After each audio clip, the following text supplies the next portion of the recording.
The Count of Monte Cristo by Alexandre Dumas. Chapter 91. Mother and Son. The Count of Monte Cristo bowed to the 5 young men with a melancholy and dignified smile, and got into his carriage with Maximilian and Emmanuel. Albert, Beauchamp, and Chateau Renaud remained alone. Albert looked at his friends, not timidly, but in a way that appeared to ask their opinion of what he had just done.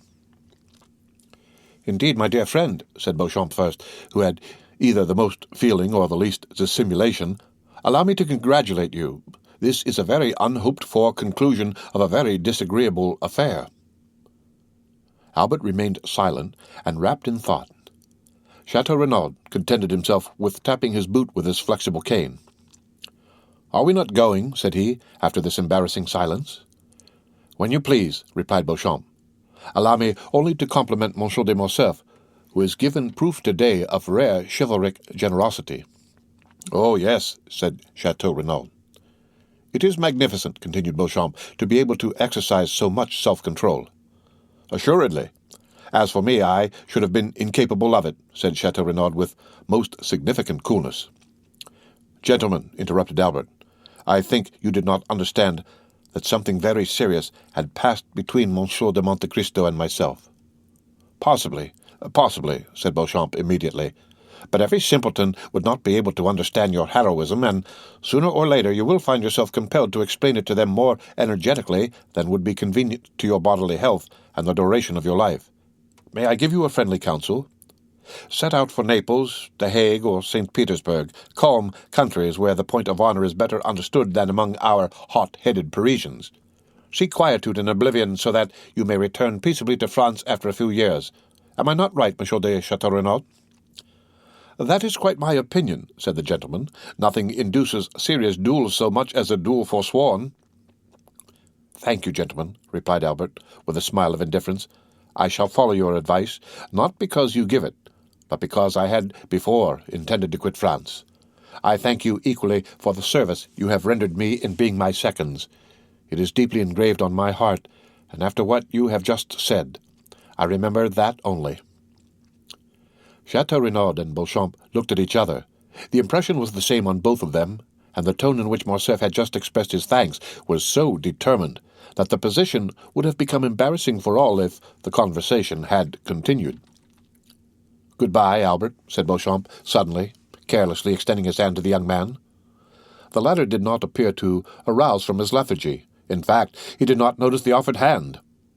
"Goodbye," said Chateau Renaud in his turn, keeping his little cane in his left hand and saluting with his right. Albert's lips scarcely whispered goodbye, but his look was more explicit. It expressed a whole poem of restrained anger, proud disdain, and generous indignation. He preserved his melancholy and motionless position for some time after his 2 friends had regained their carriage. Then suddenly, unfastening his horse from the little tree to which his servant had tied it, he mounted and galloped off in the direction of Paris. In a quarter of an hour he was entering the house in the Rue du Helder. As he alighted, he thought he saw his father's pale face behind the curtain of the Count's bedroom.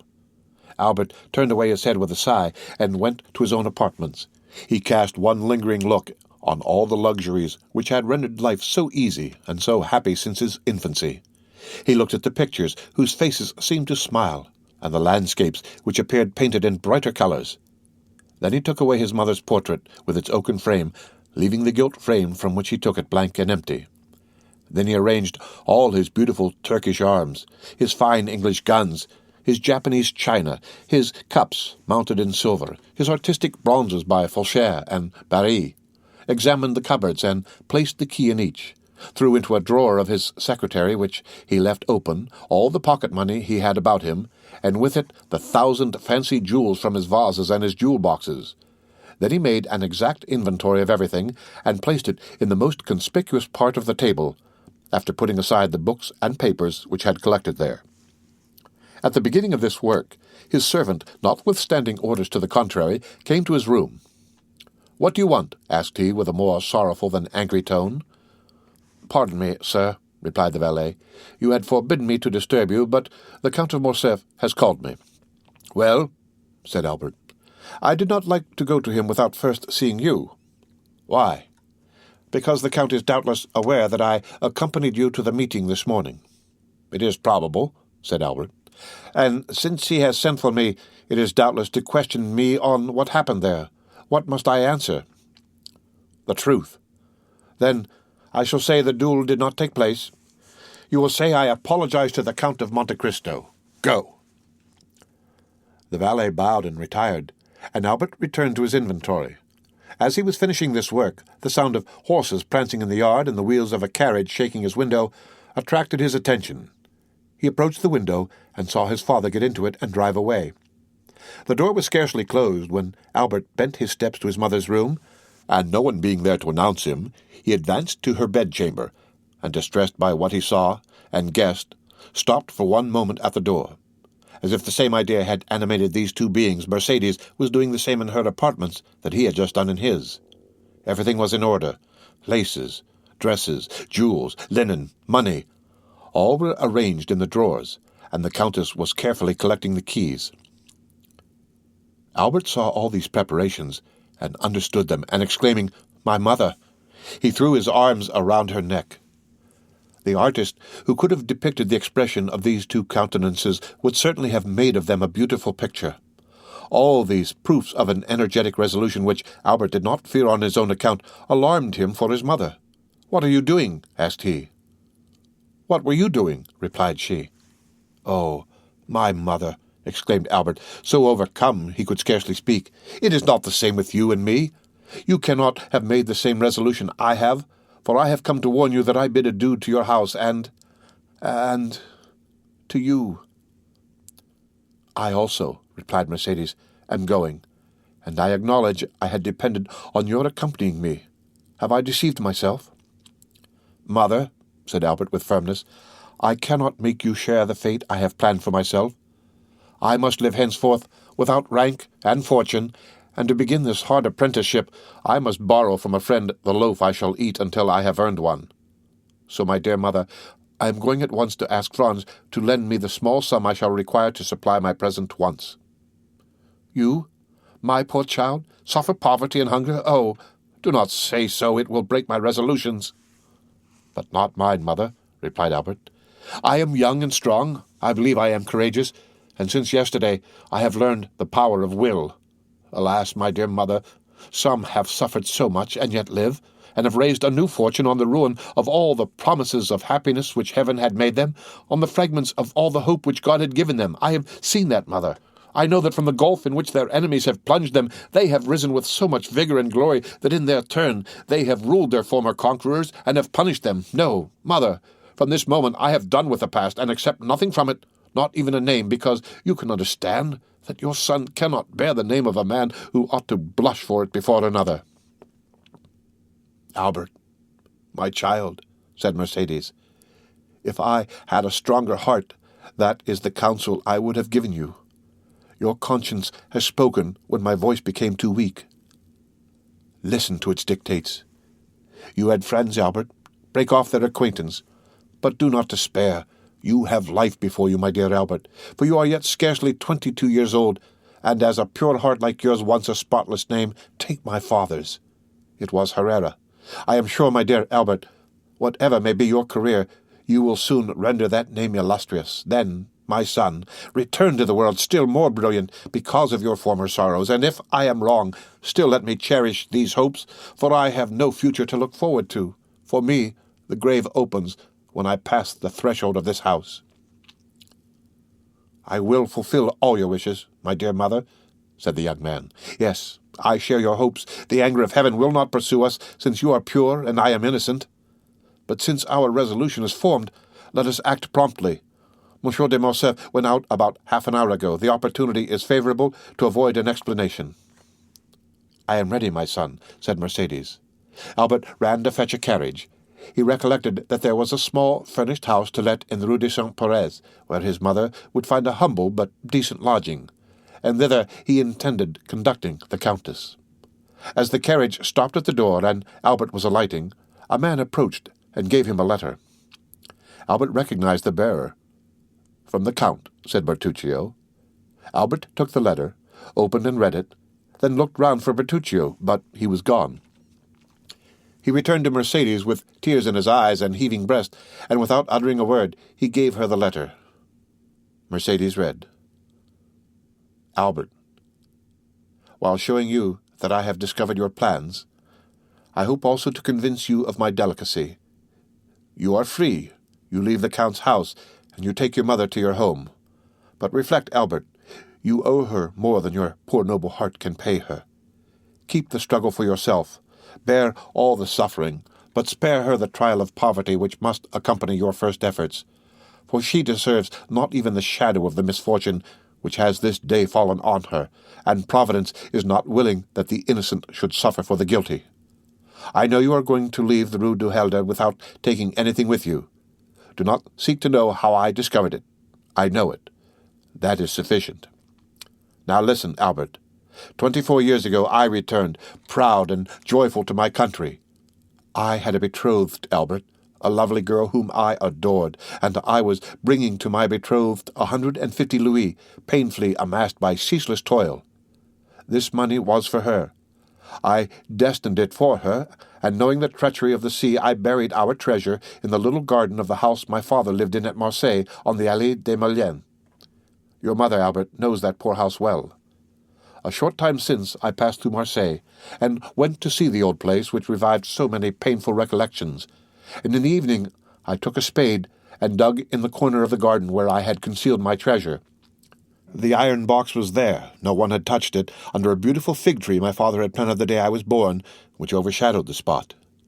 Well, Albert, this money, which was formerly designed to promote the comfort and tranquillity of the woman I adored, may now, through strange and painful circumstances, be devoted to the same purpose. Oh, feel for me who could offer millions to that poor woman, but who return her only the piece of black bread forgotten under my poor roof since the day I was torn from her I loved. You are a generous man, Albert, but perhaps you may be blinded by pride or resentment.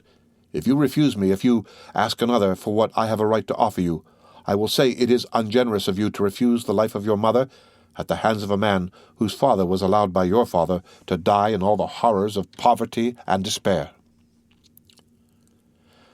Albert stood pale and motionless to hear what his mother would decide after she had finished reading this letter. Mercedes turned her eyes with an ineffable look towards heaven. "I accept it," said she. "He has a right to pay the dowry which I shall take with me to some convent." Putting the letter in her bosom, she took her son's arm, and with a firmer step than she even herself expected, she went downstairs. The end of Chapter 91 of The Count of Monte Cristo. Read by Rick Kistner.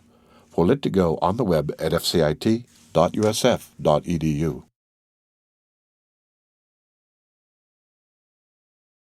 The Count of Monte Cristo by Alexandre Dumas.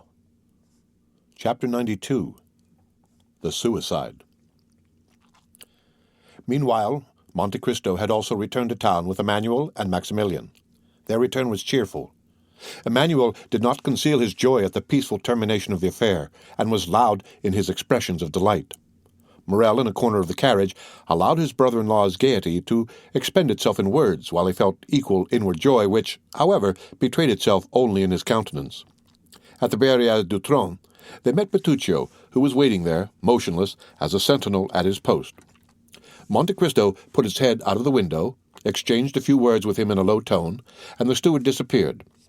"Count," said Emmanuel, when they were at the end of the Place Royale, "put me down at my door, and my wife may not have a single moment of needless anxiety on my account or yours." "If it were not ridiculous to make a display of our triumph, I would invite the Count to our house. Besides that, he doubtless has some trembling heart to comfort. So we will take leave of our friend and let him hasten home." "Stop a moment," said Monte Cristo. "Do not let me lose both my companions.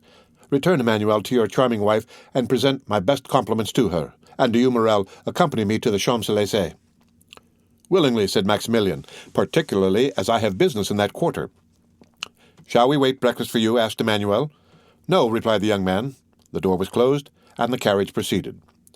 "See what good fortune I brought you," said Morel, when he was alone with the Count. "Have you not thought so?"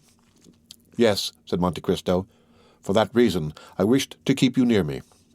"It is miraculous," continued Morel, answering his own thoughts. "What?" said Monte Cristo. "What has just happened?" "Yes," said the Count. "You are right. It is miraculous. For Albert is brave," resumed Morrel. "Very brave," said Monte Cristo. "I have seen him sleep with a sword suspended over his head." "And I know he has fought 2 duels," said Morrel. "How can you reconcile that with his conduct this morning?" "All owing to your influence," replied Monte Cristo, smiling. "It is well for Albert he is not in the army," said Morrel. "Why?" "An apology on the ground," said the young captain, shaking his head. "Come," said the Count mildly, "do not entertain the prejudices of ordinary men, Morrel. Acknowledge that, if Albert is brave, he cannot be a coward. He must then have had some reason for acting as he did this morning, and confess that his conduct is more heroic than otherwise." "Doubtless, doubtless," said Morrel. "But I shall say, like the Spaniard, he has not been so brave today as he was yesterday." "You will breakfast with me, will you not, Morrel?" said the Count, to turn the conversation. "No, I must leave you at 10 o'clock." "Your engagement was for breakfast, then?" said the Count. Morrel smiled and shook his head. "Still, you must breakfast somewhere." "But if I am not hungry?" said the young man. "Oh," said the Count, "I only know 2 things which destroy the appetite: grief, and, as I am happy to see you very cheerful, it is not that, and love. Now, after what you told me this morning of your heart, I may believe—" "Well, Count," replied Morrel gaily, "I will not dispute it." "But you will not make me your confidant, Maximilian?" said the Count, in a tone which showed how gladly he would have been admitted to the secret. "I showed you this morning that I had a heart, did I not, Count?" Monte Cristo only answered by extending his hand to the young man. "Well," continued the latter, "since that heart is no longer with you in the Bois de Vincennes, it is elsewhere, and I must go and find it." "Go," said the Count deliberately. "Go, dear friend, but promise me, if you meet with any obstacle, to remember that I have some power in this world, that I am happy to use that power in the behalf of those I love, and that I love you, Morrel." "I will remember it," said the young man, "as selfish children recollect their parents when they want their aid. When I need your assistance, and the moment arrives, I will come to you, Count." "Well, I rely upon your promise. Good-bye, then." "Good-bye, till we meet again." They had arrived in the Champs-Élysées. Monte Cristo opened the carriage door. Morrel sprang out on the pavement. Bertuccio was waiting on the steps. Morrel disappeared down the Avenue de Marigny, and Monte Cristo hastened to join Bertuccio. "Well?" asked he. "She is going to leave her house," said the steward. "And her son?" "Florentine, his valet, thinks he is going to do the same." "Come this way." Monte Cristo took Bertuccio into his study, wrote the letter we have seen, and gave it to the steward. "Go," said he quickly, "but first let Haydée be informed that I have returned." "Here I am," said the young girl, who at the sound of the carriage had run downstairs, and whose face was radiant with joy at seeing the Count return safely. Bertuccio left. Every transport of a daughter finding a father, all the delight of a mistress seeing an adored lover, were felt by Haydée during the first moments of this meeting, which she had so eagerly expected. Doubtless, although less evident, Monte Cristo's joy was not less intense. Joy, to hearts which have suffered long, is like the dew on the ground after a long drought. Both the heart and the ground absorb that beneficent moisture falling on them, and nothing is outwardly apparent. Monte Cristo was beginning to think, what he had not for a long time dared to believe, that there were 2 Mercedes in the world, and that he might yet be happy. His eye, elate with happiness, was reading eagerly the tearful gaze of Haydée, when suddenly the door opened. The Count knit his brow. "Monsieur de Morcerf," said Baptistine, as if that name sufficed for his excuse. In fact, the Count's face brightened. "Which?" asked he, "the Viscount or the Count?" "The Count." "Oh!" exclaimed Haydée, "is it not yet over?" "I know not if it is finished, my beloved child," said Monte Cristo, taking the young girl's hands, "but I do know you have nothing more to fear. But it is the wretched—" "That man cannot injure me, Haydée," said Monte Cristo. "It was his son alone that there was cause to fear." "And what I have suffered," said the young girl, "you shall never know, my lord." Monte Cristo smiled. "By my father's tomb," said he, extending his hand over the head of the young girl, "I swear to you, Haydée, that if any misfortune happens, it will not be to me." "I believe you, my lord, as implicitly as if God had spoken to me," said the young girl, presenting her forehead to him. Monte Cristo pressed on that pure, beautiful forehead a kiss which made 2 hearts throb at once, the one violently, the other heavily. "Oh," murmured the Count, Shall I then be permitted to love again?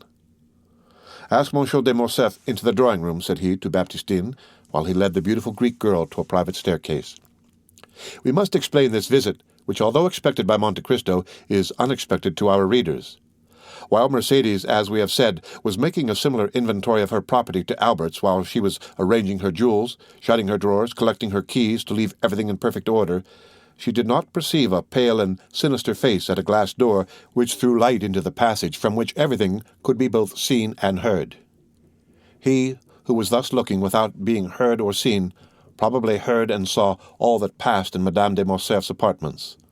From that glass door, the pale-faced man went to the Count's bedroom and raised with a constricted hand the curtain of a window overlooking the courtyard. He remained there 10 minutes, motionless and dumb, listening to the beating of his own heart. For him, those 10 minutes were very long. It was then Albert, returning from his meeting with the Count, perceived his father watching for his arrival behind a curtain, and turned aside. The Count's eye expanded. He knew Albert had insulted the Count dreadfully, and that in every country in the world such an insult would lead to a deadly duel. Albert returned safely. Then the Count was revenged. An indescribable ray of joy illumined that wretched countenance, like the last ray of the sun before it disappears behind the clouds, which bear the aspect not of a downy couch, but of a tomb. But as we have said, he waited in vain for his son to come to his apartment with the account of his triumph. He easily understood why his son did not come to see him before he went to avenge his father's honor. But when that was done, why did not his son come and throw himself into his arms? It was then, when the Count could not see Albert, that he sent for his servant, who knew he was authorized not to conceal anything from him. 10 minutes afterwards, General Morcerf was seen on the steps in a black coat with a military collar, black pantaloons, and black gloves. He had apparently given previous orders, for, as he reached the bottom step, his carriage came from the coach-house ready for him. The valet threw into the carriage his military cloak, in which 2 swords were wrapped, and shutting the door, he took his seat by the side of the coachman. The coachman stooped down for his orders. "To the Champs-Élysées," said the general, "the Count of Monte Cristo's. Hurry!" The horses bounded beneath the whip, and in 5 minutes they stopped before the Count's door. Monsieur de Morcerf opened the door himself, and as the carriage rolled away, he passed up the walk, rang, and entered the open door with his servant. A moment afterwards, Baptistine announced the Count of Morcerf to Monte Cristo, and the latter, leading Haydée aside, ordered that Morcerf be asked into the drawing-room. The general was pacing the room the 3rd time, when in turning he perceived Monte Cristo at the door. "Ah, it is Monsieur de Morcerf," said Monte Cristo quietly. "I thought I had not heard aright." "Yes, it is I," said the Count, whom a frightful contraction of the lips prevented from articulating freely. "May I know the cause which procures me the pleasure of seeing Monsieur de Morcerf so early?" "Had you not a meeting with my son this morning?" asked the general. "I had," replied the Count. "And I know my son had good reasons to wish to fight with you and to endeavor to kill you." "Yes, sir. He had very good ones, but you see that, in spite of them, he has not killed me, and did not even fight. Yet he considered you the cause of his father's dishonor, the cause of the fearful ruin which has fallen on my house." "It is true, sir," said Monte Cristo with his dreadful calmness, "a secondary cause, but not the principal. Doubtless you made then some apology or explanation?" "I explained nothing, and it is he who apologized to me." "But to what do you attribute this conduct?" "To the conviction, probably, that there was one more guilty than I." "And who was that?" "His father." "That may be," said the Count, turning pale, "but you know the guilty do not like to find themselves convicted." "I know it, and I expected this result." "You expected my son would be a coward?" cried the Count. "Monsieur Albert de Morcerf is no coward," said Monte Cristo. "A man who holds a sword in his hand and sees a mortal enemy within reach of that sword and does not fight is a coward. Why is he not here that I may tell him so?" "Sir," replied Monte Cristo coldly, "I did not expect that you had come here to relate to me your little family affairs. Go and tell Monsieur Albert that, and he may know what to answer you." "Oh, no, no," said the general, smiling faintly. "I did not come for that purpose. You are right. I came to tell you that I also look upon you as my enemy. I came to tell you that I hate you instinctively, that it seems as if I had always known you, and always hated you, and in short, since the young people of the present day will not fight, it remains for us to do so. Do you think so, sir?" "Certainly. And when I told you I had foreseen the result, it is the honor of your visit I alluded to. So much the better. Are you prepared?" "Yes, sir." "You know that we shall fight till one of us is dead," said the general, whose teeth were clinched with rage. "Until one of us dies," repeated Monte Cristo, moving his head slightly up and down. "Let us start, then. We need no witnesses." "Very true," said Monte Cristo. "It is unnecessary. We know each other so well." "On the contrary," said the Count, "we know so little of each other." "Indeed," said Monte Cristo, with the same indomitable coolness. "Let us see. Are you not the soldier Fernand who deserted on the eve of the Battle of Waterloo? Are you not the Lieutenant Fernand who served as guide and spy to the French army in Spain? Are you not the Captain Fernand who betrayed, sold, and murdered his benefactor Ali? And have not all these Fernands united made Lieutenant General the Count of Morcerf, Peer of France?" "Oh," cried the general, as if branded with a hot iron, "wretch! To reproach me with my shame when about, perhaps, to kill me! No, I did not say I was a stranger to you. I know well, demon, that you have penetrated into the darkness of the past, and you have read by the light of what torch I know not every page of my life. But perhaps I may be more honorable in my shame than you under your pompous coverings. No, I am aware you know me, but I know you only as an adventurer sewn up in gold and jewelry. You call yourself in Paris the Count of Monte Cristo, in Italy Sinbad the Sailor, in Malta I forget what. But it is your real name I want to know, in the midst of your 100 names, that I may pronounce it when we meet to fight, at the moment when I plunge my sword through your heart." The Count of Monte Cristo turned dreadfully pale. His eye seemed to burn with a devouring fire. He leaped towards a dressing-room near his bedroom, and in less than a moment, tearing off his cravat, his coat, and waistcoat, he put on a sailor's jacket and hat from beneath which rolled his long black hair. He turned thus, formidable and implacable, advancing with his arms crossed on his breast towards the general, who could not understand why he had disappeared, but who, on seeing him again, and feeling his teeth chatter and his legs sink under him, drew back, and only stopped when he found a table to support his clinched hand. "Fernand," cried he, "of my 100 names I need only tell you one to overwhelm you. But you guess it now, do you not? Or rather you remember it? For notwithstanding all my sorrows and my tortures, I show you today a face which the happiness of revenge makes young again, a face you must often have seen in your dreams since your marriage with Mercedes, my betrothed." The general, with his head thrown back, hands extended, gaze fixed, looked silently at this dreadful apparition. Then, seeking the wall to support him, he glided along close to it until he reached the door, through which he went out backwards, uttering this single, mournful, lamentable, distressing cry, "Edmond Dantes!" Then, with sighs which were unlike any human sound, he dragged himself to the door, reeled across the courtyard, and, falling into the arms of his valet, he said in a voice scarcely intelligible, "Home! Home!" The fresh air and the shame he felt at having exposed himself before his servants partly recalled his senses, but the ride was short, and as he drew near his house all his wretchedness revived. He stopped at a short distance from the house and alighted. The door was wide open.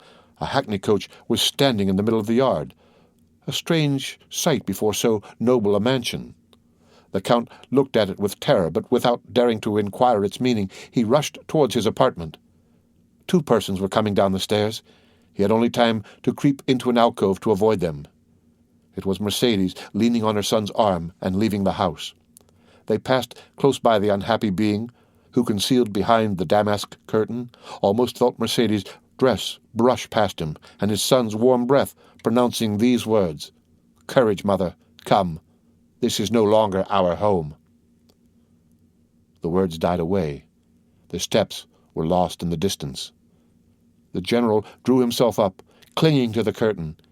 He uttered the most dreadful sob which ever escaped from the bosom of a father abandoned at the same time by his wife and son. He soon heard the clatter of the iron step of the hackney coach, then the coachman's voice, and then the rolling of the heavy vehicle shook the windows. He darted to his bedroom to see once more all he had loved in the world. But the hackney coach drove on, and the head of neither Mercedes nor her son appeared at the window to take a last look at the house or the deserted father and husband. And at the very moment when the wheels of that coach crossed the gateway, a report was heard, and a thick smoke escaped through one of the panes of the window, which was broken by the explosion. The end of Chapter 92 of The Count of Monte Cristo. Read by Rick Kistner for Lit to Go on the web at fcit.usf.edu.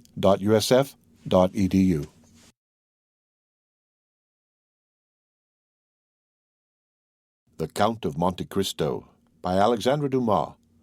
Chapter 93. Valentine. We may easily conceive where Morel's appointment was. On leaving Monte Cristo, he walked slowly towards Villefort. We say slowly, for Morel had more than half an hour to spare to go 500 steps, but he had hastened to take leave of Monte Cristo because he wished to be alone with his thoughts. He knew his time well, the hour when Valentine was giving Noirtier his breakfast, and was sure not to be disturbed in the performance of this pious duty. Noirtier and Valentine had given him leave to go twice a week, and he was now availing himself of that permission.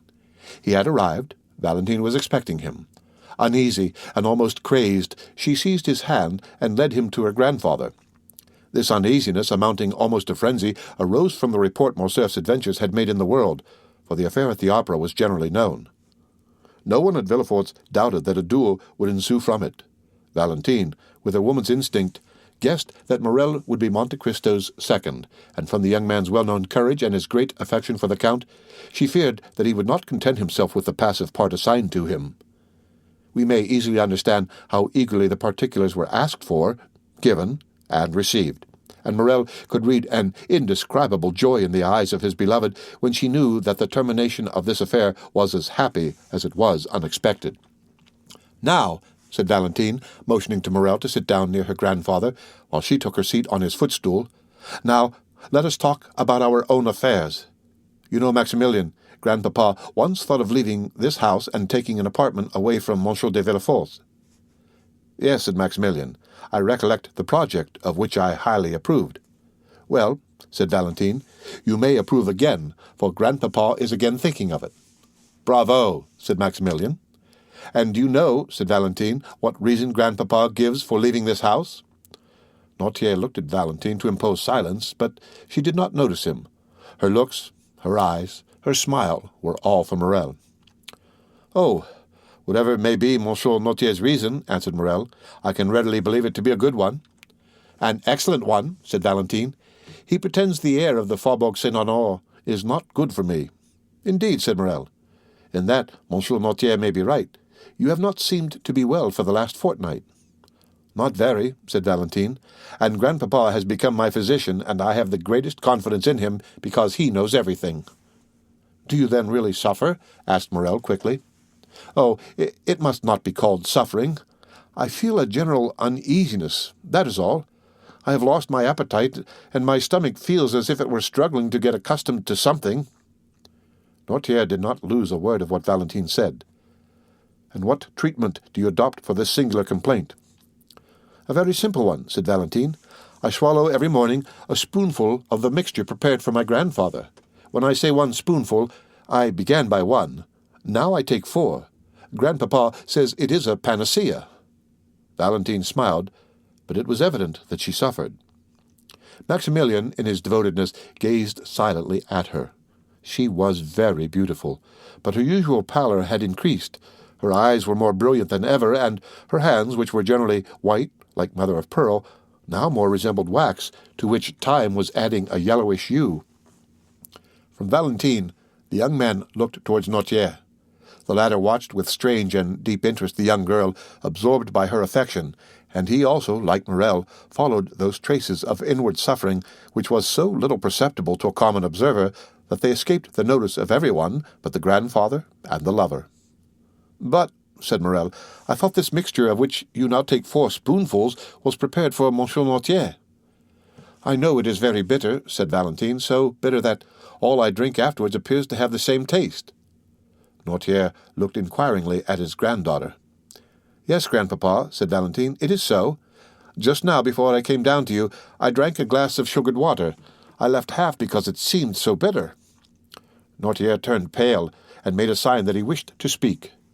Valentine rose to fetch the dictionary. Noirtier watched her with evident anguish. In fact, the blood was rushing to the young girl's head already.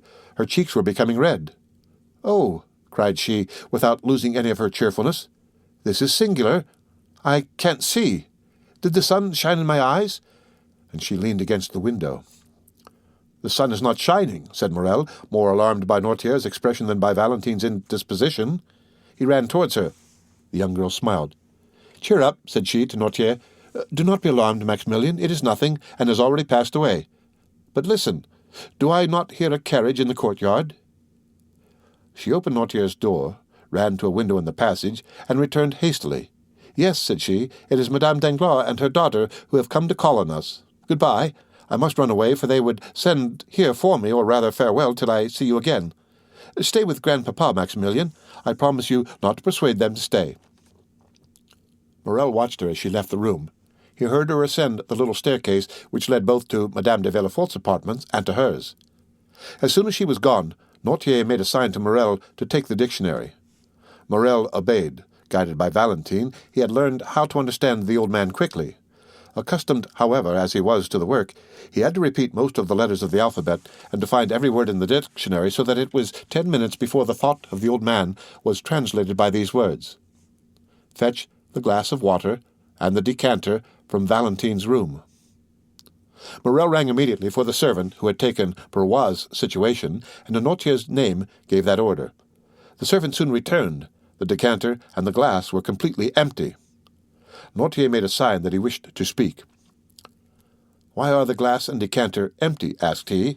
"Valentine said she only drank half the glassful." The translation of this new question occupied another 5 minutes. "I do not know," said the servant, "but the housemaid is in Mademoiselle Valentine's room. Perhaps she has emptied them." "Ask her," said Morel, translating Noirtier's thought, this time by his look. The servant went out, but returned almost immediately. "Mademoiselle Valentine passed through the room to go to Madame de Villefort's," said he, "and in passing, as she was thirsty, she drank what remained in the glass. As for the decanter, Master Edward had emptied that to make a pond for his ducks." Noirtier raised his eyes to heaven as a gambler does who stakes his all on one stroke. From that moment the old man's eyes were fixed on the door and did not quit it. It was indeed Madame Danglars and her daughter whom Valentine had seen. They had been ushered into Madame de Villefort's room, who had said she would receive them there. That is why Valentine passed through her room, which was on a level with Valentine's, and only separated from it by Edward's. The two ladies entered the drawing-room with that sort of official stiffness which precludes a formal communication. Among worldly people, manner is contagious. Madame de Villefort received them with equal solemnity. Valentine entered at this moment, and the formalities were resumed. "My dear friend," said the Baroness, while the two young people were shaking hands, "I and Eugenie are coming to be the first to announce to you the approaching marriage of my daughter with Prince Cavalcanti." Danglars kept up the title of Prince. The popular banker found that it answered better than Count. "Allow me to present you my sincere congratulations," replied Madame de Villefort. "Prince Cavalcanti appears to be a young man of rare qualities." "Listen," said the Baroness, smiling, "speaking to you as a friend, I can say that the prince does not yet appear all he will be. He has about him a little of that foreign manner by which French persons recognize at first sight the Italian or German nobleman. Besides, he gives evidence of great kindness of disposition, much keenness of wit, and, as to suitability, Monsieur Danglars assures me that his fortune is majestic. That is his word." "And then," said Eugenie, while turning over the leaves of Madame de Villefort's album, "and that you have taken a great fancy to the young man." "And," said Madame de Villefort, "I need not ask you if you share that fancy." "I?" replied Eugenie with her usual candor. "Oh, not the least in the world, madame. My wish was not to confine myself to domestic cares or the caprices of any man, but to be an artist, and consequently free in heart, in person, and in thought." Eugenie pronounced these words with so firm a tone that the color mounted to Valentine's cheeks. The timid girl could not understand that vigorous nature which appeared to have none of the timidities of a woman. "At any rate," said she, "since I am to be married, whether I will or not, I ought to be thankful to Providence for having released me from my engagement with Monsieur Albert de Morcerf, or I should this day have been the wife of a dishonored man." "It is true," said the Baroness, with that strange simplicity sometimes met with among fashionable ladies, and of which plebeian intercourse can never entirely deprive them, it is very true that had not the Morcerfs hesitated, my daughter would have married Monsieur Albert. The General depended much on it. He even came to force Monsieur Danglars. We have had a narrow escape."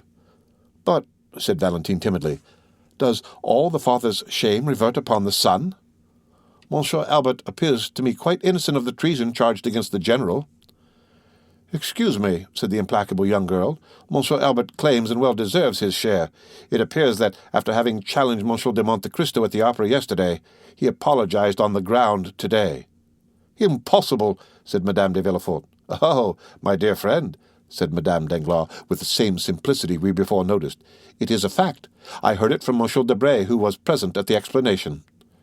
Valentine also knew the truth, but she did not answer.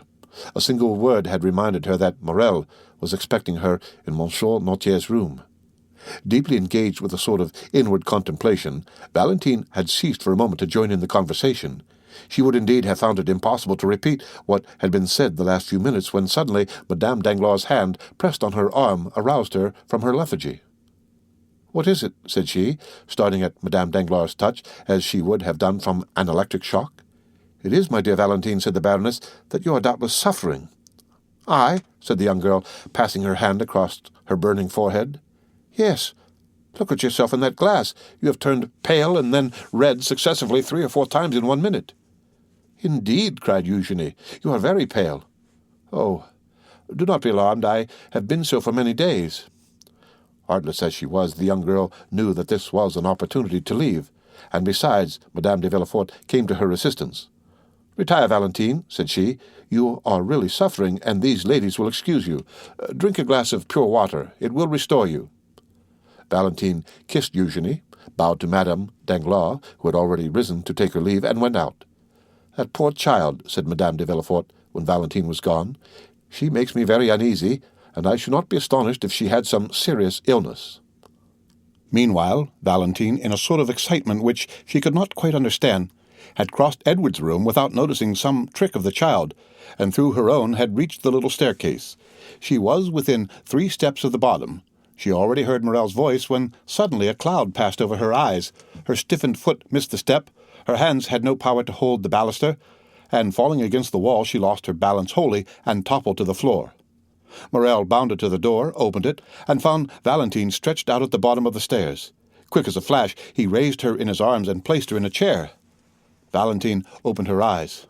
"Oh, what a clumsy thing I am," said she with feverish volubility. "I don't know my way. I forgot there were 3 more steps before the landing." "You have hurt yourself, perhaps," said Morrel. "What can I do for you, Valentine?" Valentine looked around her. She saw the deepest terror depicted in Noirtier's eyes. "Don't worry, dear grandpapa," said she, endeavoring to smile. It is nothing. I was giddy. That is all."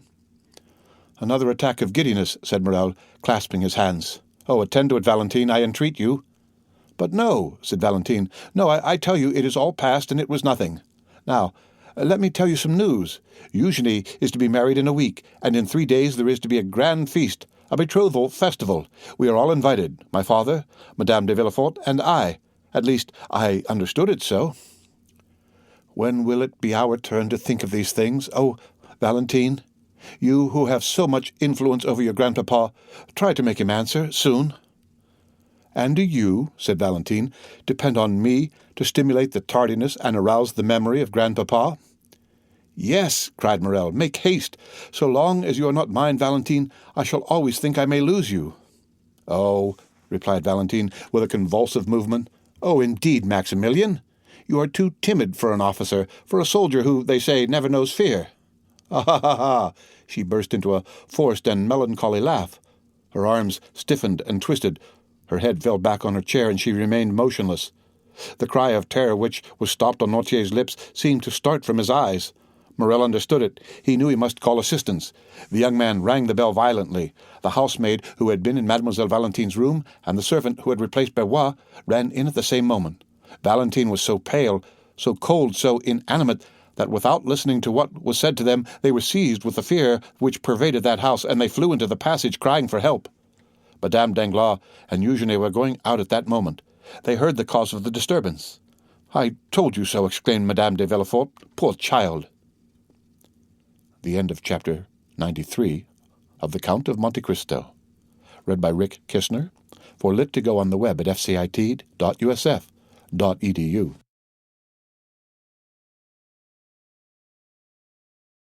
The Count of Monte Cristo by Alexandre Dumas. Chapter 94. Maximilian's Avowal. At the same moment, M. de Villefort's voice was heard calling from his study. "What is the matter?"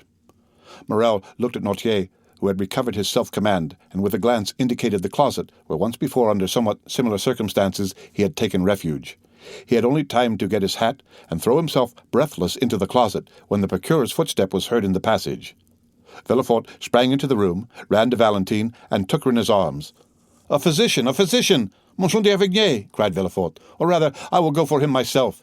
He flew from the apartment, and Morrel, at the same moment, darted out at the other door. He had been struck to the heart by a frightful recollection. The conversation he had heard between the doctor and Villefort the night of Madame de Saint-Méran's death recurred to him. These symptoms, to a less alarming extent, were the same which had preceded the death of Avowal. At the same time, Monte Cristo's voice seemed to resound in his ear with the words he had heard only 2 hours before. "Whatever you want, Morrel, come to me. I have great power." More rapidly than thought, he darted down the Rue Matignon and thence to the Avenue des Champs-Élysées. Meanwhile, M. de Villefort arrived in a hired cabriolet at M. d'Avrigny's door. He rang so violently that the porter was alarmed. Villefort ran upstairs without saying a word. The porter knew him and let him pass, only calling to him, "In his study, Monsieur Procureur." "In his study." Villefort pushed, or rather forced, the door open. "Ah," said the doctor. "Is it you?"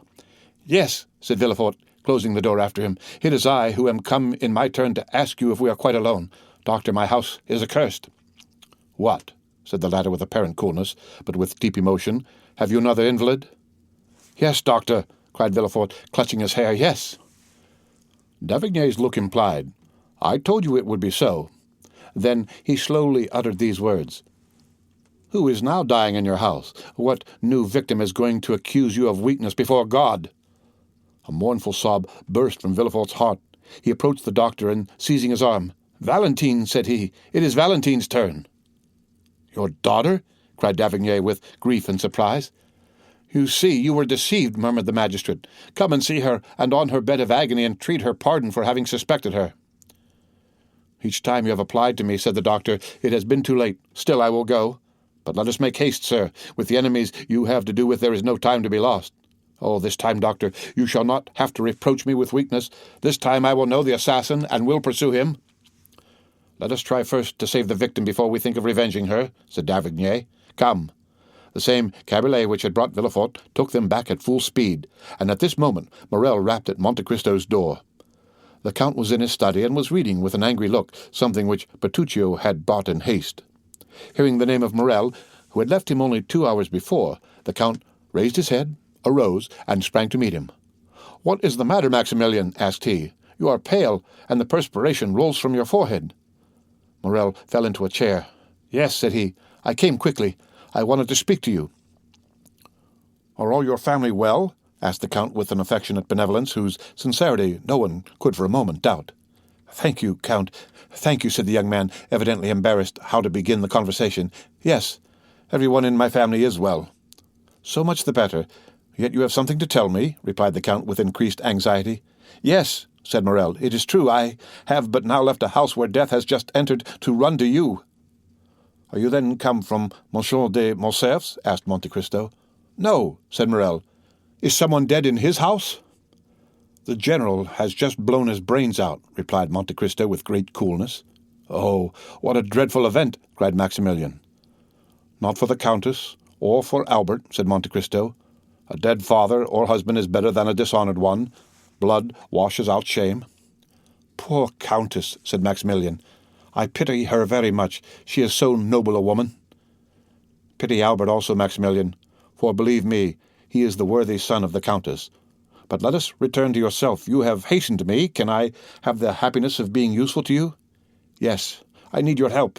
That is, I thought like a madman that you could lend me your assistance in a case where God alone can succour me." "Tell me what it is," replied Monte Cristo. "Oh, said Morel.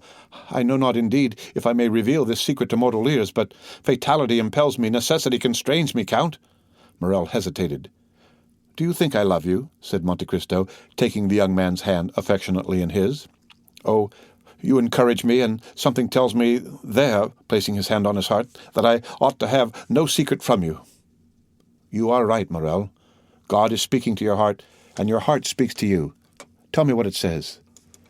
"Count, will you allow me to send Baptistine to inquire after someone you know?"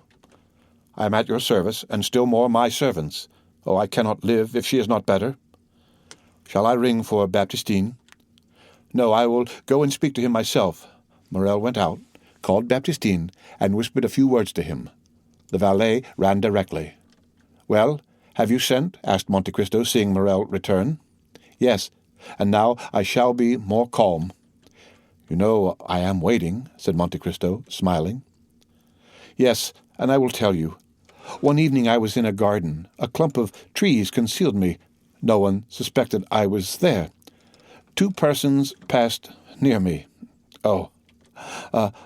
Allow me to conceal their names for the present. They were speaking in an undertone, and yet I was so interested in what they said that I did not lose a single word."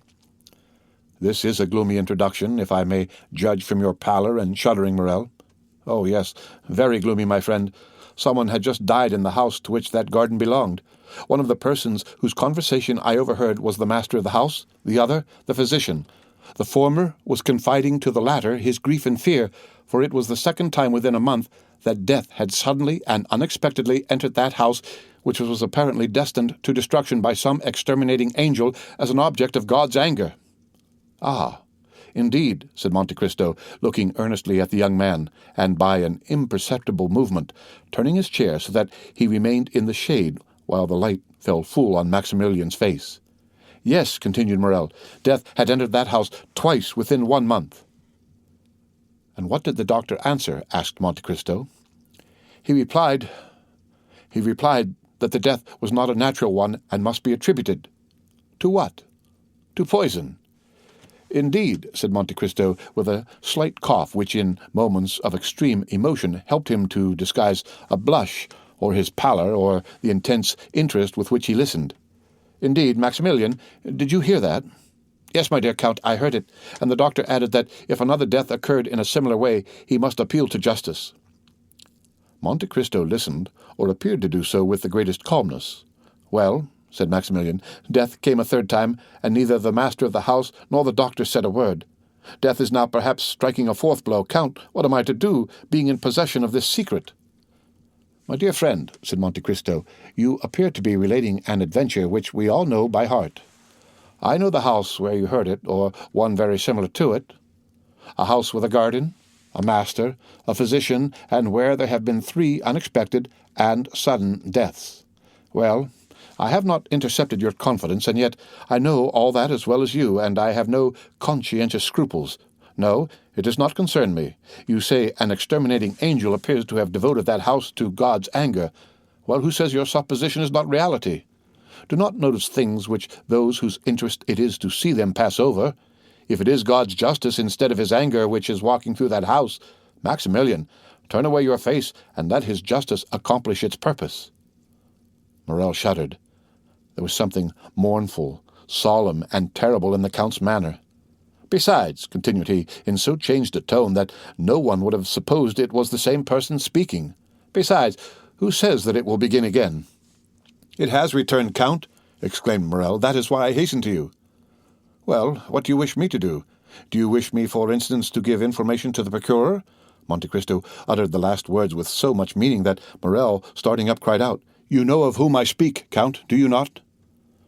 "Perfectly well, my good friend, and I will prove it to you by putting the dots to the I, or rather, by naming the persons. You were walking one evening in Monsieur de Villefort's garden. From what you relate, I suppose it to have been the evening of Madame de Saint-Méran's death. You heard Monsieur de Villefort talking to Monsieur d'Avignay about the death of Monsieur de Saint-Méran, and that no less surprising of the Countess.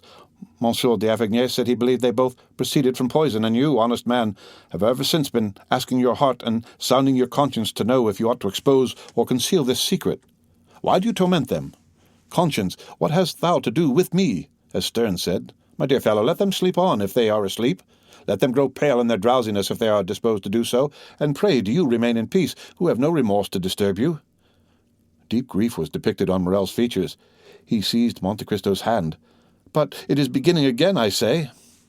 "Well," said the Count, astonished at his perseverance, which he could not understand, and looking still more earnestly at Maximilian, "let it begin again. It is like the house of the Atreidae. God has condemned them, and they must submit to their punishment." Editor's note.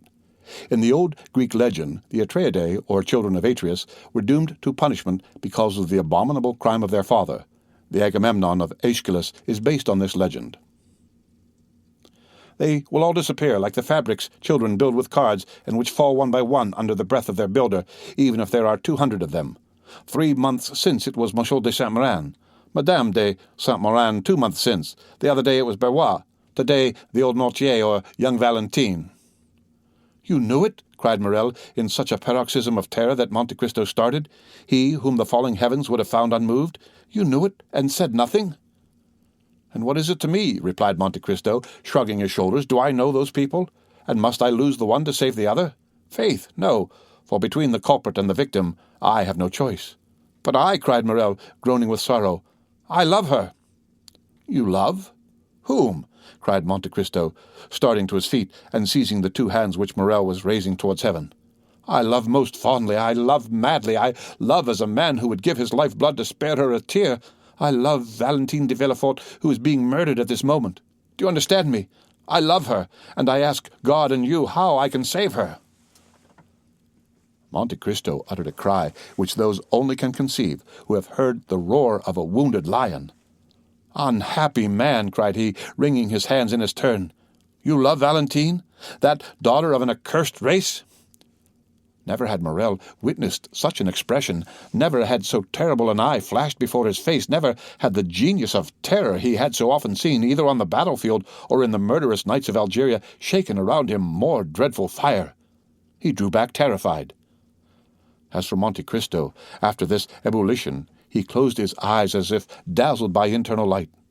In a moment he restrained himself so powerfully that the tempestuous heaving of his breast subsided, as turbulent and foaming waves yield to the sun's genial influence when the cloud has passed.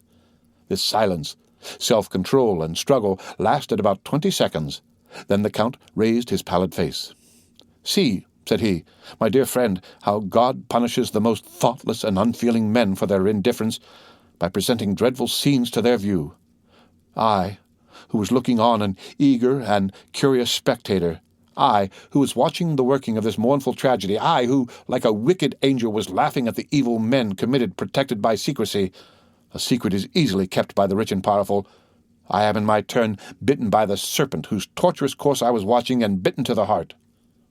Morrel groaned. Come, continued the Count. "Complaints are unavailing. Be a man, be strong, be full of hope, for I am here and will watch over you." Morrel shook his head sorrowfully.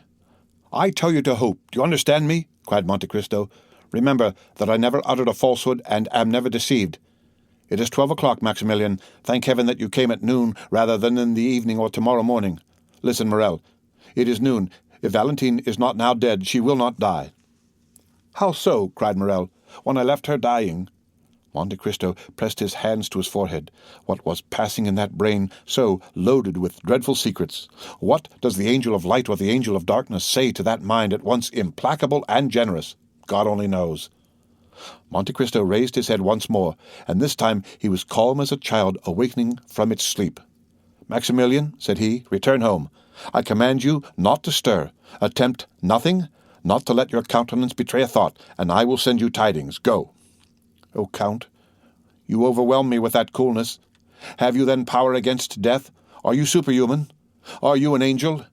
And the young man, who had never shrunk from danger, shrank before Monte Cristo with indescribable terror. But Monte Cristo looked at him with so melancholy and sweet a smile that Maximilian felt the tears filling his eyes. "I can do much for you, my friend," replied the Count. "Go. I must be alone." Morrel, subdued by the extraordinary ascendancy Monte Cristo exercised over everything around him, did not endeavor to resist it. He pressed the Count's hand and left. He stopped one moment at the door for Baptistine, whom he saw in the Rue Matignon, and who was running. Meanwhile, Villefort and d'Avrigny had made all possible haste. Valentine had not revived from her fainting fit on their arrival, and the doctor examined the invalid with all the care the circumstances demanded, and with an interest which the knowledge of the secret intensified twofold. Villefort, closely watching his countenance and his lips, awaited the result of the examination.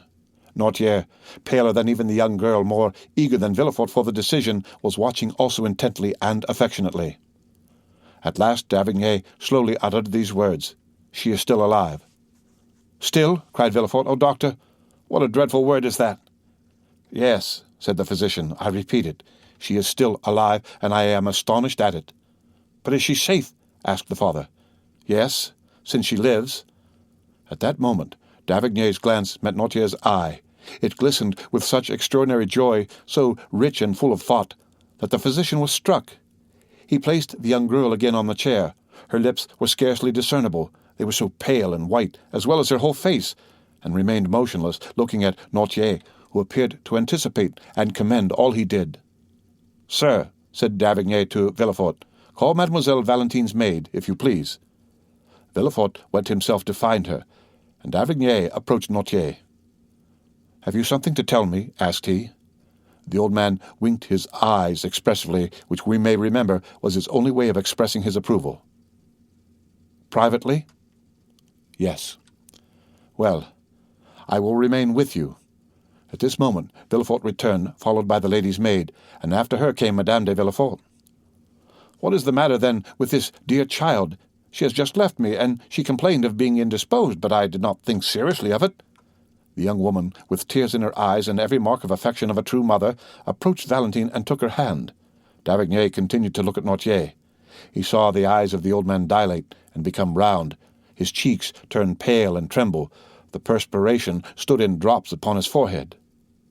"Ah," said he, involuntarily following Noirtier's eyes, which were fixed on Madame de Villefort, who repeated, "This poor child would be better in bed.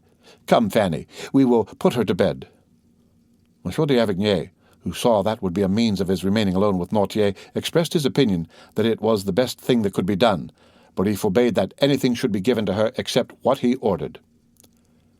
They carried Valentine away. She had revived, but could scarcely move or speak, so shaken was her frame by the attack. She had, however, just power to give one parting look to her grandfather, who, in losing her, seemed to be resigning his very soul. d'Avrigny followed the invalid, wrote a prescription, ordered Villefort to take a cabriolet, go in person to a chemist's to get the prescribed medicine, bring it himself, and wait for him in his daughter's room. Then, having renewed his injunction not to give Valentine anything, he went down again to Noirtier, shut the doors carefully, and after convincing himself that no one was listening, "Do you," said he, "know anything of this young lady's illness?" "Yes," said the old man. "We have no time to lose. I will question, and do you answer me?" Noirtier made a sign that he was ready to answer. "Did you anticipate the accident which has happened to your granddaughter?" "Yes." d'Avrigny reflected a moment, then approaching Noirtier, "Pardon what I am going to say," added he, "but no indication should be neglected in this terrible situation. Did you see poor Berrois die?" Noirtier raised his eyes to heaven.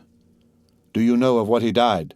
asked d'Avrigny, placing his hand on Noirtier's shoulder. "Yes," replied the old man.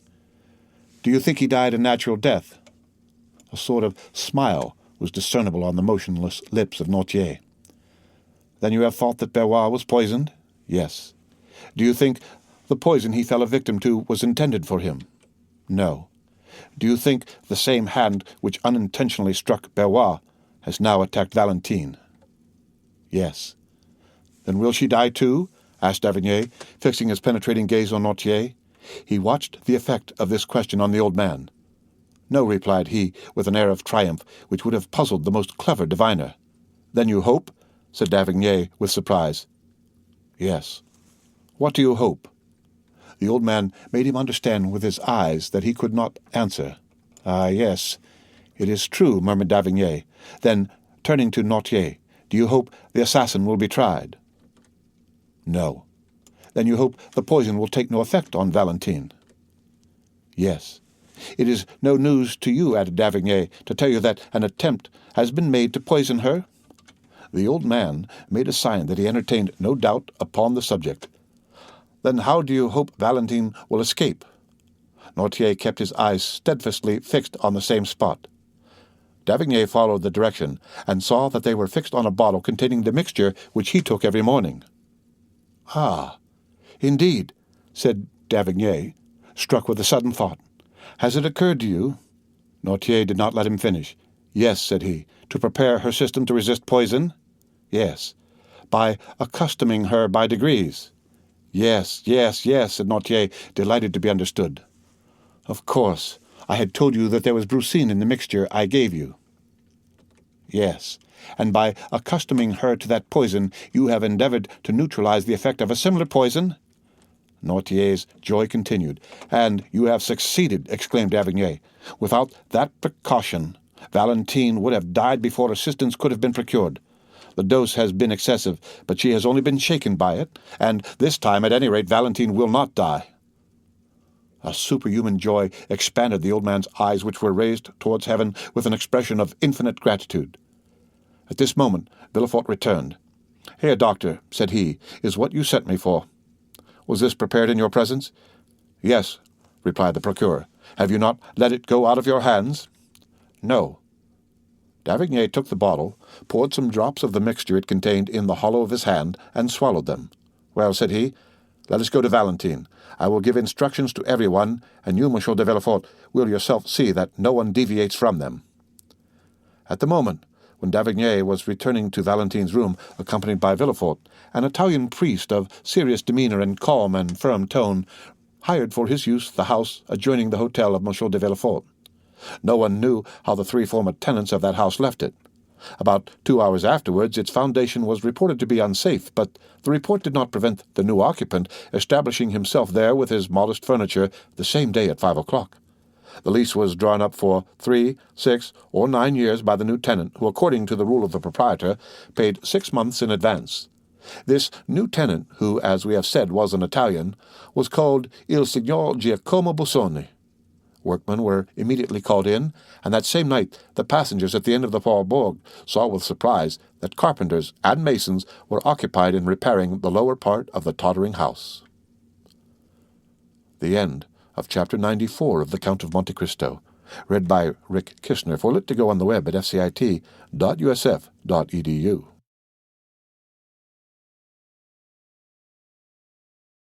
The Count of Monte Cristo by Alexandre Dumas. Chapter 95, Father and Daughter. We saw in a preceding chapter how Madame Danglars went formally to announce to Madame de Villefort the approaching marriage of Eugénie Danglars and Monsieur André Cavalcanti. This announcement, which implied or appeared to imply the approval of all the persons concerned in this momentous affair, had been preceded by a scene to which our readers must be admitted. We beg them to take one step backward and to transport themselves, the morning of that day of great catastrophes, into the showy, gilded salon we have before shown them, and which was the pride of its owner, Baron Danglars. In this room, at about 10 o'clock in the morning, the banker himself had been walking to and fro for some minutes, thoughtfully, and in evident uneasiness, watching both doors and listening to every sound. When his patience was exhausted, he called his valet.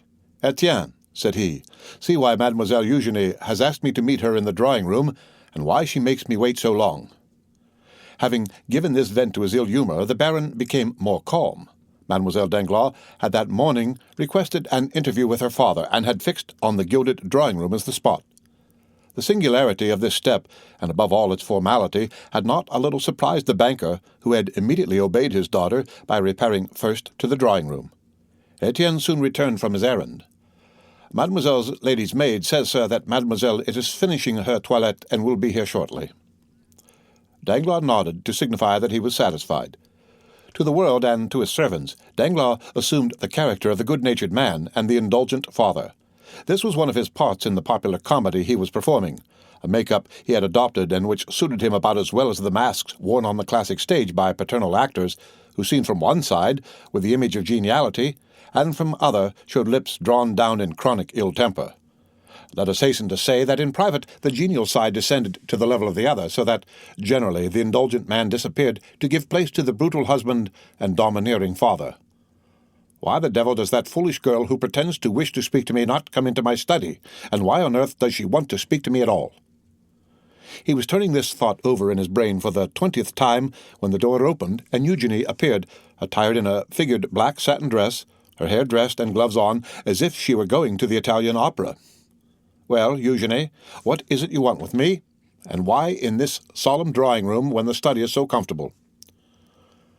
"I quite understand why you ask, sir," said Eugenie, making a sign that her father might be seated, "and in fact your two questions suggest fully the theme of our conversation. I will answer them both, and contrary to the usual method, the last first, because it is the least difficult.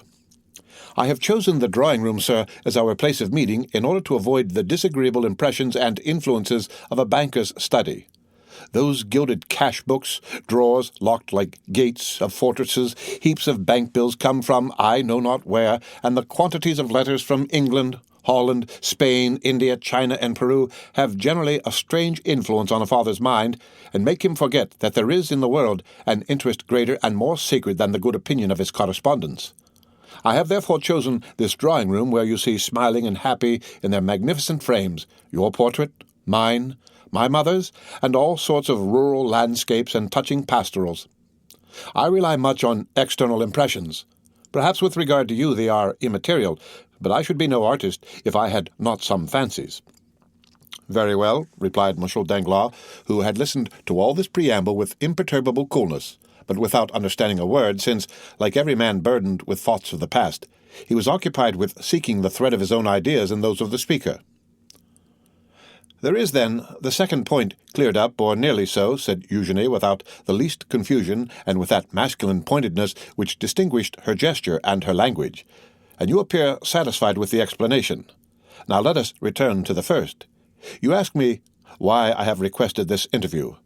I will tell you in 2 words, sir. I will not marry Count Andrea Cavalcanti." Danglars leaped from his chair and raised his eyes and arms towards heaven. "Yes, indeed, sir," continued Eugenie, still quite calm. "You are astonished, I see. For since this little affair began, I have not manifested the slightest opposition, and yet I am always sure, when the opportunity arrives, to oppose a determined and absolute will to people who have not consulted me and things which displease me. However, this time, my tranquillity or passiveness, as philosophers say, proceeded from another source. It proceeded from a wish, like a submissive and devoted daughter— a slight smile was observable on the purple lips of the young girl— to practice obedience. "Well?" asked Danglars. "Well, sir," replied Eugenie, "I have tried to the very last, and now that the moment has come, I feel in spite of all my efforts that it is impossible." "But," said Danglars, whose weak mind was at first overwhelmed with the weight of his pitiless logic, marking evident premeditation and forces of will, "what is your reason for this refusal, Eugenie? What reason do you assign?" "My reason?" replied the young girl. "Well, it is not that the man is more ugly, more foolish, or more disagreeable than any other. No, Monsieur Andrea Cavalcanti may appear to those who look at men's faces and figures as a very good specimen of his kind. It is not either that my heart is less touched by him than any other.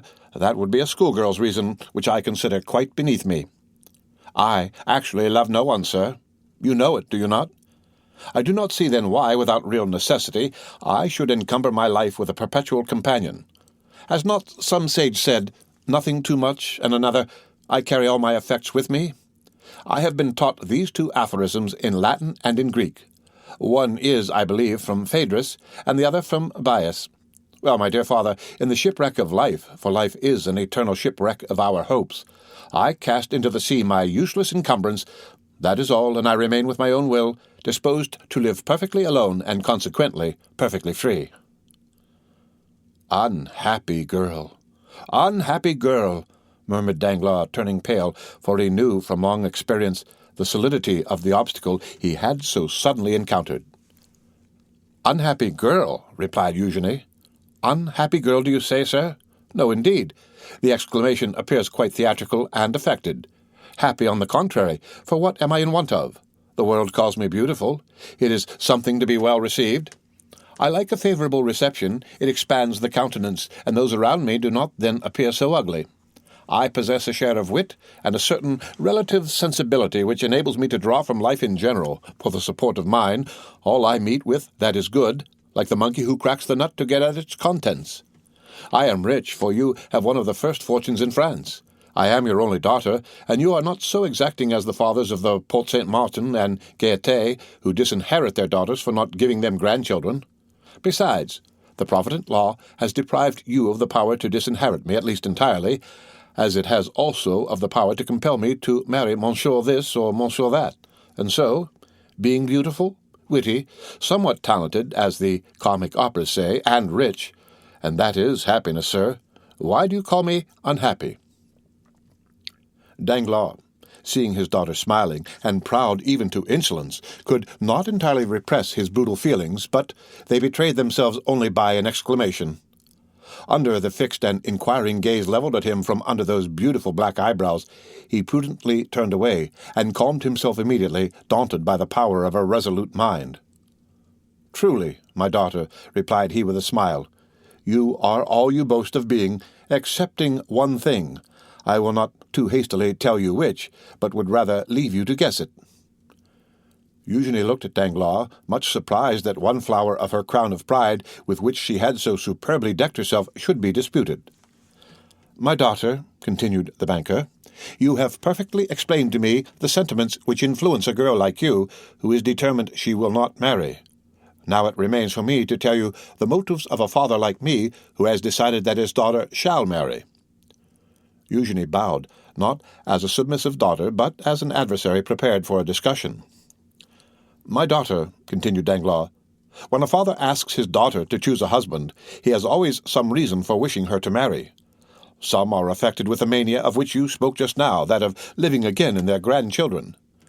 This is not my weakness, I tell you at once. Family joys have no charm for me. I may acknowledge this to a daughter whom I know to be philosophical enough to understand my indifference, and not to impute it to me as a crime." "This is not to the purpose," said Eugenie. "Let us speak candidly, sir. I admire candour." "Oh," said Danglars, "I can, when circumstances render it desirable, adopt your system, although it may not be my general practice. I will therefore proceed. I have proposed to you to marry, not for your sake, for indeed I did not think of you in the least at the moment. You admire candour, and will now be satisfied, I hope, but because it suited me to marry you as soon as possible, on account of certain commercial speculations I am desirous of entering into." Eugenie became uneasy. "It is just as I tell you, I assure you, and you must not be angry with me, for you have sought this disclosure. I do not willingly enter into arithmetical explanations with an artist like you, who fears to enter my study lest she should imbibe disagreeable or anti-poetic impressions and sensations. But in that same banker's study, where you very willingly presented yourself yesterday to ask for the 1,000 francs I give you monthly for pocket money, you must know, my dear young lady, that many things may be learned, useful even to a girl who will not marry. There one may learn, for instance, what, out of regard to your nervous susceptibility, I will inform you of in the drawing-room, namely, that the credit of a banker is his physical and moral life, that credit sustains him as breath animates the body, and M. de Monte Cristo once gave me a lecture on that subject which I have never forgotten. There we may learn that as credit sinks the body becomes a corpse, and this is what must happen very soon to the banker who is proud to own so good a logician as you for his daughter." But Eugenie, instead of stooping, drew herself up under the blow. "Ruined?" said she. "Exactly, my daughter.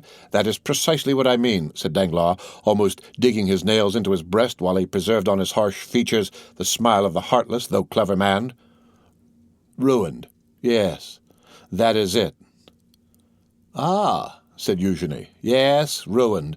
Now it is revealed, this secret so full of horror, as the tragic poet says. Now, my daughter, learn from my lips how you may alleviate this misfortune so far as it will affect you." "Oh," cried Eugenie, "you are a bad physiognomist, if you imagine I deplore on my own account the catastrophe of which you warn me. I, ruined? And what will that signify to me? Have I not my talent left?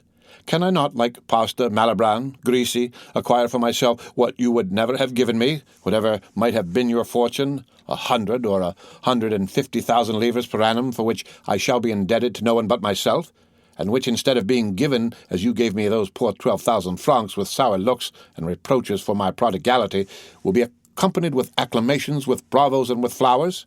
And if I do not possess that talent which your smile proves to me you doubt, should I not still have that ardent love of independence which will be a substitute for wealth, and which, in my mind, supersedes even the instinct of self-preservation? No, I grieve not on my own account. I shall always find a resource. My books, my pencils, my piano, all the things which cost but little, and which I shall be able to procure, will remain my own. Do you think that I sorrow for Madame Danglars? Undeceive yourself again. Either I am greatly mistaken, or she has provided against the catastrophe which threatens you, and which will pass over without affecting her. She has taken care for herself, at least I hope so, for her attention has not been diverted from her project by watching over me. She has fostered my independence by professedly indulging my love for liberty. Oh, no, sir. From my childhood I have seen too much and understood too much of what has passed around me for misfortune to have an undue power over me. From my earliest recollections I have been beloved by no one. So much the worse. That has naturally led me to love no one. So much the better, now you have my profession of faith. Then, said Danglars, pale with anger, which was not at all due to offended paternal love, then, mademoiselle, you persist in your determination to accelerate my ruin? Your ruin? I accelerate your ruin? What do you mean? I do not understand you. So much the better. I have a ray of hope left. Listen. I am all attention, said Eugenie, looking so earnestly at her father that it was an effort for the latter to endure her unrelenting gaze. Monsieur Cavalcanti, continued Danglars, is about to marry you, and will place in my hands his fortune, amounting to 3,000,000 livres. That is admirable, said Eugenie with sovereign contempt, smoothing her gloves out one upon the other. You think I shall deprive you of those 3 millions, said Danglars, but do not fear it. They are destined to produce at least 10. I and a brother banker have obtained a grant of a railway, the only industrial enterprise which in these days promises to make good the fabulous prospects that law once held out to the eternally deluded Parisians in the fantastic Mississippi scheme. As I look at it, a millionth part of a railway is worth fully as much as an acre of waste land on the banks of the Ohio. We make in our case a deposit on a mortgage, which is an advance, as you see, since we gain at least 10, 15, 20, or 100 livres worth of iron in exchange for our money. Well, within a week I am to deposit 4 millions for my share. The 4 millions, I promise you, will produce 10 or 12. But during my visit to you the day before yesterday, sir, which you appear to recollect so well, replied Eugenie, I saw you arranging a deposit, is not that the term, of 5 millions and a half. You even pointed it out to me in 2 drafts on the Treasury, and you were astonished that so valuable a paper did not dazzle my eyes like lightning. Yes, but those 5 millions and a half are not mine, and are only a proof of the great confidence placed in me. My title of popular banker has gained me the confidence of charitable institutions, and the 5 millions and a half belong to them. At any other time I should not have hesitated to make use of them. But the great losses I have recently sustained are well known, and as I told you, my credit is rather shaken. That deposit may be at any moment withdrawn, and if I had employed it for another purpose, I should bring on me a disgraceful bankruptcy. I do not despise bankruptcies, believe me, but they must be those which enrich, not those which ruin. Now, if you marry Monsieur Cavalcanti and I get the 3 millions, or even if it is thought I am going to get them, my credit will be restored, and my fortune, which for the last month or 2 has been swallowed up in gulfs which have been opened in my path by an inconceivable fatality, will revive. Do you understand me? Perfectly. You pledge me for 3 millions, do you not? The greater the amount, the more flattering it is to you. It gives you an idea of your value. Thank you. One word more, sir. Do you promise me to make what use you can of the report of the fortune Monsieur Cavalcanti will bring without touching the money? This is no act of selfishness, but of delicacy. I am willing to help rebuild your fortune, but I will not be an accomplice in the ruin of others. But since I tell you, cried Danglars, that with these 3 million... Do you expect to recover your position, sir, without touching those 3 million? I hope so, if the marriage should take place and confirm my credit. Shall you be able to pay Monsieur Cavalcanti the 500,000 francs you promised for my dowry? He shall receive them on returning from the mares. Very well. What next? What more do you want? I wish to know if, in demanding my signature, you leave me entirely free in my person. Absolutely. Then, as I said before, sir, very well. I am ready to marry Monsieur Cavalcanti. But what are you up to? Ah, that is my affair. What advantage should I have over you if, knowing your secret, I were to tell you mine?" Danglars bit his lips. "Then," said he, "you are ready to pay the official visits, which are absolutely indispensable?" "Yes," replied Eugenie. "And to sign the contract in 3 days?" "Yes." "Then in my turn I also say very well."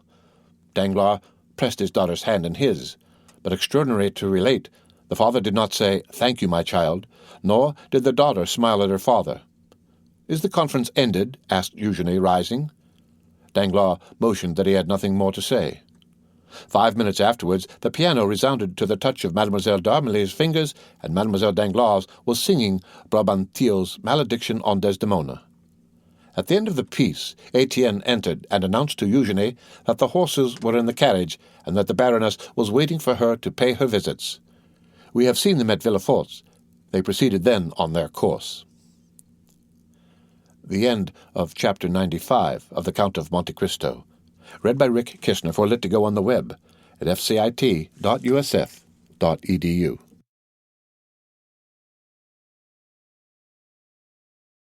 The Count of Monte Cristo by Alexandre Dumas. Chapter 96. The Contract.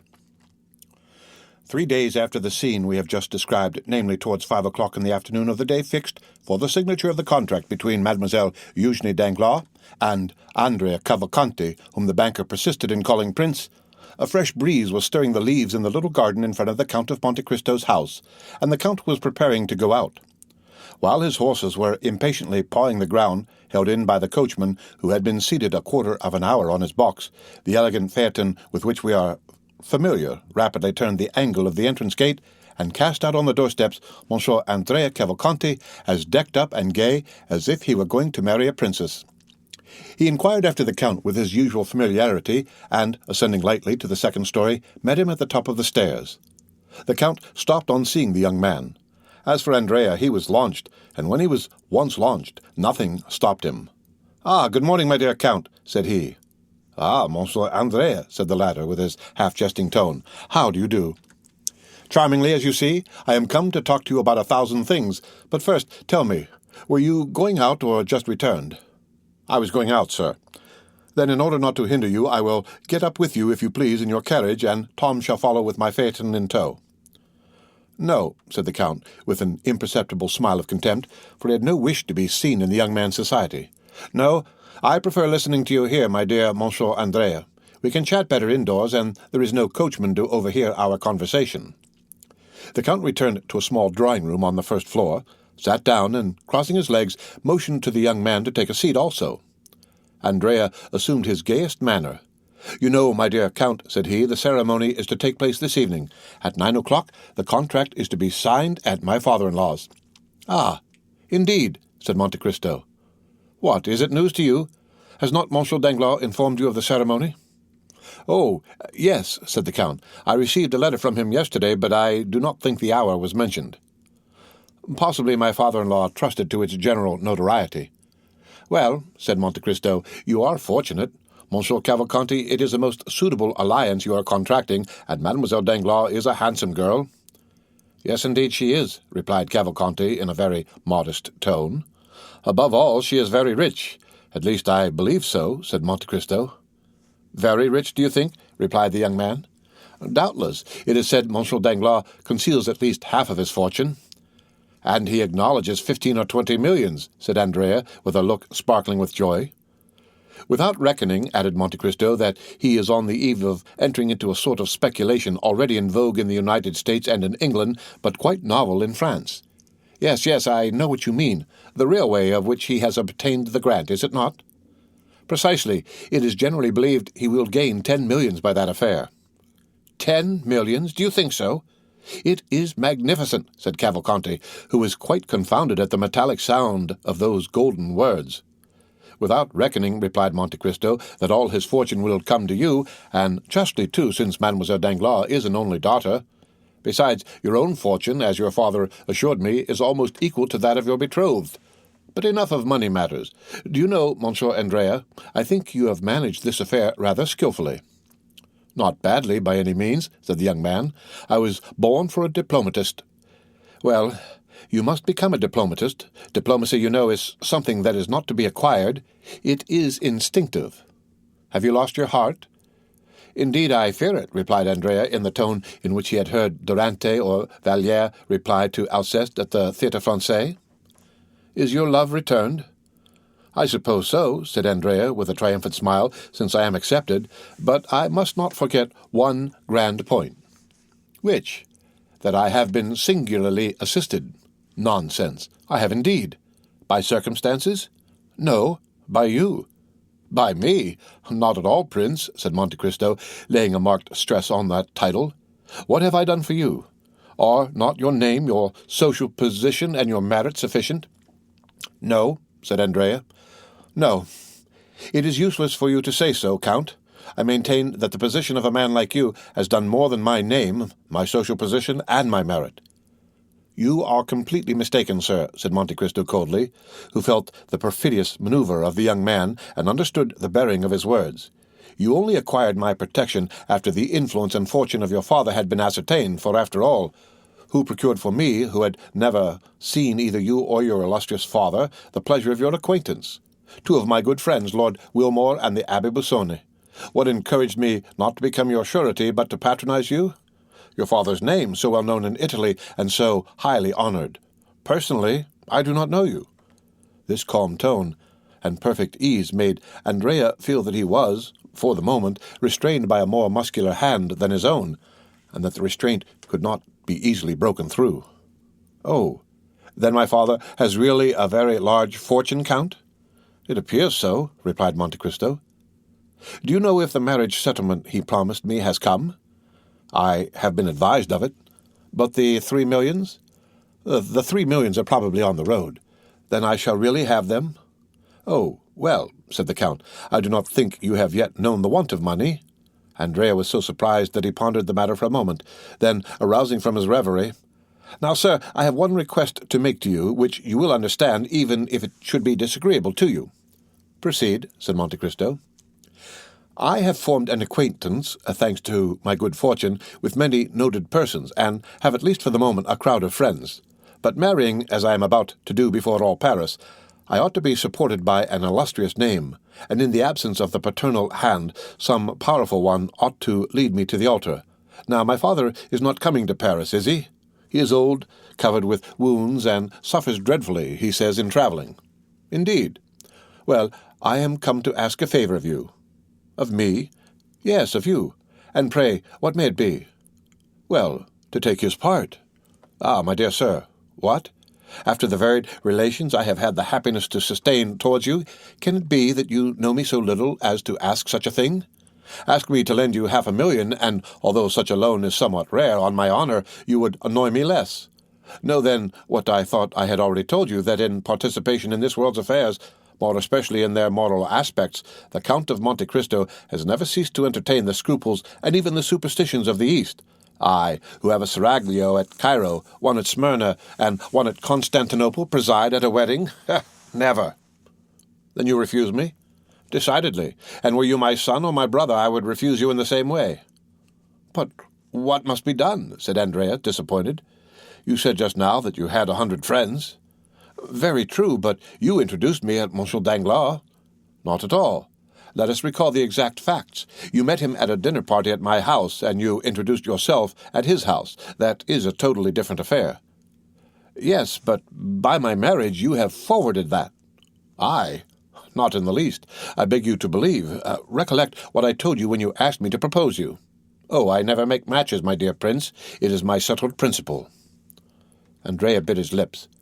"But at least you will be there?" "Will all Paris be there?" "Oh, certainly." "Well, like all Paris, I shall be there too," said the Count. "And will you sign the contract?" "I see no objection to that. My scruples do not go thus far."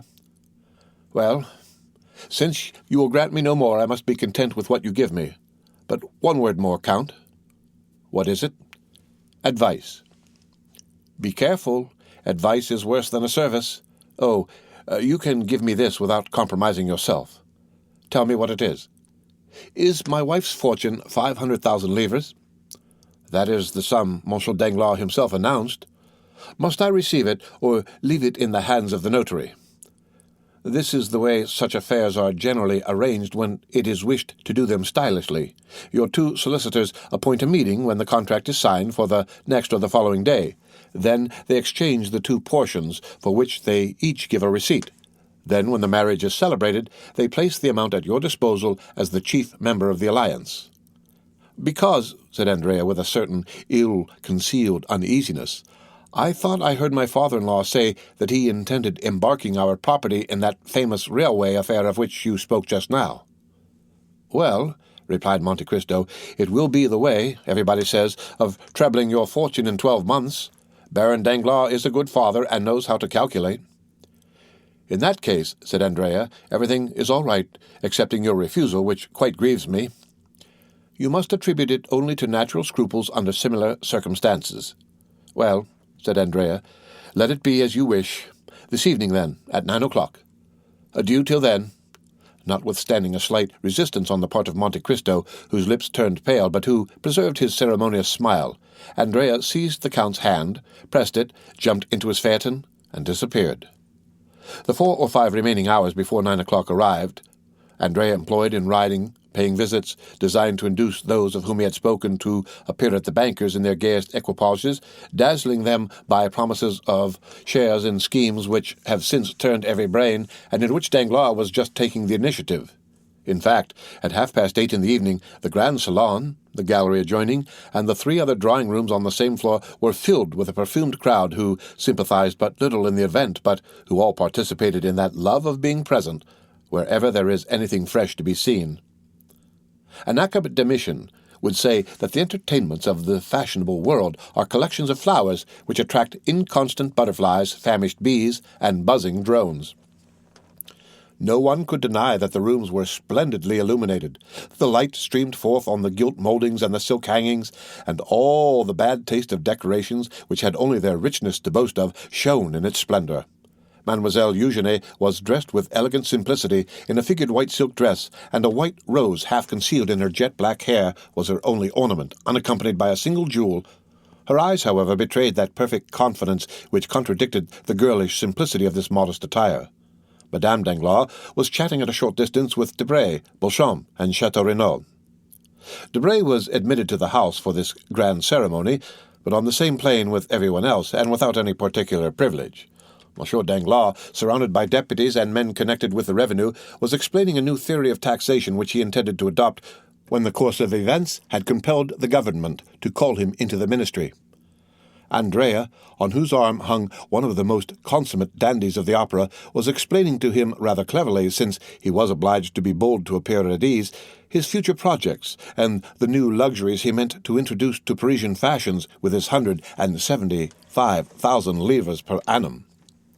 The crowd moved to and fro in the rooms like an ebb and flow of turquoises, rubies, emeralds, opals, and diamonds. As usual, the oldest women were the most decorated, and the ugliest, the most conspicuous. If there was a beautiful lily or a sweet rose, you had to search for it, concealed in some corner behind a mother with a turban, or an ant with a bird of paradise. At each moment, in the midst of the crowd, the buzzing and the laughter, the doorkeeper's voice was heard announcing some name well known in the financial department, respected in the army, or illustrious in the literary world, and which was acknowledged by a slight movement in the different groups.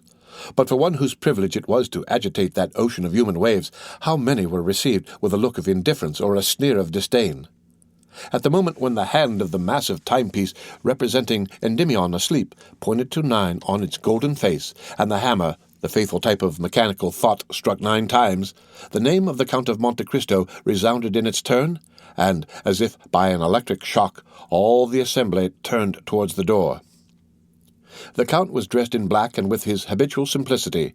His white waistcoat displayed his expansive noble chest, and his black stock was singularly noticeable because of its contrast with the deadly paleness of his face. His only jewelry was a chain so fine that the slender gold thread was scarcely perceptible on his white waistcoat. A circle was immediately formed around the door. The Count perceived at one glance Madame Danglars at one end of the drawing-room, Monsieur Danglars at the other, and Eugenie in front of him. He first advanced towards the Baroness, who was chatting with Madame de Villefort, who had come alone. Valentine being still an invalid, and without turning aside, so clear was the road left for him, he passed from the Baroness to Eugenie, whom he complimented in such rapid and measured terms that the proud artist was quite struck. Near her was Mademoiselle Louise d'Armilly, who thanked the Count for the letters of introduction he had so kindly given her for Italy, which she intended immediately to make use of. On leaving these ladies, he found himself with Danglars, who had advanced to meet him. Having accomplished these 3 social duties, Monte Cristo stopped, looking around him with that expression peculiar to a certain class, which seems to say, "I have done my duty, now let others do theirs." Andrea, who was in an adjoining room, had shared in the sensation caused by the arrival of Monte Cristo, and now came forward to pay his respects to the Count. He found him completely surrounded. All were eager to speak to him, as is always the case with those whose words are few and weighty. The solicitors arrived at this moment and arranged their scrawled papers on the velvet cloth embroidered with gold, which covered the table prepared for the signature. It was a gilt table supported on lion's claws. One of the notaries sat down, the other remained standing. They were about to proceed to the reading of the contract, which half Paris assembled was to sign. All took their places, or rather the ladies formed a circle, while the gentlemen, more indifferent to the restraints of what Boileau calls the energetic style, commented on the feverish agitation of Andrea, on Monsieur Danglars' riveted attention, Eugenie's composure, and the light and sprightly manner in which the Baroness treated this important affair. The contract was read during a profound silence, but as soon as it was finished, the buzz was redoubled through all the drawing-rooms, the brilliant sums, the rolling millions which were to be at the command of the 2 young people, and which crowned the display of the wedding presents and the young lady's diamonds, which had been made in a room entirely appropriated for that purpose, had exercised to the full their delusions over the envious assembly. Mademoiselle Danglars' charms were heightened in the opinion of the young men, and for the moment seemed to outvie the sun in splendor. As for the ladies, it is needless to say that, while they coveted the millions, they thought they did not need them for themselves, as they were beautiful enough without them. Andrea, surrounded by his friends, complimented, flattered, beginning to believe in the reality of his dream, was almost bewildered. The notary solemnly took the pen, flourished it above his head, and said, "Gentlemen, we are about to sign the contract." The Baron was to sign first, then the representative of Monsieur Cavalcanti, Senior, then the Baroness, afterwards the future couple, as they are styled in the abominable phraseology of legal documents. The Baron took the pen and signed, then the representative. The Baroness approached, leaning on Madame de Villefort's arm. "My dear," said she, as she took the pen, "is it not vexatious?" An unexpected incident in the affair of murder and theft at the Count of Monte Cristo's, in which he nearly fell a victim, deprives us of the pleasure of seeing Monsieur de Villefort. "Indeed," said Monsieur Danglars, in the same tone in which he would have said, "Oh, well, what do I care?"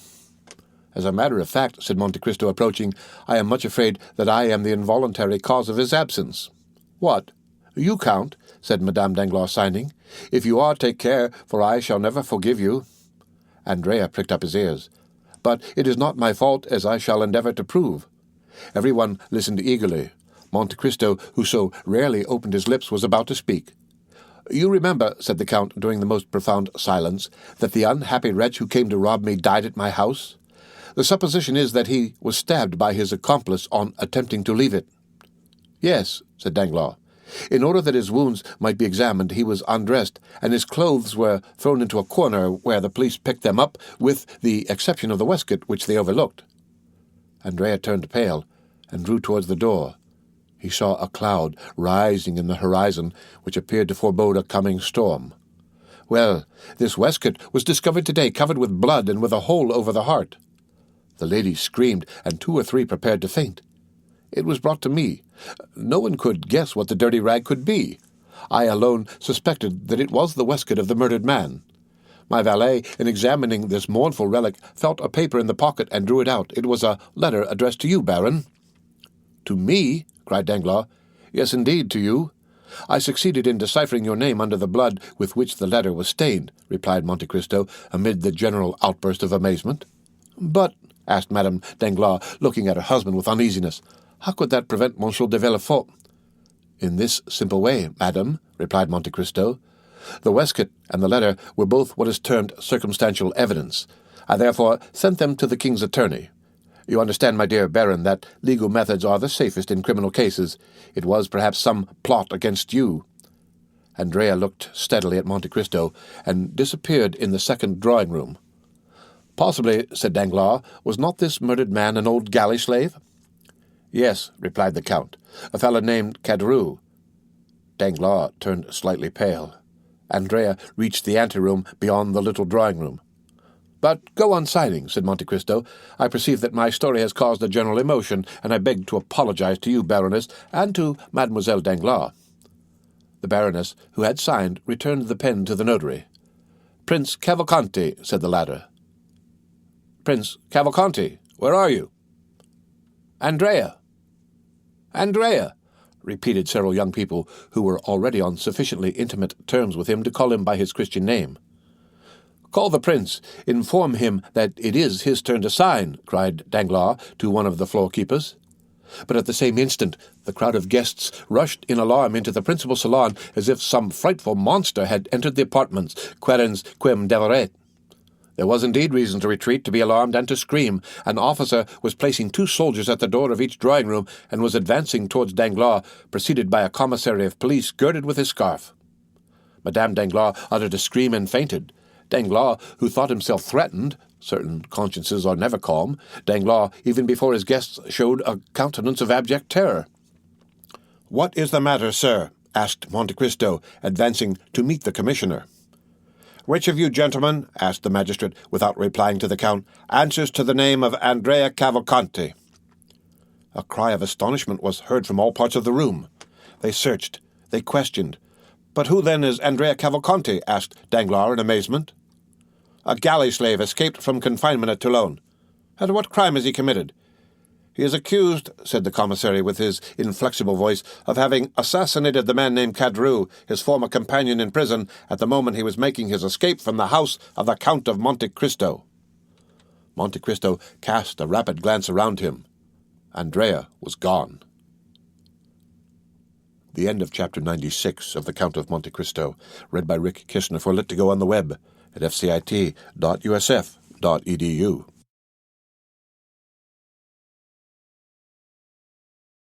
The Count of Monte Cristo, by Alexandre Dumas. Chapter 97. The Departure for Belgium. A few minutes after the scene of confusion produced in the salons of Monsieur Danglars by the unexpected appearance of the brigade of soldiers, and by the disclosure which had followed, the mansion was deserted with as much rapidity as if a case of plague or of cholera morbus had broken out among the guests.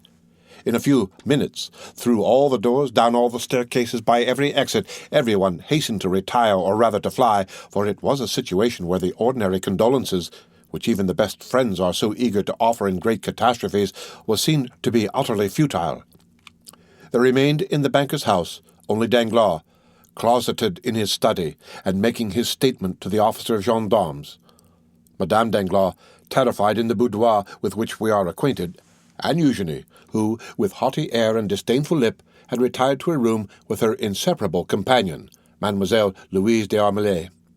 As for the numerous servants, more numerous that evening than usual, for their number was augmented by cooks and butlers from the Café de Paris, venting on their employers their anger at what they termed the insult to which they had been subjected, they collected in groups in the hall, in the kitchens, or in their rooms, thinking very little of their duty, which was thus naturally interrupted.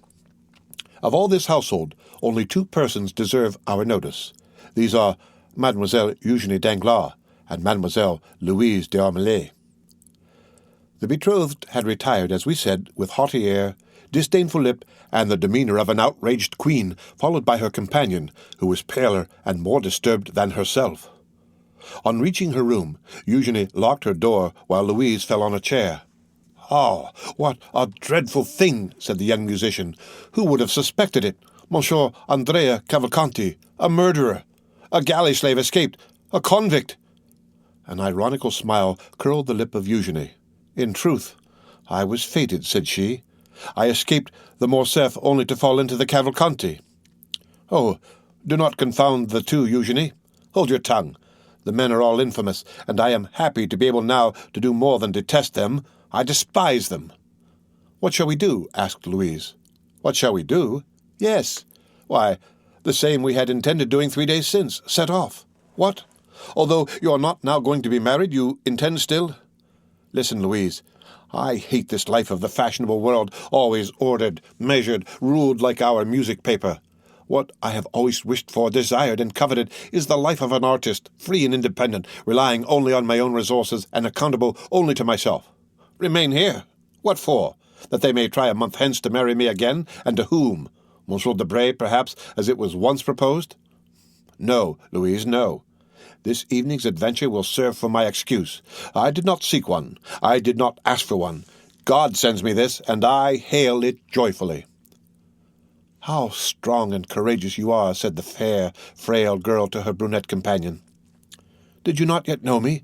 Come, Louise, let us talk of our affairs. The post-chaise was happily bought 3 days since. Have you sent it where we are to go for it? Yes. Our passport? Here it is. And Eugenie, with her usual precision, opened a printed paper and read. Monsieur Léon d'Armelay, 20 years of age, profession artist, hair black, eyes black, traveling with his sister. Capital. How did you get this passport? When I went to ask Monsieur de Monte Cristo for letters to the directors of the theatres at Rome and Naples, I expressed my fears of traveling as a woman. He perfectly understood them, and undertook to procure for me a man's passport, and 2 days after I received this, to which I have added with my own hand, traveling with his sister. Well, said Eugenie cheerfully, we have then only to pack up our trunks. We shall start the evening of the signing of the contract instead of the evening of the wedding. That is all. But consider the matter seriously, Eugenie. Oh, I am done with considering. I am tired of hearing only of market reports, of the end of the month, of the rise and fall of Spanish funds, of Haitian bonds. Instead of that, Louise, do you understand? Air, liberty, melody of birds, plains of Lombardy, Venetian canals, Roman palaces, the Bay of Naples. How much have we, Louise? The young girl to whom this question was addressed drew from an inlaid secretary a small portfolio with a lock in which she counted 23 banknotes. 23,000 francs, said she. And as much at least in pearls, diamonds, and jewels, said Eugenie. We are rich. With 45,000 francs we can live like princesses for 2 years, and comfortably for 4.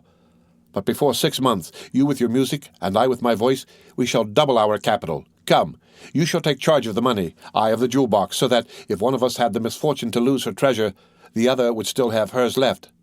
Now, the portmanteau. Let us make haste, the portmanteau. Stop, said Louise, going to listen at Madame Danglars' door. What do you fear? That we may be discovered. The door is locked. They may tell us to open it.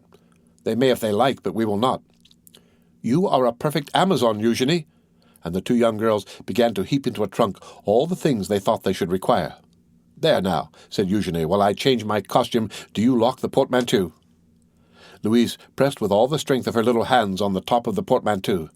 But I cannot, said she. I am not strong enough. Do you shut it? Ah, you do well to ask, said Eugenie, laughing.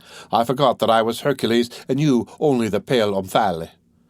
And the young girl, kneeling on the top, pressed the 2 parts of the portmanteau together, and Mademoiselle d'Armelay passed the bolt of the padlock through. When this was done, Eugenie opened a drawer of which she kept the key, and took from it a wadded violet silk travelling cloak. Here, said she, you see, I have thought of everything. With this cloak you will not be cold. But you? Oh, I am never cold, you know. Besides, with these men's clothes. Will you dress here? Certainly. Shall you have time? Do not be uneasy, you little coward. All our servants are busy discussing the grand affair. Besides, what is there astonishing when you think of the grief I ought to be in that I shut myself up? Tell me. No, truly, you comfort me. Come and help me. From the same drawer she took a man's complete costume, from the boots to a coat and a provision of linen, where there was nothing superfluous but every requisite. Then, with a promptitude which indicated that this was not the first time she had amused herself by adopting the garb of the opposite sex, Eugenie drew on the boots and pantaloons, tied her cravat, buttoned her waistcoat up to the throat, and put on a coat which admirably fitted her beautiful figure. Oh, that is very good. Indeed, it is very good, said Louise, looking at her with admiration. But that beautiful black hair, those magnificent braids, which made all the ladies sigh with envy, will they go under a man's hat like the one I see down there? You shall see, said Eugenie, and with her left hand, seizing the thick mass which her long fingers could scarcely grasp, she took in her right hand a pair of long scissors, and soon the steel met through the rich and splendid hair which fell in a cluster at her feet as she leaned back to keep it from her coat. Then she grasped the front hair, which she also cut off, without expressing the least regret. On the contrary, her eyes sparkled with greater pleasure than usual under her ebony eyebrows. "Oh, the magnificent hair," said Louise, with regret. "And am I not 100 times better thus?" cried Eugenie, smoothing the scattered curls of her hair, which had now quite a masculine appearance. "And do you not think me handsomer so?" "Oh, you are beautiful, always beautiful," cried Louise.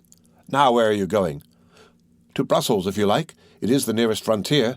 We can go to Brussels, Liège, Aix-la-Chapelle, then up the Rhine to Strasbourg.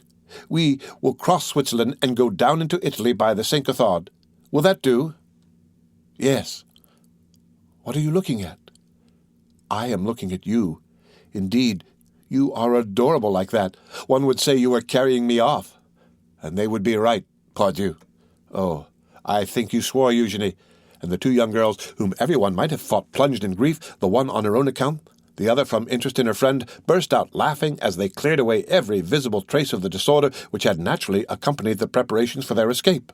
Then, having blown out the lights, the two fugitives, looking and listening eagerly, with outstretched necks, opened the door of a dressing-room which led by a side staircase down to the yard, Eugenie going first, and holding with one arm the portmanteau, which by the opposite handle Mademoiselle d'Armilly scarcely raised with both hands. The yard was empty. The clock was striking 12. The porter was not yet gone to bed. Eugenie approached softly, and saw the old man sleeping soundly in an armchair in his lodge.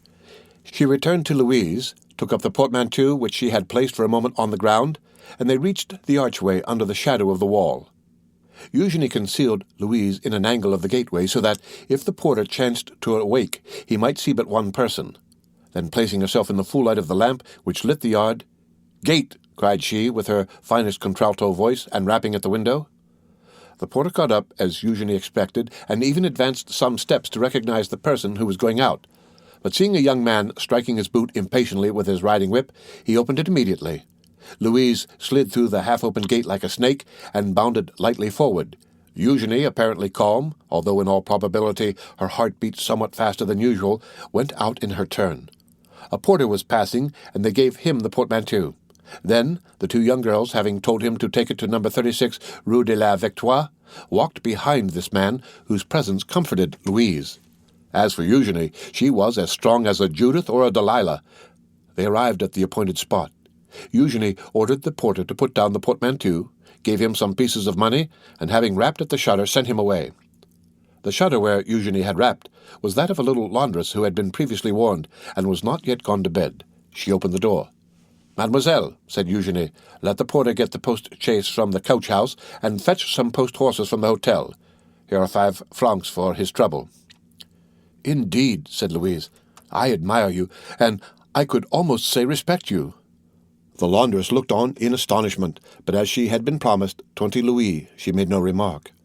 In a quarter of an hour the porter returned with a postboy and horses which were harnessed, and put in the post-chaise in a minute, while the porter fastened the portmanteau on with the assistance of a cord and strap. "Here is the passport," said the postilion. "Which way are we going, young gentleman?" "To Fontainebleau," replied Eugenie with an almost masculine voice. "What do you say?" said Louise. "I am giving them the slip," said Eugenie. "This woman to whom we have given 20 louis may betray us for 40. We will soon alter our direction." And the young girl jumped into the britchka, which was admirably arranged for sleeping in, without scarcely touching the step. "You were always right," said the music teacher, seating herself by the side of her friend. A quarter of an hour afterwards, the postilion, having been put in the right road, passed with a crack of his whip through the gateway of the Barrière Saint-Martin. "Ah," said Louise, breathing freely, "here we are. Out of Paris." "Yes, my dear, the abduction is an accomplished fact," replied Eugenie. "Yes, and without violence," said Louise. "I should bring that forward as an extenuating circumstance," replied Eugenie. These words were lost in the noise which the carriage made in rolling over the pavement of La Villette. Monsieur Danglars no longer had a daughter.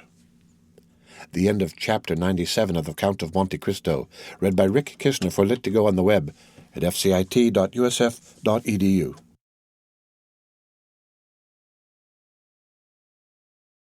The Count of Monte Cristo, by Alexandre Dumas. Chapter 98, The Bell and Bottle Tavern. And now let us leave Mademoiselle Danglars and her friend pursuing their way to Brussels, and return to poor Andrea Cavalcanti, so inopportunely interrupted in his rise to fortune. Notwithstanding his youth, Master Andrea was a very skilful and intelligent boy. We have seen that on the first rumour which reached the salon, he had gradually approached the door, and crossing 2 or 3 rooms at last disappeared. But we have forgotten to mention one circumstance which nevertheless ought not to be omitted. In one of the rooms he crossed, the trousseau of the bride-elect was on exhibition. There were caskets of diamonds, cashmere shawls, Valenciennes lace, English veilings, and, in fact, all the tempting things the bare mention of which makes the hearts of young girls bound with joy, and which is called the corbeille. Editorial note. This word means literally the basket, because wedding gifts were originally brought in such a receptacle. Now, in passing through this room, Andrea proved himself not only to be clever and intelligent, but also provident, for he helped himself to the most valuable of the ornaments before him. Furnished with this plunder, Andrea leaped with a lighter heart from the window, intending to slip through the hands of the gendarmes. Tall and well-proportioned as an ancient gladiator, and muscular as a Spartan, he walked for a quarter of an hour without knowing where to direct his steps, actuated by the sole idea of getting away from the spot, where if he lingered, he knew that he would surely be taken. Having passed through the Rue Mont Blanc, guided by the instinct which leads thieves always to take the safest path, he found himself at the end of the Rue Lafayette. There he stopped, breathless and panting. He was quite alone. On one side was the vast wilderness of the Saint-Lazare, on the other Paris enshrouded in darkness.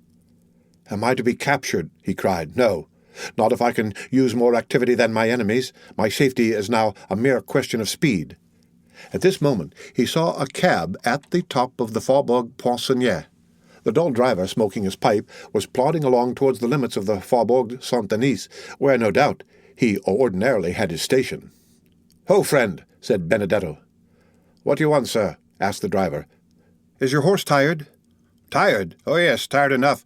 He has done nothing the whole of the blessed day. 4 wretched fares and 20 sous over, making in all 7 francs, are all that I have earned, and I ought to take 10 to the owner." "Will you add these 20 francs to the 7 you have?" "With pleasure, sir. 20 francs are not to be despised. Tell me what I am to do for this." "A very easy thing if your horse isn't tired." "I tell you he'll go like the wind, only tell me which way to drive." "Towards the Louvre." "Ah, I know the way. You get good sweetened rum over there." "Exactly so. I merely wish to overtake one of my friends with whom I am going to hunt tomorrow at Chapelle-en-Cheval. He should have waited for me here with a cabriolet till 11:30. It is 12, and tired of waiting he must have gone on." "It is likely. Well, will you try and overtake him?" "Nothing I should like better. If you do not overtake him before we reach Bourget, you shall have 20 francs, if not before Louvre, 30. "And if we do overtake him?" 40, said Andrea, after a moment's hesitation, at the end of which he remembered that he might safely promise. "That's all right," said the man. "Hop in and we're off. Hoopla!" Andrea got into the cab, which passed rapidly through the Faubourg Saint-Denis, along the Faubourg Saint-Martin, crossed the barrier, and threaded its way through the interminable Villette. They never overtook the chimerical friend, yet Andrea frequently inquired of people on foot whom he passed, and at the inns which were not yet closed, for a green cabriolet and bay horse, and as there are a great many cabriolets to be seen on the road to the Low Countries, and as 9/10 of them are green, the inquiries increased at every step. Everyone had just seen it pass. It was only 500, 200, 100 steps in advance. At length they reached it, but it was not the friend.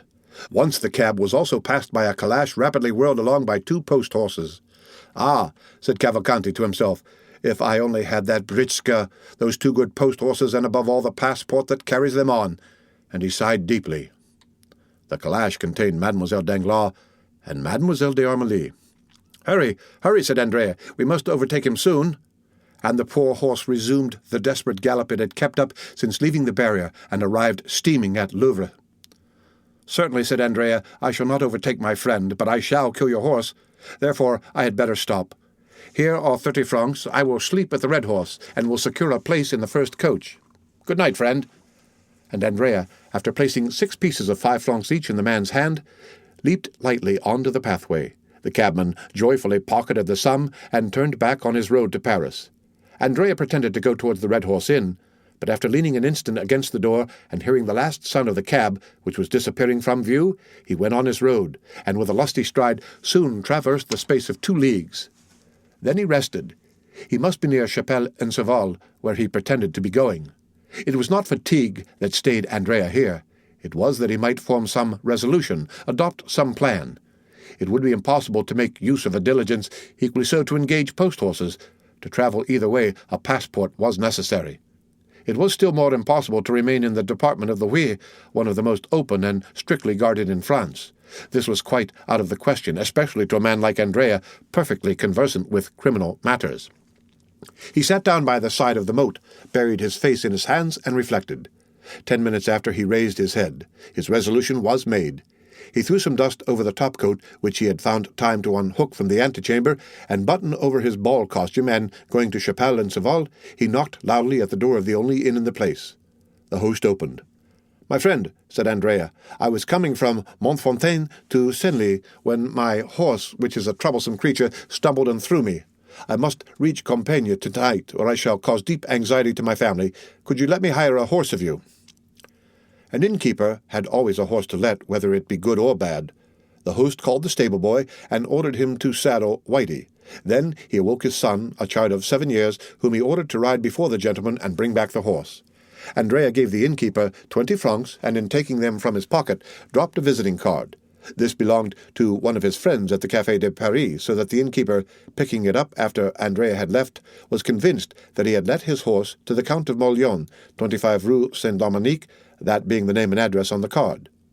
Whitey was not a fast animal, but he kept up an easy, steady pace. In 3 hours and a half, Andrea had traversed the 9 leagues which separated him from Compiègne, and 4 o'clock struck as he reached the place where the coaches stop. There is an excellent tavern at Compiègne, well remembered by those who have ever been there. Andrea, who had often stayed there in his rides about Paris, recollected the Bell and Bottle Inn. He turned around, saw the sign by the light of a reflected lamp, and having dismissed the child, giving him all the small coin he had about him, he began knocking at the door, very reasonably concluding that having now 3 or 4 hours before him, he had best fortify himself against the fatigues of the morrow by a sound sleep and a good supper. A waiter opened the door. "My friend," said Andrea, "I have been dining at Saint-Jean-au-Bois, and expected to catch the coach which passes by at midnight, but like a fool I have lost my way, and have been walking for the last 4 hours in the forest. Show me into one of those pretty little rooms which overlook the court, and bring me a cold fowl and a bottle of Bordeaux." The waiter had no suspicions. Andrea spoke with perfect composure. He had a cigar in his mouth, and his hands in the pocket of his top coat. His clothes were fashionably made, his chin smooth, his boots irreproachable. He looked merely as if he had stayed out very late. That was all. While the waiter was preparing his room, the hostess arose. Andrea assumed his most charming smile, and asked if he could have number 3, which he had occupied on his last stay at Compiègne. Unfortunately, number 3 was engaged by a young man who was travelling with his sister. Andrea appeared in despair, but consoled himself when the hostess assured him that number 7, prepared for him, was situated precisely the same as number 3, and while warming his feet and chatting about the last races at Chantilly, he waited until they announced his room to be ready. Andrea had not spoken without cause of the pretty rooms looking out upon the court of the Bell Tavern, which, with its triple galleries, like those of a theatre, with the jessamine and clematis twining round the light columns, forms one of the prettiest entrances to an inn that you can imagine. The fowl was tender, the wine old, the fire clear and sparkling, and Andrea was surprised to find himself eating with as good an appetite as though nothing had happened. Then he went to bed, and almost immediately fell into that deep sleep which is sure to visit men of 20 years of age, even when they are torn with remorse. Now, here we are obliged to own that Andrea ought to have felt remorse, but that he did not. This was the plan which had appealed to him to afford the best chance of his security. Before daybreak he would awake, leave the inn after rigorously paying his bill, and reaching the forest, he would, under pretence of making studies in painting, test the hospitality of some peasants, procure himself the dress of a woodcutter and a hatchet, casting off the lion's skin to assume that of the woodman. Then, with his hands covered with dirt, his hair darkened by means of a leaden comb, his complexion embrowned with a preparation for which one of his old comrades had given him the recipe, he intended, by following the wooded districts, to reach the nearest frontier, walking by night and sleeping in the day in the forests and quarries, and only entering inhabited regions to buy a loaf from time to time. Once past the frontier, Andrea proposed making money of his diamonds, and by uniting the proceeds to 10 banknotes he always carried about with him in case of accident, he would then find himself possessor of about 50,000 livres, which he philosophically considered as no very deplorable condition after all. Moreover, he reckoned much on the interest of the Danglars to hush up the rumour of their own misadventures. These were the reasons which, added to the fatigue, caused Andrea to sleep so soundly. In order that he might awaken early, he did not close the shutters, but contented himself with bolting the door and placing on the table an unclasped and long-pointed knife whose temper he well knew, and which was never absent from him. About 7 in the morning, Andrea was awakened by a ray of sunlight which played warm and brilliant upon his face. In all well-organized brains, the predominating idea, and there always is one, is sure to be the last thought before sleeping and the first upon waking in the morning. Andrea had scarcely opened his eyes when his predominating idea presented itself and whispered in his ear that he had slept too long. He jumped out of bed and ran to the window. A gendarme was crossing the court. A gendarme is one of the most striking objects in the world, even to a man void of uneasiness, but for one who has a timid conscience, and with good cause too, the yellow, blue, and white uniform is really very alarming. "Why is that gendarme there?" asked Andrea of himself. Then all at once he replied with that logic which the reader has doubtless remarked in him. "There is nothing astonishing in seeing a gendarme at an inn. Instead of being astonished, let me dress myself." And the youth dressed himself with a facility his valet de chambre had failed to rob him of during the 2 months of fashionable life he had led in Paris. "Now then," said Andrea while dressing himself, "I'll wait till he leaves, and then I'll slip away." And saying this, Andrea, who had now put on his boots and cravat, stole gently to the window and a second time lifted up the muslin curtain.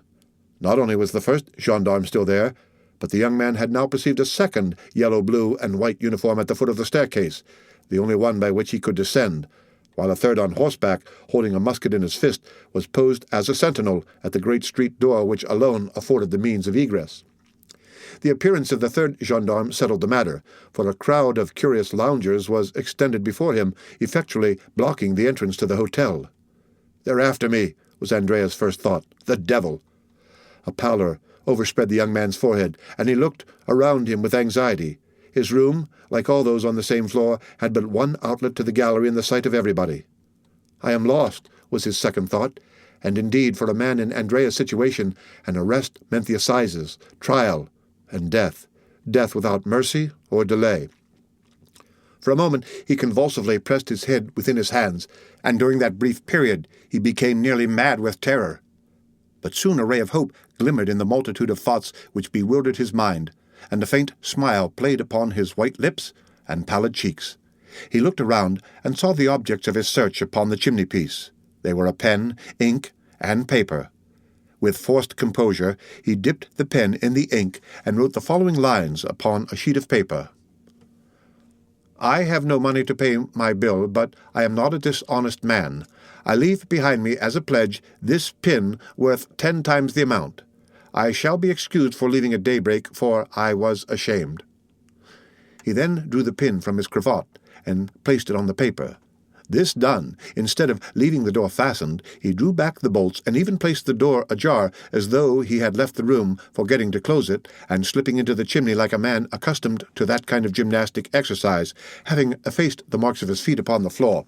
He commenced climbing the only opening which afforded him the means of escape. At this precise time, the first gendarme Andrea had noticed walked upstairs, preceded by the commissary of police, and supported by the second gendarme who guarded the staircase and was himself reinforced by the one stationed at the door. Andrea was indebted for this visit to the following circumstances. At daybreak, the telegraphs were set at work in all directions, and almost immediately the authorities in every district had exerted their utmost endeavours to arrest the murderer of Caderousse. Compiègne, that royal residence and fortified town, is well furnished with authorities, gendarmes, and commissaries of police. They therefore began operations as soon as the telegraphic dispatch arrived, and the Bell and Bottle being the best-known hotel in the town, they had naturally directed their first inquiries there. Now, besides the reports of the sentinels guarding the Hôtel de Ville, which is next door to the Bell and Bottle, it had been stated by others that a number of travellers had arrived during the night. The sentinel, who was relieved at 6 o'clock in the morning, remembered perfectly that just as he was taking his post a few minutes past 4, a young man arrived on horseback with a little boy before him. The young man, having dismissed the boy and horse, knocked at the door of the hotel, which was opened and again closed after his entrance. This late arrival had attracted much suspicion, and the young man, being no other than Andrea, the commissary and gendarme, who was a brigadier, directed their steps towards his room. They found the door ajar. "Oh-ho!" said the brigadier, who thoroughly understood the trick. "A bad sign to find the door open. I would rather find it triply bolted." And indeed, the little note and pin upon the table confirmed, or rather corroborated, the sad truth. Andrea had fled. We say corroborated because the brigadier was too experienced to be convinced by a single proof. He glanced around, looked in the bed, shook the curtains, opened the closets, and finally stopped at the chimney. Andrea had taken the precaution to leave no traces of his feet in the ashes, but still, it was an outlet, and in this light was not to be passed over without serious investigation. The brigadier sent for some sticks and straw, and having filled the chimney with them, set a light to it. The fire crackled, and the smoke ascended like the dull vapour from a volcano. But still no prisoner fell down, as they expected. The fact was that Andrea, at war with society ever since his youth, was quite as deep as a gendarme. Even though he were advanced to the rank of brigadier, and quite prepared for the fire, he had climbed out on the roof, and was crouching down against the chimney-pots.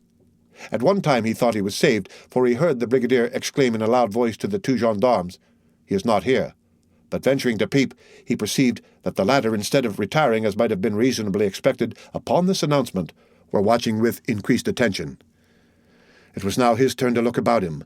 The Hôtel de Ville, a massive 16th-century building, was on his right.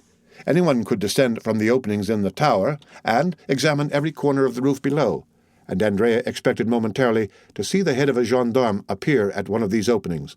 If once discovered, he knew he would be lost, for the roof afforded no chance of escape. He therefore resolved to descend, not through the same chimney by which he had come up, but by a similar one conducting to another room. He looked around for a chimney from which no smoke issued, and having reached it, he disappeared through the orifice without being seen by anyone. At the same minute, one of the little windows of the Hôtel de Ville was thrown open, and the head of a gendarme appeared. For an instant it remained motionless as one of the stone decorations of the building. Then, after a long sigh of disappointment, the head disappeared. The brigadier, calm and dignified as the law he represented, passed through the crowd without answering the 1,000 questions addressed to him, and re-entered the hotel. "Well?" asked the two gendarmes. "Well, my boys," said the brigadier, "the brigand must really have escaped early this morning. But we will send to the Villecontre and Noyen roads and search the forest, when we shall catch him, no doubt." The honourable functionary had scarcely expressed himself thus in that intonation which is peculiar to brigadiers of the gendarmerie, when a loud scream, accompanied by the violent ringing of a bell, resounded through the court of the hotel. "Ah, what is that?" cried the brigadier. "Some traveller seems impatient," said the host. "What number was it that rang?" "Number 3. "Run, waiter." At this moment the screams and ringing were redoubled. "Ah," said the brigadier, stopping the servant, "the person who is ringing appears to want something more than a waiter. We will attend upon him with a gendarme. Who occupies number 3? "The little fellow who arrived last night in a post-chaise with his sister, and who asked for an apartment with 2 beds. The bell here rang for the 3rd time," with another shriek of anguish. "Follow me, Mr. Commissary," said the brigadier. "Tread in my steps." "Wait an instant," said the host. "Number 3 has 2 staircases, inside and outside." "Good," said the brigadier. "I will take charge of the inside one. Are the carbines loaded?" "Yes, brigadier." "Well, you guard the exterior, and if he attempts to fly, fire upon him. He must be a great criminal, from what the telegraph says." The brigadier, followed by the commissary, disappeared by the inside staircase, accompanied by the noise which his assertions respecting Andrea had excited in the crowd. This is what had happened. Andrea had very cleverly managed to descend 2/3 of the chimney, but then his foot slipped, and notwithstanding his endeavours, he came into the room with more speed and noise than he intended. It would have signified little had the room been empty, but unfortunately it was occupied. 2 ladies, sleeping in one bed, were awakened by the noise, and fixing their eyes upon the spot whence the sound proceeded, they saw a man. One of these ladies, the fair one, uttered those terrible shrieks which resounded through the house, while the other, rushing to the bell-rope, rang with all her strength. Andrea, as we can see, was surrounded by misfortune. "For pity's sake," he cried, pale and bewildered, without seeing whom he was addressing, "for pity's sake, do not call assistance. Save me. I will not harm you." "Andrea, the murderer!" cried one of the ladies. "Eugenie! Mademoiselle Danglars!" exclaimed Andrea, stupefied. "Help! Help!" cried Mademoiselle d'Armilly, taking the bell from her companion's hand and ringing it yet more violently. "Save me, I am pursued," said Andrea, clasping his hands. "For pity, for mercy's sake, do not deliver me up." "It is too late. They are coming," said Eugenie. "Well, conceal me somewhere. You can say you were needlessly alarmed. You can turn their suspicions and save my life."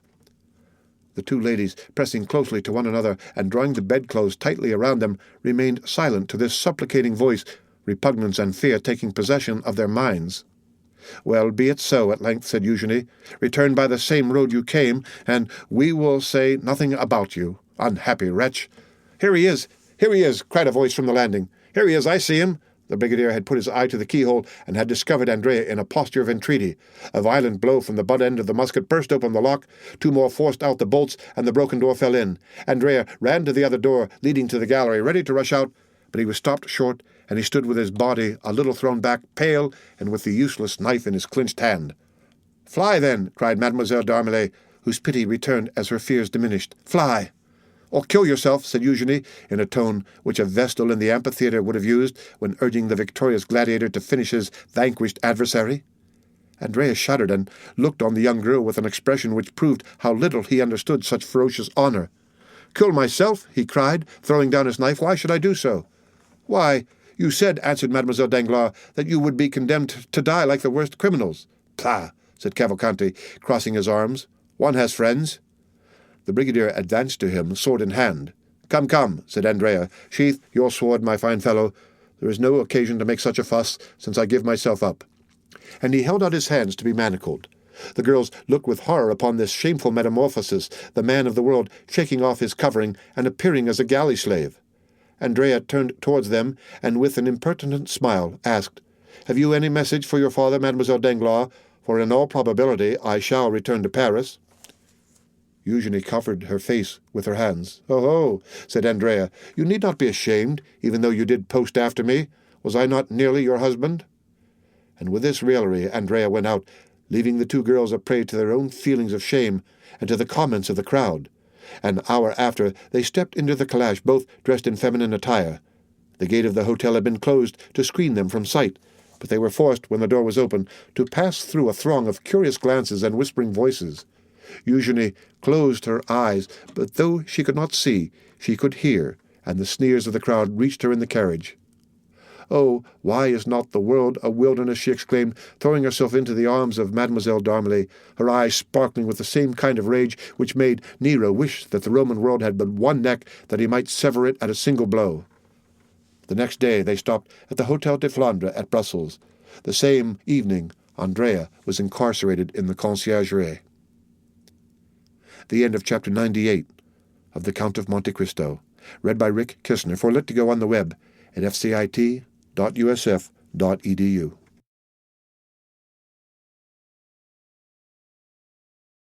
The Count of Monte Cristo by Alexandre Dumas.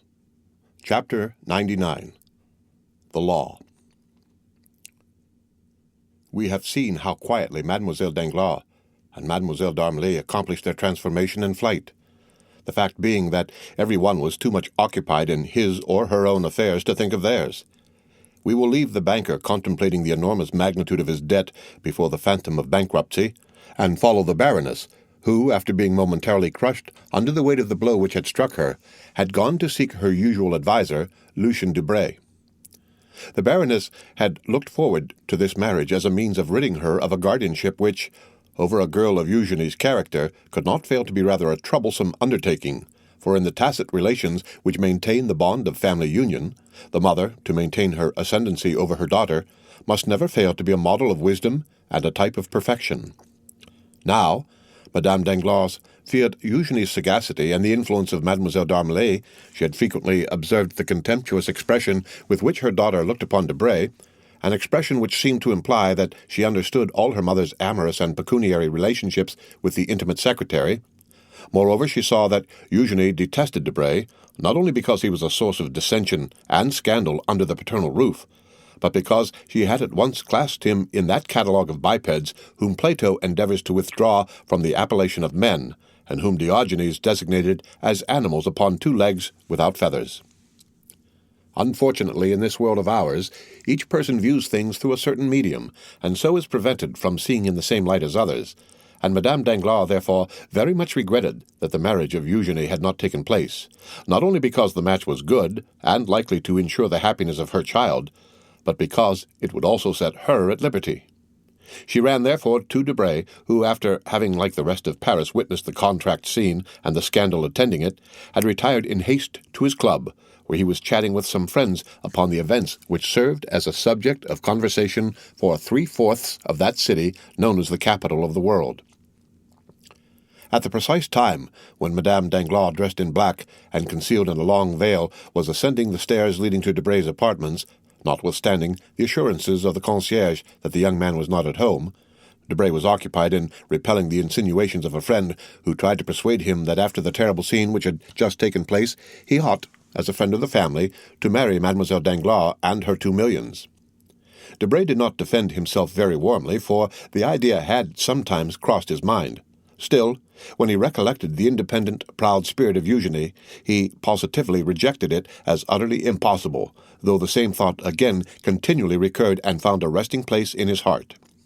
Tea, play, and the conversation which had become interesting during the discussion of such serious affairs lasted till 1 o'clock in the morning. Meanwhile, Madame Danglars, veiled and uneasy, awaited the return of Debray in the little green room, seated between 2 baskets of flowers, which she had that morning sent, and which, it must be confessed, Debray had himself arranged and watered with so much care that his absence was half excused in the eyes of the poor woman. At 20 minutes of 12, Madame Danglars, tired of waiting, returned home. Women of a certain grade are like prosperous grisettes in one respect. They seldom return home after 12 o'clock. The Baroness returned to the hotel with as much caution as Eugenie used in leaving it. She ran lightly upstairs, and with an aching heart entered her apartment, contiguous, as we know, to that of Eugenie. She was fearful of exciting any remark, and believed firmly in her daughter's innocence and fidelity to the paternal roof. She listened at Eugenie's door, and, hearing no sound, tried to enter, but the bolts were in place.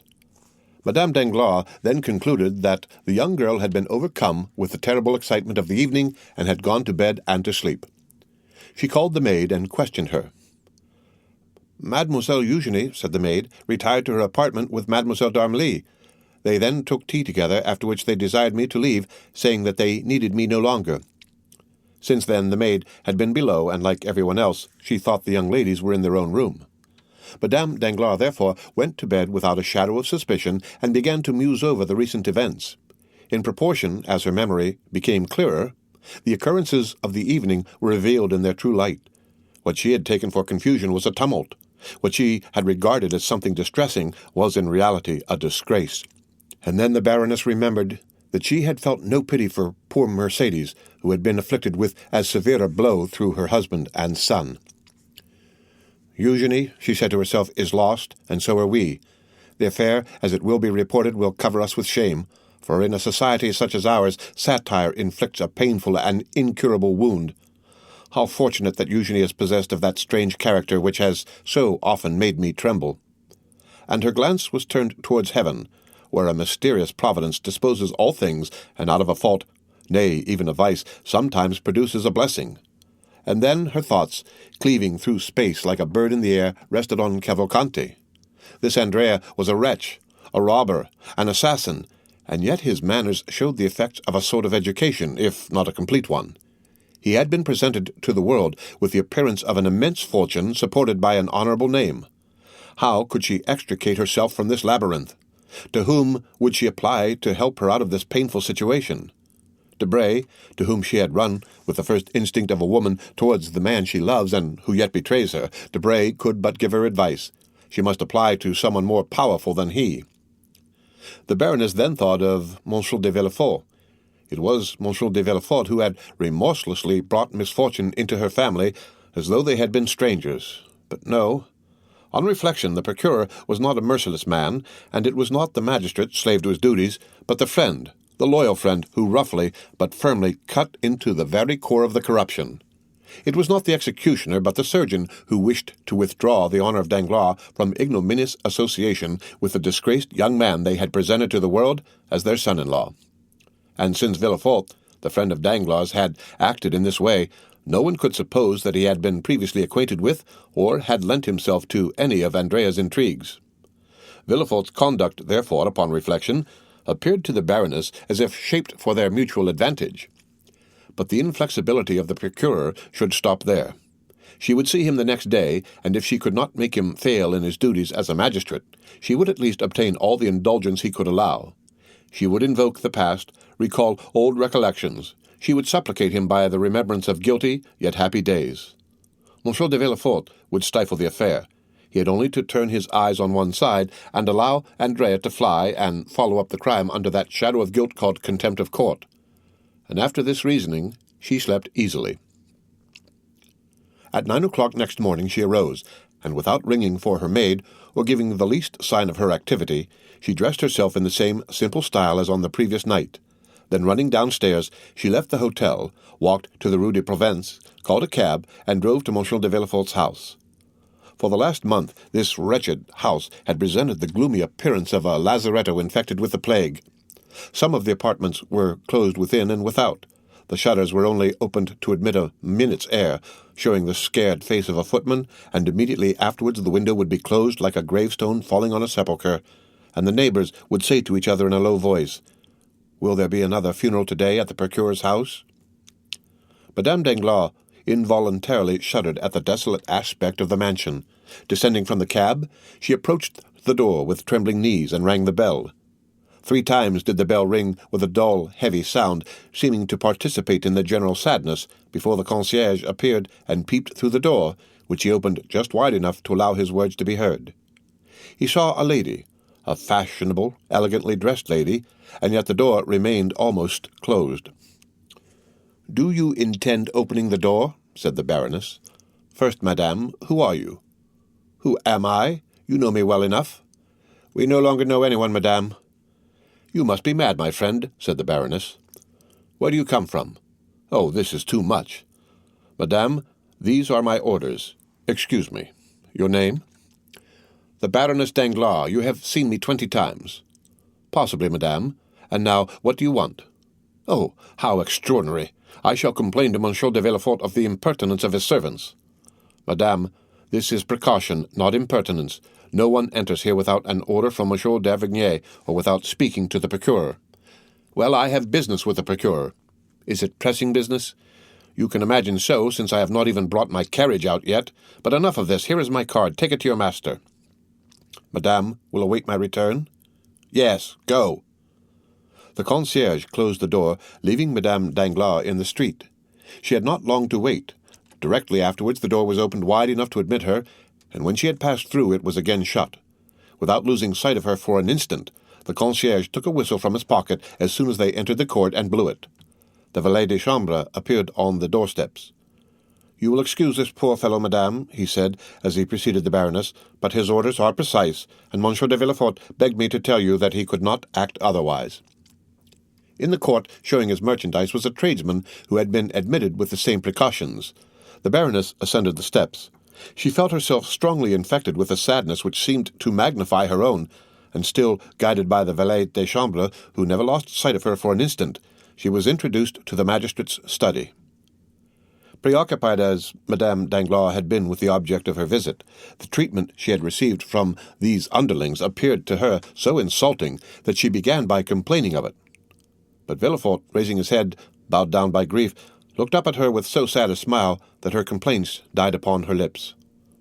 "Forgive my servants," he said, "for a terror I cannot blame them for. From being suspected, they have become suspicious." Madame Danglars had often heard of the terror to which the magistrate alluded, but without the evidence of her own eyesight she could never have believed that the sentiment had been carried so far. "You too, then, are unhappy?" she said. "Yes, madame," replied the magistrate. "Then you pity me?" "Sincerely, madame. And you understand what brings me here?" "You wish to speak to me about the circumstance which has just happened?" "Yes, sir. A fearful misfortune." "You mean a mischance?" "A mischance?" repeated the Baroness. "Alas, madame," said the procureur with his imperturbable calmness of manner, "I consider those alone misfortunes which are irreparable." "And you suppose this will be forgotten?" "Everything will be forgotten, madame," said Villefort. "Your daughter will be married tomorrow, if not today, in a week, if not tomorrow, and I do not think you can regret the intended husband of your daughter." Madame Danglars gazed on Villefort, stupefied to find him so almost insultingly calm. "Am I come to a friend?" she asked in a tone full of mournful dignity. "You know that you are, madame," said Villefort, whose pale cheeks became slightly flushed as he gave her the assurance, and truly this assurance carried him back to different events from those now occupying the Baroness and him. "Well, then, be more affectionate, my dear Villefort," said the Baroness.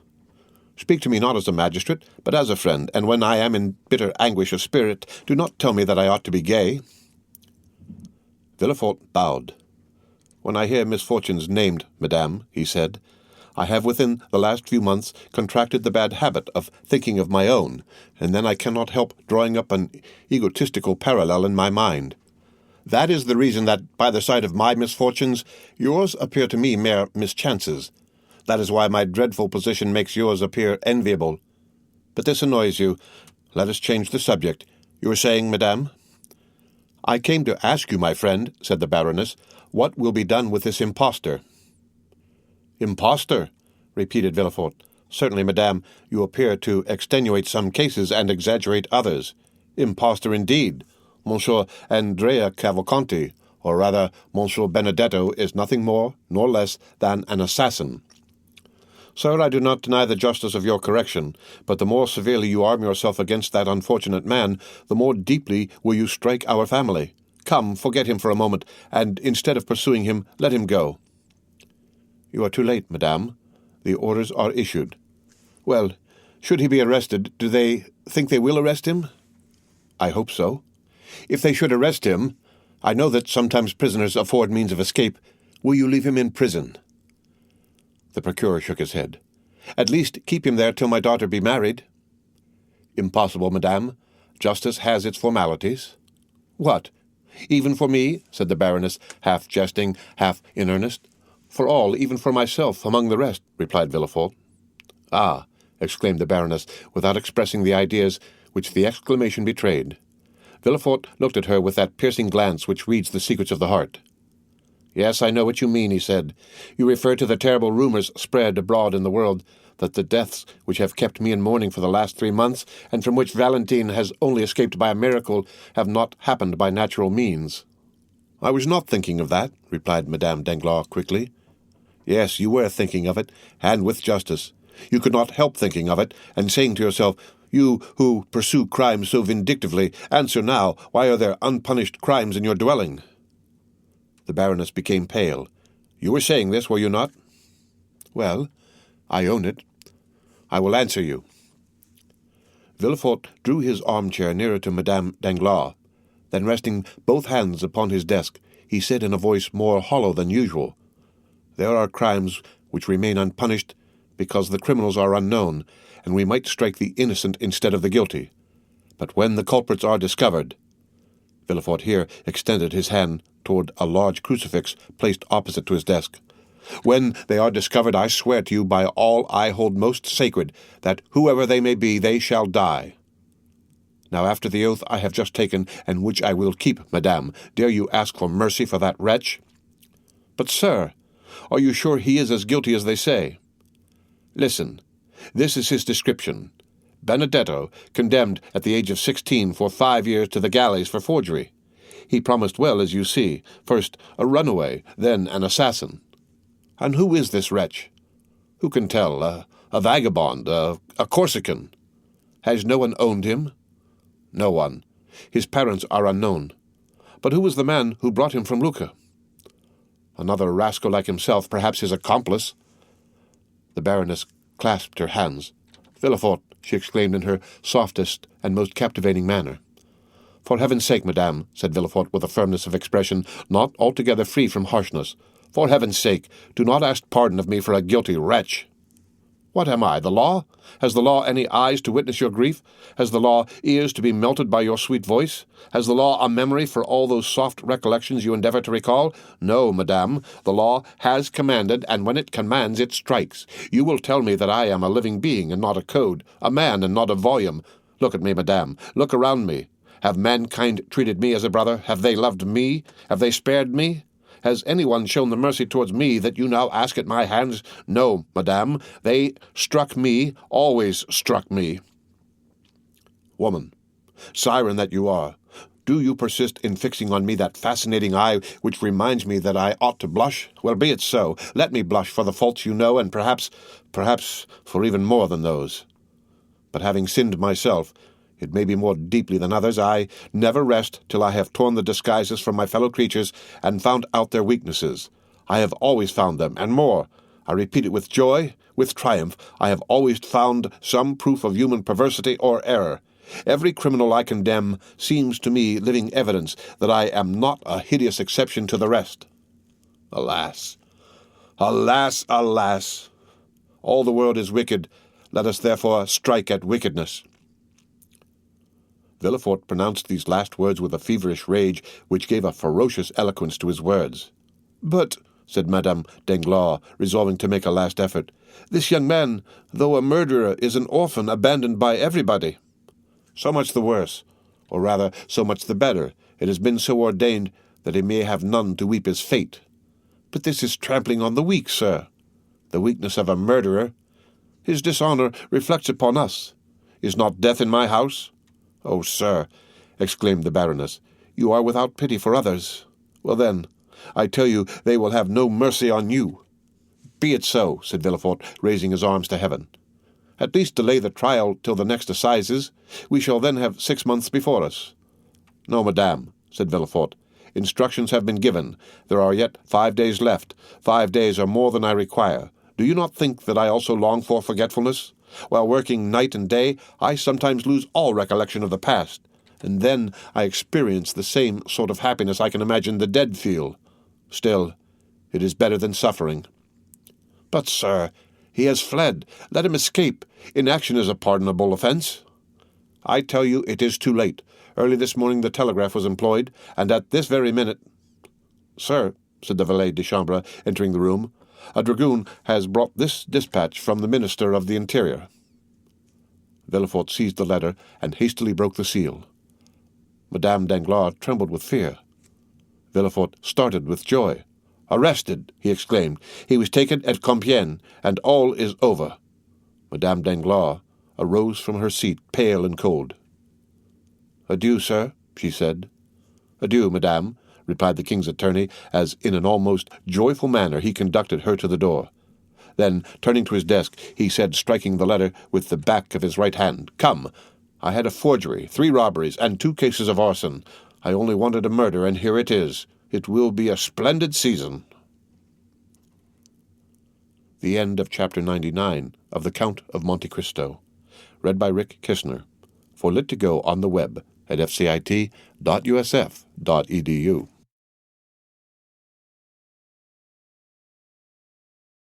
The Count of Monte Cristo by Alexandre Dumas. Chapter 100. The Apparition. As the procureur had told Madame Danglars, Valentine was not yet recovered. Bowed down with fatigue, she was indeed confined to her bed, and it was in her own room and from the lips of Madame de Villefort that she heard all the strange events we have related. We mean the flight of Eugenie and the arrest of Andrea Cavalcanti, or rather Benedetto, together with the accusation of murder pronounced against him. But Valentine was so weak that this recital scarcely produced the same effect it would have done had she been in her usual state of health. Indeed, her brain was only the seat of vague ideas and confused forms, mingled with strange fancies, alone presented themselves before her eyes. During the daytime, Valentine's perceptions remained tolerably clear, owing to the constant presence of Monsieur Noirtier, who caused himself to be carried to his granddaughter's room, and watched her with his paternal tenderness. Villefort also, on his return from the law courts, frequently passed an hour or 2 with his father and child. At 6 o'clock, Villefort retired to his study. At 8, Monsieur d'Avrigny himself arrived, bringing the night draught prepared for the young girl, and then Monsieur Noirtier was carried away. A nurse of the doctor's choice succeeded them, and never left till about 10 or 11 o'clock, when Valentine was asleep. As she went downstairs, she gave the keys of Valentine's room to Monsieur de Villefort, so that no one could reach the sick room excepting through that of Madame de Villefort and little Edward. Every morning Morel called on Noirtier to receive news of Valentine, and extraordinary as it seemed, each day found him less uneasy. Certainly, though Valentine still labored under dreadful nervous excitement, she was better, and moreover Monte Cristo had told him when, half distracted, he had rushed to the Count's house, that if she were not dead in 2 hours she would be saved. Now 4 days had elapsed, and Valentine still lived. The nervous excitement of which we speak pursued Valentine even in her sleep, or rather in that state of somnolence which succeeded her waking hours. It was then in the silence of the night, in the dim light shed from the alabaster lamp on the chimney-piece, that she saw the shadows pass and repass which hover over the bed of sickness, and fan the fever with their trembling wings. First, she fancied she saw her stepmother threatening her. Then Morel stretched his arms towards her. Sometimes mere strangers like the Count of Monte Cristo came to visit her. Even the very furniture, in these moments of delirium, seemed to move, and this state lasted till about 3 o'clock in the morning, when a deep, heavy slumber overcame the young girl, from which she did not awake until daylight. On the evening of the day on which Valentine had learned of the flight of Eugenie and the arrest of Benedetto, Villefort, having retired as well as Noirtier and d'Avrigny, her thoughts wandered in a confused maze, alternately reviewing her own situation and the events she had just heard. 11 o'clock had struck.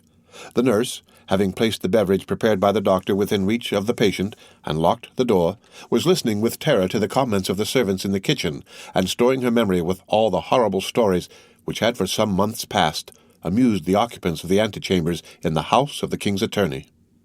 Meanwhile, an unexpected scene was passing in the room which had been so carefully locked. 10 minutes had elapsed since the nurse had left. Valentine, who for the last hour had been suffering from the fever which returned nightly, incapable of controlling her ideas, was forced to yield to the excitement which exhausted itself in producing and reproducing a succession and recurrence of the same fancies and images. The night lamp threw out countless rays, each resolving itself into some strange form to her disordered imagination, when suddenly, by its flickering light, Valentine thought she saw the door of her library, which was in the recess by the chimney-piece, open slowly, though she in vain listened for the sound of the hinges on which it turned. At any other time, Valentine would have seized the silken bell-pull and summoned assistance, but nothing astonished her in her present situation. Her reason told her that all the visions she beheld were but the children of her imagination, and the conviction was strengthened by the fact that in the morning no traces remained of the nocturnal phantoms who disappeared from the coming of daylight. From behind the door, a human figure appeared, but the girl was too familiar with such apparitions to be alarmed, and therefore only stared, hoping to recognize Morel. The figure advanced towards the bed, and appeared to listen with profound attention. At this moment, a ray of light glanced across the face of the midnight visitor. "It is not he," she murmured, and waited in the assurance that this was but a dream, for the man to disappear or assume some other form. Still, she felt her pulse, and finding it throbbing violently, she remembered that the best method of dispelling such illusions was to drink, for a draught of the beverage prepared by the doctor to allay her fever seemed to cause a reaction of the brain, and for a short time she suffered less. Valentine, therefore, reached her hand towards the glass, but as soon as her trembling arm left the bed, the apparition advanced more quickly towards her, and approaching the young girl so closely that she fancied she heard his breath and felt the pressure of his hand. This time the illusion, or rather the reality, surpassed anything Valentine had before experienced. She began to believe herself really alive and awake, and the belief that her reason was this time not deceived made her shudder. The pressure she felt was evidently intended to arrest her arm, and she slowly withdrew it. Then the figure, from whom she could not detach her eyes, and who appeared more protecting than menacing, took the glass, and walking towards the night-light, held it up, as if to test its transparency. This did not seem sufficient. The man, or rather the ghost, for he trod so softly that no sound was heard, then poured about a spoonful into the glass, and drank it. Valentine witnessed this scene with a sentiment of stupefaction. Every minute she had expected that it would vanish and give place to another vision. But the man, instead of dissolving like a shadow, again approached her, and said in an agitated voice, "Now you may drink." Valentine shuddered. It was the first time one of these visions had ever addressed her in a living voice, and she was about to utter an exclamation. The man placed his finger on her lips. "The Count of Monte Cristo," she murmured. It was easy to see that no doubt now remained in the young girl's mind as to the reality of the scene. Her eyes started with terror, her hands trembled, and she rapidly drew the bedclothes closer to her. Still, the presence of Monte Cristo at such an hour, his mysterious, fanciful, and extraordinary entrance into her room through the wall, might well seem impossibilities to her shattered reason. "Do not call anyone.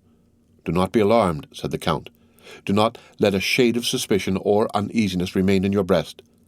The man standing before you, Valentine, for this time it is no ghost, is nothing more than the tenderest father and the most respectful friend you could dream of."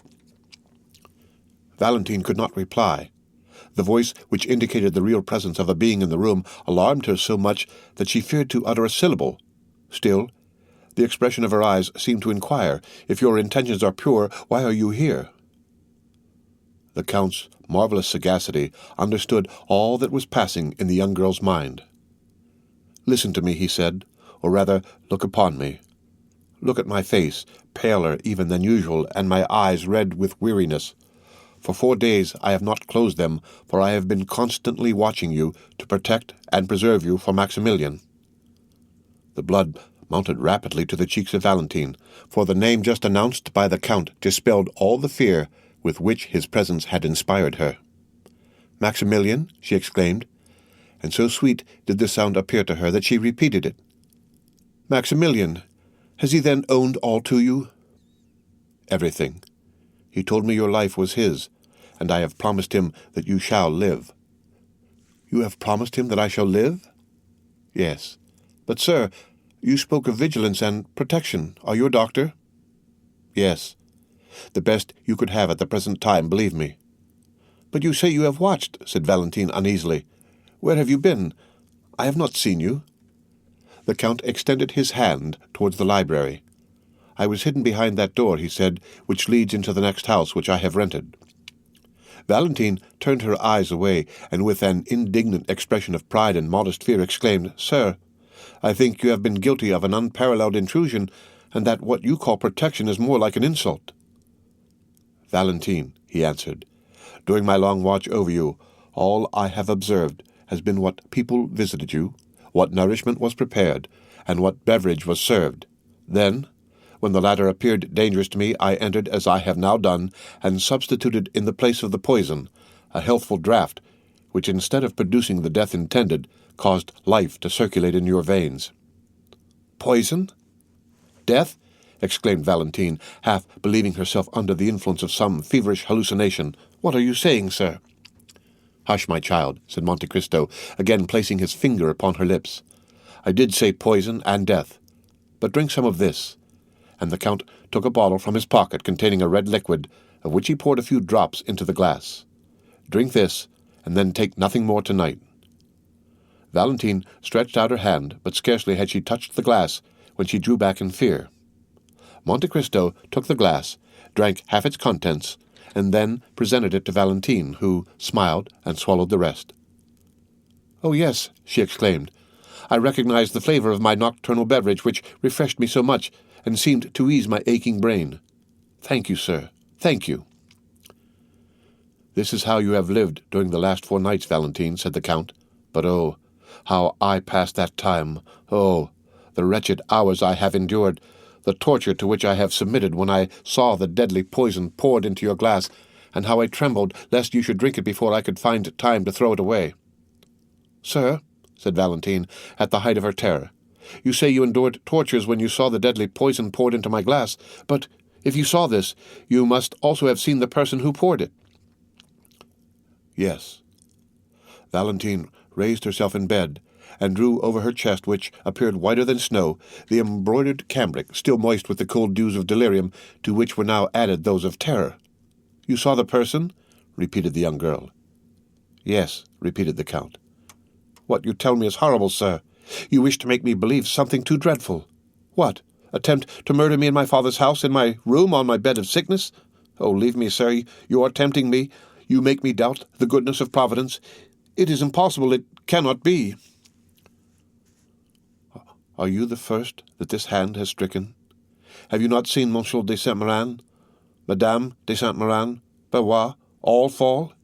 Would not Monsieur Noirtier also have fallen a victim had not the treatment he has been pursuing for the last 3 years neutralized the effects of the poison?" "Oh, heaven!" said Valentine. "Is this the reason why Grandpapa has made me share all his beverages during the last month?" "And have they all tasted of a slightly bitter flavor, like that of dried orange peel?" "Oh, yes, yes." "Then that explains all," said Monte Cristo. "Your grandfather knows, then, that a poisoner lives here. Perhaps he even suspects the person.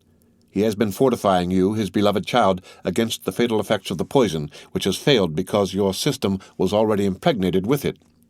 But even this would have availed little against a more deadly medium of death employed 4 days ago, which is generally but too fatal. But who then is this assassin, this murderer?" "Let me also ask you a question. Have you never seen anyone enter your room at night?" "Oh, yes. I have frequently seen shadows pass close to me, approach and disappear, but I took them for visions raised by my feverish imagination, and indeed when you entered I thought I was under the influence of delirium." "Then you do not know who it is that attempts your life?" "No," said Valentine. "Who could desire my death?" "You shall know it now, then," said Monte Cristo, listening. "How do you mean?" said Valentine, looking anxiously around. "Because you are not feverish or delirious tonight, but thoroughly awake. Midnight is striking, which is the hour murderers choose." "Oh, heavens!" exclaimed Valentine, wiping off the drops which ran down her forehead. Midnight struck slowly and sadly. Every hour seemed to strike with leaden weight upon the heart of the poor girl. "Valentine," said the Count, "summon up all your courage.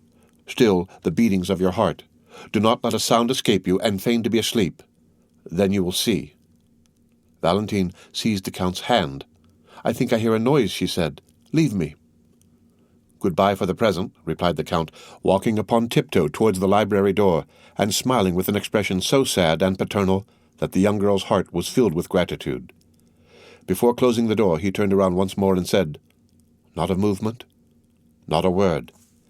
Let them think you asleep, or perhaps you may be killed before I have the power of helping you." And with this fearful injunction, the Count disappeared through the door, which noiselessly closed after him. The end of Chapter 100 of The Count of Monte Cristo. Read by Rick Kistner for Lit2Go on the web at fcit.usf.edu.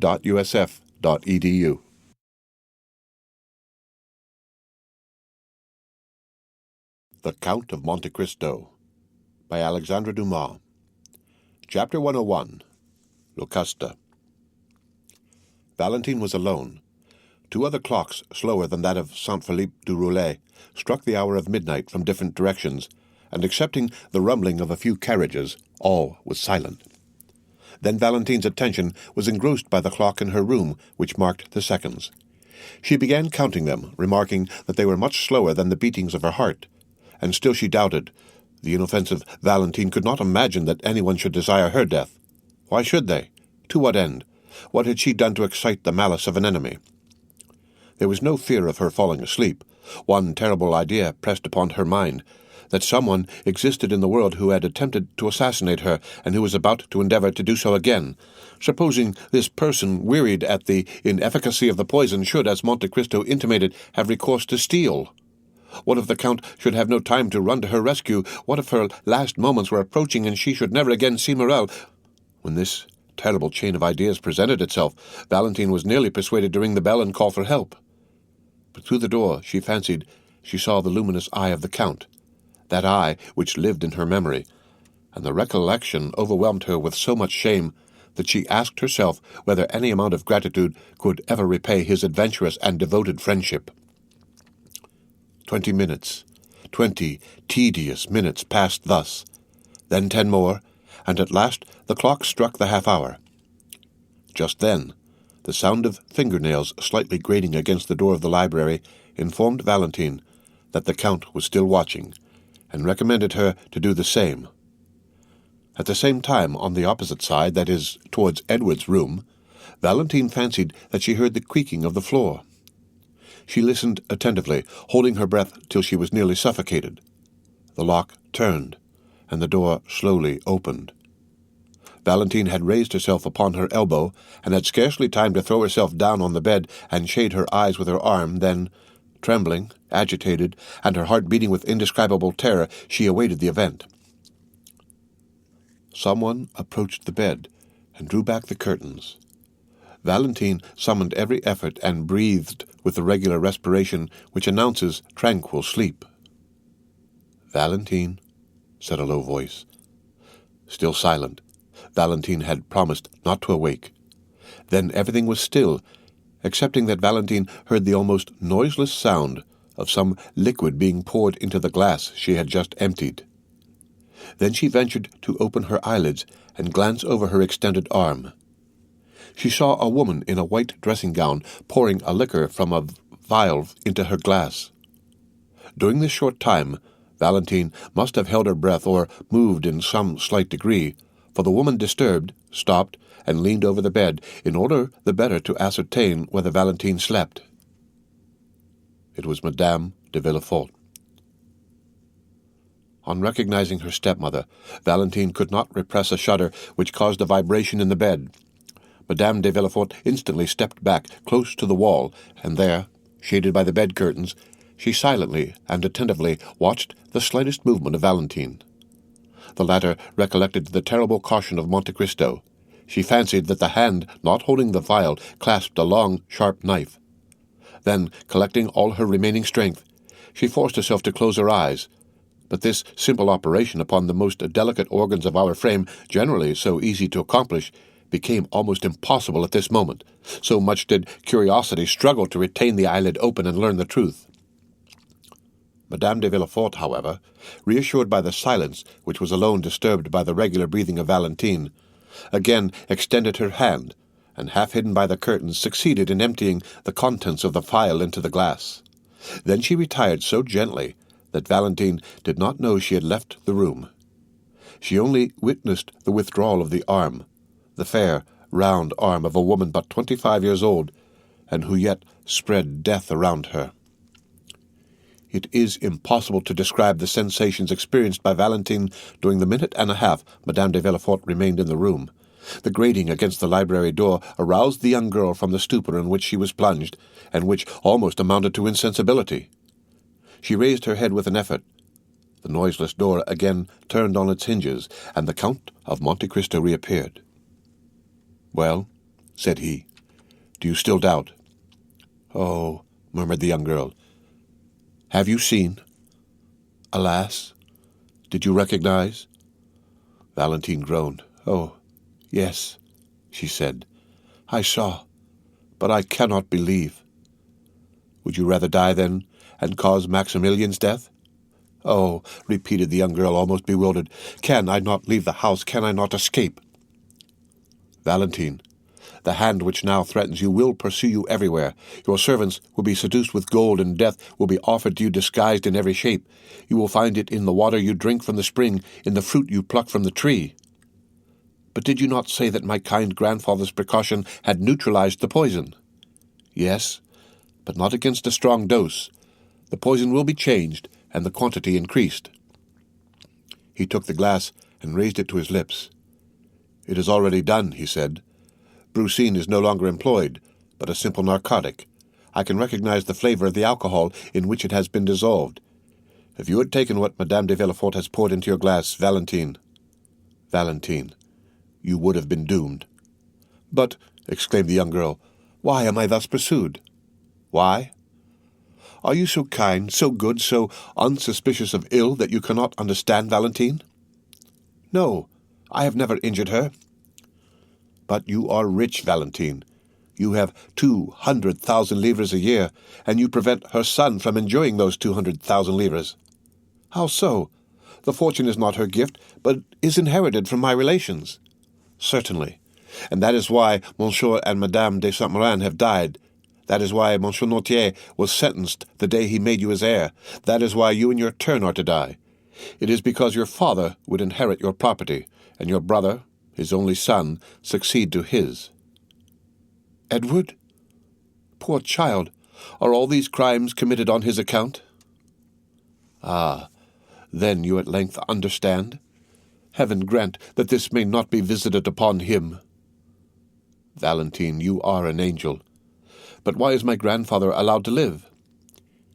It was considered that, you dead, the fortune would naturally revert to your brother unless he were disinherited, and besides, the crime appearing useless, it would be folly to commit it. And is it possible that this frightful combination of crimes has been invented by a woman? Do you recollect, in the arbor of the Hotel des Postes at Perugia, seeing a man in a brown cloak whom your stepmother was questioning upon Aqua Tofana? Well, ever since then, the infernal project has been ripening in her brain. Ah, then, indeed, sir, said the sweet girl, bathed in tears, I see that I am condemned to die. No, Valentine, for I have foreseen all their plots. No, your enemy is conquered since we know her, and you will live, Valentine, live to be happy yourself and to confer happiness upon a noble heart. But to ensure this, you must rely on me. Command me, sir. What am I to do? You must blindly take what I give you. Alas, were it only for my own sake, I should prefer to die. You must not confide in anyone, not even in your father. My father is not engaged in this fearful plot, is he, sir? Asked Valentine, clasping her hands. No, and yet your father, a man accustomed to judicial accusations, ought to have known that all these deaths have not happened naturally. It is he who should have watched over you. He should have occupied my place. He should have emptied that glass. He should have risen against the assassin. Spectre against spectre, he murmured in a low voice as he concluded his sentence. Sir, said Valentine, I will do all I can to live, for there are two beings whose existence depends upon mine, my grandfather and Maximilian. I will watch over them as I have over you. Well, sir, do as you will with me. And then she added in a low voice, O heavens, what will befall me? Whatever may happen, Valentine, do not be alarmed, though you suffer, though you lose sight, hearing, consciousness. Fear nothing. Though you should awake and be ignorant where you are, still, do not fear. Even though you should find yourself in a sepulchral vault or coffin, reassure yourself then and say to yourself, at this moment, a friend, a father who lives for my happiness and that of Maximilian watches over me. Alas! Alas, what a fearful extremity! Valentine, would you rather denounce your stepmother? I would rather die 100 times. Oh, yes, die. No, you will not die. But will you promise me, whatever happens, that you will not complain, but hope? I will think of Maximilian. You are my own darling child, Valentine. I alone can save you, and I will. Valentine, in the extremity of her terror, joined her hands, for she felt that the moment had arrived to ask for courage, and began to pray, and while uttering little more than incoherent words, she forgot that her white shoulders had no other covering than her long hair, and that the pulsations of her heart could be seen through the lace of her nightdress. Monte Cristo gently laid his hand on the young girl's arm, drew the velvet coverlet close to her throat, and said with a paternal smile, My child, believe in my devotion to you as you believe in the goodness of Providence and the love of Maximilian.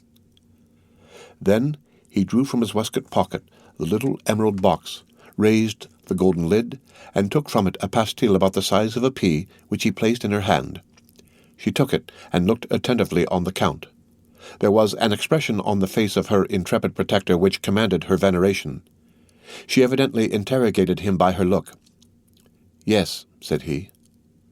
Valentine carried the pastille to her mouth and swallowed it. And now, my dear child, adieu for the present. I will try and gain a little sleep, for you are saved. Go, said Valentine. Whatever happens, I promise you not to fear. Monte Cristo for some time kept his eyes fixed on the young girl, who gradually fell asleep, yielding to the effects of the narcotic the Count had given her. Then he took the glass, emptied 3 parts of the contents in the fireplace, that it might be supposed Valentine had taken it, and replaced it on the table. Then he disappeared, after throwing a farewell glance on Valentine, who slept with the confidence and innocence of an angel. The end of Chapter 101 of The Count of Monte Cristo. Read by Rick Kistner. For Lit to go on the web at fcit.usf.edu.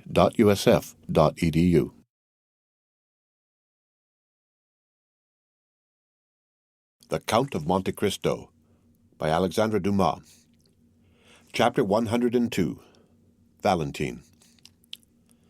The nightlight continued to burn on the chimney-piece, exhausting the last drops of oil which floated on the surface of the water. The globe of the lamp appeared of a reddish hue, and the flame, brightening before it expired, threw out the last flickerings which, in an inanimate object, have been so often compared with the convulsions of a human creature in its final agonies. A dull and dismal light was shed over the bedclothes and curtains surrounding the young girl. All noise in the streets had ceased, and the silence was frightful. It was then that the door of Edward's room opened, and a head we have before noticed appeared in the glass opposite. It was Madame de Villefort, who came to witness the effects of the drink she had prepared. She stopped in the doorway, listened for a moment to the flickering of the lamp, the only sound in that deserted room, and then advanced to the table to see if Valentine's glass were empty. It was still about a quarter full, as we before stated. Madame de Villefort emptied the contents into the ashes, which she disturbed that they might the more readily absorb the liquid. Then she carefully rinsed the glass, and wiping it with her handkerchief, replaced it on the table. If anyone could have looked into the room just then, he would have noticed the hesitation with which Madame de Villefort approached the bed and looked fixedly on Valentine. The dim light, the profound silence, and the gloomy thoughts inspired by the hour, and still more by her own conscience, all combined to produce a sensation of fear. The poisoner was terrified at the contemplation of her own work. At length she rallied, drew aside the curtain, and, leaning over the pillow, gazed intently on Valentine. The young girl no longer breathed. No breath issued through the half-closed teeth. The white lips no longer quivered, the eyes were suffused with a bluish vapor, and the long, black lashes rested on a cheek white as wax. Madame de Villefort gazed upon the face so expressive even in its stillness. Then she ventured to raise the coverlet and press her hand upon the girl's heart. It was cold and motionless. She only felt the pulsation in her own fingers, and withdrew her hand with a shudder. One arm was hanging out of the bed. From shoulder to elbow it was molded after the arms of Germain Pellon's Graces. But the forearm seemed to be slightly distorted by convulsion, and the hand, so delicately formed, was resting with stiff, outstretched fingers on the framework of the bed. The nails, too, were turning blue. Madame de Villefort had no longer any doubt. All was over. She had consummated the last terrible work she had to accomplish. There was no more to do in the room, so the poisoner retired stealthily, as though fearing to hear the sound of her own footsteps. But as she withdrew, she still held aside the curtain, absorbed in the irresistible attraction always exerted by the picture of death, so long as it is merely mysterious and does not excite disgust. Just then the lamp again flickered. The noise startled Madame de Villefort, who shuddered and dropped the curtain. Immediately afterwards the light expired, and the room was plunged in frightful obscurity, while the clock at that minute struck 4:30. Overpowered with agitation, the poisoner succeeded in groping her way to the door, and reached her room in an agony of fear. The darkness lasted 2 hours longer. Then by degrees a cold light crept through the Venetian blinds, until at length it revealed the objects in the room. About this time the nurse's cough was heard on the stairs, and the woman entered the room with a cup in her hand. To the tender eye of a father or a lover, the first glance would have sufficed to reveal Valentine's condition, but to this hireling Valentine only appeared to sleep. "Good," she exclaimed, approaching the table. "She has taken part of her draught. The glass is 3/4 empty." Then she went to the fireplace and lit the fire, and although she had just left her bed, she could not resist the temptation offered by Valentine's sleep, so she threw herself into an armchair to snatch a little more rest. The clock striking 8 awoke her. Astonished at the prolonged slumber of the patient, and frightened to see that the arm was still hanging out of the bed, she advanced towards Valentine, and for the first time noticed the white lips. She tried to replace the arm, but it moved with a frightful rigidity which could not deceive a sick nurse.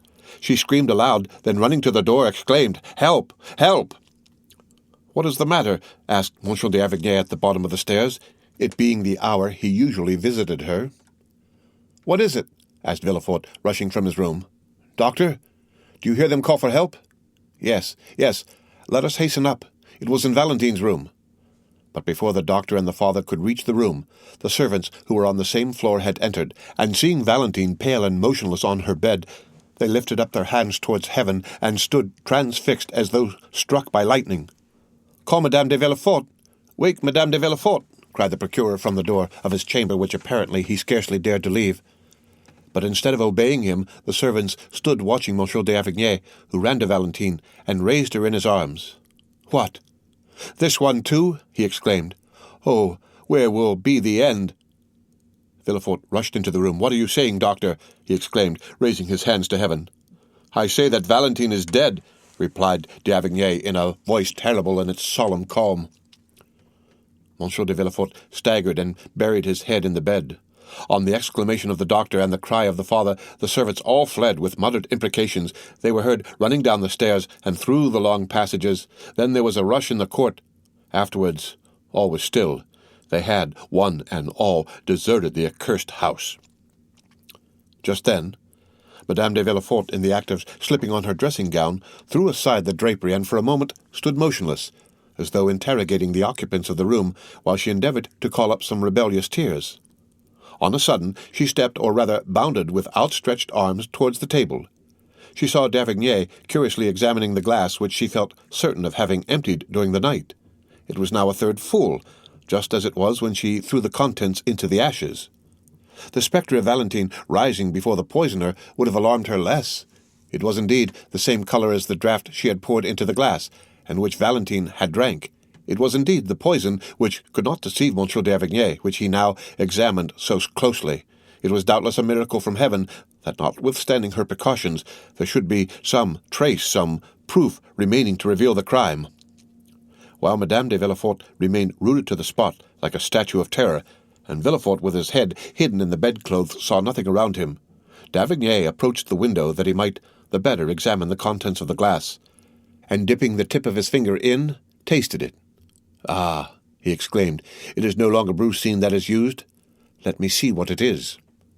Then he ran to one of the cupboards in Valentine's room, which had been transformed into a medicine closet, and taking from its silver case a small bottle of nitric acid, dropped a little of it into the liquor, which immediately changed to a blood-red color.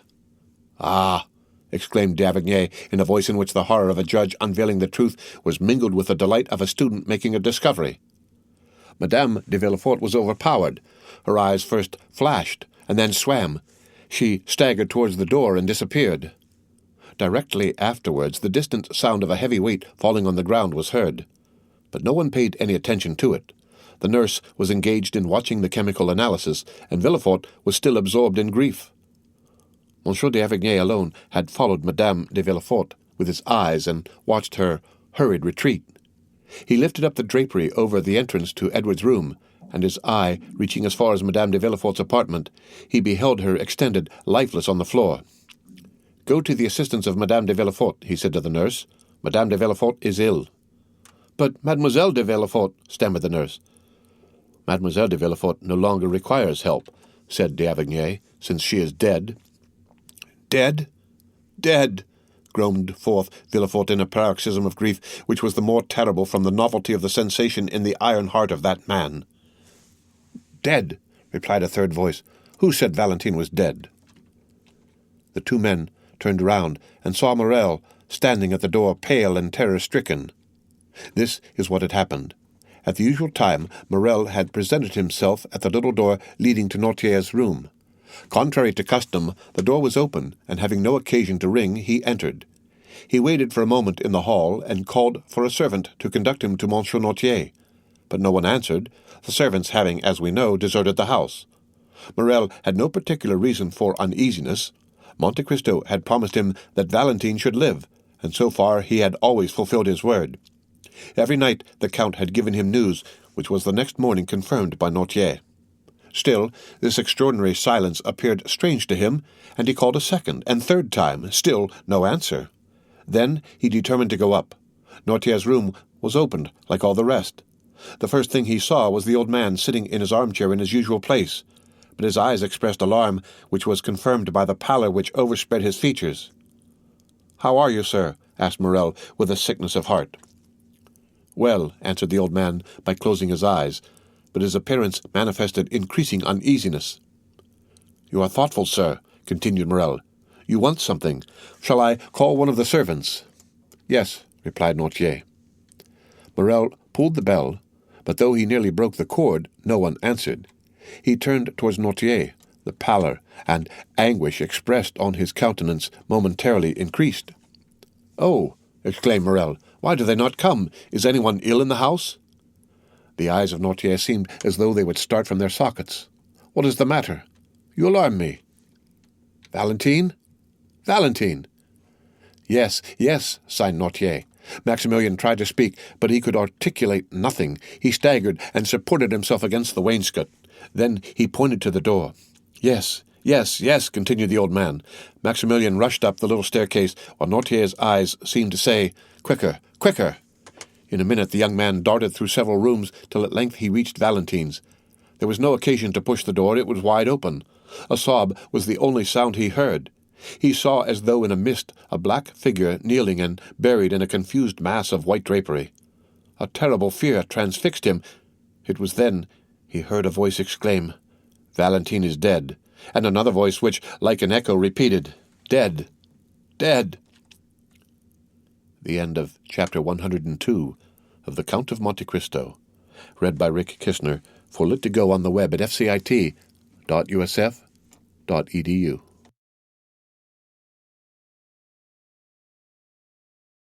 The Count of Monte Cristo, by Alexandre Dumas.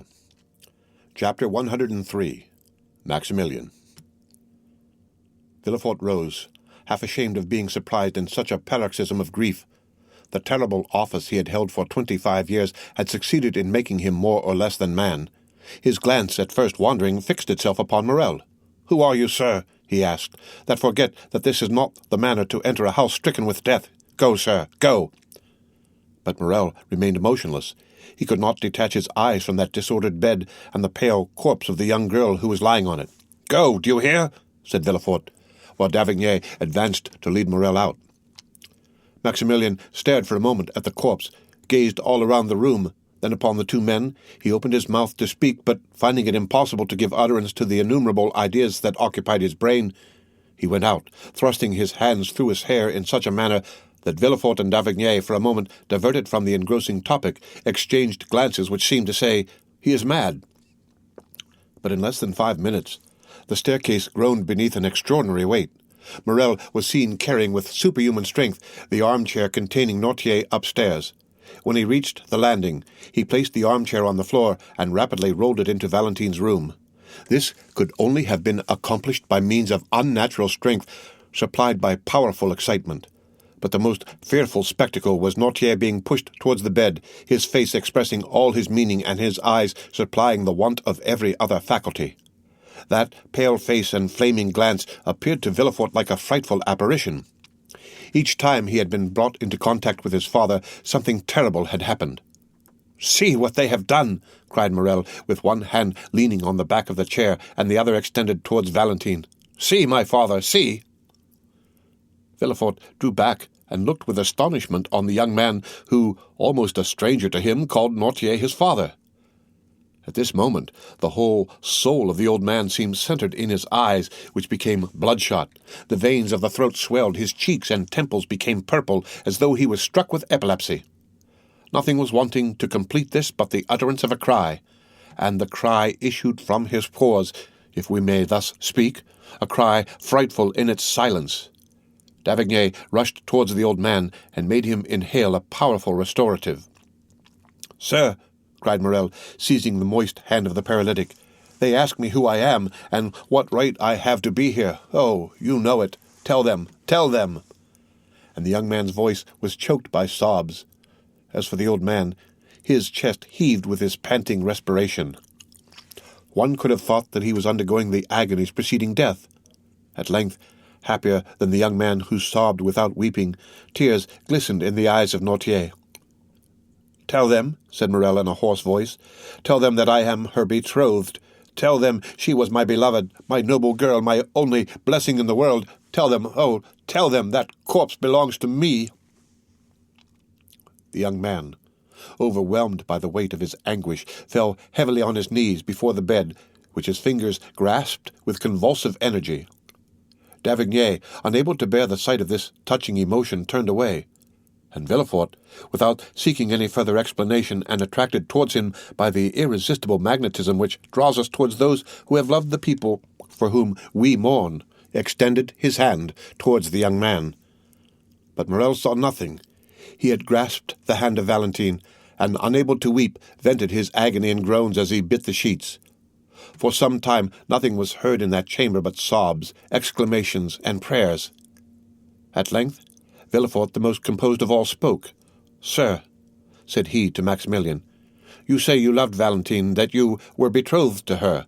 I knew nothing of this engagement, of this love, yet I, her father, forgive you, for I see that your grief is real and deep, and besides my own sorrow is too great for any anger to find a place in my heart. But you see that the angel whom you hoped for has left this earth. She has nothing more to do with the adoration of men. Take a last farewell, sir, of her sad remains. Take the hand you expected to possess once more within your own, and then separate yourself from her forever. Valentine now requires only the ministrations of the priest." "You are mistaken, sir," exclaimed Morrel, raising himself on one knee, his heart pierced by a more acute pang than any he had yet felt. "You are mistaken. Valentine, dying as she has, not only requires a priest, but an avenger. You, Monsieur de Villefort, send for the priest. I will be the avenger." "What do you mean, sir?" asked Villefort, trembling at the new idea, inspired by the delirium of Morrel. "I tell you, sir, that two persons exist in you. The father has mourned sufficiently. Now let the procureur fulfill his office." The eyes of Noirtier glistened, and d'Avrigny approached. "Gentlemen," said Morrel, reading all that passed through the minds of the witnesses to the scene, "I know what I am saying, and you know as well as I do what I am about to say. Valentine has been assassinated." Villefort hung his head. D'Avrigny approached nearer, and Noirtier said yes with his eyes. "Now, sir," continued Morrel, "in these days no one can disappear by violent means without some inquiries being made as to the cause of her disappearance, even were she not a young, beautiful, and adorable creature like Valentine." "Mr. Procureur," said Morrel with increasing vehemence, "no mercy is allowed. I denounce the crime. It is your place to seek the assassin." The young man's implacable eyes interrogated Villefort, who on his side glanced from Noirtier to d'Avrigny. But instead of finding sympathy in the eyes of the doctor and his father, he only saw an expression as inflexible as that of Maximilian. "Yes," indicated the old man. "Assuredly," said d'Avrigny. "Sir," said Villefort, striving to struggle against this triple force and his own emotion, "sir, you are deceived. No one commits crimes here. I am stricken by fate. It is horrible indeed, but no one assassinates." The eyes of Noirtier lighted up with rage, and d'Avrigny prepared to speak. Morrel, however, extended his arm and commanded silence. "And I say that murders are committed here," said Morrel, whose voice, though lower in tone, lost none of its terrible distinctness. "I tell you that this is the fourth victim within the last 4 months. I tell you, Valentine's life was attempted by poison 4 days ago, though she escaped owing to the precautions of Monsieur Noirtier. I tell you that the dose has been double, the poison changed, and that this time it has succeeded. I tell you that you know these things as well as I do, since this gentleman has forewarned you, both as a doctor and as a friend." "Oh, you rave, sir!" exclaimed Villefort, in vain endeavouring to escape the net in which he was taken. "I? Rave?" said Morrel. "Well, then, I appeal to Monsieur d'Avrigny himself. Ask him, sir, if he recollects the words he uttered in the garden of this house on the night of Madame de Saint-Méran's death. You thought yourselves alone and talked about that tragical death, and the fatality you mentioned then is the same which has caused the murder of Valentine." Villefort and d'Avrigny exchanged looks. "Yes, yes," continued Morrel, "recall the scene, for the words you thought were only given in silence and solitude fell into my ears. Certainly, after witnessing the culpable indolence manifested by Monsieur de Villefort towards his own relations, I ought to have denounced him to the authorities. Then I should not have been an accomplice to thy death as I am now, sweet beloved Valentine. But the accomplice shall become the avenger. This fourth murder is apparent to all, and if thy father abandoned thee, Valentine, it is I, and I swear it, that shall pursue the assassin." And this time, as though nature had at last taken compassion on the vigorous frame, nearly bursting with its own strength, The words of Morel were stifled in his throat. His breast heaved. The tears, so long rebellious, gushed from his eyes, and he threw himself weeping on his knees by the side of the bed. Then d'Avrigny spoke. "And I, too," he exclaimed in a low voice, "I unite with Monsieur Morel in demanding justice for crime. My blood boils at the idea of having encouraged a murderer by my cowardly concession." "Oh, merciful heavens!" murmured Villefort. Morel raised his head, and reading the eyes of the old man, which gleamed with unnatural lustre, "Stay," he said. "Monsieur Noirtier wishes to speak." "Yes," indicated Noirtier with an expression the more terrible from all his faculties being centered in his glance. "Do you know the assassin?" asked Morel. "Yes," replied Noirtier. "And will you direct us?" exclaimed the young man. "Listen, Monsieur d'Avrigny, listen." Noirtier looked upon Morel with one of those melancholy smiles which had so often made Valentine happy, and thus fixed his attention. Then, having riveted the eyes of his interlocutor on his own, he glanced towards the door. "Do you wish me to leave?" said Morel sadly. "Yes," replied Noirtier. "Alas, alas, sir, have pity on me." The old man's eyes remained fixed on the door. "May I at least return?" asked Morel. "Yes." "Must I leave alone?" "No." "Whom am I to take with me, the procureur?" "No." "The doctor?" "Yes." "You wish to remain alone with Monsieur de Villefort?" "Yes." "But can he understand you?" "Yes." "Oh," said Villefort, inexpressibly delighted to think that the inquiries were to be made by him alone. "Oh, be satisfied. I can understand my father." D'Avrigny took the young man's arm and led him out of the room. A more than death-like silence then reigned in the house. At the end of a quarter of an hour, a faltering footstep was heard, and Villefort appeared at the door of the apartment where d'Avrigny and Morel had been staying, one absorbed in meditation, the other in grief. "You can come," he said, and led them back to Noirtier. Morel looked attentively on Villefort. His face was livid, large drops rolled down his face, and in his fingers he held the fragments of a quill pen which he had torn to atoms. "Gentlemen," he said in a hoarse voice, "give me your word of honor that this horrible secret shall forever remain buried amongst ourselves." The two men drew back. "I entreat you," continued Villefort. "But," said Morel, "the culprit, the murderer, the assassin—" "Do not alarm yourself, sir. Justice will be done," said Villefort. "My father has revealed the culprit's name. My father thirsts for revenge as much as you do, yet even he conjures you, as I do, to keep this secret. Do you not, father?" "Yes," resolutely replied Noirtier. Morel suffered an exclamation of horror and surprise to escape him. "Oh, sir," said Villefort, arresting Maximilian by the arm, "if my father, the inflexible man, makes this request, it is because he knows, be assured, that Valentine will be terribly revenged. Is it not so, father?"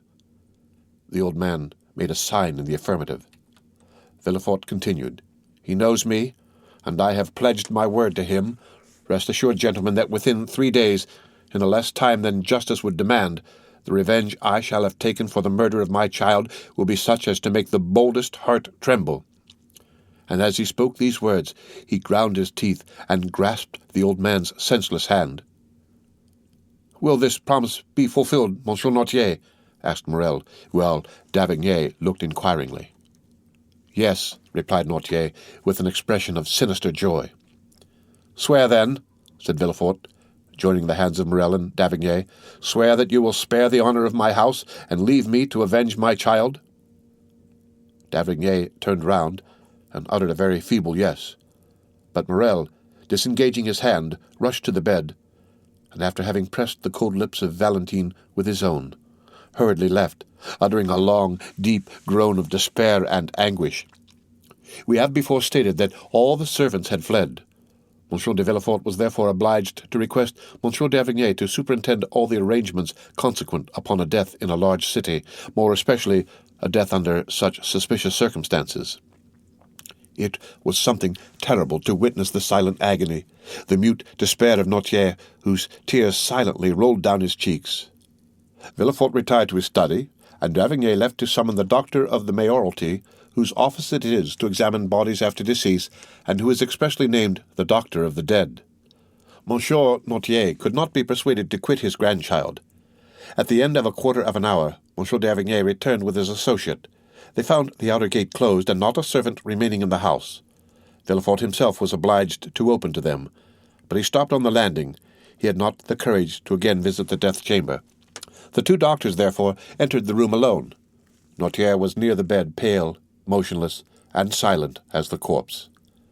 The district doctor approached with the indifference of a man accustomed to spend half his time amongst the dead. He then lifted the sheet which was placed over the face, and just unclosed the lips.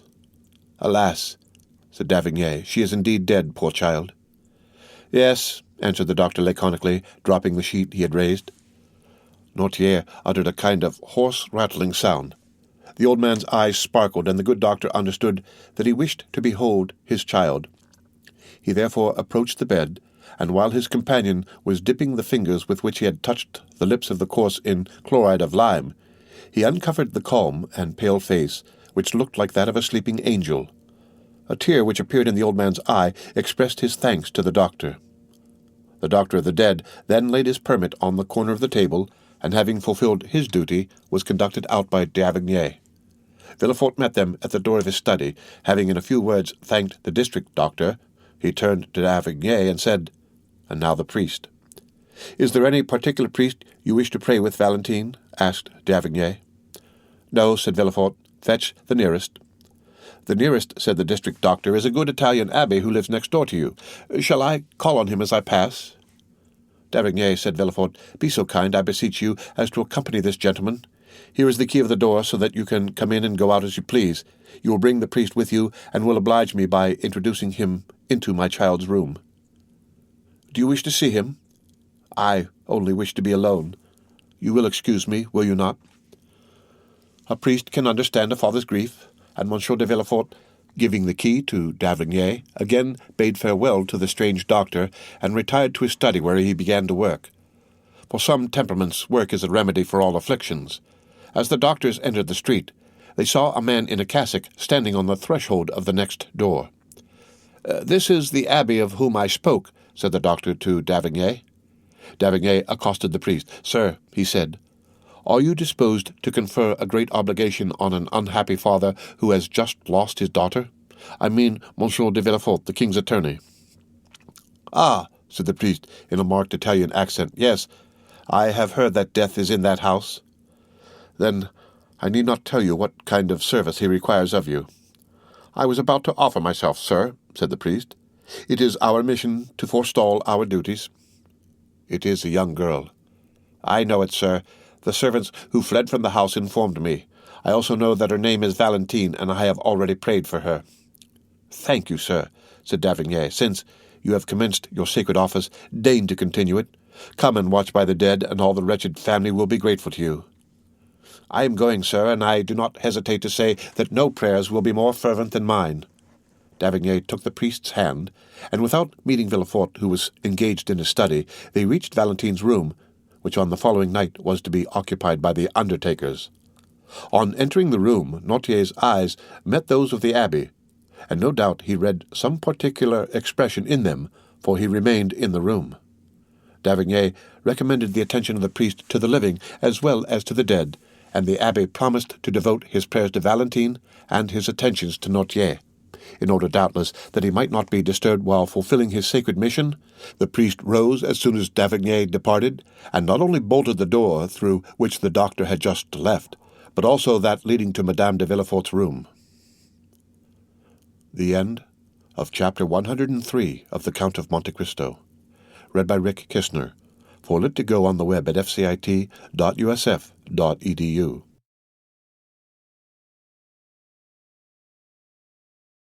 The Count of Monte Cristo by Alexandre Dumas.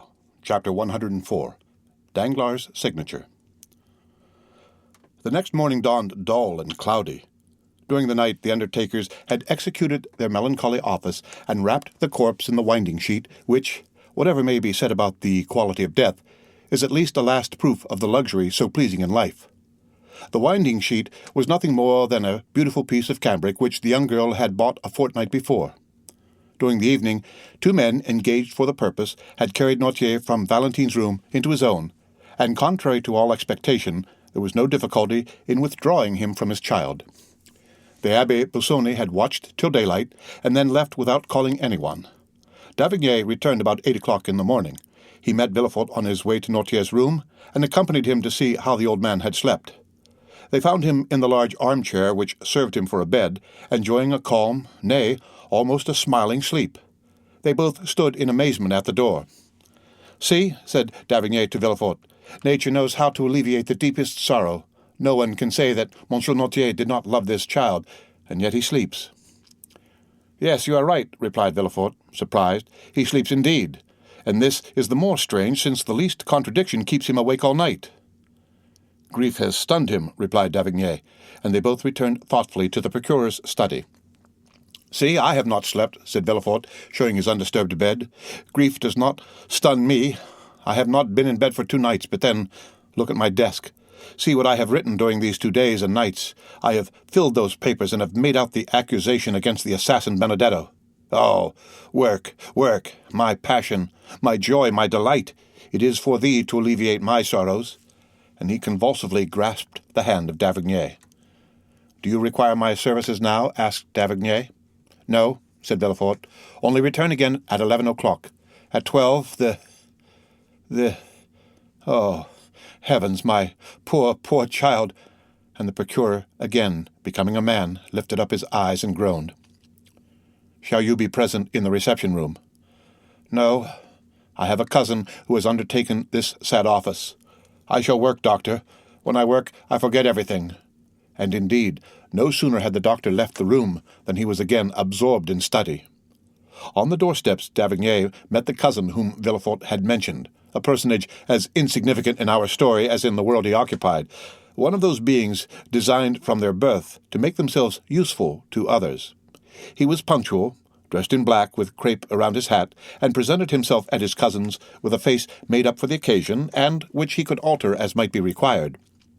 At 12 o'clock the mourning coaches rolled into the paved court, and the Rue du Faubourg Saint-Honore was filled with a crowd of idlers, equally pleased to witness the festivities or the mourning of the rich, and who rush with the same avidity to a funeral procession as to the marriage of a duchess.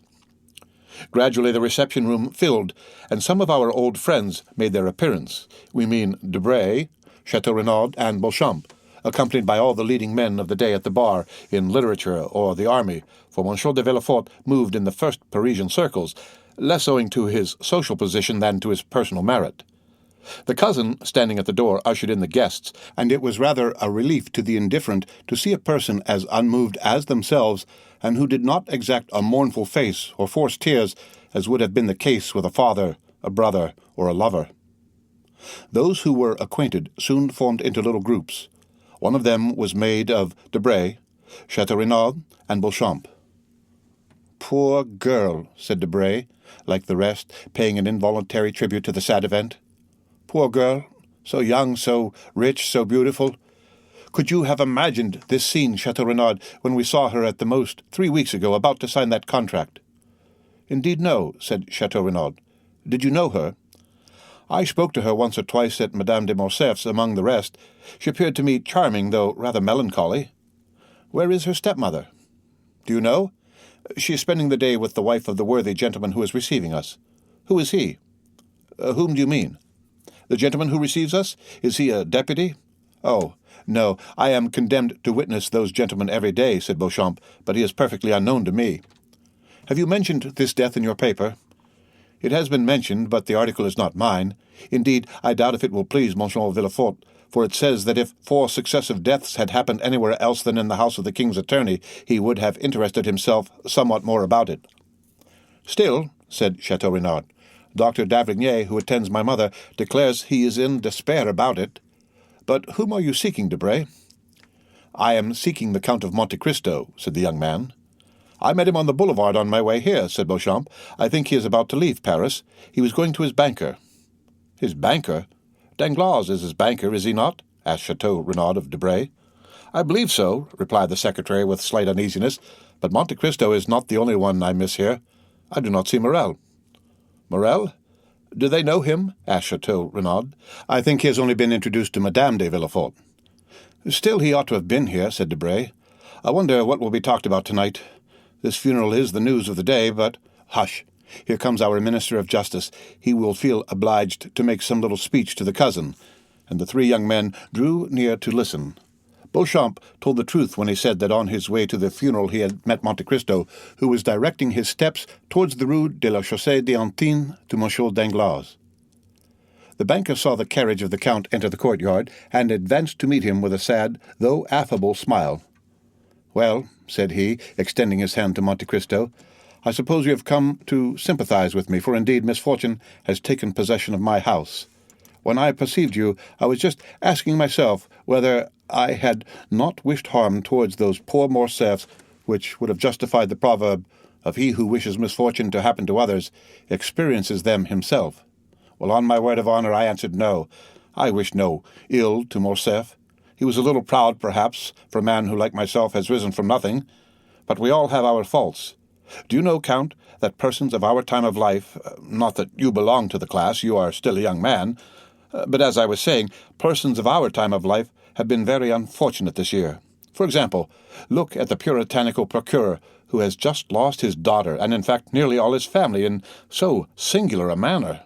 Morcerf dishonoured and dead, and then myself covered with ridicule through the villainy of Benedetto, besides— "Besides what?" asked the Count. "Alas! Do you not know?" "What new calamity?" "My daughter." "Mademoiselle Danglars? Eugenie has left us. Good heavens, what are you telling me?" "The truth, my dear Count."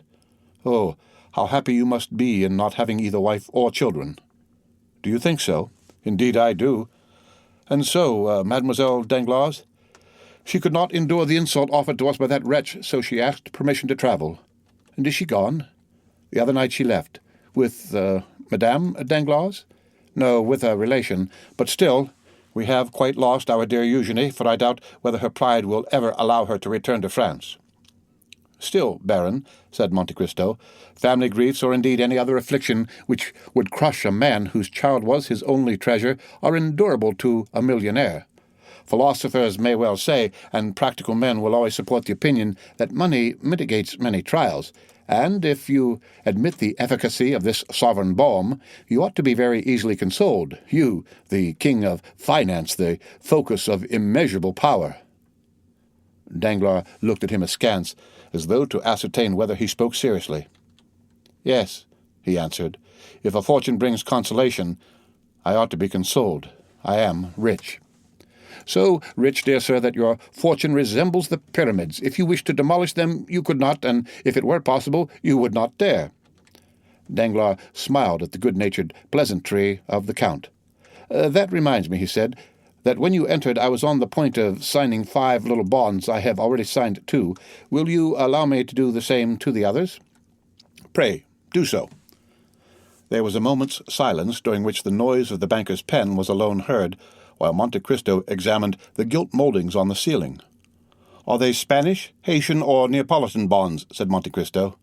"No," said Danglars, smiling. "They are bonds on the Bank of France, payable to bearer.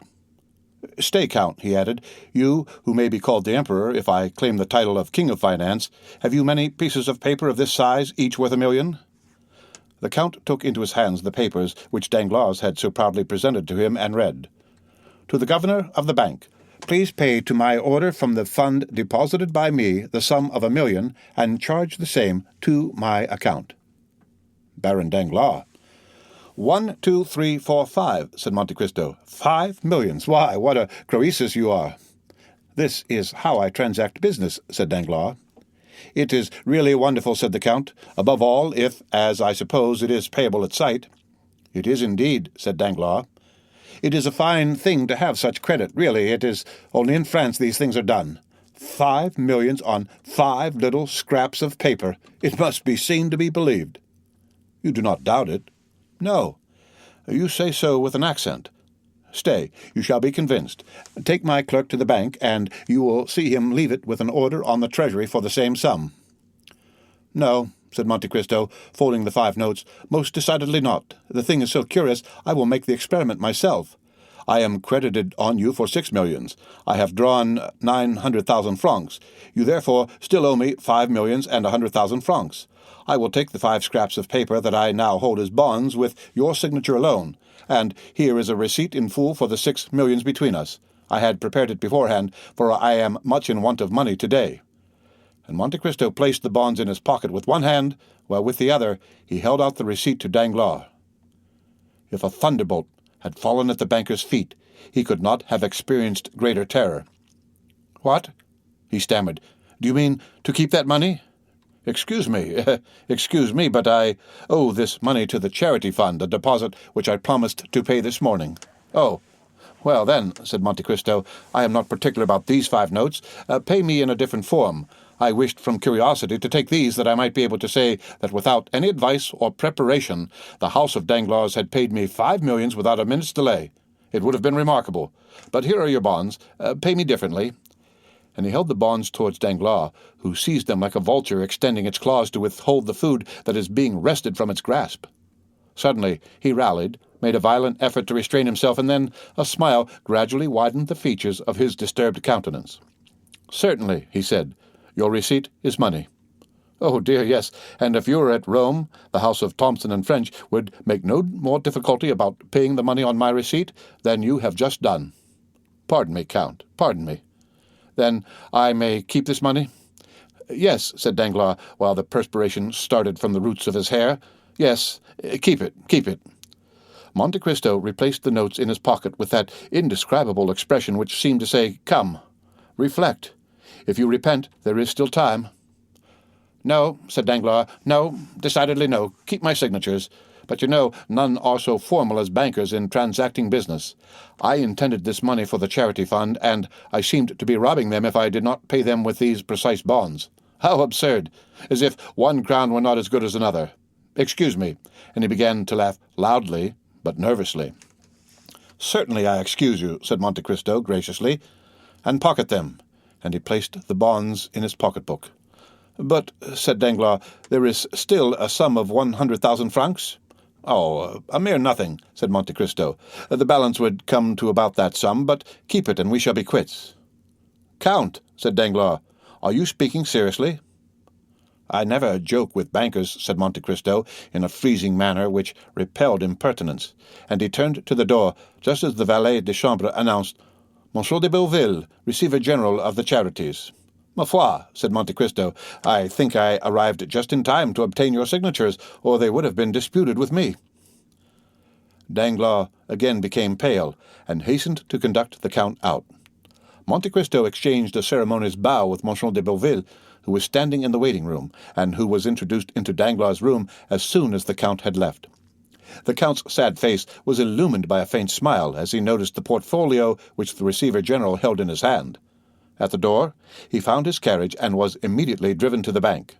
Meanwhile, Danglars, repressing all emotion, advanced to meet the Receiver-General. We need not say that a smile of condescension was stamped upon his lips. "Good morning, creditor," said he, "for I wager anything it is the creditor who visits me." "You are right, Baron," answered Monsieur de Belleville. "The charities present themselves to you through me.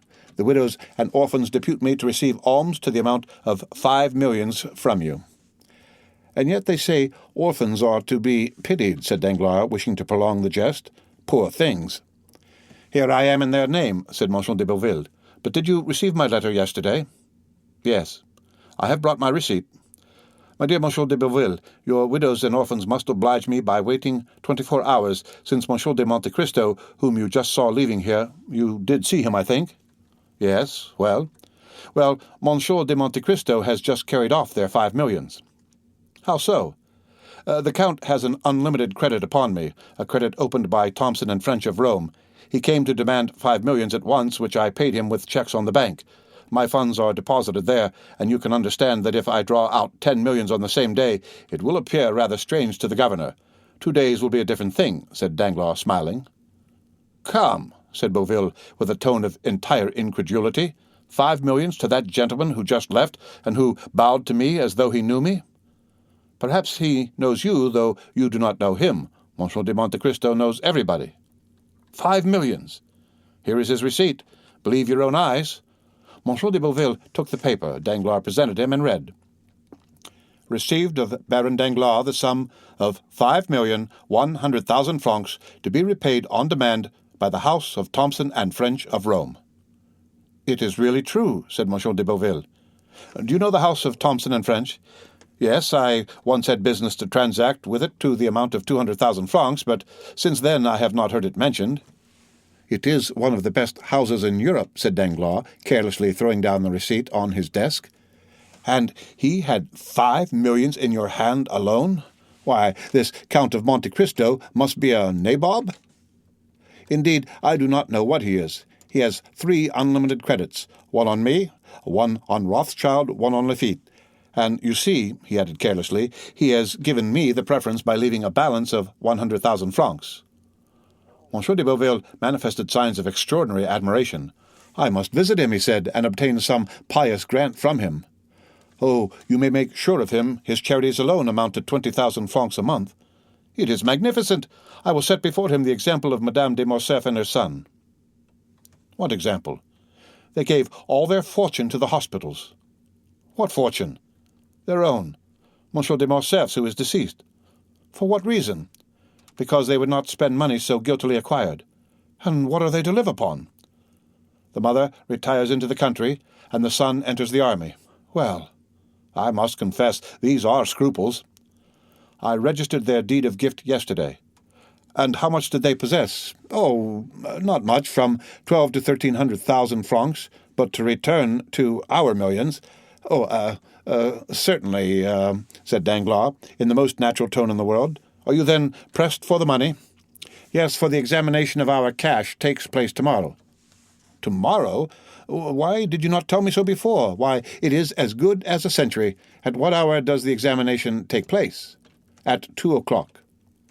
Send at 12, said Danglars. Smiling, Monsieur de Beauville said nothing, but nodded his head and took up the portfolio. Now I think of it, you can do better, said Danglars. How do you mean? The receipt of Monsieur de Monte Cristo is as good as money. Take it to Rothschild's or Lafitte's, and they will take it off your hands at once. What, though payable at Rome? Certainly. It will only cost you a discount of 5,000 or 6,000 francs. The receiver started back. Ma foi, he said. I prefer waiting till tomorrow. Oh, what a proposition!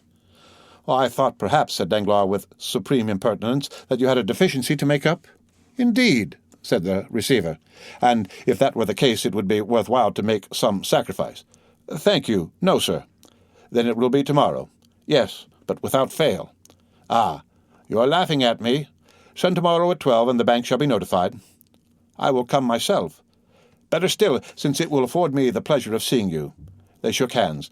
By the way, said Monsieur de Beauville, are you not going to the funeral of poor Mademoiselle de Villefort, which I met on my road here? No, said the banker. I have appeared rather ridiculous since that affair of Benedetto's, so I remain in the background.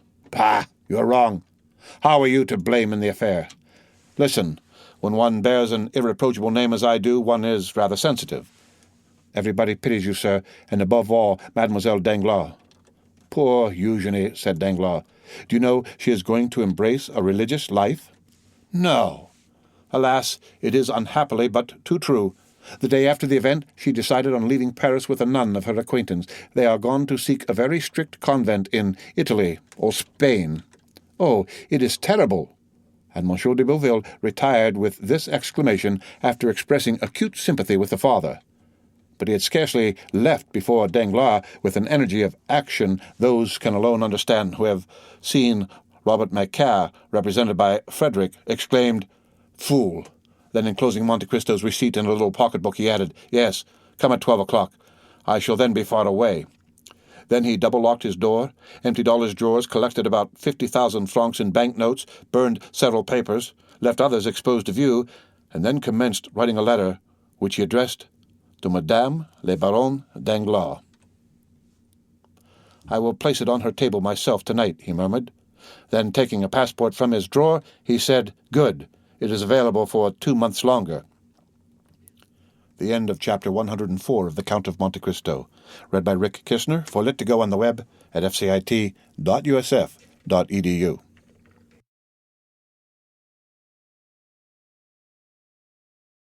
The Count of Monte Cristo by Alexandre Dumas. Chapter 105. The Cemetery of Père-Lachaise. Monsieur de Beauville had indeed met the funeral procession which was taking Valentine to her last home on earth. The weather was dull and stormy.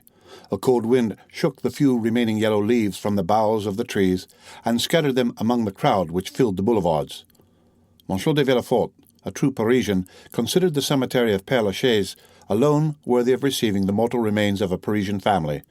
There alone the corpses belonging to him would be surrounded by worthy associates. He had therefore purchased a vault which was quickly occupied by members of his family. On the front of the monument was inscribed, "The families of Saint-Méran and Villefort," for such had been the last wish expressed by poor Renée, Valentine's mother. The pompous procession therefore wended its way towards Père-Lachaise from the Faubourg Saint-Honoré. Having crossed Paris, it passed through the Faubourg du Temple. Then, leaving the exterior boulevards, it reached the cemetery. More than 50 private carriages followed the 20 mourning coaches, and behind them more than 500 persons joined in the procession on foot. These last consisted of all the young people whom Valentine's death had struck like a thunderbolt, and who, notwithstanding the raw chilliness of the season, could not refrain from paying a last tribute to the memory of the beautiful, chaste, and adorable girl thus cut off in the flower of her youth. As they left Paris, an equipage with 4 horses at full speed was seen to draw up suddenly. It contained Monte Cristo. The Count left the carriage and mingled in the crowd who followed on foot. Chateau Renaud perceived him, and immediately, alighting from his coupé, joined him. The Count looked attentively through every opening in the crowd. He was evidently watching for someone, but his search ended in disappointment. "Where is Morel?" he asked. "Do either of these gentlemen know where he is?" "We have already asked that question," said Chateau Renaud, "for none of us has seen him." The Count was silent, but continued to gaze around him. At length they arrived at the cemetery. The piercing eye of Monte Cristo glanced through clusters of bushes and trees, and was soon relieved from all anxiety, for seeing a shadow glide between the yew trees, Monte Cristo recognized him who he sought. One funeral is generally very much like another in this magnificent metropolis. Black figures are seen scattered over the long white avenues. The silence of earth and heaven is alone broken by the noise made by the crackling branches of hedges planted around the monuments. Then follows the melancholy chant of the priests, mingled now and then with a sob of anguish escaping from some woman concealed behind a mass of flowers.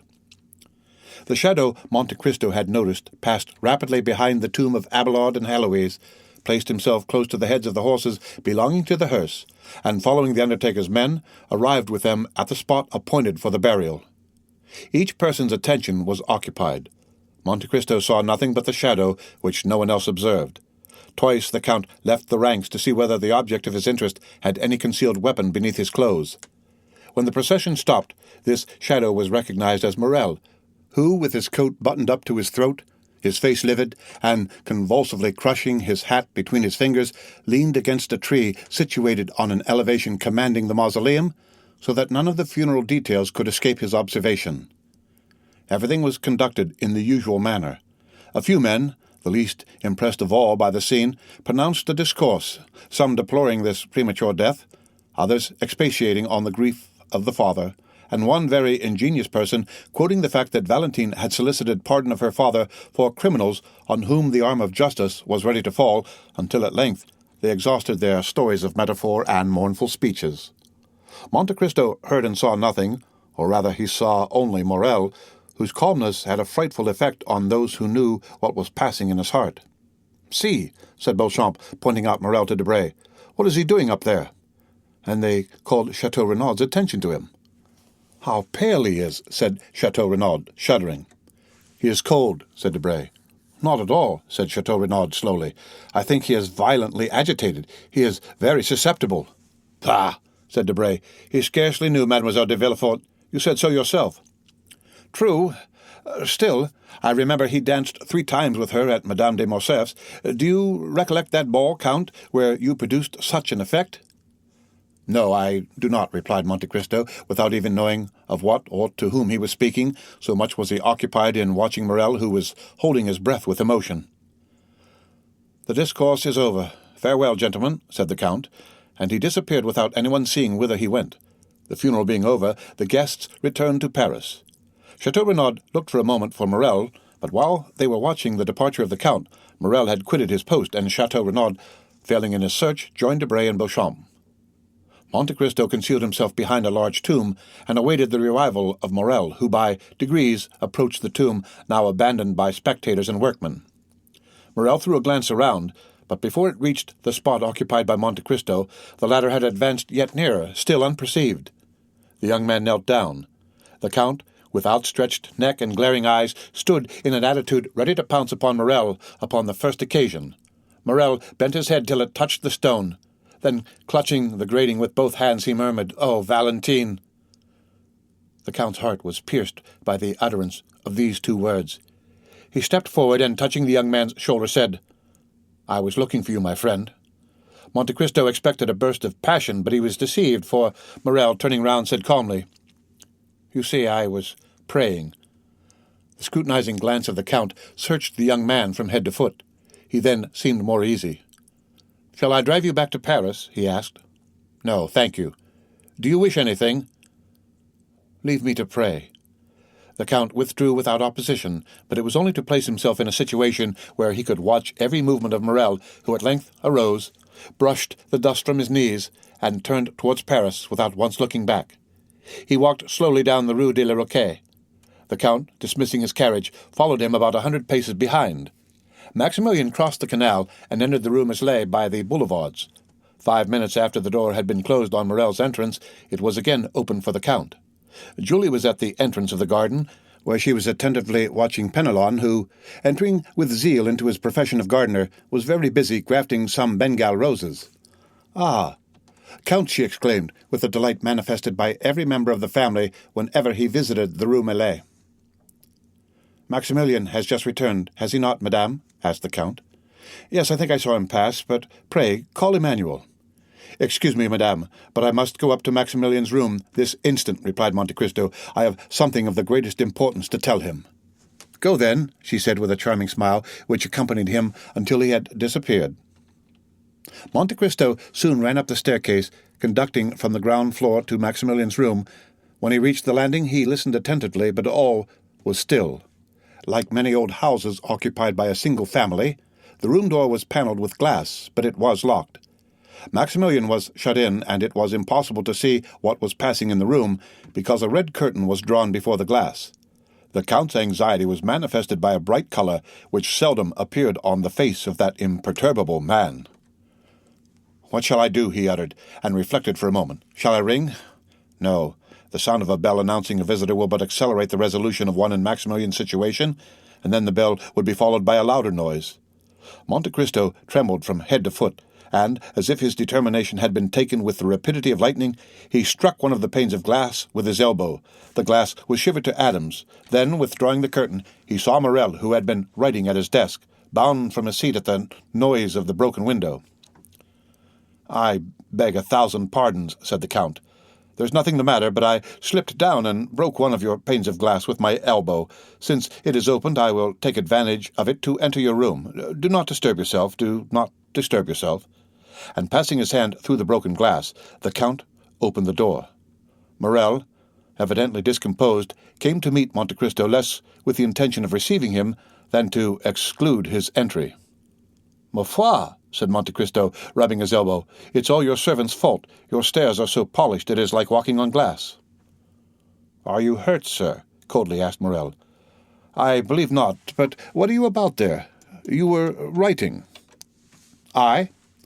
Your fingers are stained with ink." "Ah, true, I was writing. I do sometimes, soldier though I am." Monte Cristo advanced into the room. Maximilian was obliged to let him pass, but he followed him. "You were writing?" said Monte Cristo with a searching look. "I have already had the honour of telling you I was," said Morel. The Count looked around him.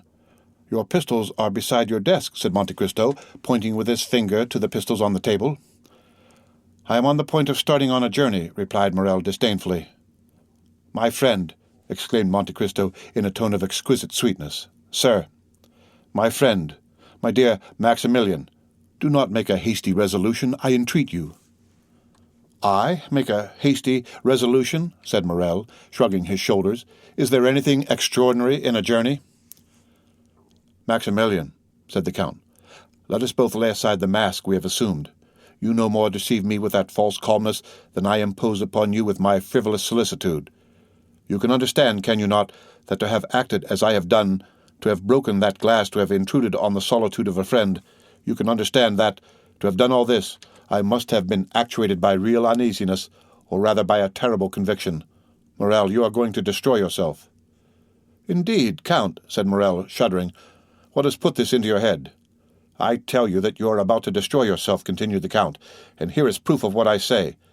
And approaching the desk, he removed the sheet of paper which Morel had placed over the letter he had begun, and took the letter into his hands. Morel rushed forward to tear it from him, but Monte Cristo, perceiving his intention, seized his wrist with his iron grasp. You wish to destroy yourself, said the Count. You have written it. Well, said Morel, changing his expression of calmness for one of violence. Well, and if I do intend to turn this pistol against myself, who shall prevent me? Who will dare prevent me? All my hopes are blighted, my heart is broken, my life a burden, everything around me is sad and mournful, earth has become distasteful to me, and human voices distract me. It is a mercy to let me die, for if I live, I shall lose my reason and become mad. When, sir, I tell you all this with tears of heartfelt anguish, can you reply that I am wrong? Can you prevent my putting an end to my miserable existence?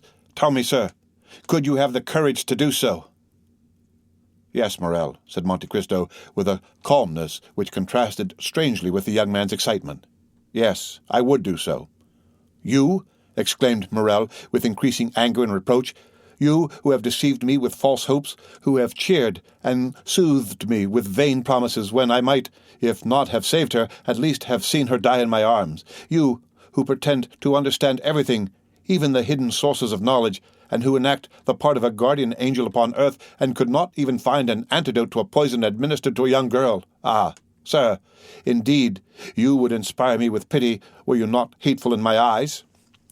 Morel. Yes, you tell me to lay aside the mask, and I will do so. Be satisfied. When you spoke to me at the cemetery, I answered you. My heart was softened. When you arrived here, I allowed you to enter, but since you abuse my confidence, since you have devised a new torture after I thought I had exhausted them all, then, Count of Monte Cristo, my pretended benefactor, then, Count of Monte Cristo, the universal guardian, be satisfied, you shall witness the death of your friend. And Morel, with a maniacal laugh, again rushed towards the pistols. And I again repeat, you shall not commit suicide. Prevent me, then, replied Morel, with another struggle which, like the first, failed in releasing him from the Count's iron grasp. I will prevent you. And who are you, then, that arrogate to yourself this tyrannical right over free and rational beings? Who am I? Replied Monte Cristo. Listen, I am the only man in the world having the right to say to you, Morel, your father's son shall not die today.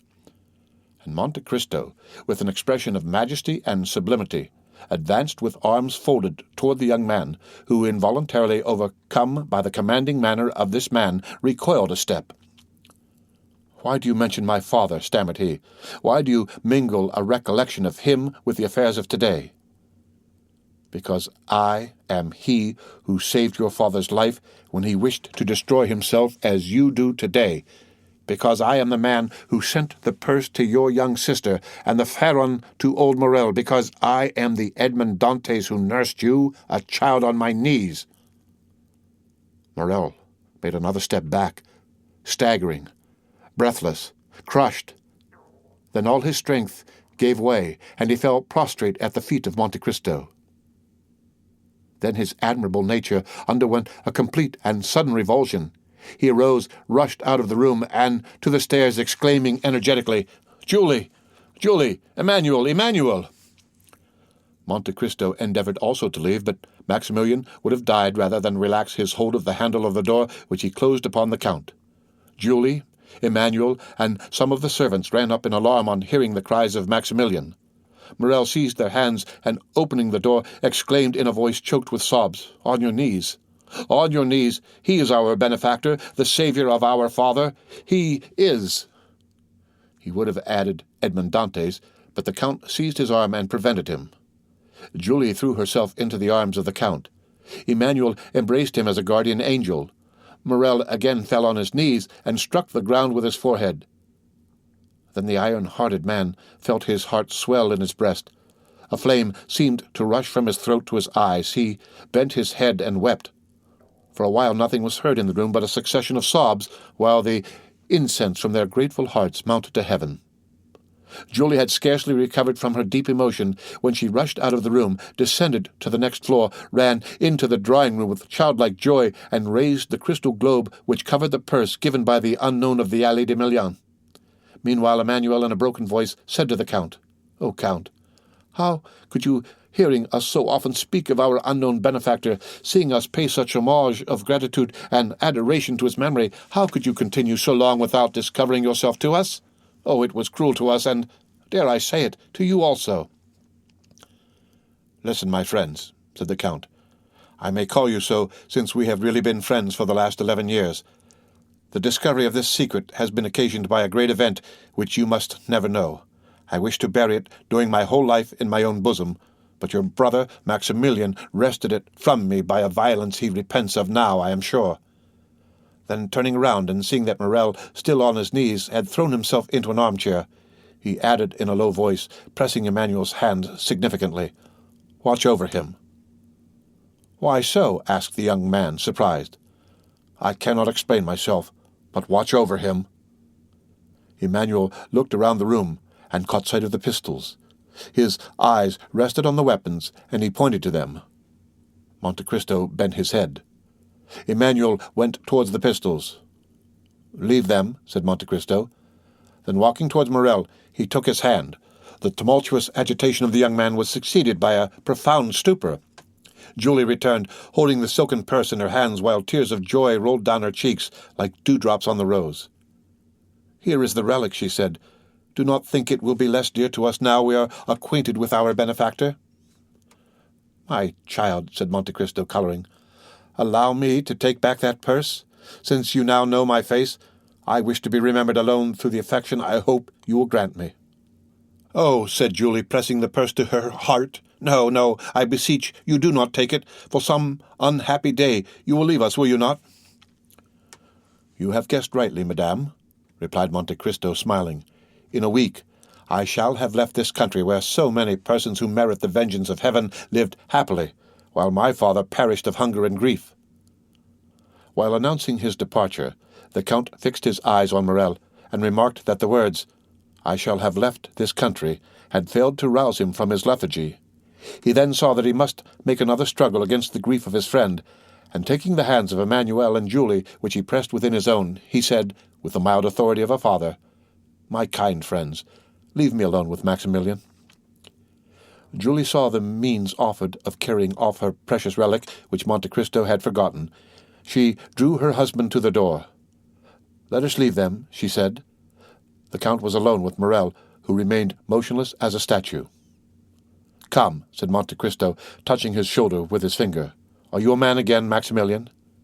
"Yes, for I begin to suffer again." The Count frowned, apparently in gloomy hesitation. "Maximilian, Maximilian," he said, "the ideas you yield to are unworthy of a Christian." "Oh, do not fear, my friend," said Morel, raising his head and smiling with a sweet expression on the Count. "I shall no longer attempt my life." "Then we are to have no more pistols? No more despair?" "No. I have found a better remedy for my grief than either a bullet or a knife." "Poor fellow, what is it?" "My grief will kill me of itself."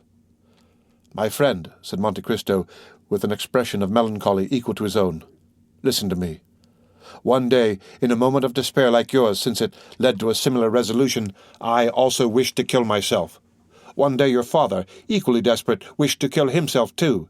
If anyone had said to your father at the moment he raised the pistol to his head, if anyone had told me when in my prison I pushed back the food I had not tasted for 3 days, if anyone had said to either of us then, 'Live, the day will come when you will be happy and will bless life,' no matter whose voice had spoken, we should have heard him with a smile of doubt or the anguish of incredulity.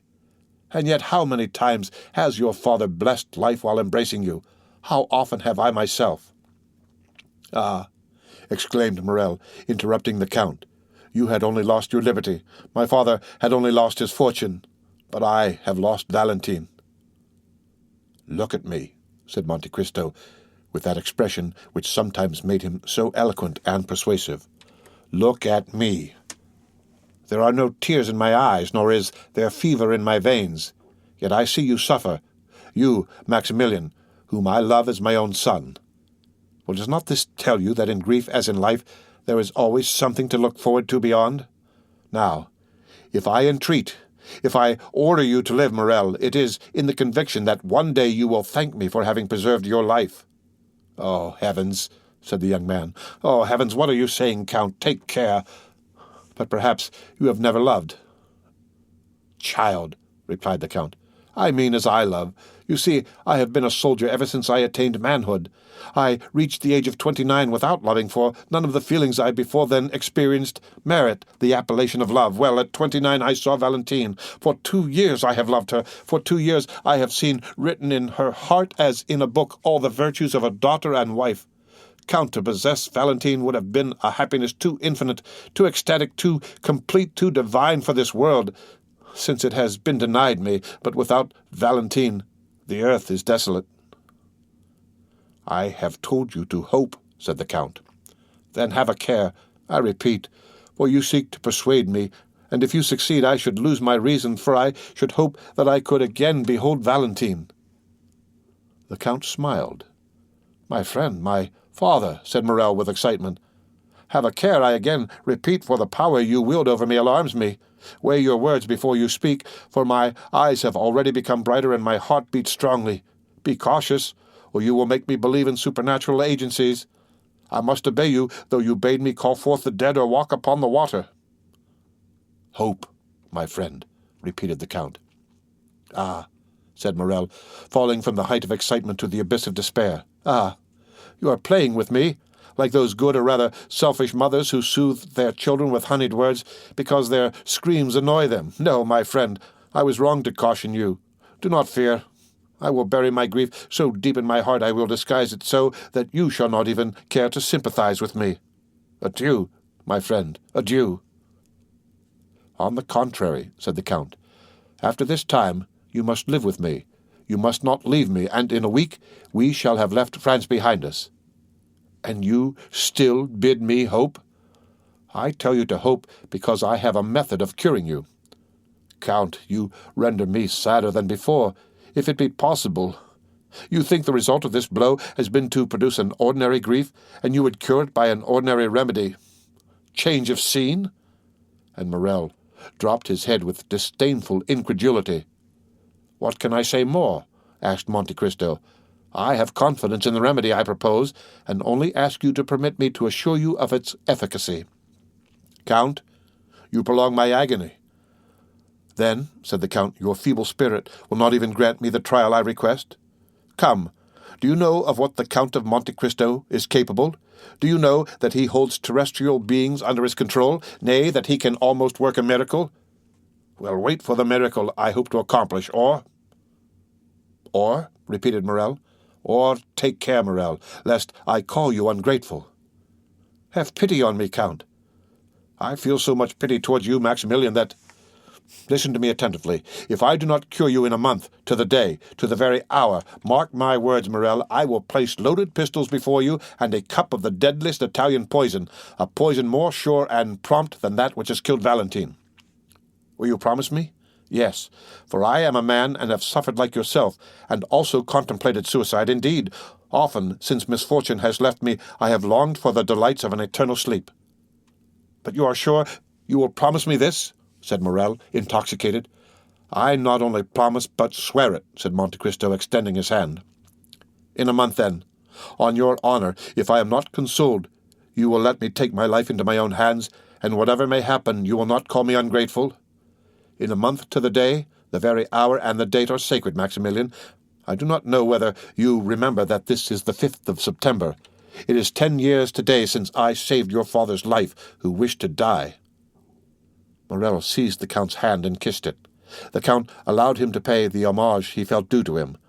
"In a month you will find on the table at which we shall be then sitting good pistols and a delicious draught. But on the other hand, you must promise me not to attempt your life before that time." Oh, I also swear it." Monte Cristo drew the young man towards him and pressed him for some time to his heart. And now he said, "After today you will come and live with me. You can occupy Heidi's apartment, and my daughter will at least be replaced by my son." "Heidi?" said Morrel. "What has become of her?" "She departed last night." "To leave you?" "To wait for me. Hold yourself ready, then, to join me at the Champs-Élysées, and lead me out of this house without anyone seeing my departure." Maximilian hung his head and obeyed with childlike reverence. The end of Chapter 105 of The Count of Monte Cristo. Read by Rick Kistner for Lit to Go on the web at fcit.usf.edu.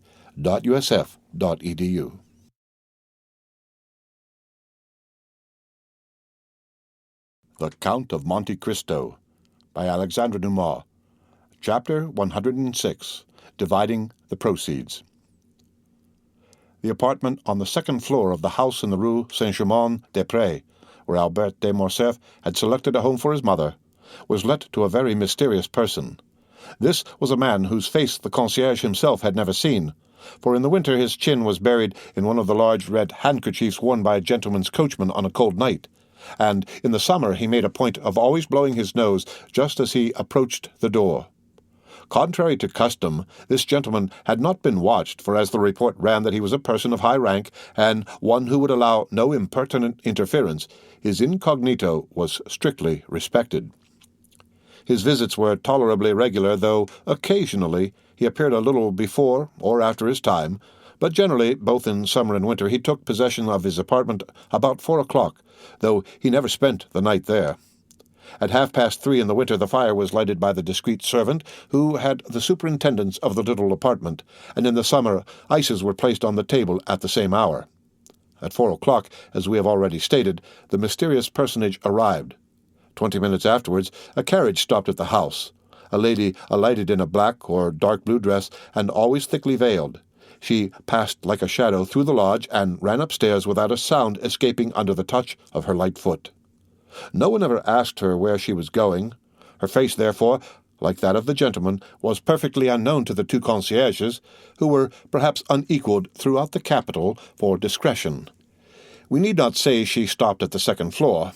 Then she tapped in a peculiar manner at a door which, after being opened to admit her, was again fastened, and curiosity penetrated no farther.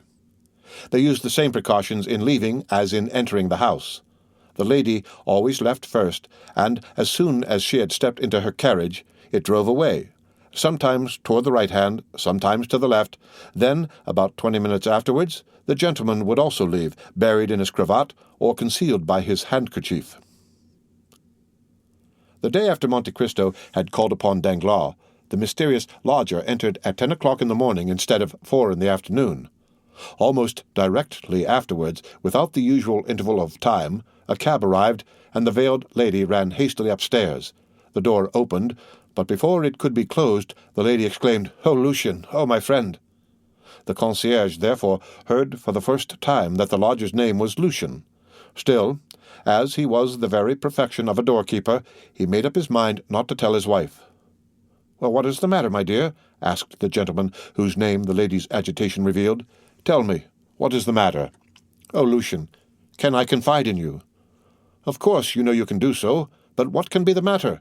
Your note of this morning has completely bewildered me. This precipitation, this unusual appointment. Come, ease me of my anxiety, or else frighten me at once." "Lucien, a great event has happened," said the lady, glancing inquiringly at Lucien. "Monsieur Danglars left last night." "Left? Monsieur Danglars left? Where is he gone?" "I do not know." "What do you mean? Has he gone intending not to return?" "Undoubtedly. At 10 o'clock at night his horses took him to the barrier of Charenton. There a post-chaise was waiting for him. He entered it with his valet de chambre, saying that he was going to Fontainebleau." "Then what did you mean—" "Stay. He left a letter for me." "A letter?" "Yes. Read it." And the Baroness took from her pocket a letter which she gave to Debray. Debray paused a moment before reading, as if trying to guess its contents, or perhaps while making up his mind how to act whatever it might contain. No doubt his ideas were arranged in a few minutes, for he began reading the letter which caused so much uneasiness in the heart of the Baroness, and which ran as follows. Madame and most faithful wife. Debray mechanically stopped and looked at the Baroness, whose face became covered with blushes. "Read," she said. Debray continued. "When you receive this, you will no longer have a husband. Oh, you need not be alarmed. You will only have lost him as you have lost your daughter. I mean that I shall be travelling on one of the 30 or 40 roads leading out of France. I owe you some explanations for my conduct, and as you are a woman that can perfectly understand me, I will give them. Listen, then. I received this morning 5 millions, which I paid away almost directly afterwards. Another demand for the same sum was presented to me. I put this creditor off till tomorrow, and I intend leaving today to escape that tomorrow, which would be rather too unpleasant for me to endure. You understand this, do you not, my most precious wife? I say you understand this because you are as conversant with my affairs as I am. Indeed, I think you understand them better, since I am ignorant of what has become of a considerable portion of my fortune, once very tolerable, while I am sure, madam, that you know perfectly well. For women have infallible instincts. They can even explain the marvelous by an algebraic calculation they have invented.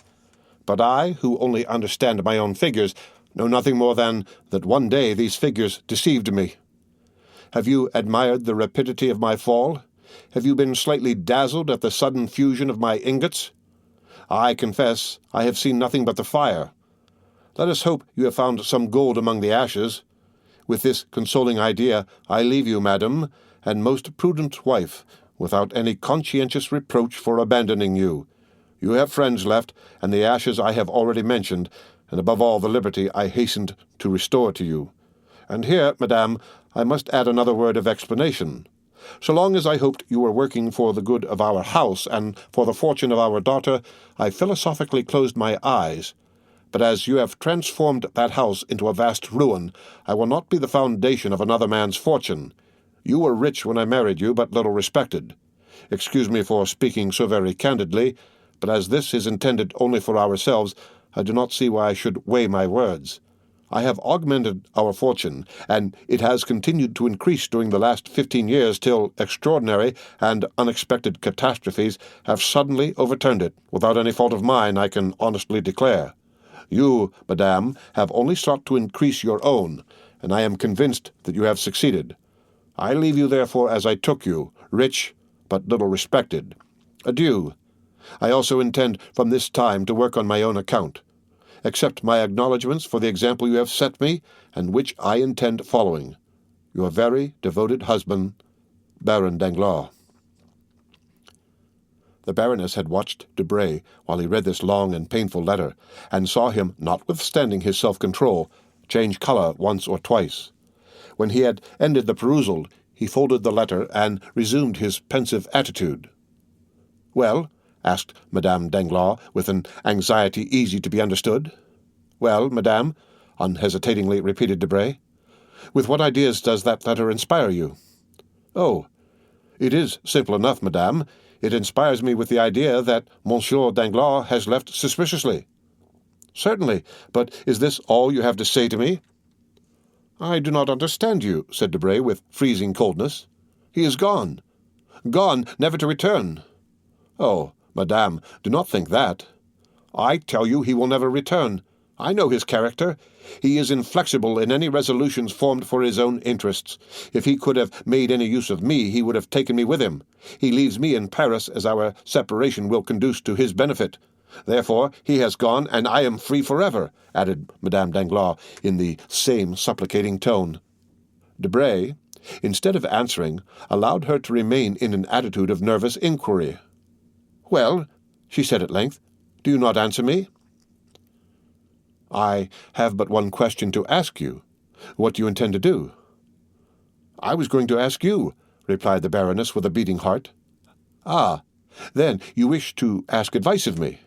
"Yes, I do wish to ask your advice," said Madame Danglars with anxious expectation. "Then, if you wish to take my advice," said the young man coldly, "I would recommend you to travel." "To travel?" she murmured. "Certainly. As Monsieur Danglars says, you are rich and perfectly free. In my opinion, a withdrawal from Paris is absolutely necessary after the double catastrophe of Mademoiselle Danglars' broken contract and Monsieur Danglars' disappearance. The world will think you abandoned and poor, for the wife of a bankrupt would never be forgiven were she to keep up an appearance of opulence. You have only to remain in Paris for about a fortnight, telling the world you are abandoned and relating the details of this desertion to your best friends, who will soon spread the report. Then you can quit your house, leaving your jewels and giving up your jointure, and everyone's mouth will be filled with praises of your disinterestedness. They will know you are deserted and think you also poor, for I alone know your real financial position, and am quite ready to give up my accounts as an honest partner." The dread with which the pale and motionless Baroness listened to this was equalled by the calm indifference with which Debray had spoken. "Deserted," she repeated. "Ah, yes, I am indeed deserted. You are right, sir, and no one can doubt my position." These were the only words that this proud and violently enamored woman could utter in response to Debray. "But then you are rich." "Very rich indeed," continued Debray, taking out some papers from his pocket-book which he spread upon the table. Madame Danglars did not see them. She was engaged in stilling the beatings of her heart, and restraining the tears which were ready to gush forth. At length a sense of dignity prevailed, and if she did not entirely master her agitation, she at least succeeded in preventing the fall of a single tear. "Madame," said Debray, "it is nearly 6 months since we have been associated. You furnished a principal of 100,000 francs. Our partnership began in the month of April. In May we commenced operations, and in the course of the month gained 450,000 francs. In June the profit amounted to 900,000. In July we added 1,700,000 francs. It was, you know, the month of the Spanish bonds. In August we lost 300,000 francs at the beginning of the month, but on the 13th we made up for it, and we now find that our accounts, reckoning from the first day of partnership up to yesterday, when I closed them, showed a capital of 2,400,000 francs, that is, 1,200,000 for each of us. Now, madam," said Debray, delivering up his accounts in the methodical manner of a stockbroker, "there are still 80,000 francs, the interest of this money in my hands." "But," said the Baroness, "I thought you never put the money out to interest." "Excuse me, madame," said Debray coldly, "I had your permission to do so, and I have made use of it. There are then 40,000 francs for your share, besides the 100,000 you furnished me to begin with, making in all 1,340,000 francs for your portion. Now, madame, I took the precaution of drawing out your money the day before yesterday. It is not long ago, you see, and I was in continual expectation of being called on to deliver up my accounts. There is your money, half in banknotes, the other half in checks, payable to bearer. I say there, for as I did not consider my house safe enough, or lawyers sufficiently discreet, and as landed property carries evidence with it, and moreover, since you have no right to possess anything independent of your husband, I have kept this sum, now your whole fortune, in a chest concealed under that closet, and for greater security I myself concealed it there. Now, madame," continued Debray, first opening the closet, then the chest, "now, madame, here are 800 notes of 1,000 francs each, resembling, as you see, a large book bound in iron. To this I add a certificate in the funds of 25,000 francs. Then for the odd cash, making, I think, about 110,000 francs, here is a check upon my banker, who, not being Monsieur Danglars, will pay you the amount, you may rest assured." Madame Danglars mechanically took the check, the bond, and the heap of banknotes. This enormous fortune made no great appearance on the table. Madame Danglars, with tearless eyes but with her breast heaving with concealed emotion, placed the banknotes in her bag, put the certificate and check into her pocket-book, and then, standing pale and mute, awaited one kind word of consolation. But she waited in vain. "Now, madame," said Debray, "you have a splendid fortune, an income of about 60,000 livres a year, which is enormous for a woman who cannot keep an establishment here for a year at least. You will be able to indulge all your fancies. Besides, should you find your income insufficient, you can, for the sake of the past, madame, make use of mine, and I am ready to offer you all I possess on loan." "Thank you, sir." "Thank you," replied the Baroness. You forget that what you have just paid me is much more than a poor woman requires, who intends for some time at least to retire from the world." Debray was, for a moment, surprised, but immediately recovering himself, he bowed with an air which seemed to say, "As you please, madame." Madame Danglars had until then perhaps hoped for something, but when she saw the careless bow of Debray, and the glance by which it was accompanied, together with his significant silence, she raised her head, and without passion or violence or even hesitation, ran downstairs, disdaining to address a last farewell to one who could thus part from her. "Pah!" said Debray, when she had left. "These are fine projects. She will remain at home, read novels, and speculate at cards, since she can no longer do so on the Bourse." Then, taking up his account-book, he cancelled with the greatest care all the entries of the amounts he had just paid away. "I have 1,060,000 francs remaining," he said. "What a pity Mademoiselle de Villefort is dead. She suited me in every respect, and I would have married her." And he calmly waited until the 20 minutes had elapsed after Madame Danglars' departure before he left the house.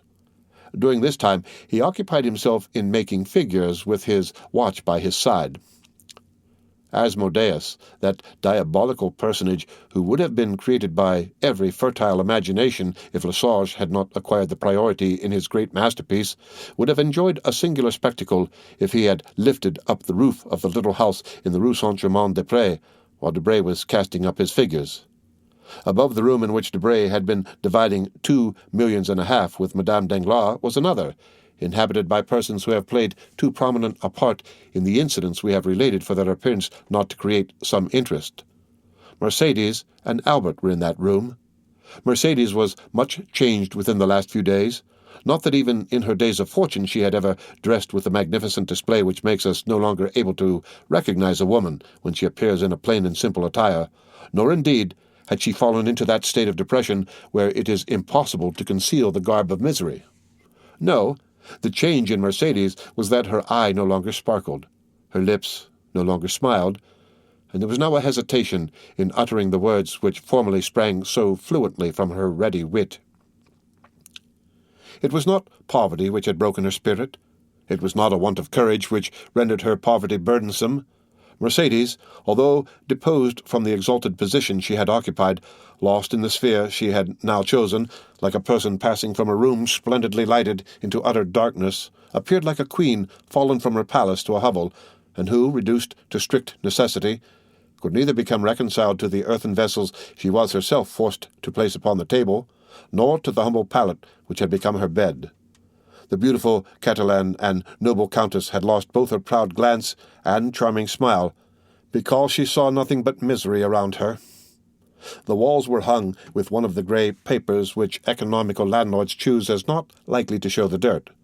The floor was uncarpeted. The furniture attracted the attention to the poor attempt at luxury. Indeed, everything offended eyes accustomed to refinement and elegance. Madame de Morcerf had lived there since leaving her house. The continual silence of the spot oppressed her. Still, seeing that Albert continually watched her countenance to judge the state of her feelings, she constrained herself to assume a monotonous smile of the lips alone, which, contrasted with the sweet and beaming expression that usually shone from her eyes, seemed like moonlight on a statue, yielding light without warmth. Albert, too, was ill at ease. The remains of luxury prevented him from sinking into his actual position. If he wished to go out without gloves, his hands appeared too white. If he wished to walk through the town, his boots seemed too highly polished. Yet these two noble and intelligent creatures, united by the indissoluble ties of maternal and filial love, had succeeded in tacitly understanding one another and economizing their stores, and Albert had been able to tell his mother without extorting a change of countenance, "Mother, we have no more money." Mercédès had never known misery. She had often in her youth spoken of poverty, but between want and necessity, those synonymous words, there is a wide difference. Amongst the Catalans, Mercédès wished for 1,000 things, but still she never really wanted any.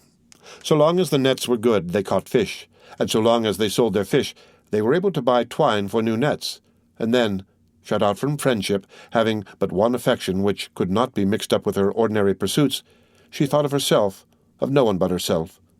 Upon the little she earned, she lived as well as she could, Now there were two to be supported, and nothing to live upon. Winter approached. Mercedes had no fire in that cold and naked room. She, who was accustomed to stoves which heated the house from the hall to the boudoir.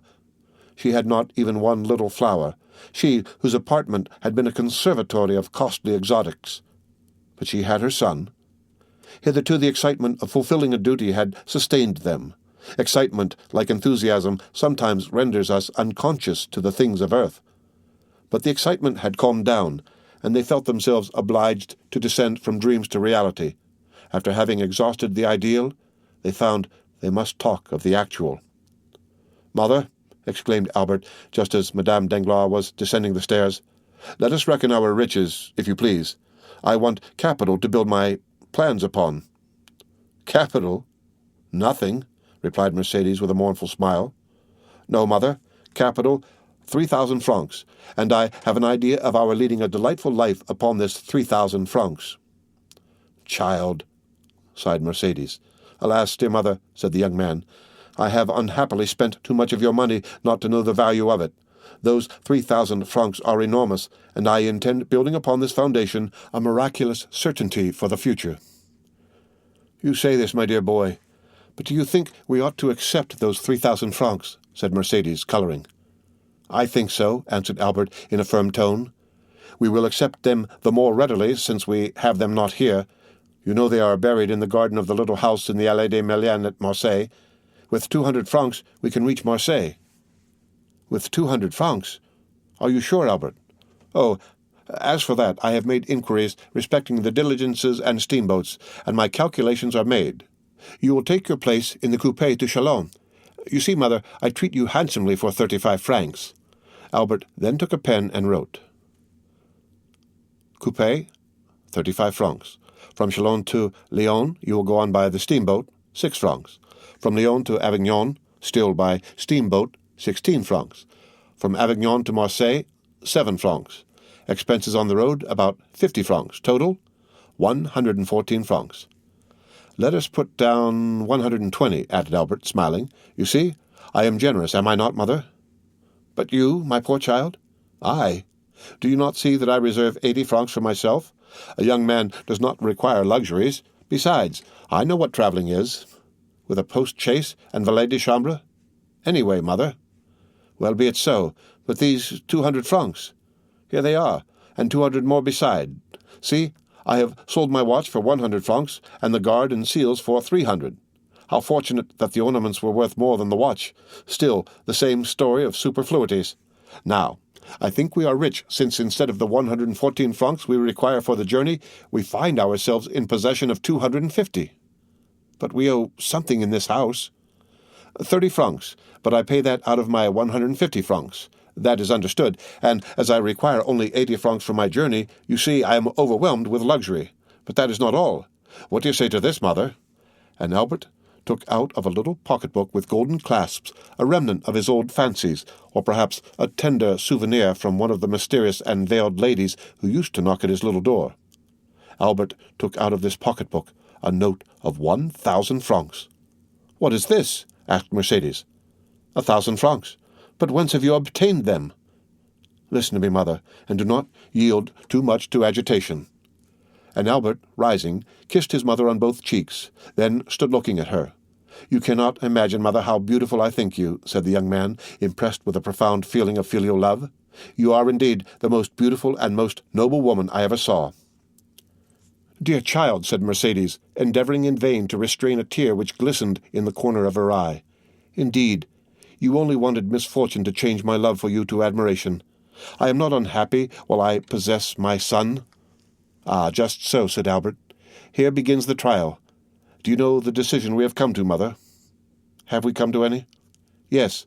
It is decided that you are to live at Marseille, and that I am to leave for Africa, where I will earn for myself the right to use the name I now bear, instead of the one I have thrown aside." Mercedes sighed. "Well, mother, I yesterday engaged myself as substitute in the Spahis," added the young man, lowering his eyes with a certain feeling of shame, for even he was unconscious of the sublimity of his self-abasement. "I thought my body was my own, and that I might sell it. I yesterday took the place of another. I sold myself for more than I thought I was worth," he added, attempting to smile. "I fetched 2,000 francs." "Then these 1,000 francs," said Mercedes, shuddering, "are the half of the sum, mother. The other will be paid in a year." Mercedes raised her eyes to heaven with an expression it would be impossible to describe, and tears which had hitherto been restrained now yielded to her emotion and ran down her cheeks. "The price of his blood," she murmured. "Yes, if I am killed," said Albert, laughing. "But I assure you, mother, I have a strong intention of defending my person, and I never felt half so strong an inclination to live as I do now." "Merciful heavens! Besides, mother, why should you make up your mind that I am to be killed? Has Lemercier, that Ney of the South, been killed? Has Chengarnier been killed? Has Bedeau been killed? Has Morel, whom we know, been killed? Think of your joy, mother, when you see me return with an embroidered uniform. I declare I expect to look magnificent in it, and chose that regiment only from vanity." Mercedes sighed while endeavoring to smile. The devoted mother felt that she ought not to allow the whole weight of the sacrifice to fall upon her son. "Well, now you understand, mother," continued Albert. "Here are more than 4,000 francs settled on you. Upon these you can live at least 2 years." "Do you think so?" said Mercedes. These words were uttered in so mournful a tone that their real meaning did not escape Albert. He felt his heart beat, and taking his mother's hand within his own, he said tenderly, "Yes, you will live." "I shall live. Then you will not leave me, Albert?" "Mother, I must go," said Albert in a firm, calm voice. "You love me too well to wish me to remain useless and idle with you. Besides, I have signed." "You will obey your own wish and the will of heaven." "Not my own wish, mother, but reason, necessity. Are we not two despairing creatures? What is life to you? Nothing. What is life to me? Very little without you, mother. For believe me, but for you, I should have ceased to live on the day I doubted my father and renounced his name."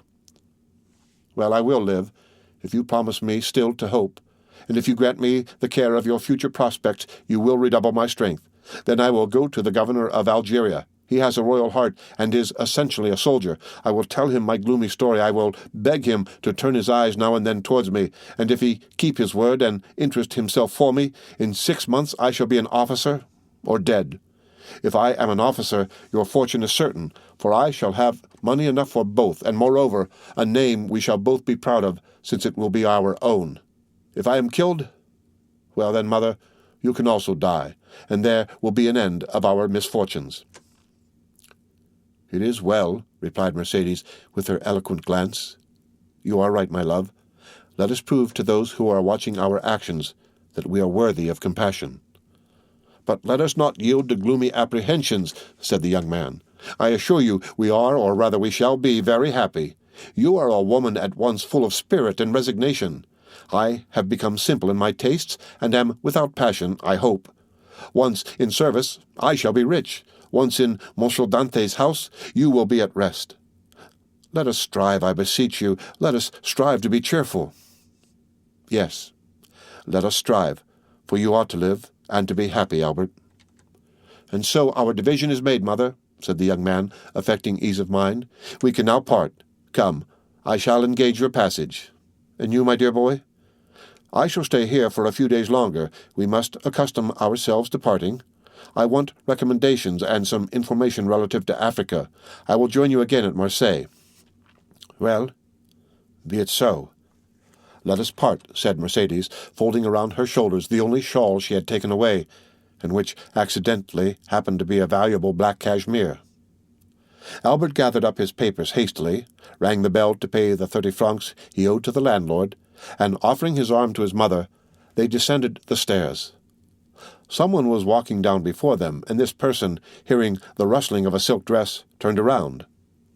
"Debray," muttered Albert. "You, Morcerf," replied the secretary, resting on the stairs. Curiosity had vanquished the desire of preserving his incognito, and he was recognized. It was indeed strange in this unknown spot to find the young man whose misfortunes had made so much noise in Paris. "Morcerf," repeated Debray. Then, noticing in the dim light the still youthful and veiled figure of Madame de Morcerf, "Pardon me," he added with a smile. "I leave you, Albert." Albert understood his thoughts. "Mother," he said, turning towards Mercedes, "this is Monsieur Debray, secretary of the Minister for the Interior, once a friend of mine." "How once?" stammered Debray. "What do you mean?" "I say so, Monsieur Debray, because I have no friends now, and I ought not to have any. I thank you for having recognized me, sir."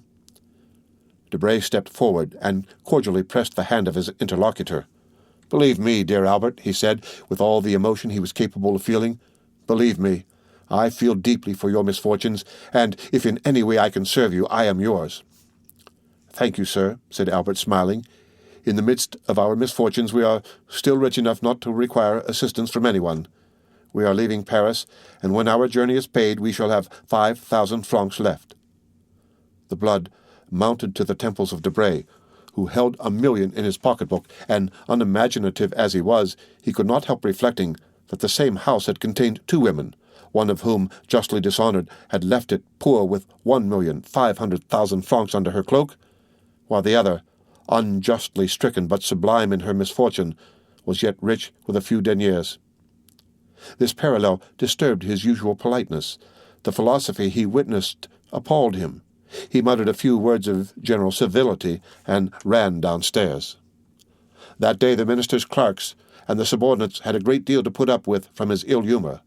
But that same night he found himself the possessor of a fine house situated on the Boulevard de la Madeleine, and an income of 50,000 livres. The next day, just as Debray was signing the deed, that is, about 5 o'clock in the afternoon, Madame de Morcerf, after having affectionately embraced her son, entered the coupé of the diligence which closed upon her. A man was hidden in Laffitte's banking-house behind one of the little arched windows which are placed above each desk. He saw Mercedes enter the diligence, and he also saw Albert withdraw. Then he passed his hand across his forehead, which was clouded with doubt. "Alas," he exclaimed, "how can I restore the happiness I have taken away from these poor, innocent creatures? God help me!" The end of Chapter 106 of The Count of Monte Cristo, read by Rick Kistner for Lit2Go on the web at fcit.usf.edu.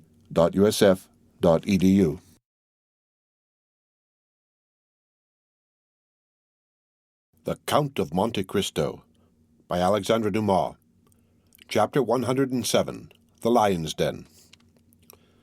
One division of La Force in which the most dangerous and desperate prisoners are confined is called the Court of St. Bernard. The prisoners, in their expressive language, have named it the Lion's Den, probably because the captives possess teeth which frequently gnaw the bars, and sometimes the keepers also. It is a prison within a prison. The walls are double the thickness of the rest. The gratings are every day carefully examined by jailers whose Herculean proportions and cold, pitiless expression prove them to have been chosen to reign over their subjects for their superior activity and intelligence. The courtyard of this quarter is enclosed by enormous walls, over which the sun glances obliquely, when it deigns to penetrate into this gulf of moral and physical deformity. On this paved yard ought to be seen, pacing to and fro from morning till night, pale, careworn, and haggard like so many shadows, the men whom justice holds beneath the steel she is sharpening. There, crouched against the side of the wall which attracts and retains the most heat, they may be seen sometimes talking to one another, but more frequently alone, watching the door which sometimes opens to call forth one from the gloomy assemblage, or to throw in another outcast from society. The Court of St. Bernard has its own particular apartment for the reception of guests. It is a long rectangle, divided by 2 upright gratings placed at a distance of 3 feet from one another to prevent a visitor from shaking hands with or passing anything to the prisoners. It is a wretched, damp, nay, even horrible spot, more especially when we consider the agonizing conferences which have taken place between those iron bars. And yet, frightful though this spot may be, it is looked upon as a kind of paradise by the men whose days are numbered. It is so rare for them to leave the Lion's Den for any other place than the Barrier Saint-Jacques or the galleys.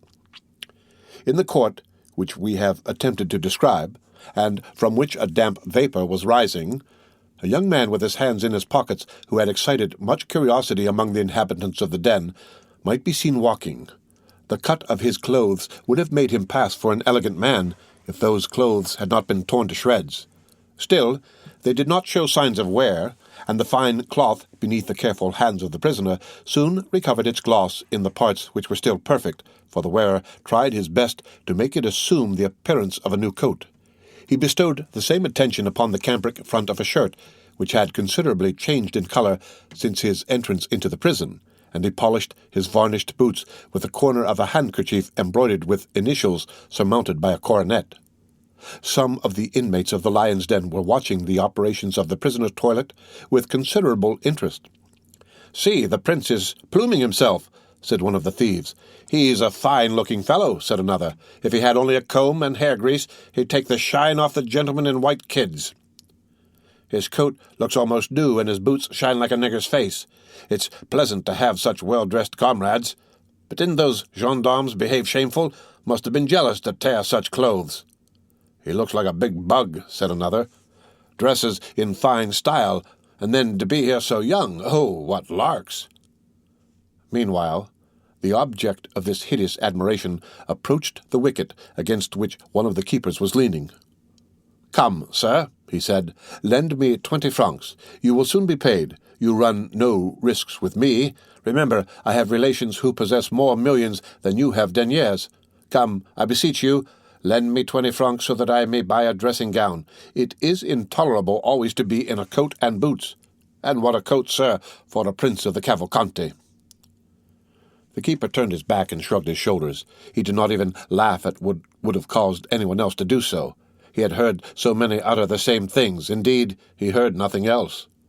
"Come," said Andrea, "you are a man void of compassion. I'll have you turned out." This made the keeper turn around, and he burst into a loud laugh. The prisoners then approached and formed a circle. "I tell you that with that wretched sum," continued Andrea, "I could obtain a coat and a room in which to receive the illustrious visitor I am daily expecting." Of course," said the prisoners. "Anyone can see he's a gentleman." "Well, then, lend him the 20 francs, said the keeper, leaning on the other shoulder. "Surely you will not refuse a comrade." "I am no comrade of these people," said the young man proudly. "You have no right to insult me thus." The thieves looked at one another with low murmurs, and a storm gathered over the head of the aristocratic prisoner, raised less by his own words than by the manner of the keeper. The latter, sure of quelling the tempest when the waves became too violent, allowed them to rise to a certain pitch, that he might be revenged on the importunate Andrea, and besides, it would afford him some recreation during the long day. The thieves had already approached Andrea, some screaming, "La savate! La savate!" a cruel operation which consists in cuffing a comrade who may have fallen into disgrace, not with an old shoe, but with an iron-heeled one. Others proposed the anguille, another kind of recreation in which a handkerchief is filled with sand, pebbles, and 2 sou pieces, when they have them, which the wretches beat like a flail over the head and shoulders of the unhappy sufferer. "Let us worship the fine gentleman," said others. A savate is an old shoe. But Andrea, turning towards them, winked his eyes, rolled his tongue around his cheeks, and smacked his lips in a manner equivalent to 100 words among the bandits when forced to be silent. It was a Masonic sign Caderousse had taught him. He was immediately recognized as one of them. The handkerchief was thrown down, and the iron-heeled shoe replaced on the foot of the wretch to whom it belonged. Some voices were heard to say that the gentleman was right, that he intended to be civil in his way, and that they would set the example of liberty, of conscience, and the mob retired. The keeper was so stupefied at this scene that he took Andrea by the hands and began examining his person, attributing the sudden submission of the inmates of the Lion's Den to something more substantial than mere fascination. Andrea made no resistance, although he protested against it. Suddenly a voice was heard at the wicket. "Benedetto!" exclaimed an inspector. The keeper relaxed his hold. "I am called," said Andrea. "To the visitor's room," said the same voice. "You see, someone pays me a visit. Ah, my dear sir, you will see whether a Cavalcanti is to be treated like a common person." And Andrea, gliding through the court like a black shadow, rushed out through the wicket, leaving his comrades, and even the keeper, lost in wonder. Certainly a call to the visitor's room had scarcely astonished Andrea less than themselves, for the wily youth, instead of making use of his privilege of waiting to be claimed on his entry into La Fosse, had maintained a rigid silence. Everything he said proves me to be under the protection of some powerful person. This sudden fortune, the facility with which I have overcome all obstacles, an unexpected family and an illustrious name awarded to me, gold showered down upon me, and the most splendid alliances about to be entered into. An unhappy lapse of fortune and the absence of my protector have cast me down, certainly, but not forever. The hand which has retreated for a while will be again stretched forth to save me at the very moment when I shall think myself sinking into the abyss. Why should I risk an imprudent step? It might alienate my protector. He has two means of extricating me from this dilemma, the one by a mysterious escape, managed through bribery, the other by buying off my judges with gold. I will say and do nothing until I am convinced that he has quite abandoned me, and then— Andrea had formed a plan which was tolerably clever. The unfortunate youth was intrepid in the attack and rude in the defence. He had borne with the public prison and with privations of all sorts. Still, by degrees, nature, or rather custom, had prevailed, and he suffered from being naked, dirty, and hungry. It was at this moment of discomfort that the inspector's voice called him to the visiting room. Andrea felt his heart leap with joy. It was too soon for a visit from the examining magistrate, and too late for one from the director of the prison, or the doctor. It must then be the visitor he hoped for.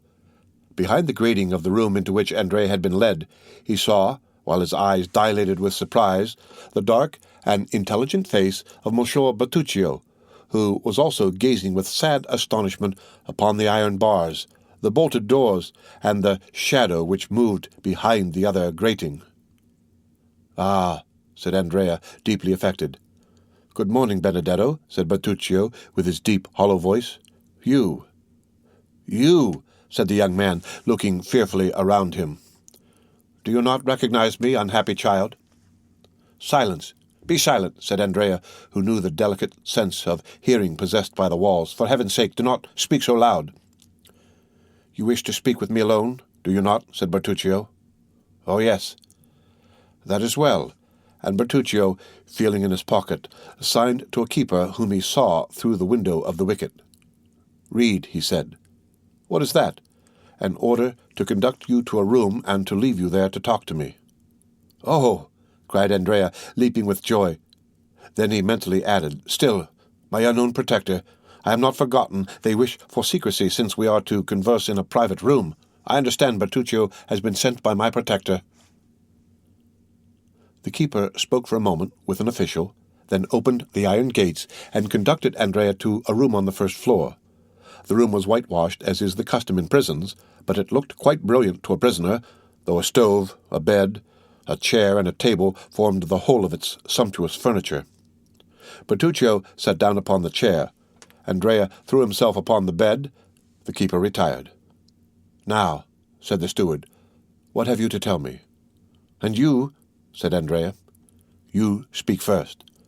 "Oh, no. You must have much to tell me, since you have come to seek me." "Well, be it so. You have continued your course of villainy. You have robbed. You have assassinated. Well, I should say, if you had taken me to a private room only to tell me this, you might have saved yourself the trouble. I know all these things. But there are some with which, on the contrary, I am not acquainted. Let us talk of those, if you please. Who sent you?" Come, you are going on quickly, Monsieur Benedetto. Yes, and to the point. Let us dispense with useless words. Who sends you?" "No one." "How did you know I was in prison?" "I recognized you some time since as the insolent dandy who so gracefully mounted his horse on the Champs-Élysées." "Oh, the Champs-Élysées! Ha! Yes, we burn, as they say at the game of Pincette. The Champs-Élysées? Come, let us talk a little about my father." "Who then am I?" "You, sir. You are my adopted father, but it was not you, I presume, who placed at my disposal 100,000 francs, which I spent in 4 or 5 months. It was not you who manufactured an Italian gentleman for my father.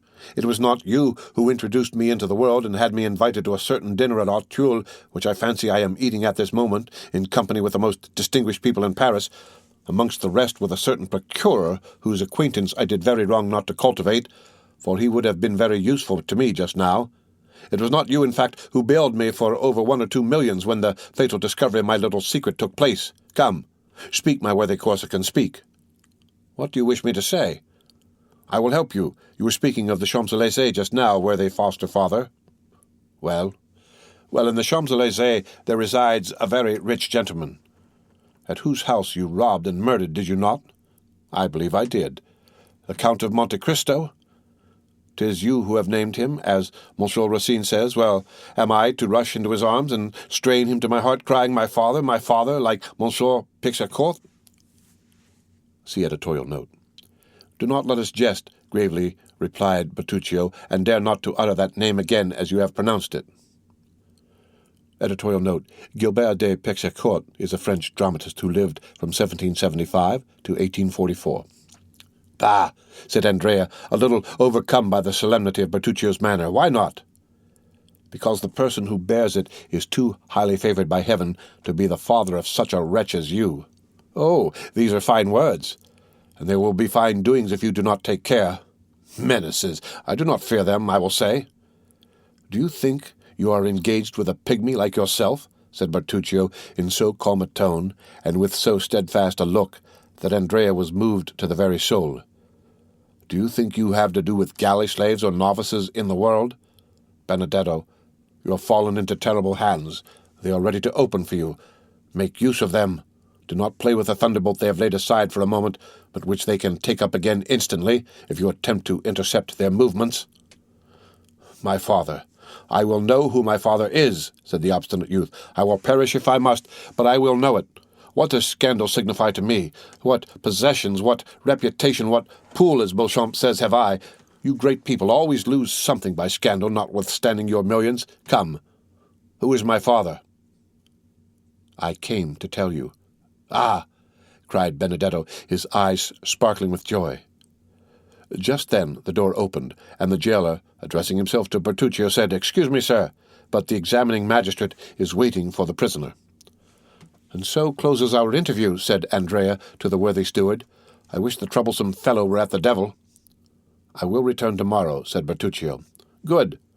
Gendarmes, I am at your service. Sir, do leave a few crowns for me at the gate, that I may have some things I am in need of. It shall be done, replied Bertuccio. Andrea extended his hand. Bertuccio kept his own in his pocket, and merely jingled a few pieces of money. That's what I mean, said Andrea, endeavoring to smile, quite overcome by the strange tranquillity of Bertuccio. Can I be deceived? He murmured as he stepped into the oblong and grated vehicle which they call the salad-basket. Never mind, we shall see. Tomorrow, then, he added, turning towards Bertuccio. Tomorrow, replied the steward. The end of Chapter 107 of The Count of Monte Cristo. Read by Rick Kistner for Lit to Go on the web at fcit.usf.edu.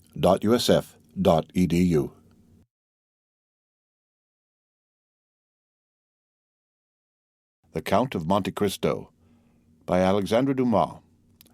Chapter 108. The Judge. We remember that the Abbé Busoni remained alone with Noirtier in the chamber of death, and that the old man and the priest were the sole guardians of the young girl's body. Perhaps it was the Christian exhortations of the abbé, perhaps his kind charity, perhaps his persuasive words, which had restored the courage of Noirtier, for ever since he had conversed with the priest, his violent despair had yielded to a calm resignation which surprised all who knew his excessive affection for Valentine. Monsieur de Villefort had not seen his father since the morning of the death. The whole establishment had been changed. Another valet was engaged for himself, a new servant for Noirtier. 2 women had entered Madame de Villefort's service. In fact, everywhere, to the concierge and coachman, new faces were presented to the different masters of the house, thus widening the division which had always existed between the members of the same family.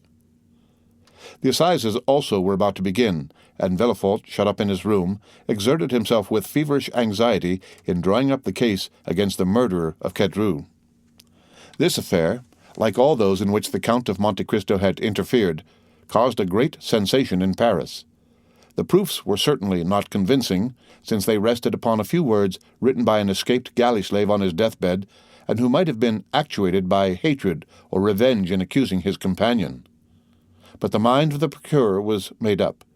He felt assured that Benedetto was guilty, and he hoped by his skill in conducting this aggravated case to flatter his self-love, which was about the only vulnerable point left in his frozen heart.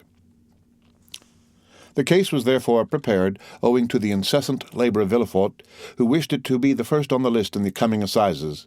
He had been obliged to seclude himself more than ever to evade the enormous number of applications presented to him for the purpose of obtaining tickets of admission to the court on the day of the trial.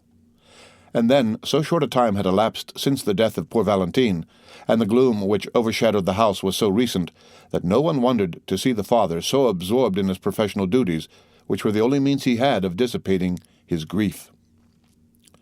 Only once had Villefort seen his father. It was the day after that upon which Bertuccio had paid his second visit to Benedetto, when the latter was to learn his father's name. The magistrate, harassed and fatigued, had descended to the garden of his house, and in a gloomy mood similar to that in which Tarquin lopped off the tallest poppies, he began knocking off with his cane the long and dying branches of the rose-trees which, placed along the avenue, seemed like the spectres of the brilliant flowers which had bloomed in the past season.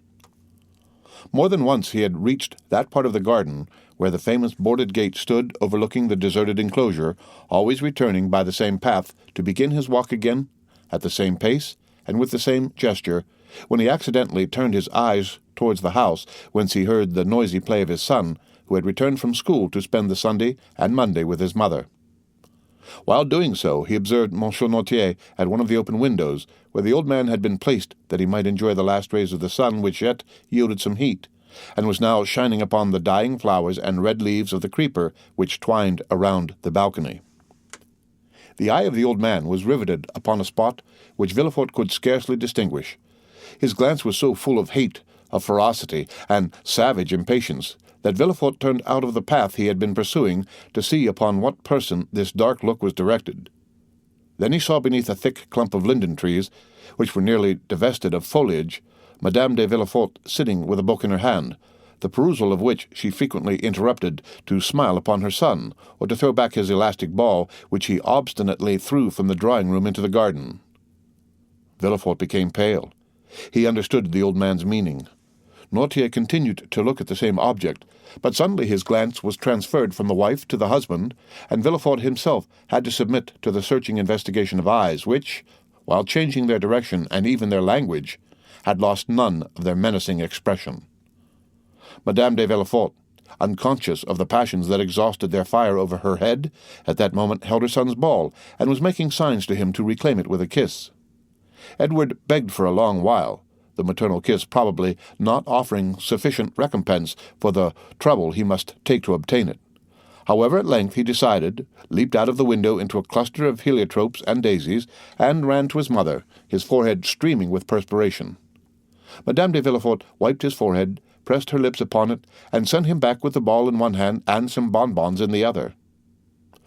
Villefort, drawn by an irresistible attraction like that of the bird to the serpent, walked towards the house. As he approached it, Noirtier's gaze followed him, and his eyes appeared of such a fiery brightness that Villefort felt them pierce to the depths of his heart. In that earnest look might be read a deep reproach as well as a terrible menace. Then Noirtier raised his eyes to heaven, as though to remind his son of a forgotten oath. "It is well, sir," replied Villefort from below. "It is well. Have patience, but one day longer. What I have said I will do." Noirtier seemed to be calmed by these words, and turned his eyes with indifference to the other side. Villefort violently unbuttoned his greatcoat, which seemed to strangle him, and passing his livid hand across his forehead, entered his study.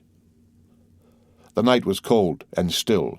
The family had all retired to rest, but Villefort, who alone remained up and worked till 5 o'clock in the morning, reviewing the last interrogatories made the night before by the examining magistrates, compiling the depositions of the witnesses, and putting the finishing stroke to the deed of accusation, which was one of the most energetic and best conceived of any he had yet delivered.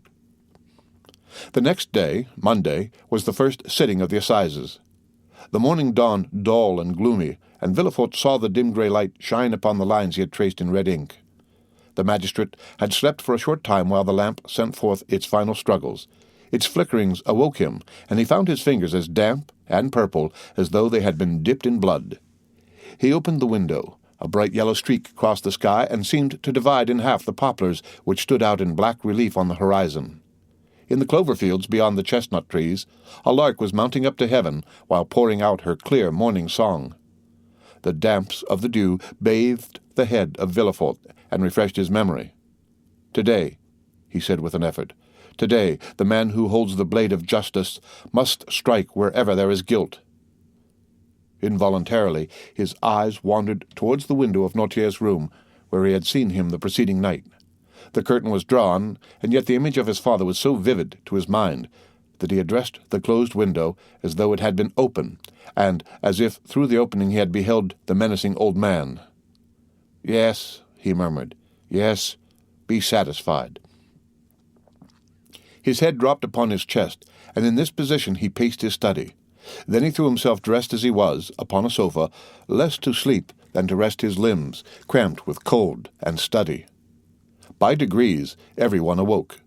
Villefort, from his study, heard the successive noises which accompany the life of a house, the opening and shutting of doors, the ringing of Madame de Villefort's bell to summon the waiting maid, mingled with the first shouts of the child, who rose full of the enjoyment of his age. Villefort also rang. His new valet brought him the papers, and with them a cup of chocolate. "What are you bringing me?" said he. "A cup of chocolate. I did not ask for it. Who has paid me this attention?" "My mistress, sir. She said you would have to speak a great deal in the murder case, and that you should take something to keep up your strength." And the valet placed the cup on the table nearest to the sofa, which was, like all the rest, covered with papers. The valet then left the room. Villefort looked for an instant with a gloomy expression. Then, suddenly, taking it up with a nervous motion, he swallowed its contents at one draught. It might have been thought that he hoped the beverage would be mortal, and that he sought for death to deliver him from a duty which he would rather die than fulfill. He then rose and paced his room with a smile. It would have been terrible to witness. The chocolate was inoffensive, for M. de Villefort felt no effects. The breakfast hour arrived, but M. de Villefort was not at table. The valet re-entered. "Madame de Villefort wishes to remind you, sir," he said, "that 11 o'clock has just struck, and that the trial commences at 12. "Well," said Villefort, "what then?" "Madame de Villefort is dressed. She is quite ready, and wishes to know if she is to accompany you, sir." "Where to?" "To the Palais." "What to do?" "My mistress wishes much to be present at the trial." "Ah," said Villefort with a startling accent. "Does she wish that?" The man drew back and said, "If you wish to go alone, sir, I will go and tell my mistress." Villefort remained silent for a moment, and dented his pale cheeks with his nails.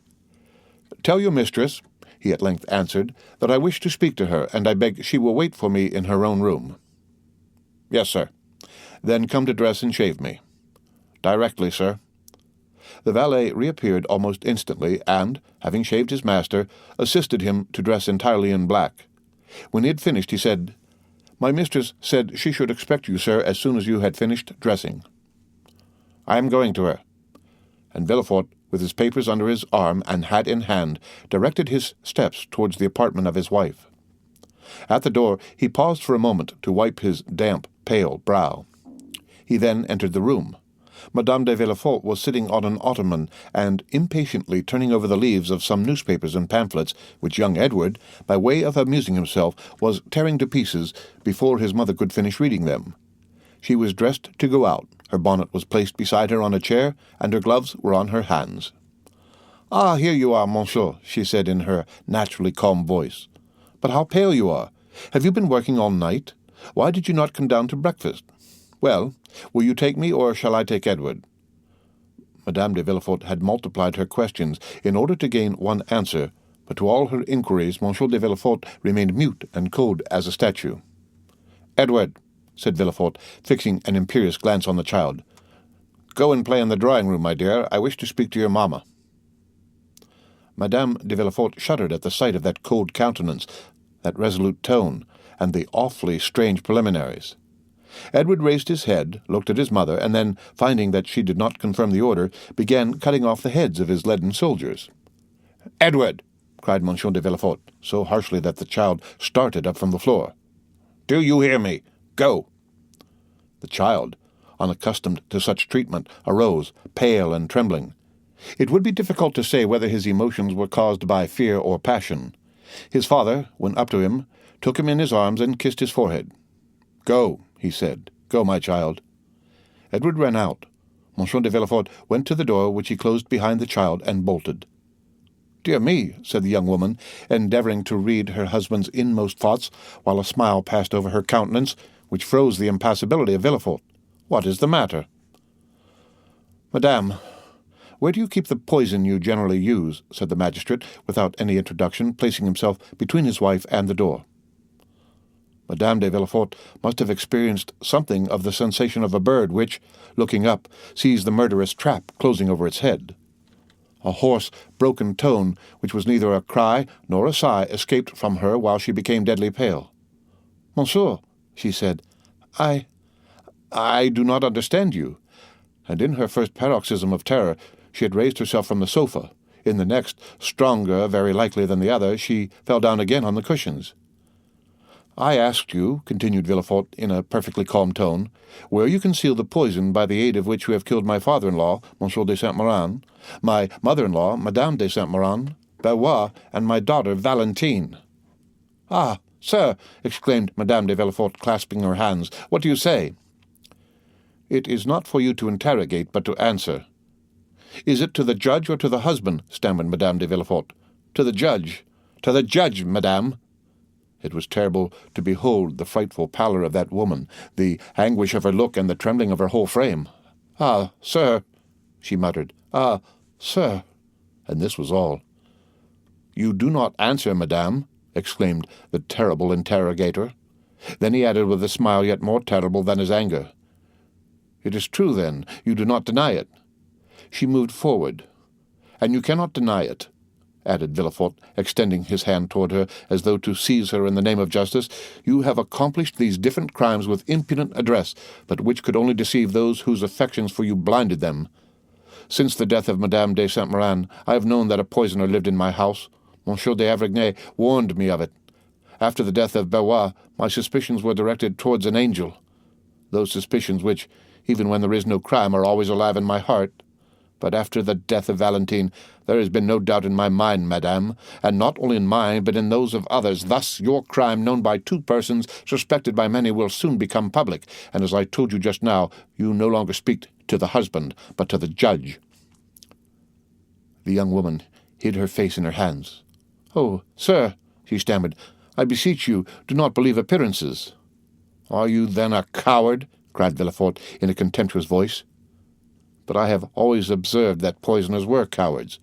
Can you be a coward, you who have had the courage to witness the death of two old men and a young girl murdered by you? Sir, sir, can you be a coward?" continued Villefort with increasing excitement. "You who could count one by one the minutes of 4 death agonies, you who have arranged your infernal plans and removed the beverages with a talent and precision almost miraculous? Have you, then, who have calculated everything with such nicety, have you forgotten to calculate one thing? I mean where the revelation of your crimes will lead you to? Oh, it is impossible. You must have saved some surer, more subtle and deadly poison than any other, that you might escape the punishment that you deserve. You have done this, I hope so at least." Madame de Villefort stretched out her hands and fell on her knees. "I understand," he said. "You confess. That a confession made to the judges, a confession made at the last moment, extorted when the crime cannot be denied, diminishes not the punishment inflicted on the guilty." "The punishment?" exclaimed Madame de Villefort. "The punishment, monsieur? Twice you have pronounced that word." "Certainly. Did you hope to escape it because you were 4 times guilty? Did you think the punishment would be withheld because you are the wife of him who pronounces it? No, madam, no. The scaffold awaits the poisoner, whoever she may be, unless, as I just said, the poisoner has taken the precaution of keeping for herself a few drops of her deadliest potion." Madame de Villefort uttered a wild cry, and a hideous and uncontrollable terror spread over her distorted features. "Oh, do not fear the scaffold, madame," said the magistrate. "I will not dishonor you, since that would be dishonor to myself. No. If you have heard me distinctly, you will understand that you are not to die on the scaffold." "No, I do not understand. What do you mean?" stammered the unhappy woman, completely overwhelmed. "I mean that the wife of the first magistrate in the capital shall not by her infamy soil an unblemished name, that she shall not with one blow dishonor her husband and her child. No. No. Oh, no." "Well, madame. It will be a laudable action on your part, and I will thank you for it." "You will thank me? For what?" "For what you have just said." "What did I say? Oh, my brain whirls. I no longer understand anything. Oh, my God! My God!" And she rose with her hair disheveled and her lips foaming. "Have you answered the question I put to you on entering the room? Where do you keep the poison you generally use, madame?" Madame de Villefort raised her arms to heaven and convulsively struck one hand against the other. "No, no," she vociferated. "No, you cannot wish that." "What I do not wish, madame, is that you should perish on the scaffold. Do you understand?" asked Villefort. "Oh, mercy! Mercy, monsieur!" "What I require is that justice be done. I am on the earth to punish, madame," he added with a flaming glance. "Any other woman, were it the queen herself, I would send to the executioner. But to you I shall be merciful. To you I will say, have you not, madame, put aside some of the surest, deadliest, most speedy poison? Oh, pardon me, sir. Let me live." "She is cowardly," said Villefort. "Reflect that I am your wife." "You are a poisoner. In the name of heaven, no.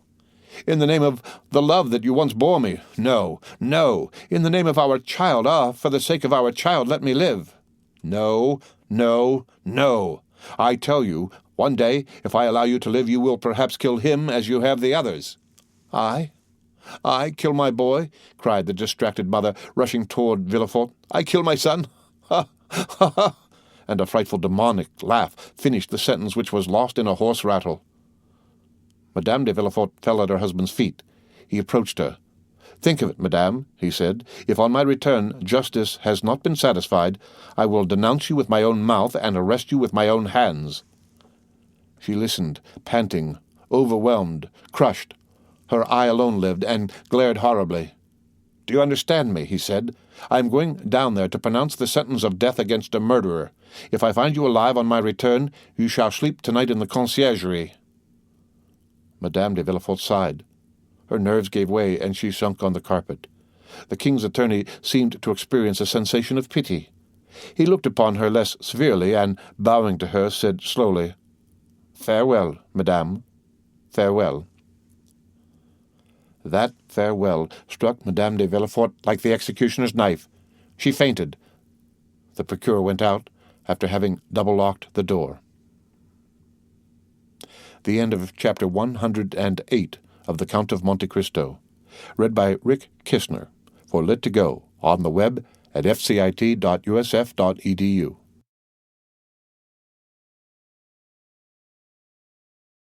The Count of Monte Cristo, by Alexandre Dumas, Chapter 109, The Assizes. The Benedetto affair, as it was called at the Palais and by people in general, had produced a tremendous sensation. Frequenting the Café de Paris, the Boulevard de Gand, and the Bois de Boulogne during his brief career of splendor, the false Cavalcanti had formed a host of acquaintances. The papers had related his various adventures both as the man of fashion and the galley slave, and as everyone who had been personally acquainted with Prince Andrea Cavalcanti experienced a live curiosity in his fate, they all determined to spare no trouble in endeavoring to witness the trial of Monsieur Benedetto for the murder of his comrade in chains. In the eyes of many, Benedetto appeared, if not a victim, to at least an instance of the fallibility of the law. Monsieur Cavalcanti, his father, had been seen in Paris, and it was expected that he would reappear to claim the illustrious outcast. Many also, who were not aware of the circumstances attending his withdrawal from Paris, were struck with the worthy appearance, the gentlemanly bearing, and the knowledge of the world displayed by the old patrician, who certainly played the nobleman very well, so long as he said nothing and made no arithmetical calculations. As for the accused himself, many remembered him as being so amiable, so handsome, and so liberal that they chose to think him the victim of some conspiracy, since, in this world, large fortunes frequently excite the malevolence and jealousy of some unknown enemy. Every one, therefore, ran to the court, some to witness the sight, others to comment upon it. From 7 o'clock in the morning a crowd was stationed at the iron gates, and an hour before the trial commenced the hall was full of the privileged. Before the entrance of the magistrates, and indeed frequently afterwards, a court of justice on days when some especial trial is to take place resembles a drawing-room where many persons recognize each other and converse if they can do so without losing their seats, or, if they are separated by too great a number of lawyers, communicate by signs. It was one of the magnificent autumn days which make amends for a short summer. The clouds which Monsieur de Villefort had perceived at sunrise had all disappeared as if by magic, and one of the softest and most brilliant days of September shone forth in all its splendor.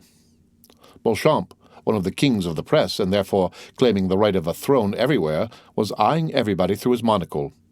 He perceived Chateau Renaud and Debray, who had just gained the good graces of a sergeant-at-arms, and who had persuaded the latter to let them stand before instead of behind him, as they ought to have done.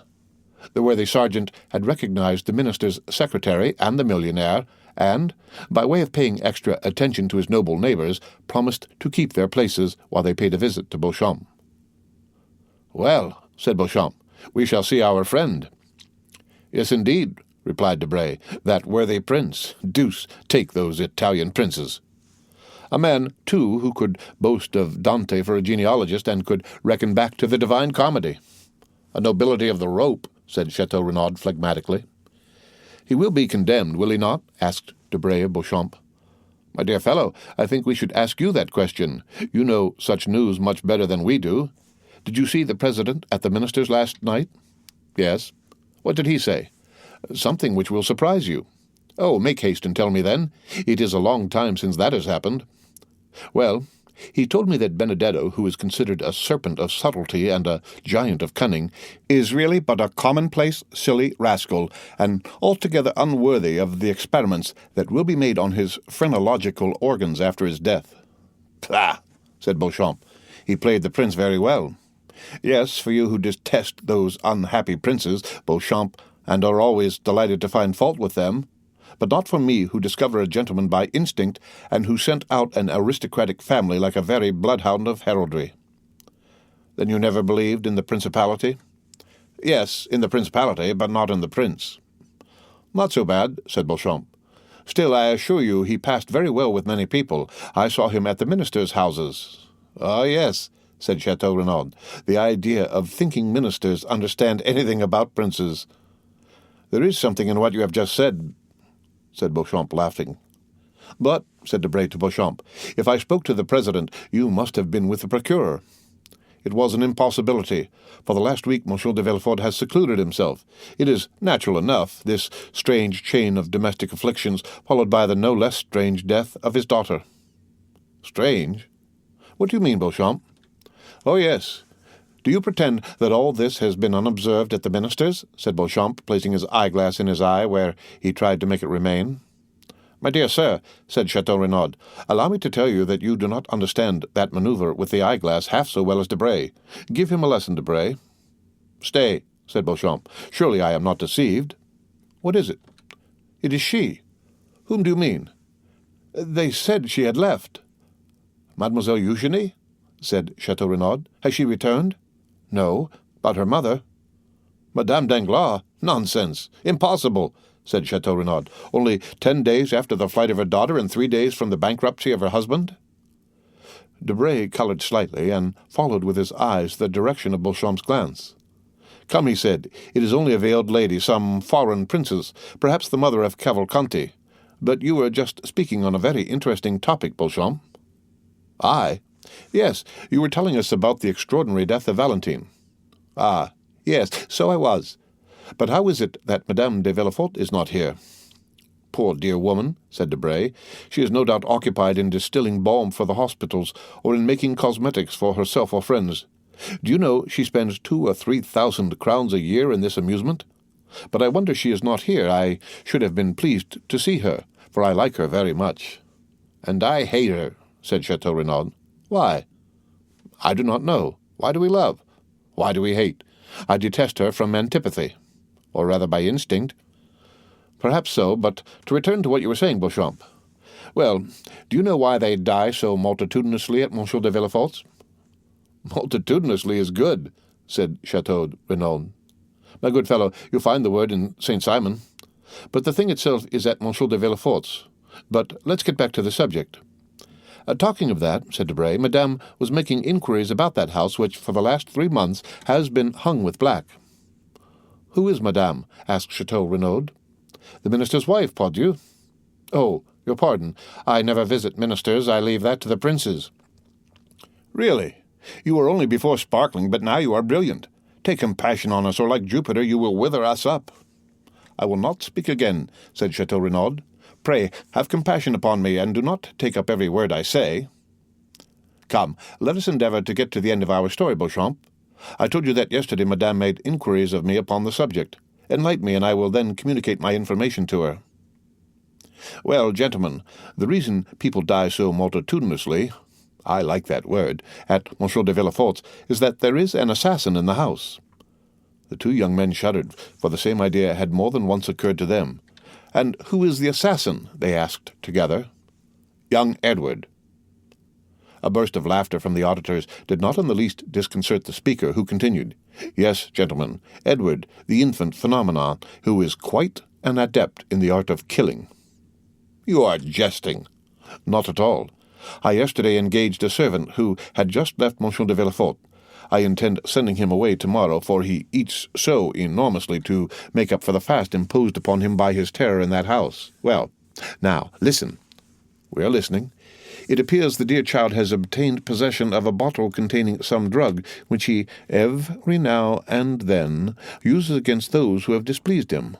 First, Monsieur and Madame de Saint-Méran incurred his displeasure, so he poured out 3 drops of his elixir. 3 drops were sufficient, then followed Barrois, the old servant of Monsieur Noirtier, who sometimes rebuffed this little wretch.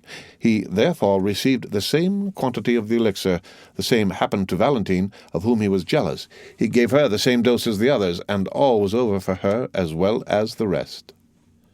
Why, what nonsense are you telling us? Said Chateau Renaud. Yes, it is an extraordinary story, said Beauchamp, is it not? It is absurd, said Debray. Ah, said Beauchamp, you doubt me? Well, you can ask my servant, or rather him who will no longer be my servant tomorrow. It was the talk of the house. And this elixir, where is it? What is it? The child conceals it. But where did he find it? In his mother's laboratory. Does his mother, then, keep poisons in her laboratory? How can I tell? You are questioning me like a king's attorney. I only repeat what I have been told, and like my informant, I can do no more. The poor devil would eat nothing from fear. It is incredible. No, my dear fellow, it is not at all incredible. You saw the child pass through the Rue Richelieu last year, who amused himself with killing his brothers and sisters by sticking pins in their ears while they slept. The generation who follow us are very precocious. Come, Beauchamp, said Chateau Renaud, I will bet anything you do not believe a word of all you have been telling us. I do not see the Count of Monte Cristo here. He is worn out, said Debray. Besides, he could not well appear in public, since he has been the dupe of the Cavalcanti, who it appears presented themselves to him with false letters of credit, and cheated him out of 100,000 francs upon the hypothesis of this principality. By the way, Monsieur de Chateau Renaud, asked Beauchamp, how is Morel? Ma foi, I have called 3 times without once seeing him. Still, his sister did not seem uneasy, and told me that, though she had not seen him for 2 or 3 days, she was sure he was well. Ah, now I think of it, the Count of Monte Cristo cannot appear in the hall, said Beauchamp. Why not? Because he is an actor in the drama. Has he assassinated anyone, then? No. On the contrary, they wished to assassinate him. You know that it was in leaving his house that Monsieur de Cadreux was murdered by his friend Benedetto. You know that the famous waistcoat was found in his house, containing the letter which stopped the signature of the marriage contract. Do you see the waistcoat? There it is, all blood-stained, on the desk, as testimony of the crime. Ah, very good. Hush, gentlemen, here is the court. Let us go back to our places. A noise was heard in the hall. The sergeant called his 2 patrons with an energetic ahem, and the doorkeeper, appearing, called out with that shrill voice peculiar to his order ever since the days of Beaumarchais. "Their court, gentlemen." The end of chapter 109. Read by Rick Kishner. For Lit to Go on the web at fcit.usf.edu.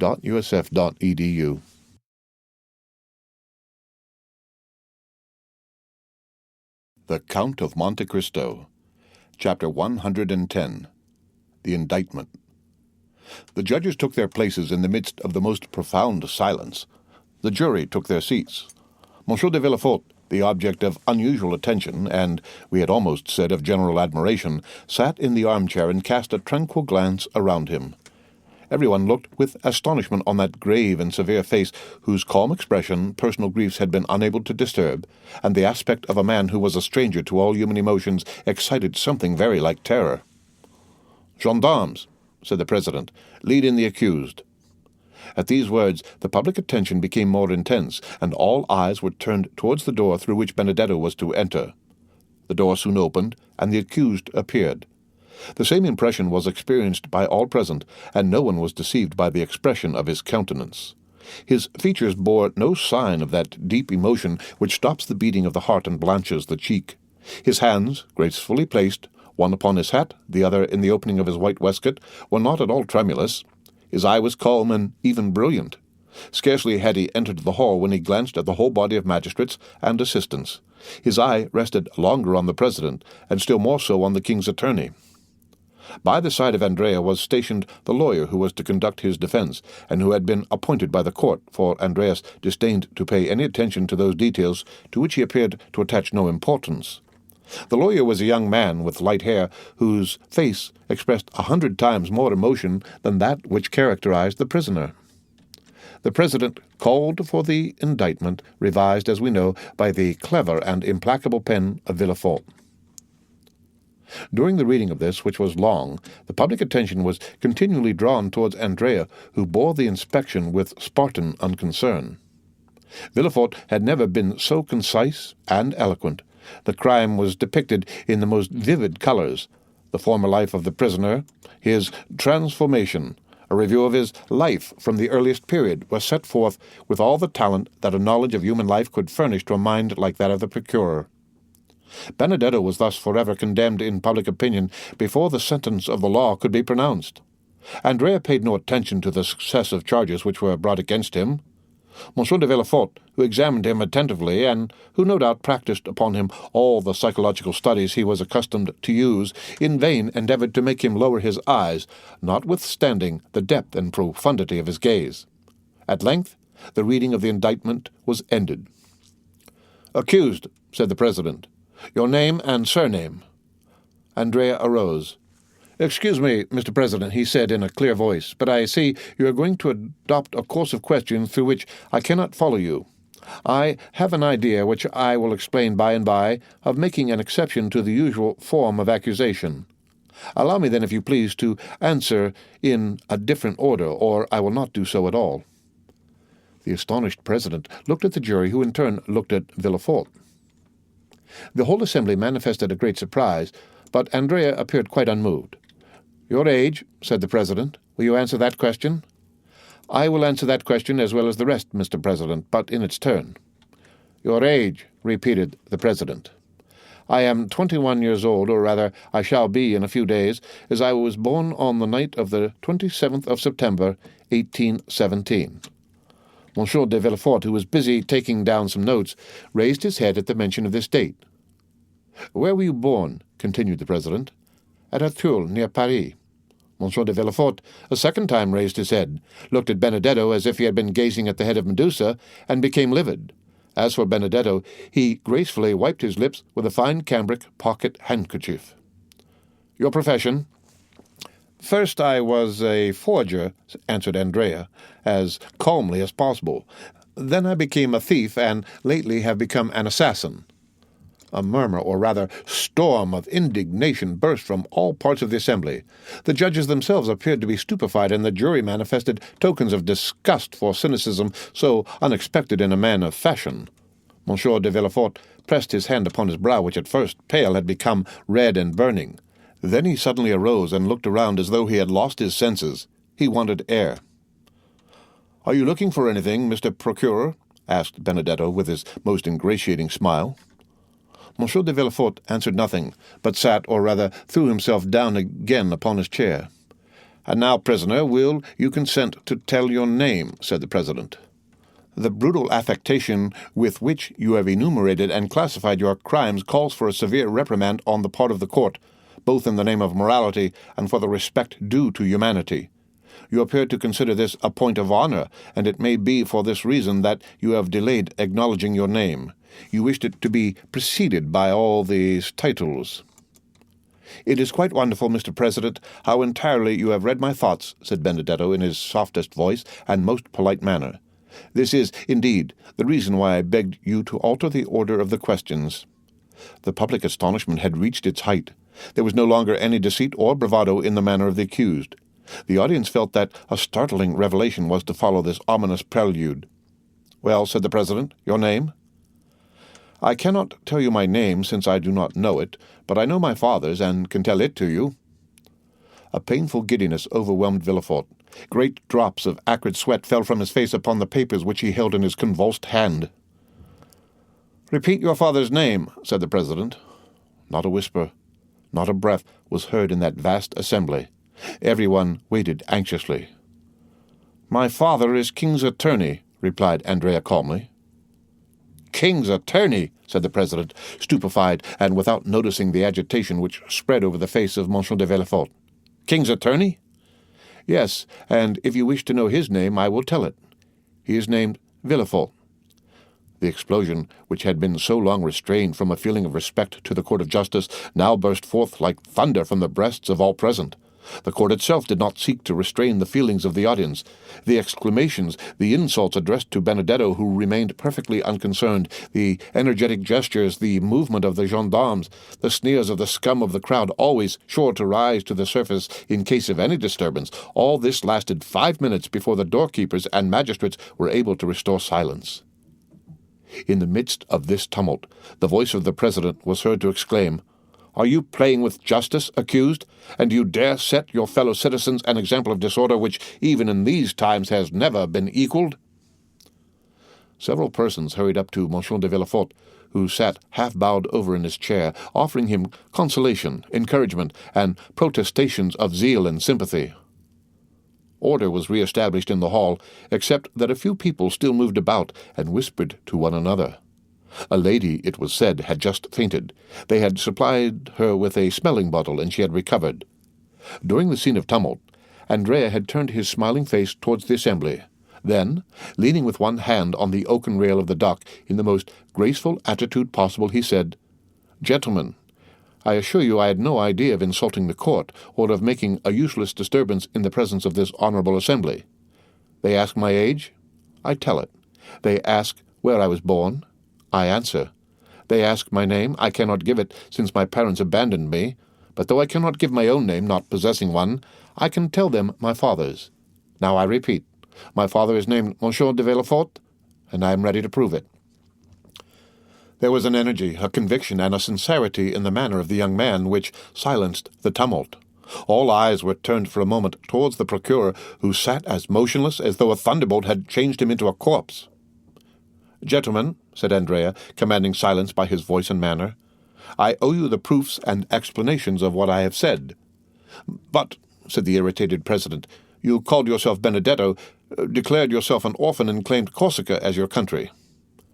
"I said anything I pleased in order that the solemn declaration I have just made should not be withheld, which otherwise would certainly have been the case. I now repeat that I was born at Tulle on the night of the 27th of September, 1817, and that I am the son of the procureur, M. de Villefort. Do you wish for any further details? I will give them. I was born in room number 28, Rue de la Fontaine, in a room hung with red damask. My father took me in his arms, telling my mother I was dead, wrapped me in a napkin marked with an H and an N, and carried me into a garden where he buried me alive." A shudder ran through the assembly when they saw that the confidence of the prisoner increased in proportion to the terror of M. de Villefort. "But how have you become acquainted with all these details?" asked the President. "I will tell you, Mr. President. A man who had sworn vengeance against my father, and had long watched his opportunity to kill him, had introduced himself that night into the garden in which my father buried me. He was concealed in a thicket. He saw my father bury something in the ground, and stabbed him. Then, thinking the deposit might contain some treasure, he turned up the ground, and found me still living. The man carried me to the Foundling Asylum, where I was registered under the number 37. 3 months afterwards, a woman travelled from Rogliano to Paris to fetch me, and having claimed me as her son, carried me away. Thus, you see, though born in Paris, I was brought up in Corsica." There was a moment's silence, during which one could have fancied the hall empty, so profound was the stillness. "Proceed," said the President. "Certainly. I might have lived happily amongst those good people who adored me, but my perverse disposition prevailed over the virtues which my adopted mother endeavoured to instill into my heart. I increased in wickedness till I committed crime. One day, when I cursed Providence for making me so wicked and ordaining me to such a fate, my adopted father said to me, 'Do not blaspheme, unhappy child. The crime is that of your father, not yours, of your father who consigned you to hell if you died, and to misery if a miracle preserved you alive.' After that, I ceased to blaspheme, but I cursed my father.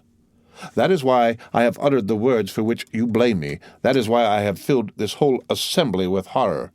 If I have committed an additional crime, punish me, but if you will allow that ever since the day of my birth my fate has been sad, bitter, and lamentable, then pity me." "But your mother?" asked the President. "My mother thought me dead. She is not guilty. I do not even wish to know her name, nor do I know it." Just then a piercing cry, ending in a sob, burst forth from the centre of the crowd, who encircled the lady who had before fainted, and who now fell into a violent fit of hysterics. She was carried out of the hall, the thick veil which concealed her face dropped off, and Madame Danglars was recognized. Notwithstanding his shattered nerves, the ringing sensation in his ears, and the madness which turned his brain, Villefort rose as he perceived her. "The proofs! The proofs!" said the President. "Remember, this tissue of horrors must be supported by the clearest proofs." "The proofs?" said Benedetto, laughing. "Do you want proofs?" "Yes." "Well, then, look at Monsieur de Villefort, and then ask me for proofs." Everyone turned towards the Procureur, who, unable to bear the universal gaze, now riveted on him alone, advanced staggering into the midst of the tribunal with his hair dishevelled and his face indented with the mark of his nails. The whole assembly uttered a long murmur of astonishment. "Father," said Benedetto, "I am asked for proofs. Do you wish me to give them?" "No. No, it is useless," stammered Monsieur de Villefort in a hoarse voice. "No, it is useless." "How useless?" cried the President. "What do you mean?" "I mean that I feel it impossible to struggle against this deadly weight which crushes me. Gentlemen, I know I am in the hands of an avenging God. We need no proofs. Everything relating to this young man is true." A dull, gloomy silence, like that which precedes some awful phenomena of nature, pervaded the assembly, who shuddered in dismay. "What? Monsieur de Villefort," cried the President, "do you yield to an hallucination? What, are you no longer in possession of your senses? This strange, unexpected, terrible accusation has disordered your reason. Come, recover." The Procureur dropped his head. His teeth chattered like those of a man under a violent attack of fever, and yet he was deadly pale. "I am in possession of all my senses, sir," he said. "My body alone suffers, as you may suppose. I acknowledge myself guilty of all the young man has brought against me, and from this hour hold myself under the authority of the Procureur who will succeed me." And as he spoke these words with a hoarse, choking voice, he staggered towards the door, which was mechanically opened by a doorkeeper. The whole assembly were dumb with astonishment at the revelation and confession which had produced a catastrophe so different from that which had been expected during the last fortnight by the Parisian world. "Well," said Beauchamp, "let them now say that drama is unnatural." "Ma foi," said Chateau Renaud, "I would rather end my career like Monsieur de Morcerf.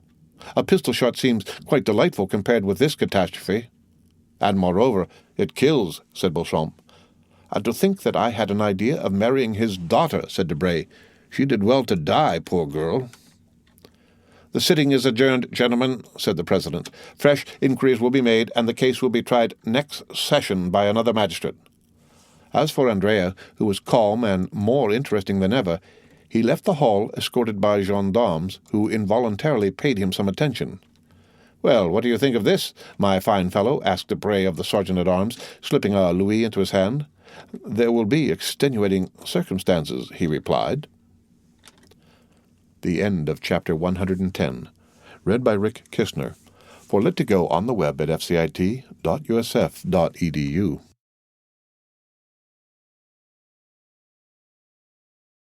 The Count of Monte Cristo by Alexandre Dumas. Chapter 111. Expiation. Notwithstanding the density of the crowd, M. de Villefort saw it open before him. There is something so awe-inspiring in great afflictions that even in the worst times the first emotion of a crowd has generally been to sympathize with the sufferer in a great catastrophe. Many people have been assassinated in a tumult, but even criminals have rarely been insulted during trial. Thus Villefort passed through the mass of spectators and officers of the Palais and withdrew. Though he had acknowledged his guilt, he was protected by his grief. There are some situations which men understand by instinct, but which reason is powerless to explain. In such cases, the greatest poet is he who gives utterance to the most natural and vehement outburst of sorrow.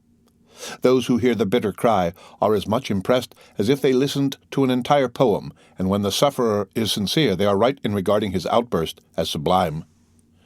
It would be difficult to describe the state of stupor in which Villefort left the Palais. Every pulse beat with feverish excitement, every nerve was strained, every vein swollen, and every part of his body seemed to suffer distinctly from the rest, thus multiplying his agony 1,000-fold. He made his way along the corridors through force of habit. He threw aside his magisterial robe, not out of deference to etiquette, but because it was an unbearable burden, a veritable garb of Nessus, insatiate in torture. Having staggered as far as the Rue Dauphine, he perceived his carriage, awoke his sleeping coachman by opening the door himself, threw himself on the cushions, and pointed towards the Faubourg Saint-Honore. The carriage drove on. The weight of his fallen fortunes seemed suddenly to crush him. He could not foresee the consequences. He could not contemplate the future with the indifference of the hardened criminal who merely faces a contingency already familiar. God was still in his heart. God, he murmured, not knowing what he said. God, God. Behind the event that had overwhelmed him, he saw the hand of God. The carriage rolled rapidly onward. Villefort, while turning restlessly on the cushions, felt something press against him. He put out his hand to remove the object. It was a fan which Madame de Villefort had left in the carriage. This fan awakened a recollection which darted through his mind like lightning. He thought of his wife. "Oh," he exclaimed, as though a red-hot iron were piercing his heart. During the last hour his own crime alone had been presented to his mind. Now another object not less terrible suddenly presented itself. His wife. He had just acted the inexorable judge with her. He had condemned her to death, and she, crushed by remorse, struck with terror, covered with the shame inspired by the eloquence of his irreproachable virtue, she, a poor, weak woman, without help or the power of defending herself against his absolute and supreme will, she might at that very moment perhaps be preparing to die. An hour had elapsed since her condemnation. At that moment, doubtless, she was recalling all her crimes to her memory. She was asking pardon for her sins. Perhaps she was even writing a letter imploring forgiveness from her virtuous husband, a forgiveness she was purchasing with her death. Villefort again groaned with anguish and despair. "Ah," he exclaimed, "that woman became criminal only from associating with me. I carried the infection of crime with me, and she has caught it as she would the typhus fever, the cholera, the plague, and yet I have punished her. I have dared to tell her. I have repent and die. But no, she must not die. She shall live, and with me. We will flee from Paris and go as far as the earth reaches. I told her of the scaffold. Oh, heavens, I forget that it awaits me also. How could I pronounce that word? Yes, we will fly. I will confess all to her. I will tell her daily that I also have committed a crime. Oh, what an alliance, the tiger and the serpent. Were the wife of such as I am, she must live that my infamy may diminish hers." And Villefort dashed open the window in front of the carriage. "Faster! Faster!" he cried in a tone which electrified the coachman. The horses, impelled by fear, flew towards the house. "Yes, yes," repeated Villefort as he approached his home. "Yes, that woman must live. She must repent and educate my son, the sole survivor, with the exception of the indestructible old man, of the wreck of my house. She loves him. It was for his sake she has committed these crimes. We ought never to despair of softening the heart of a mother who loves her child. She will repent, and no one will know that she has been guilty. The events which have taken place in my house, though they now occupy the public mind, will be forgotten in time, or if indeed a few enemies should persist in remembering them, why then I will add them to my own list of crimes. What will it signify if 1, 2, or 3 more are added? My wife and child shall escape from this gulf, carrying treasures with them. She will live, and may yet be happy, since her child, in whom all her love is centered, will be with her. I shall have performed a good action, and my heart will be lighter." And the procureur breathed more freely than he had done for some time. The carriage stopped at the door of the house. Villefort leaped out of the carriage and saw that his servants were surprised at his early return. He could read no other expression on their features. Neither of them spoke to him. They merely stood aside to let him pass by as usual, nothing more. As he passed by Monsieur Noirtier's room, he perceived 2 figures through the half-open door, but he experienced no curiosity to know who was visiting his father. Anxiety carried him on further. "Come," he said, as he ascended the stairs leading to his wife's room. "Nothing has changed here." He then closed the door of the landing. "No one must disturb us," he said. "I must speak freely to her, accuse myself, and say—" He approached the door, touched the crystal handle, which yielded to his hand. "Not locked," he cried. "That is well." And he entered the little room in which Edward slept, for though the child went to school during the day, his mother could not allow him to be separated from her at night. With a single glance, Villefort's eye ran through the room. "Not here," he said. "Doubtless she is in her bedroom." He rushed towards the door, found it bolted, and stopped, shuddering. "Heloise!" he cried. He fancied he heard the sound of a piece of furniture being removed. "Heloise!" he repeated. "Who is there?" answered the voice of her he sought. He thought that voice more feeble than usual. "Open the door!" cried Villefort. "Open it! It is I!" But notwithstanding this request, notwithstanding the tone of anguish in which it was uttered, the door remained closed. Villefort burst it open with a violent blow. At the entrance of the room which led to her boudoir, Madame de Villefort was standing erect, pale, her features contracted, and her eyes glaring horribly. "Heloise! Heloise!" he said. "What is it? What is the matter? Speak!" The young woman extended her stiff white hands towards him. "It is done, monsieur," she said, with a rattling noise which seemed to tear her throat.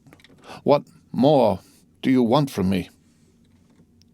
And she fell full length on the floor. Villefort ran to her and seized her hand, which convulsively clasped a crystal bottle with a golden stopper. Madame de Villefort was dead. Villefort, maddened with horror, stepped back to the threshold of the door, fixing his eyes on the corpse. "My son!" he exclaimed suddenly. "Where is my son? Edward! Edward!" And he rushed out of the room, still crying, "Edward! Edward!" The name was pronounced in such a tone of anguish that the servants ran up. "Where is my son?" asked Villefort. "Let him be removed from the house, that he may not see." "Master Edward is not downstairs, sir," replied the valet. "Then he must be playing in the garden. Go and see." "No, sir. Madame de Villefort sent for him half an hour ago. He went into her room and has not been downstairs since." A cold perspiration burst out on Villefort's brow. His legs trembled, and his thoughts flew about madly in his brain like the wheels of a disordered watch. "In Madame de Villefort's room," he murmured, and slowly returned, with one hand wiping his forehead and with the other supporting himself against the wall. To enter the room, he must again see the body of his unfortunate wife. To call Edward, he must reawaken the echo of that room which now appeared like a sepulchre. To speak seemed like violating the silence of the tomb. His tongue was paralyzed in his mouth. "Edward!" he stammered. "Edward!" The child did not answer. Where then could he be if he had entered his mother's room and not since returned? He stepped forward. The corpse of Madame de Villefort was stretched across the doorway leading to the room in which Edward must be. Those glaring eyes seemed to watch over the threshold, and the lips bore the stamp of a terrible and mysterious irony. Through the open door was visible a portion of the boudoir containing an upright piano and a blue satin couch. Villefort stepped forward 2 or 3 paces and beheld his child lying, no doubt asleep, on the sofa. The unhappy man uttered an exclamation of joy. A ray of light seemed to penetrate the abyss of despair and darkness. He had only to step over the corpse, enter the boudoir, take the child in his arms, and flee far, far away. Villefort was no longer the civilized man. He was a tiger hurt unto death, gnashing his teeth in his wound. He no longer feared realities, but phantoms. He leaped over the corpse as if it had been a burning brazier. He took the child in his arms, embraced him, shook him, called him. But the child made no response. He pressed his burning lips to the cheek, but they were icy cold and pale. He felt the stiffened limbs. He pressed his hand upon the heart, but it no longer beat. The child was dead. A folded paper fell from Edward's breast. Villefort, thunderstruck, fell upon his knees. The child dropped from his arms and rolled on the floor by the side of its mother. He picked up the paper and, recognizing his wife's writing, ran his eyes rapidly over its contents. It ran as follows. You know that I was a good mother, since it was for my son's sake I became a criminal. A good mother cannot depart without her son. Villefort could not believe his eyes. He could not believe his reason. He dragged himself towards the child's body and examined it as a lioness contemplates its dead cub.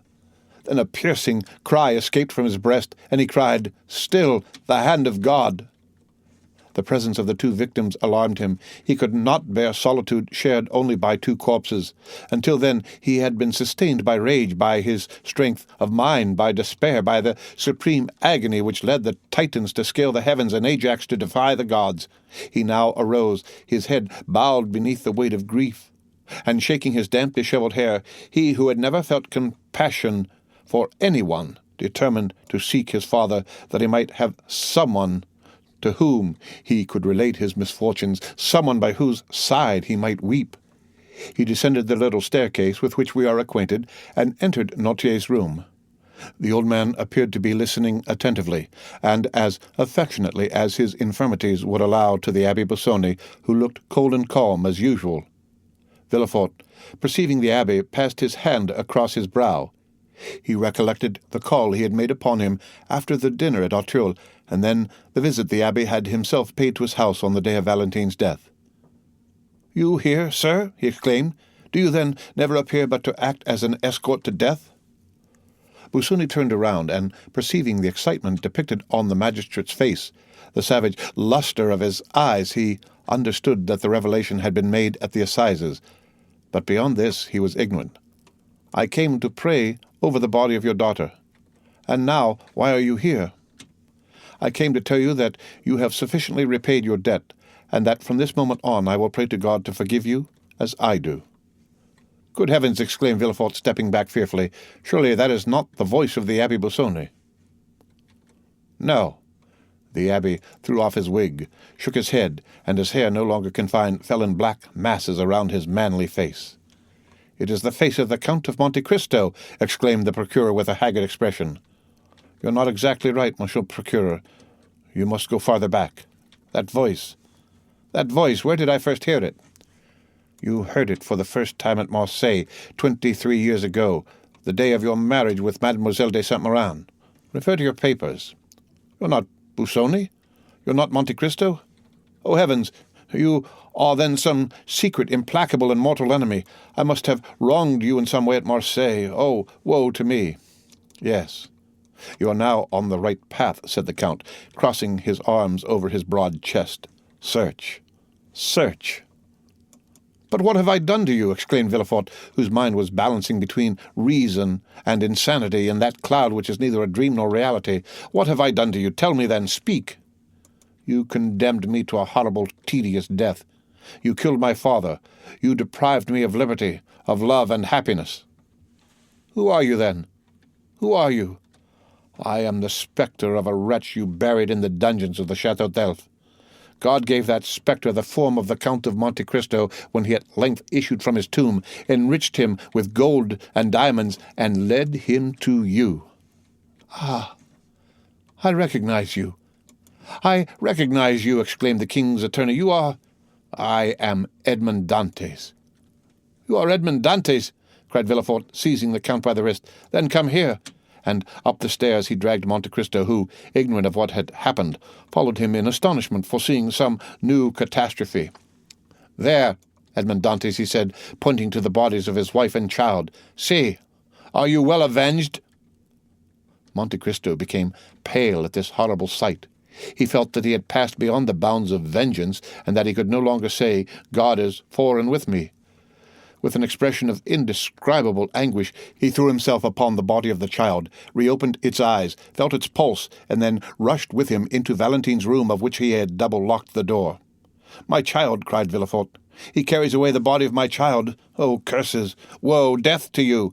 And he tried to follow Monte Cristo, but as though in a dream he was transfixed to the spot. His eyes glared as though they were starting through the sockets. He gripped the flesh on his chest until his nails were stained with blood. The veins of his temples swelled and boiled as though they would burst their narrow boundary and deluge his brain with living fire. This lasted several minutes, until the frightful overturn of reason was accomplished. Then, uttering a loud cry, followed by a burst of laughter, he rushed down the stairs. A quarter of an hour afterwards, the door of Valentine's room opened, and Monte Cristo reappeared, pale, with a dull eye and heavy heart. All the noble features of that face, usually so calm and serene, were overcast by grief. In his arms he held the child whom no skill had been able to recall to life. Bending on one knee, he placed it reverently by the side of its mother, with its head upon her breast. Then rising, he went out, and meeting a servant on the stairs, he asked, "Where is Monsieur de Villefort?" The servant, instead of answering, pointed to the garden. Monte Cristo ran down the steps, and advancing towards the spot designated, beheld Villefort encircled by his servants, with a spade in his hand, and digging the earth with fury. "It is not here," he cried. "It is not here." And then he moved further on and began to dig. Monte Cristo approached him and said in a low voice, with an expression almost humble, "Sir, you have indeed lost a son, but—" Villefort interrupted him. He had neither listened nor heard. "Oh, I will find it," he cried. "You may pretend he is not here, but I will find him, though I dig forever." Monte Cristo drew back in horror. "Oh," he said, "he is mad." And though he feared that the walls of the accursed house would crumble around him, he rushed into the street for the first time, doubting whether he had the right to do as he had done. "Oh, enough of this," he said. "Let me save the last." On entering his house, he met Morrel, who wandered about like a ghost, awaiting the heavenly mandate for return to the tomb. "Prepare yourself, Maximilian," he said with a smile. "We leave Paris tomorrow." "Have you nothing more to do here?" asked Morrel. "No," replied Monte Cristo. "God grant I may not have done too much already." The next day they indeed left, accompanied only by Baptistine. Haydée had taken away Ali, and Bertuccio remained with Noirtier. The end of Chapter 111 of The Count of Monte Cristo. Read by Rick Kishner for Lit2Go on the web at fcit.usf.edu.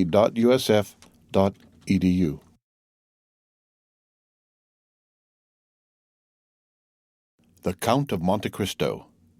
Chapter 112. The Departure.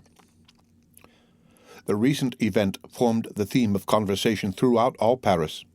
Emmanuel and his wife conversed with natural astonishment in their little apartment in the Rue Millet upon the three successive sudden and most unexpected catastrophes of Morcerf, Danglars, and Villefort.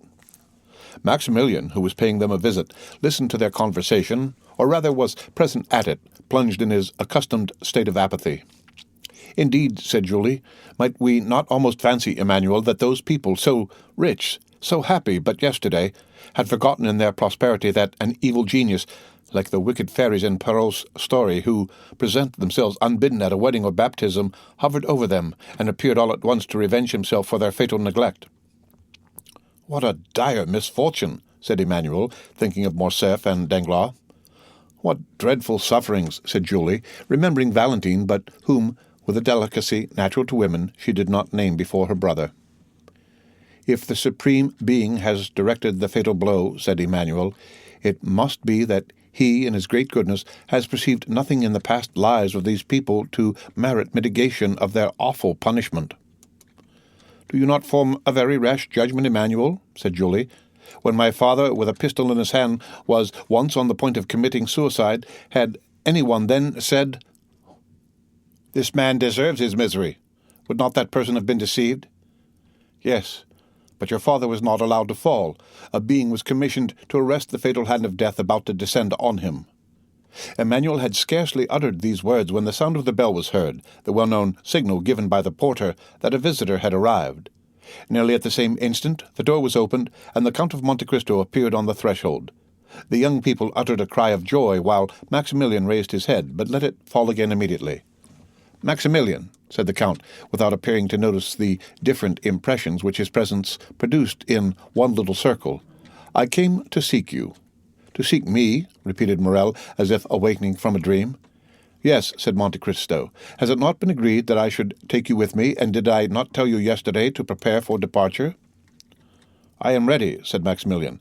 "I came expressly to wish them farewell." "Whither are you going, Count?" asked Julie. "In the first instance to Marseille, madame." "To Marseille?" exclaimed the young couple. "Yes, and I take your brother with me." "Oh, Count," said Julie, "will you restore him to us, cured of his melancholy?"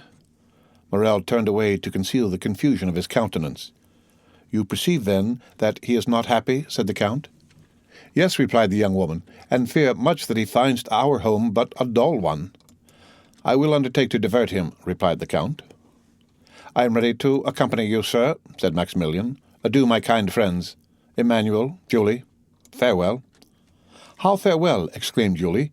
"Do you leave us thus so suddenly, without any preparations for your journey, without even a passport?" "Needless delays but increase the grief of parting," said Monte Cristo, "and Maximilian has doubtless provided himself with everything requisite. At least I advised him to do so." "I have a passport, and my clothes are already packed," said Morrel in his tranquil but mournful manner. "Good," said Monte Cristo, smiling. "In these prompt arrangements we recognize the order of a well-disciplined soldier." "And you leave us," said Julie, "at a moment's warning? You do not give us a day, no, not even an hour before your departure?" "My carriage is at the door, madame, and I must be in Rome in 5 days." "But does Maximilian go to Rome?" exclaimed Emmanuel. "I am going wherever it may please the Count to take me," said Morrel, with a smile full of grief. "I am under his orders for the next month." "Oh, heavens! How strangely he expresses himself, Count," said Julie. "Maximilian goes with me," said the Count, in his kindest and most persuasive manner. "Therefore do not make yourself uneasy on your brother's account. Once more, farewell, my dear sister. Emmanuel, adieu." Morrel repeated. "His carelessness and indifference touch me to the heart," said Julie. "Oh, Maximilian! Maximilian, you are certainly concealing something from us." "Pshaw!" said Monte Cristo. "You will see him return to you gay, smiling, and joyful." Maximilian cast a look of disdain, almost of anger, on the Count. "We must leave you," said Monte Cristo. "Before you quit us, Count," said Julie, "will you permit us to express to you all that the other day—" "Madame," interrupted the Count, taking her 2 hands in his, "all that you could say in words would never express what I read in your eyes. The thoughts of your heart are fully understood by mine. Like benefactors in romances, I should have left you without seeing you again, but that would have been a virtue beyond my strength, because I am a weak and vain man, fond of the tender, kind, and thankful glances of my fellow creatures. On the eve of departure I carry my egotism so far as to say, 'Do not forget me, my kind friends, for probably you will never see me again.'" "Never see you again!" exclaimed Emmanuel, while 2 large tears rolled down Julie's cheeks. "Never behold you again? It is not a man, then, but some angel that leaves us, and this angel is on the point of returning to heaven after having appeared on earth to do good." "Say not so," quickly returned Monte Cristo. "Say not so, my friends. Angels never err. Celestial beings remain where they wish to be. Fate is not more powerful than they.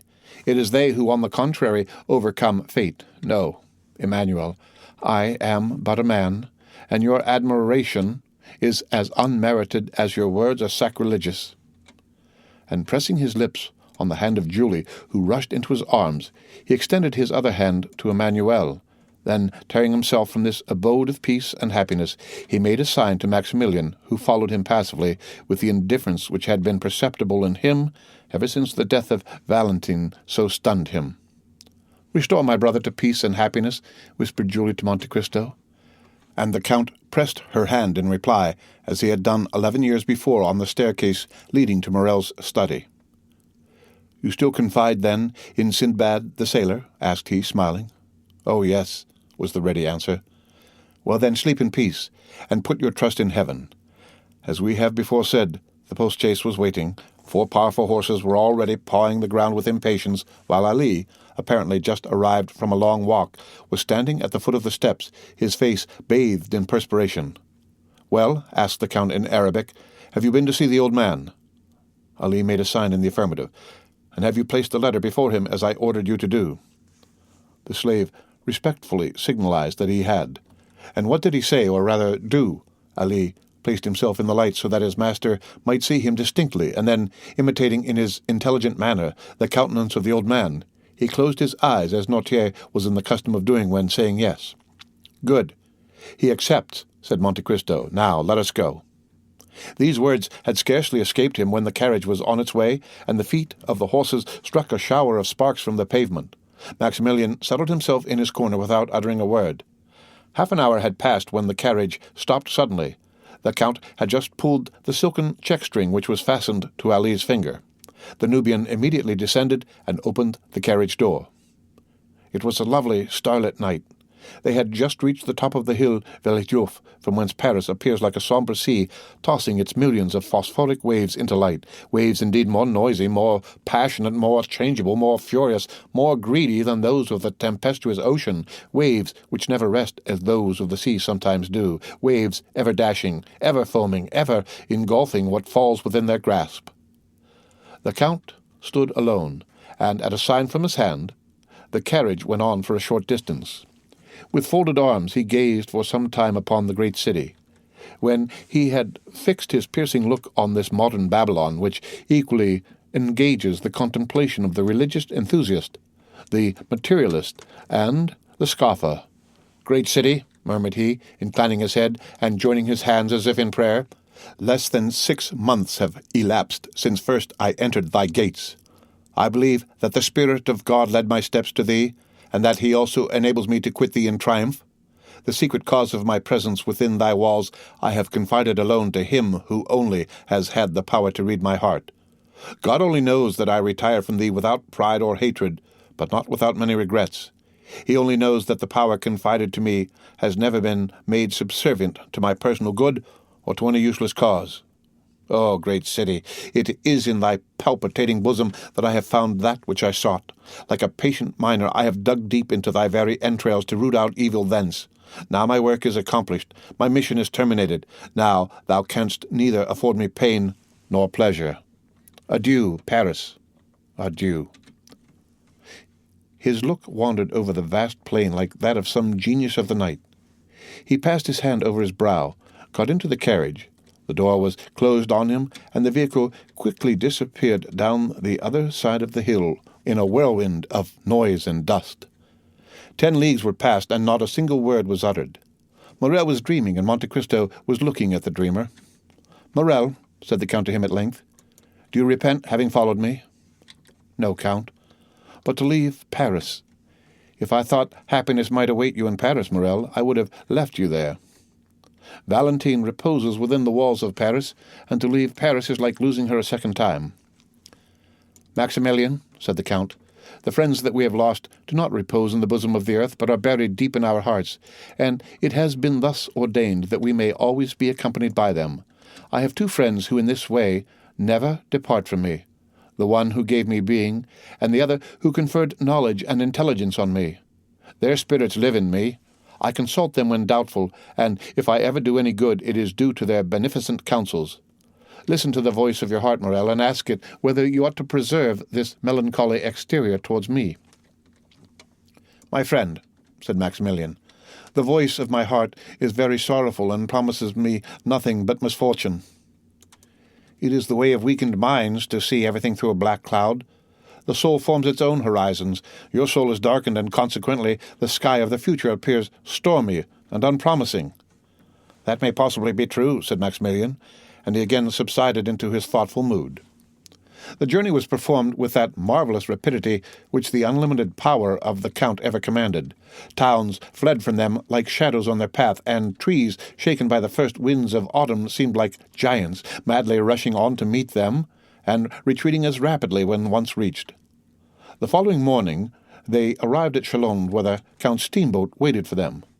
Without the loss of an instant, the carriage was placed on board, and the two travellers embarked without delay.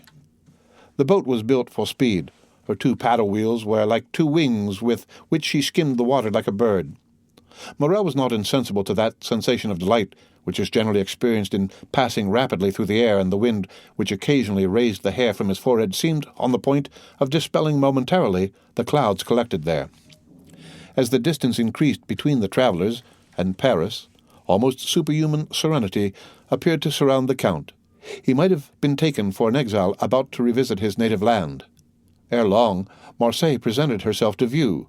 Marseille, white, fervid, full of life and energy. Marseille, the younger sister of Tyre and Carthage, the successor to them in the empire of the Mediterranean. Marseille, old, yet always young.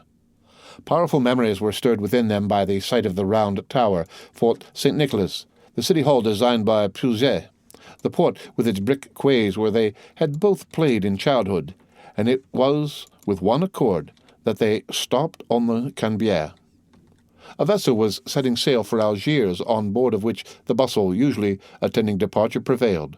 The passengers and their relations crowded on the deck, friends taking a tender but sorrowful leave of each other, some weeping, others noisy in their grief, the whole forming a spectacle that might be exciting even to those who witnessed similar sights daily, but which had no power to disturb the current of thought that had taken possession of the mind of Maximilian from the moment he had set foot on the broad pavement of the quay. "Here," said he, leaning heavily on the arm of Monte Cristo, "here is the spot where my father stopped when the Pharaon entered the port. It was here that the good old man whom you saved from death and dishonor threw himself into my arms. I yet feel his warm tears on my face, and his were not the only tears shed, for many who witnessed our meeting wept also." Monte Cristo gently smiled and said, "I was there," at the same time pointing to the corner of a street. As he spoke, and in the very direction he indicated, a groan, expressive of bitter grief, was heard, and a woman was seen waving her hand to a passenger on board the vessel about to sail. Monte Cristo looked at her with an emotion that must have been remarked by Morrel had not his eyes been fixed on the vessel. "Oh, heavens!" exclaimed Morrel. "I do not deceive myself. That young man who is waving his hat, that youth in the uniform of a lieutenant, is Albert de Morcerf." "Yes," said Monte Cristo. "I recognized him." "How so? You were looking the other way." The Count smiled, as he was in the habit of doing when he did not want to make any reply, and he again turned towards the veiled woman, who soon disappeared at the corner of the street. Turning to his friend, "Dear Maximilian," said the Count, "have you nothing to do in this land?" "I have to weep over the grave of my father," replied Morrel in a broken voice. "Well, then go. Wait for me there, and I will soon join you." "You leave me, then?" "Yes. I also have a pious visit to pay." Morrel allowed his hand to fall into that which the Count extended to him. Then, with an inexpressibly sorrowful inclination of the head, he quitted the Count, and bent his steps to the east of the city. Monte Cristo remained on the same spot until Maximilian was out of sight. He then walked slowly towards the Allée des Moulins to seek out a small house with which our readers were made familiar at the beginning of this story. It yet stood, under the shade of the fine avenue of lime trees, which forms one of the most frequent walks of the idlers of Marseille, covered by an immense vine which spreads its aged and blackened branches over the stone front burnt yellow by the ardent sun of the south. 2 stone steps, worn away by the friction of many feet, led to the door, which was made of 3 planks. The door had never been painted or varnished, so great cracks yawned in it during the dry season, to close again when the rains came on. The house, with all its crumbling antiquity and apparent misery, was yet cheerful and picturesque, and was the same that old Dantes formerly inhabited, the only difference being that the old man occupied merely the garret, while the whole house was now placed at the command of Mercédès by the Count. The woman whom the Count had seen leave the ship with so much regret entered this house. She had scarcely closed the door after her when Monte Cristo appeared at the corner of a street, so that he found and lost her again almost at the same instant. The worn-out steps were old acquaintances of his. He knew better than anyone else how to open that weather-beaten door with a large-headed nail which served to raise the latch within. He entered without knocking, or giving any other intimation of his presence, as if he had been a friend or the master of the place. At the end of a passage paved with bricks was a little garden, bathed in sunshine and rich in warmth and light. In this garden, Mercedes had found, at the place indicated by the Count, the sum of money which he, through a sense of delicacy, had described as having been placed there 24 years previously. The trees of the garden were easily seen from the steps of the street door. Monte Cristo, on stepping into the house, heard a sigh that was almost a deep sob. He looked in the direction whence it came, and there, under an arbor of Virginia jessamine, with its thick foliage and beautiful long purple flowers, he saw Mercedes, seated with her head bowed and weeping bitterly. She had raised her veil, and with her face hidden by her hands, was giving free scope to the sighs and tears which had been so long restrained by the presence of her son. Monte Cristo advanced a few steps, which were heard on the gravel. Mercedes raised her head, and uttering a cry of terror on beholding a man before her. "Madame," said the Count, "it is no longer in my power to restore you to happiness, but I offer you consolation. Will you deign to accept it as coming from a friend?" "I am indeed most wretched," replied Mercedes. "Alone in the world. I had but my son, and he has left me." "He possesses a noble heart, madame," replied the Count, "and he has acted rightly. He feels that every man owes a tribute to his country. Some contribute their talents, others their industry. These devote their blood, those their nightly labors to the same cause.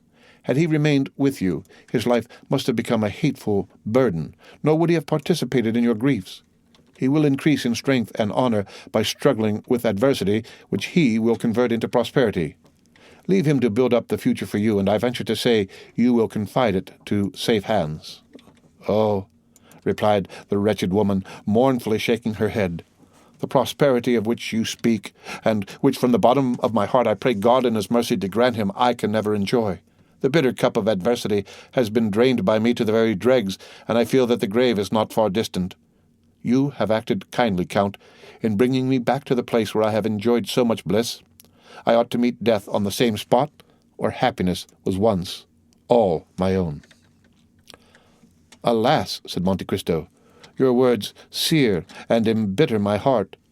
The more so, as you have every reason to hate me. I have been the cause of all your misfortunes, but why do you pity instead of blaming me? You render me still more unhappy." "Hate you? Blame you? You, Edmund? Hate, reproach the man that has spared my son's life? For was it not your fatal and sanguinary intention to destroy that son of whom Monsieur de Morcerf was so proud? Oh, look at me closely, and discover, if you can, even the semblance of a reproach in me." The Count looked up, and fixed his eyes on Mercedes, who arose partly from her seat and extended both her hands towards him. "Oh, look at me," continued she, with a feeling of profound melancholy. "My eyes no longer dazzle by their brilliancy, for the time has long fled since I used to smile on Edmond Dantes, who anxiously looked out for me from the window of yonder garret, then inhabited by his old father. Years of grief have created an abyss between those days and the present. I neither reproach you nor hate you, my friend. Oh, no, Edmund, it is myself that I blame, myself that I hate. Oh, miserable creature that I am," cried she, clasping her hands and raising her eyes to heaven. "I once possessed piety, innocence, and love, the three ingredients of the happiness of angels, and now what am I?" Monte Cristo approached her, and silently took her hand. "No," said she, withdrawing it gently. "No, my friend, touch me not. You have spared me, yet of all those who have fallen under your vengeance I was the most guilty. They were influenced by hatred, by avarice, and by self-love, but I was base, and for want of courage acted against my judgment. Nay, do not press my hand, Edmund. You are thinking, I am sure, of some kind speech to console me, but do not utter it to me. Reserve it for others more worthy of your kindness. See," and she exposed her face completely to view, "see, misfortune has silvered my hair. My eyes have shed so many tears that they are encircled by a rim of purple, and my brow is wrinkled. You, Edmund, on the contrary, you are still young, handsome, dignified. It is because you have had faith, because you have had strength, because you have had trust in God, and God has sustained you. But as for me, I have been a coward. I have denied God, and he has abandoned me." Mercedes burst into tears. Her woman's heart was breaking under its load of memories. Monte Cristo took her hand and imprinted a kiss on it, but she herself felt that it was a kiss of no greater warmth than he would have bestowed on the hand of some marble statue of a saint. "It often happens," continued she, "that a first fault destroys the prospects of a whole life. I believed you dead. Why did I survive you? What good has it done me to mourn for you eternally in the secret recesses of my heart, only to make a woman of 39 look like a woman of 50? Why, having recognized you, and I the only one to do so, why was I able to save my son alone? Ought I not also to have rescued the man that I had accepted for a husband, guilty though he were? Yet I let him die. What do I say? Oh, merciful heavens, was I not accessory to his death by my supine insensibility, by my contempt for him, not remembering or not willing to remember that it was for my sake he had become a traitor and a perjurer? And what am I benefited by accompanying my son so far, since I now abandon him and allow him to depart alone to that baneful climate of Africa? Oh, I have been base, cowardly. I tell you, I have abjured my affections, and like all renegades, I am of evil omen to those who surround me." "No, Mercedes," said Monte Cristo, "no. You judge yourself with too much severity. You are a noble-minded woman, and it was your grief that disarmed me. Still, I was but an agent led on by an invisible and offended deity, who chose not to withhold the fatal blow that I was destined to hurl. I take that God to witness at whose feet I have prostrated myself daily for the last 10 years, that I would have sacrificed my life to you, and with my life the projects that were indissolubly linked with it. But, and I say it with some pride, Mercedes, God needed me and I lived. Examine the past and the present, and endeavor to dive into futurity, and then say whether I am not a divine instrument. The most dreadful misfortunes, the most frightful sufferings, the abandonment of all those who loved me, the persecution of those who did not know me, formed the trials of my youth, when suddenly from captivity, solitude, misery, I was restored to light and liberty, and became the possessor of a fortune so brilliant, so unbounded, so unheard of, that I must have been blind not to be conscious that God had endowed me with it to work out his own great designs. From that time I looked upon this fortune as something confided to me for an especial purpose.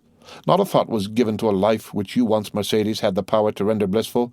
Not 1 hour of peaceful calm was mine. But I felt myself driven on like an exterminating angel.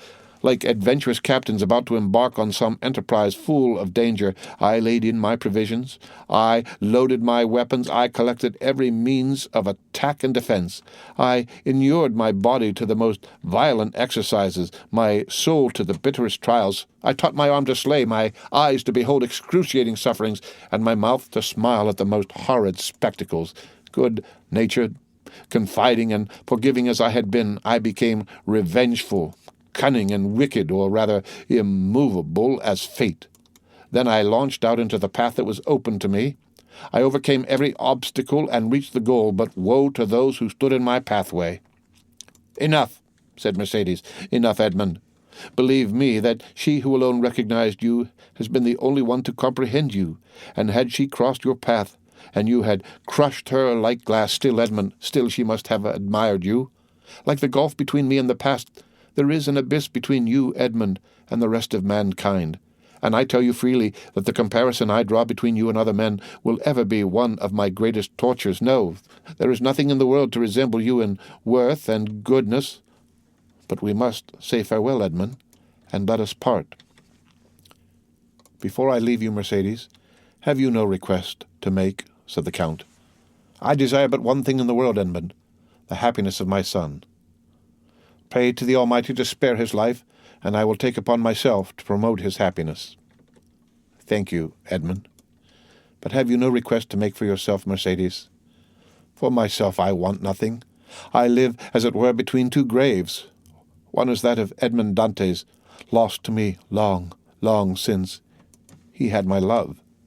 That word ill becomes my faded lip now, but it is a memory dear to my heart, and one that I would not lose for all that the world contains. The other grave is that of the man who met his death from the hand of Edmond Dantes. I approve of the deed, but I must pray for the dead." "Your son shall be happy, Mercedes," repeated the Count. then I shall enjoy as much happiness as this world can possibly confer. But what are your intentions? To say that I shall live here, like the Mercedes of other times, gaining my bread by labor, would not be true, nor would you believe me. I have no longer the strength to do anything but to spend my days in prayer. However, I shall have no occasion to work, for the little sum of money buried by you, and which I found in the place you mentioned, will be sufficient to maintain me. Rumor will probably be busy respecting me, my occupations, my manner of living. That will signify but little. Mercedes, said the Count, I do not say it to blame you, but you made an unnecessary sacrifice in relinquishing the whole of the fortune amassed by Monsieur de Morcerf. Half of it, at least by right, belonged to you, in virtue of your vigilance and economy. I perceive what you are intending to propose to me, but I cannot accept it, Edmund. My son would not permit it. Nothing shall be done without the full approbation of Albert de Morcerf. I will make myself acquainted with his intentions, and will submit to them. But if he be willing to accept my offers, will you oppose them? You well know, Edmund, that I am no longer a reasoning creature. I have no will, unless it be the will to never decide. I have been so overwhelmed by the many storms that have broken over my head that I am become passive in the hands of the Almighty, like a sparrow in the talons of an eagle. I live because it is not ordained for me to die. If succor be sent to me, I will accept it. Ah, madam, you should not talk thus. It is not so we should evince our resignation to the will of heaven. On the contrary, we are all free agents. Alas, exclaimed Mercedes, if it were so, if I possessed free will, but without the power to render that will efficacious, it would drive me to despair. Monte Cristo dropped his head and shrank from the vehemence of her grief. Will you not even say you will see me again? He asked. On the contrary, we shall meet again, said Mercedes, pointing to heaven with solemnity. I tell you so to prove to you that I still hope. And after pressing her own trembling hand upon that of the Count, Mercedes rushed up the stairs and disappeared. Monte Cristo slowly left the house and turned towards the quay. But Mercedes did not witness his departure, although she was seated at the little window of the room which had been occupied by old Dantès. Her eyes were straining to see the ship which was carrying her son over the vast sea, but still her voice involuntarily murmured softly, Edmund, Edmund, Edmund. The end of Chapter 112 of The Count of Monte Cristo. Read by Rick Kishner for Lit2Go on the web at fcit.usf.edu.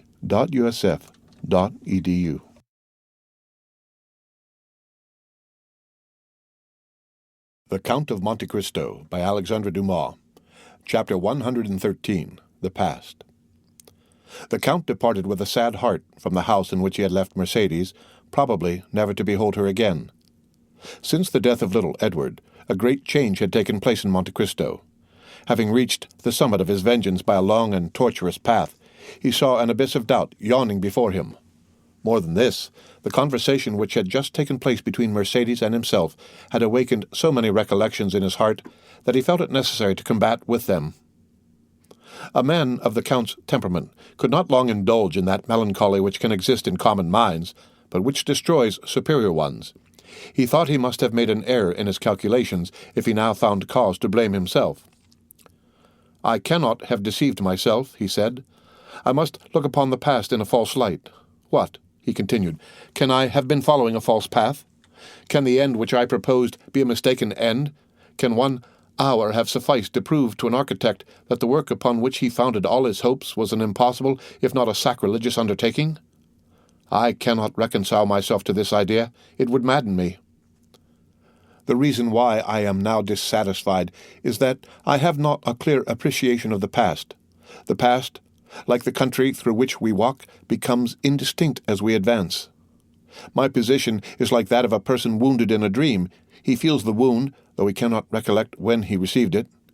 Come, then, thou regenerate man, thou extravagant prodigal, thou awakened sleeper, thou all-powerful visionary, thou invincible millionaire, once again review thy past life of starvation and wretchedness. Revisit the scenes where fate and misfortune conducted, and where despair received thee. Too many diamonds, Too much gold and splendor are now reflected by the mirror in which Monte Cristo seeks to behold Dante's. Hide thy diamonds, bury thy gold, shroud thy splendor, exchange riches for poverty, liberty for a prison, a living body for a corpse. As he thus reasoned, Monte Cristo walked down the Rue de la Cassière. It was the same through which 24 years ago he had been conducted by a silent and nocturnal guard. The houses today, so smiling and animated, were on that night dark, mute, and closed. And yet they were the same, murmured Monte Cristo. Only now it is broad daylight instead of night. It is the sun which brightens the place and makes it appear so cheerful.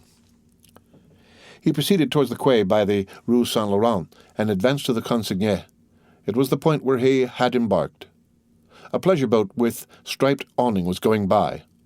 Monte Cristo called the owner, who immediately rode up to him with the eagerness of a boatman hoping for a good fare. The weather was magnificent, and the excursion a treat.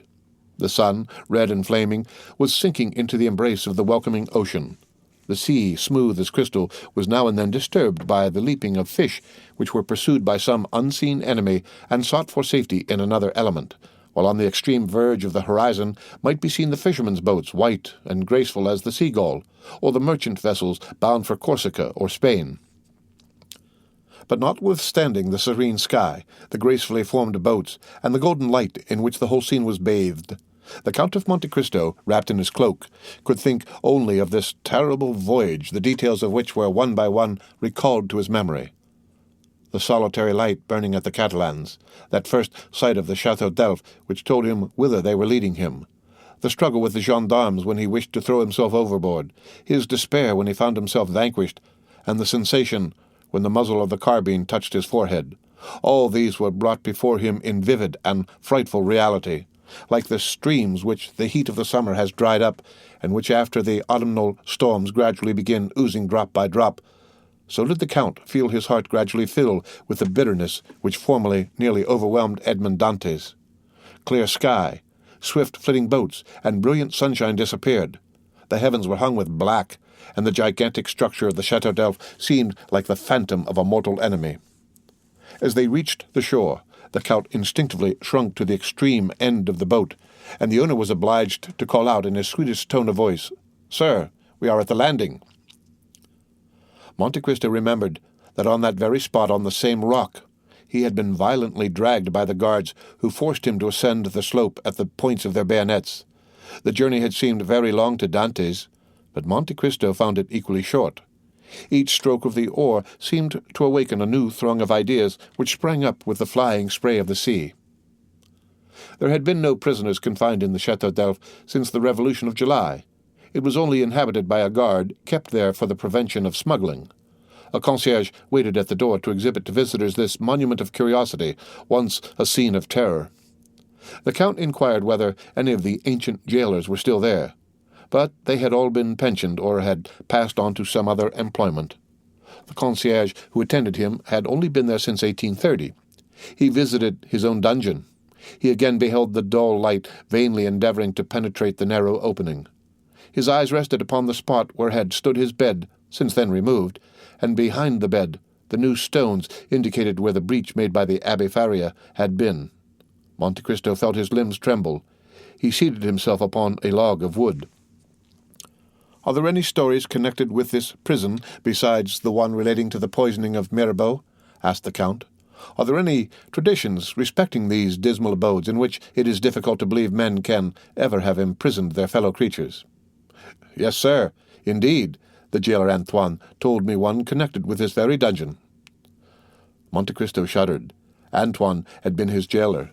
He had almost forgotten his name and face, but at the mention of the name he recalled his person as he used to see it, the face encircled by a beard, wearing the brown jacket, the bunch of keys, the jingling of which he still seemed to hear. The Count turned around and fancied he saw him in the corridor, rendered still darker by the torch carried by the concierge. "Would you like to hear the story, sir?" "Yes, relate it," said Monte Cristo, pressing his hand to his heart to still its violent beatings. He felt afraid of hearing his own history. "This dungeon," said the concierge, "was, it appears, some time ago, occupied by a very dangerous prisoner, the more so since he was full of industry. Another person was confined in the chateau at the same time, but he was not wicked. He was only a poor mad priest." "Ah, indeed, mad," repeated Monte Cristo. "And what was his mania?" "He offered millions to anyone who would set him at liberty." Monte Cristo raised his eyes, but he could not see the heavens. There was a stone veil between him and the firmament. He thought that there had been no less thick a veil before the eyes of those to whom Faria offered the treasures. "Could the prisoners see each other?" he asked. "Oh, no, sir. It was expressly forbidden. But they eluded the vigilance of the guards and made a passage from one dungeon to the other." "And which of them made this passage?" "Oh, it must have been the young man, certainly, for he was strong and industrious, while the abbé was aged and weak. Besides, his mind was too vacillating to allow him to carry out an idea." "Blind fools," murmured the Count. "However, be that as it may, the young man made a tunnel, how or by what means no one knows, but he made it, and there is the evidence yet remaining of his work. Do you see it?" And the man held the torch to the wall. "Ah, yes, I see," said the Count, in a voice hoarse from emotion. "The result was that the two men communicated with one another. How long they did so, nobody knows. One day the old man fell ill and died. Now, guess what the young one did." "Tell me." "He carried off the corpse, which he placed in his own bed, with its face to the wall. Then he entered the empty dungeon, closed the entrance, and slipped into the sack which had contained the dead body. Did you ever hear of such an idea?" Monte Cristo closed his eyes, and seemed again to experience all the sensations he had felt when the coarse canvas, yet moist with the cold dews of death, had touched his face. The jailer continued. "Now, this was his project. He fancied that they buried the dead at the Château d'Elf, and, imagining they would not expend much labor on the grave of a prisoner, he calculated on raising the earth with his shoulders. But unfortunately their arrangements at the château frustrated his projects. They never buried the dead. They merely attached a heavy cannon-ball to the feet and then threw them into the sea. This is what was done. The young man was thrown from the top of the rock. The corpse was found on the bed the next day, and the whole truth was guessed, for the men who performed the office then mentioned what they had not dared to speak of before, that at the moment the corpse was thrown into the deep, they heard a shriek which was almost immediately stifled by the water in which it disappeared." The Count breathed with difficulty. The cold drops ran down his forehead, and his heart was full of anguish. "No," he muttered. "The doubt I felt was but the commencement of forgetfulness, but here the wound reopens, and the heart again thirsts for vengeance. And the prisoner," he continued aloud, "was he ever heard of afterwards?" "Oh, no, of course not. You can understand that one of two things must have happened. He must either have fallen flat, in which case the blow from a height of 90 feet must have killed him instantly, or he must have fallen upright, and then the weight would have dragged him to the bottom, where he remained. Poor fellow." "Then you pity him?" said the Count. "Ma foi, yes, though he was in his own element." "What do you mean?" "The report was that he had been a naval officer who had been confined for plotting with the Bonapartists." "Great is truth," muttered the Count. "Fire cannot burn, nor water drown it. Thus the poor sailor lives in the recollection of those who narrate his history. His terrible story is recited in the chimney-corner, and a shudder is felt at the description of his transit through the air to be swallowed by the deep." Then the Count added aloud, "Was his name ever known?" "Oh, yes, but only as number 34. "Oh, Villefort, Villefort," murmured the Count. "This scene must often have haunted thy sleepless hours." "Do you wish to see anything more, sir?" said the concierge. "Yes, especially if you will show me the poor abbé's room." "Ah, number 27. "Yes, number 27, repeated the Count, who seemed to hear the voice of the abbé answering him in those very words through the wall when asked his name. "Come, sir." "Wait," said Monte Cristo. "I wish to take one final glance around this room." "This is fortunate," said the guide. "I have forgotten the other key." "Go and fetch it." "I will leave you the torch, sir." "No, take it away. I can see in the dark." "Why, you're like number 34. They said he was so accustomed to darkness that he could see a pin in the darkest corner of his dungeon." "He spent 14 years to arrive at that," muttered the Count. The guide carried away the torch. The Count had spoken correctly. Scarcely had a few seconds elapsed ere he saw everything as distinctly as by daylight. Then he looked around him and really recognized his dungeon. Yes, he said. There is the stone upon which I used to sit. There is the impression made by my shoulders on the wall. There is the mark of my blood made when one day I dashed my head against the wall. Oh, those figures, how well I remember them. I made them one day to calculate the age of my father, that I might know whether I should find him still living, and that of Mercedes, to know if I should find her still free.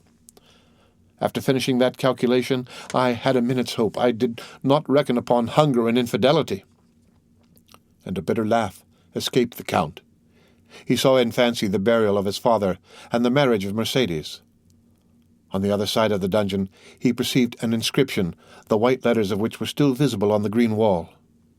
"O God," he read, "preserve my memory." Oh, yes, he cried, that was my only prayer at last. I no longer begged for liberty, but memory. I dreaded to become mad and forgetful. O God, thou hast preserved my memory. I thank thee. I thank thee. At this moment, the light of the torch was reflected on the wall. The guide was coming. Monte Cristo went to meet him. "Follow me, sir." And without ascending the stairs, the guide conducted him by a subterraneous passage to another entrance. There again Monte Cristo was assailed by a multitude of thoughts. The first thing that met his eyes was the meridian, drawn by the abbé on the wall, by which he calculated the time. Then he saw the remains of the bed, on which the poor prisoner had died. The sight of this, instead of exciting the anguish experienced by the Count in the dungeon, filled his heart with a soft and grateful sentiment, and tears fell from his eyes. "This is where the mad abbé was kept, sir, and that is where the young man entered," and the guide pointed to the opening which had remained unclosed. "From the appearance of the stone," he continued, "a learned gentleman discovered that the prisoners might have communicated together for 10 years. Poor things, those must have been 10 weary years." Dantes took some louis from his pocket and gave them to the man who had twice unconsciously pitied him. The guide took them, thinking them merely a few pieces of little value, but the light of the torch revealed their true worth. "Sir," he said, "you have made a mistake. You have given me gold." "I know it." The concierge looked upon the Count with surprise. "Sir," he cried, scarcely able to believe his good fortune, "sir, I cannot understand your generosity." "Oh, it is very simple, my good fellow. I have been a sailor, and your story touched me more than it would others. Then, sir, since you are so liberal, I ought to offer you something. What have you to offer to me, my friend? Shells? Straw work? Thank you. No, sir, neither of those. Something connected with this story." "Really? What is it?" "Listen," said the guide. "I said to myself, something is always left in a cell inhabited by one prisoner for 15 years, so I began to sound the wall." "Ah," cried Monte Cristo, remembering the abbey's 2 hiding-places. "After some search, I found that the floor gave a hollow sound near the head of the bed and at the hearth." "Yes," said the Count, "yes. I raised the stones and found a rope ladder and some tools." "How do you know that?" asked the guide in astonishment. "I do not know. I only guess it because that sort of thing is generally found in prisoners' cells." "Yes, sir. A rope, ladder, and tools. And you have them yet?" "No, sir, I sold them to visitors who considered them great curiosities, but I have still something left." "What is it?" asked the Count impatiently. "A sort of book written upon strips of cloth."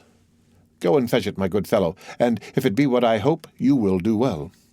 "I will run for it, sir," and the guide went out. Then the Count knelt down by the side of the bed, which death had converted into an altar. "O second father," he exclaimed, "thou who hast given me liberty, knowledge, riches, thou who, like beings of a superior order to ourselves, couldst understand the science of good and evil, if in the depths of the tomb there still remains something within us which can respond to the voice of those who are left on earth, if, after death, the soul ever revisit the places where we have lived and suffered, then, noble heart, sublime soul, then I conjure thee, by the paternal love thou didst bear me, by the filial obedience I vowed to thee, grant me some sign, some revelation. Remove from me the remains of doubt, which, if it change not to conviction, must become remorse." The Count bowed his head and clasped his hands together. "Here, sir," said a voice behind him. Monte Cristo shuddered and arose. The concierge held out the strips of cloth upon which the Abbé Faria had spread the riches of his mind. The manuscript was the great work by the Abbé Faria upon the kingdoms of Italy. The Count seized it hastily. His eyes immediately fell upon the epigraph, and he read, "Thou shalt tear out the dragon's teeth, and shalt trample the lions under foot, saith the Lord." "Ah," he exclaimed, "here is my answer. Thanks, father, thanks." And feeling in his pocket, he took thence a small pocket-book which contained 10 banknotes, each of 1,000 francs. "Here," he said, "take this pocket-book." "Do you give it to me?" "Yes, but only on condition that you will not open it till I am gone." And placing it in his breast, the treasure he had just found, which was more valuable to him than the richest jewel, he rushed out of the corridor, and, reaching his boat, cried, "To Marseille!" Then, as he departed, he fixed his eyes upon the gloomy prison. "Woe," he cried, "to those who confined me in that wretched prison, and woe to those who forgot that I was there." As he repassed the Catalans, the Count turned around and, burying his head in his cloak, murmured the name of a woman. The victory was complete. Twice he had overcome his doubts. The name he pronounced in a voice of tenderness, amounting almost to love, was that of Haydée. On landing, the Count turned towards the cemetery, where he felt sure of finding Morrel. He, too, 10 years ago, had piously sought out a tomb, and sought it vainly. He, who returned to France with millions, had been unable to find the grave of his father, who had perished from hunger. Morrel had indeed placed a cross over the spot, but it had fallen down, and the grave-digger had burnt it, as he did all the old wood in the churchyard. The worthy merchant had been more fortunate. Dying in the arms of his children, he had been by them laid by the side of his wife, who had preceded him in eternity by 2 years. 2 large slabs of marble, on which were inscribed their names, were placed on either side of a little enclosure, railed in and shaded by 4 cypress trees. Morrel was leaning against one of these, mechanically fixing his eyes on the graves. His grief was so profound that he was nearly unconscious. "Maximilian," said the Count, "you should not look on the graves, but there," and he pointed upwards. "The dead are everywhere," said Morrel. "Did you not yourself tell me so as we left Paris?" "Maximilian," said the Count, "you asked me during the journey to allow you to remain some days at Marseille. Do you still wish to do so?" "I have no wishes, Count. Only I fancy I could pass the time less painfully here than anywhere else." "So much the better, for I must leave you, but I carry your word with me, do I not?" "Ah, Count, I shall forget it." "No, you will not forget it, because you are a man of honor, Morrel, because you have taken an oath, and are about to do so again." "Oh, Count, have pity upon me, I am so unhappy." "I have known a man much more unfortunate than you, Morrel. Impossible." "Alas," said Monte Cristo, "it is the infirmity of our nature always to believe ourselves much more unhappy than those who groan by our sides. What can be more wretched than the man who has lost all he loved and desired in the world? Listen, Morrel, and pay attention to what I am about to tell you. I knew a man like you who had fixed all his hopes of happiness upon a woman. He was young. He had an old father whom he loved, a betrothed bride whom he adored. He was about to marry her when one of the caprices of fate, which would almost make us doubt the goodness of Providence, if that Providence did not afterwards reveal itself by proving that all is but a means of conducting to an end, one of those caprices deprived him of his mistress, of the future of which he had dreamed, for in his blindness he forgot he could only read the present, and cast him into a dungeon." "Ah," said Morrel, "one quits a dungeon in a week, a month, or a year." "He remained there 14 years, Morrel," said the Count, placing his hand on the young man's shoulder. Maximilian shuddered. 14 years, he muttered. 14 years, repeated the Count. During that time he had many moments of despair. He also, Morrel, like you, considered himself the unhappiest of men. "Well?" asked Morrel. "Well, at the height of his despair, God assisted him through human means. At first, perhaps, he did not recognize the infinite mercy of the Lord, but at last he took patience and waited. One day he miraculously left the prison, transformed, rich, powerful. His first cry was for his father, but that father was dead."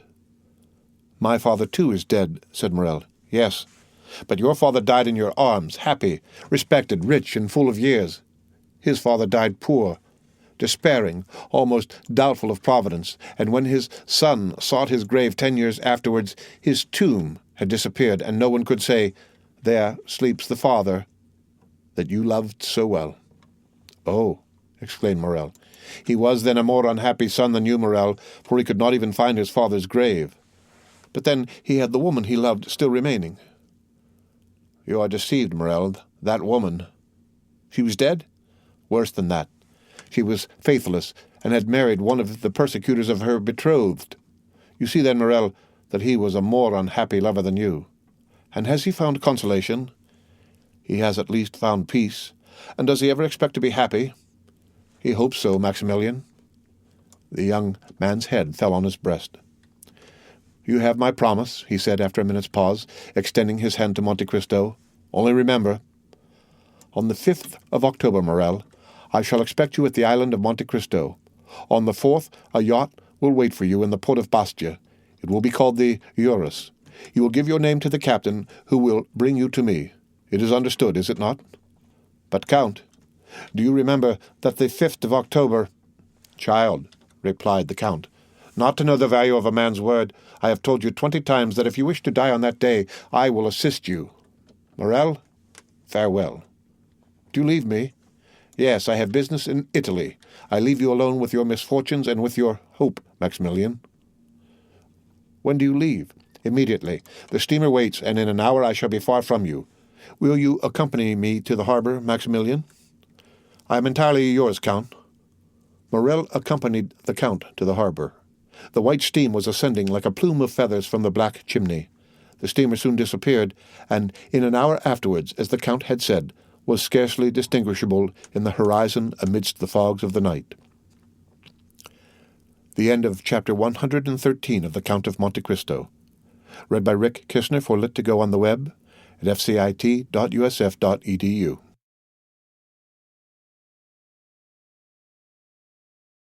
The Count of Monte Cristo by Alexandre Dumas. Chapter 114. Peppino. At the same time that the steamer disappeared behind Cape Morgion, a man traveling post on the road from Florence to Rome had just passed the little town of Acquapendente. He was traveling fast enough to cover a great deal of ground without exciting suspicion. This man was dressed in a greatcoat, or rather a surtout, a little worse for the journey, but which exhibited the ribbon of the Legion of Honor still fresh and brilliant, a decoration which also ornamented the undercoat.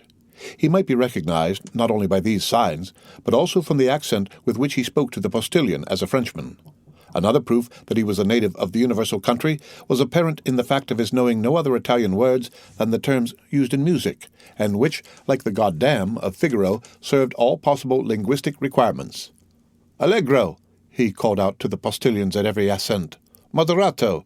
he cried as they descended. And heaven knows there are hills enough between Rome and Florence by the way of Acquapendente. These two words greatly amused the men to whom they were addressed. On reaching La Storta, the point from whence Rome is first visible, the traveller evinced none of the enthusiastic curiosity which usually leads strangers to stand up and endeavour to catch a sight of the dome of St. Peter's, which may be seen long before any other object is distinguishable. No, he merely drew a pocket-book from his pocket and took from it a paper folded in 4, and after having examined it in a manner almost reverential, he said, "Good, I have it still." The carriage entered by the Porto del Popolo, turned to the left, and stopped at the Hotel d'Espagne. Old Pastrini, our former acquaintance, received the traveller at the door, hat in hand. The traveller alighted, ordered a good dinner, and inquired the address of the house of Thomson and French, which was immediately given to him, as it was one of the most celebrated in Rome. It was situated in the Via dei Banchi, near St. Peter's. In Rome, as in everywhere else, the arrival of a postchaise is an event. 10 young descendants of Marius and the Gracchi, barefooted and out at elbows, with one hand resting on the hip and the other gracefully curved above the head, stared at the traveller. The postchaise and the horses, to these were added about 50 little vagabonds from the Papal States, who earned a pittance by diving into the Tiber at high water from the bridge of St. Angelo. Now, as these street Arabs of Rome, more fortunate than those of Paris, understand every language, more especially the French, they heard the traveller order an apartment, a dinner, and finally inquire the way to the house of Thomson and French. The result was that when the newcomer left the hotel with the cicerone, A man detached himself from the rest of the idlers, and without having been seen by the traveller, and appearing to excite no attention from the guide, followed the stranger with as much skill as a Parisian police agent would have used. The Frenchman had been so impatient to reach the house of Thompson and French that he would not wait for the horses to be harnessed, but left word for the carriage to overtake him on the road, or to wait for him at the banker's door. He reached it before the carriage arrived. The Frenchman entered, leaving in the anteroom his guide, who immediately entered into conversation with 2 or 3 of the industrious idlers who were always to be found in Rome at the doors of banking houses, churches, museums, or theatres. With the Frenchman, the man who had followed him entered too. The Frenchman knocked at the inner door and entered the first room. His shadow did the same. "Messieurs Thompson and French?" inquired the stranger. An attendant arose at a sign from a confidential clerk at the first desk. "Whom shall I announce?" said the attendant. "Baron Danglars." "Follow me," said the man. A door opened through which the attendant and the baron disappeared. The man who had followed Danglars sat down on a bench. The clerk continued to write for the next 5 minutes. The man preserved profound silence and remained perfectly motionless. Then the pen of the clerk ceased to move over the paper. He raised his head, and, appearing to be perfectly sure of privacy, "Aha," he said. "Here you are, Peppino." "Yes," was the laconic reply. "You have found out that there is something worth having about this large gentleman?" "There is no great merit due to me, for we were informed of it." "You know his business here, then?" "Pardieu, he has come to draw, but I don't know how much." "You will know presently, my friend." "Very well, only do not give me false information as you did the other day." "What do you mean? Of whom do you speak? Was it the Englishman who carried off 3,000 crowns from here the other day?" "No, he really had 3,000 crowns, and we found them. I mean the Russian prince whom you said had 30,000 livres, and we only found 22,000. "You must have searched badly." "Luigi Vampa himself searched." "Indeed, but you must let me make my observations, or the Frenchman will transact his business without my knowing the sum."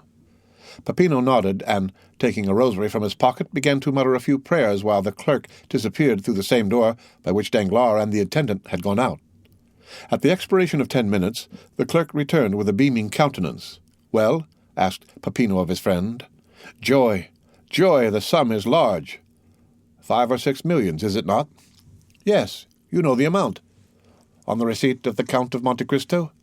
"Why, how came you to be so well acquainted with all this?" "I told you we were informed beforehand." "Then why do you apply to me?" "That I may be sure I have the right man." "Yes, it is indeed he. 5 millions. A pretty sum, eh, Peppino?" "Hush! Here is our man." The clerk seized his pen and Peppino his beads. One was writing and the other praying when the door opened. Danglars looked radiant with joy. The banker accompanied him to the door.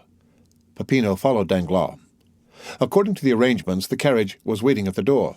The guide held the door open. Guides are useful people who will turn their hands to anything. Danglars leaped into the carriage like a young man of 20. The cicerone reclosed the door and sprang up by the side of the coachman. Peppino mounted the seat behind. "Will your Excellency visit St. Peter's?" asked the cicerone. "I did not come to Rome to see," said Danglars aloud. Then he added softly with an avaricious smile, "I came to touch," and he rapped his pocketbook in which he had just placed a letter. "Then your Excellency is going—" "To the hotel." "Casa Pastrini," said the cicerone to the coachman, and the carriage drove rapidly on. 10 minutes afterwards, the baron entered his apartment, and Peppino stationed himself on the bench outside the door of the hotel, after having whispered something in the ear of one of the descendants of Marius and the Gracchi, whom we noticed at the beginning of the chapter, who immediately ran down the road leading to the capital at his fullest speed. Danglars was tired and sleepy. He therefore went to bed, placing his pocketbook under his pillow. Peppino had a little spare time, so he had a game of Moro with the facchini, lost 3 crowns, and then, to console himself, drank a bottle of Orvieto. The next morning Danglars awoke late, though he went to bed so early. He had not slept well for 5 or 6 nights, even if he had slept at all. He breakfasted heartily, and caring little, as he said, for the beauties of the Eternal City, ordered post-horses at noon. But Danglars had not reckoned upon the formalities of the police and the idleness of the posting-master. The horses only arrived at 2 o'clock, and the cicerone did not bring the passport till 3. All these preparations had collected a number of idlers round the door of Signor Pastrini's. The descendants of Marius and the Gracchi were also not wanting. The baron walked triumphantly through the crowd, who for the sake of gain styled him Your Excellency. As Danglars had hitherto contented himself with being called a baron, he felt rather flattered at the title of excellency, and distributed a dozen silver coins among the beggars, who were ready for 12 more to call him your highness. "Which road?" asked the postilion in Italian. "The Ancona road," replied the baron. Signor Pastrini interpreted the question and answer, and the horses galloped off. Danglars intended travelling to Venice, where he would receive one part of his fortune, and then proceeding to Vienna, where he would find the rest. He meant to take up his residence in the latter town, which he had been told was a city of pleasure. He had scarcely advanced 3 leagues out of Rome, when daylight began to disappear. Danglars had not intended starting so late, or he would have remained. He put his head out and asked the postilion how long it would be before they reached the next town. "Non capisco," that is, "I do not understand," was the reply. Danglars bent his head, which he meant to imply very well. The carriage again moved on. "I will stop at the first posting-house," said Danglars to himself. He still felt the same self-satisfaction which he had experienced the previous evening, and which had procured him so good a night's rest. He was luxuriously stretched in a good English calash with double springs. He was drawn by 4 good horses at full gallop. He knew the relay to be at a distance of 7 leagues. What subject of meditation could present itself to the banker so fortunately become bankrupt? Danglars thought for 10 minutes about his wife in Paris, another 10 minutes about his daughter travelling with Mademoiselle d'Armilly. The same period was given to his creditors, and the manner in which he intended spending their money. And then, having no subject left for contemplation, he shut his eyes and fell asleep. Now and then a jolt more violent than the rest caused him to open his eyes. Then he felt that he was still being carried with great rapidity over the same country, thickly strewn with broken aqueducts, which looked like granite giants petrified while running a race. But the night was cold, dull, and rainy, and it was much more pleasant for a traveller to remain in the warm carriage than to put his head out of the windows to make inquiries of a postilion whose only answer was "Non capisco." Danglars therefore continued to sleep, saying to himself that he would be sure to awake at the posting-house. The carriage stopped. Danglars fancied that they had reached the long-desired point. He opened his eyes and looked through the window, expecting to find himself in the midst of some town, or at least village. But he saw nothing except what seemed like a ruin, where 3 or 4 men went and came like shadows. Danglars waited a moment, expecting the postilion to come and demand payment with the termination of his stage. He intended taking advantage of the opportunity to make fresh inquiries of the new conductor, but the horses were unharnessed and others put in their places without anyone claiming money from the traveller. Danglars, astonished, opened the door, but a strong hand pushed him back, and the carriage rolled on. The baron was completely roused. "Ah?" he said to the postilion. "Mio caro?" This was another little piece of Italian the baron had learned from hearing his daughter sing Italian duets with Cavalcanti. But Mio caro did not reply. Danglars then opened the window. "Come, my friend," he said, thrusting his hand through the opening. "Where are we going?" "Dentro la testa," answered a solemn and imperious voice, accompanied by a menacing gesture. Danglars thought dentro la testa meant "put in your head." He was making rapid progress in Italian. He obeyed, not without some uneasiness which, momentarily increasing, caused his mind, instead of being as unoccupied as it was when he began his journey, to fill with ideas which were very likely to keep a traveller awake, more especially one in such a situation as Danglars. His eyes acquired that quality which in the first moment of strong emotion enables them to see distinctly, and which afterwards fails from being too much taxed. Before we are alarmed, we see correctly. When we are alarmed, we see double, and when we have been alarmed, we see nothing but trouble. Danglars observed a man in a cloak galloping at the right hand of the carriage. "Some gendarme!" he exclaimed. "Can I have been intercepted by French telegrams to the pontifical authorities?" He resolved to end his anxiety. "Where are you taking me?" he asked. "Dentro la testa," replied the same voice with the same menacing accent. Danglars turned to the left. Another man on horseback was galloping on that side. "Decidedly," said Danglars, with the perspiration on his forehead, "I must be under arrest." And he threw himself back in the calash, not this time to sleep, but to think. Directly afterwards the moon rose. He then saw the great aqueducts, those stone phantoms which he had before remarked, only then they were on the right hand. Now they were on the left. He understood that they had described a circle and were bringing him back to Rome. "Oh, unfortunate!" he cried. "They must have obtained my arrest." The carriage continued to roll on with frightful speed. An hour of terror elapsed, for every spot they passed showed that they were on the same road back. At length he saw a dark mass against which it seemed as if the carriage was about to dash. But the vehicle turned to one side, leaving the barrier behind, and Danglars saw that it was one of the ramparts encircling Rome. "Mon Dieu!" cried Danglars, "we are not returning to Rome? Then it is not justice which is pursuing me? Gracious heavens! Another idea presents itself. What if they should be—" His hair stood on end. He remembered those interesting stories, so little believed in Paris, respecting Roman bandits. He remembered the adventures that Albert de Morcerf had related when it was intended that he should marry Mademoiselle Eugénie. "They are robbers, perhaps," he muttered. Just then the carriage rolled on something harder than gravel road.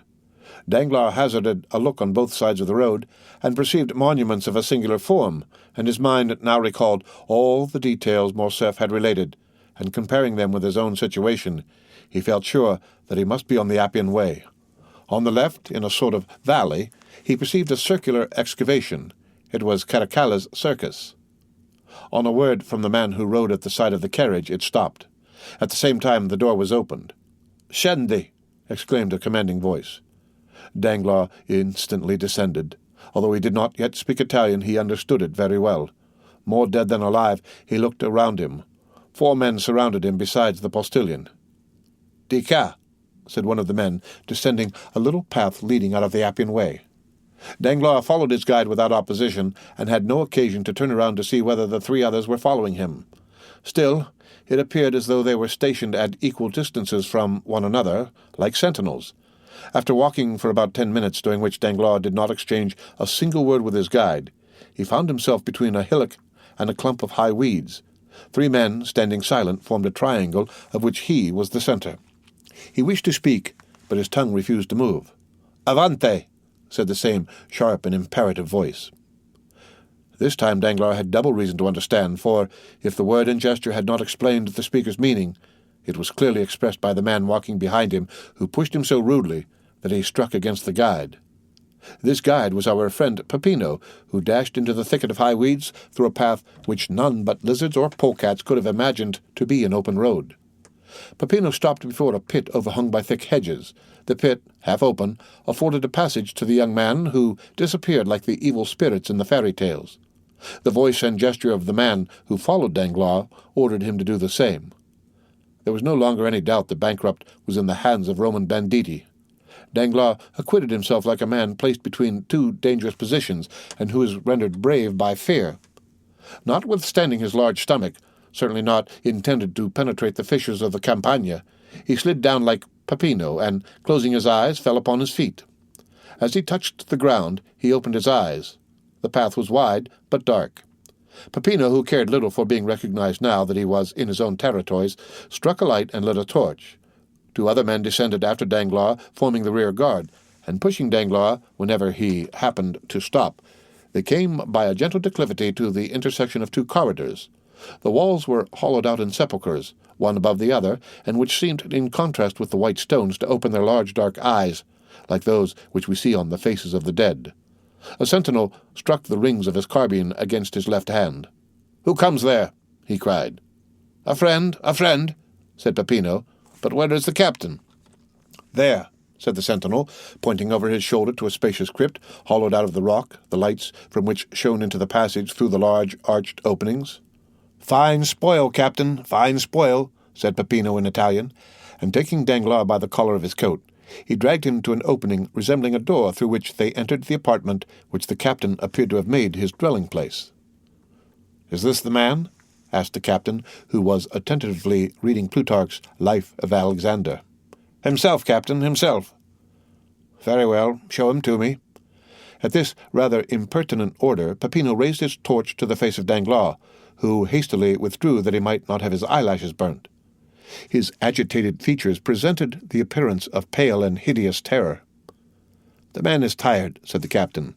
"Conduct him to his bed." "Oh," murmured Danglars, "that bed is probably one of the coffins hollowed in the wall, and the sleep I shall enjoy will be death from one of the poniards I see glistening in the darkness." From their beds of dried leaves or wolfskins at the back of the chamber now arose the companions of the man who had been found by Albert de Morcerf reading Caesar's commentaries, and by Danglars studying the life of Alexander. The banker uttered a groan and followed his guide. He neither supplicated nor exclaimed. He no longer possessed strength, will, power, or feeling. He followed where they led him. At length he found himself at the foot of a staircase, and he mechanically lifted his foot 5 or 6 times. Then a low door was opened before him, and bending his head to avoid striking his forehead, he entered a small room cut out of the rock. The cell was clean, though empty, and dry, though situated at an immeasurable distance under the earth. A bed of dried grass covered with goat skins was placed in one corner. Danglars brightened up on beholding it, fancying that it gave some promise of safety. "O God be praised," he said, "it is a real bed." "Ecco," said the guide, and pushing Danglars into the cell, he closed the door upon him. A bolt grated, and Danglars was a prisoner. If there had been no bolt, it would have been impossible for him to pass through the midst of the garrison, who held the catacombs of St. Sebastian encamped round a master whom our readers must have recognized as the famous Luigi Vampa. Danglars, too, had recognized the bandit whose existence he would not believe when Albert de Morcerf mentioned him in Paris. And not only did he recognize him, but the cell in which Albert had been confined, and which was probably kept for the accommodation of a stranger. These recollections were dwelt upon with some pleasure by Danglars, and restored him to some degree of tranquillity. Since the bandits had not dispatched him at once, he felt that they would not kill him at all. They had arrested him for the purpose of robbery, and as he had only a few louis about him, he doubted not he would be ransomed. He remembered that Morcerf had been taxed at 4,000 crowns, and as he considered himself of much greater importance than Morcerf, he fixed his own price at 8,000 crowns. 8,000 crowns amounted to 48,000 livres. He would then have about 5,050,000 francs left.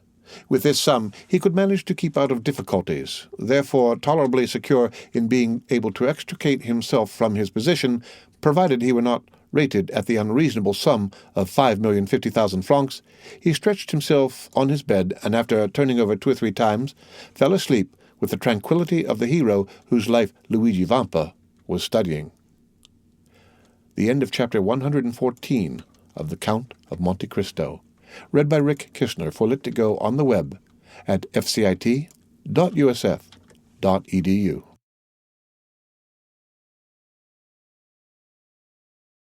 The Count of Monte Cristo by Alexandre Dumas. Chapter 115. Luigi Vampa's Bill of Fare. We awake from every sleep, except the one dreaded by Danglars. He awoke. To a Parisian accustomed to silken curtains, walls hung with velvet drapery, and the soft perfume of burning wood, the white smoke of which diffuses itself in graceful curves around the room, the appearance of the whitewashed cell which greeted his eyes on awakening seemed like the continuation of some disagreeable dream. But in such a situation, a single moment suffices to change the strongest doubt into certainty. Yes, he murmured, I am in the hands of the brigands of whom Albert de Morcerf spoke. His first idea was to breathe, that he might know whether he was wounded. He borrowed this from Don Quixote, the only book he had ever read, but which he still slightly remembered. No, he cried, they have not wounded, but perhaps they have robbed me, and he thrust his hands into his pockets. They were untouched. The 100 louis he had reserved for his journey from Rome to Venice were in his trousers pocket, and in that of his greatcoat he found the little note-case containing his letter of credit for 5,050,000 francs. Singular bandits, he exclaimed. They have left me my purse and pocketbook. As I was saying last night, they intend me to be ransomed. Hallo, here is my watch. Let me see what time it is. Danglars' watch, one of Bruget's repeaters, which he had carefully wound up on the previous night, struck 5:30. Without this, Danglars would have been quite ignorant of the time, for daylight did not reach his cell. Should he demand an explanation from the bandits, or should he wait patiently for them to propose it? The last alternative seemed the most prudent, so he waited until 12 o'clock. During all this time, a sentinel, who had been relieved at 8 o'clock, had been watching his door. Danglars suddenly felt a strong inclination to see the person who kept watch over him. He had noticed that a few rays, not of daylight, but from a lamp, penetrated through the ill-joined planks of the door. He approached just as the brigand was refreshing himself with a mouthful of brandy, which, owing to the leathern bottle containing it, sent forth an odour which was extremely unpleasant to Danglars. "Faugh!" he exclaimed, retreating to the farther corner of his cell. At 12 this man was replaced by another functionary, and Danglars, wishing to catch sight of his new guardian, approached the door again. He was an athletic, gigantic bandit with large eyes, thick lips, and a flat nose.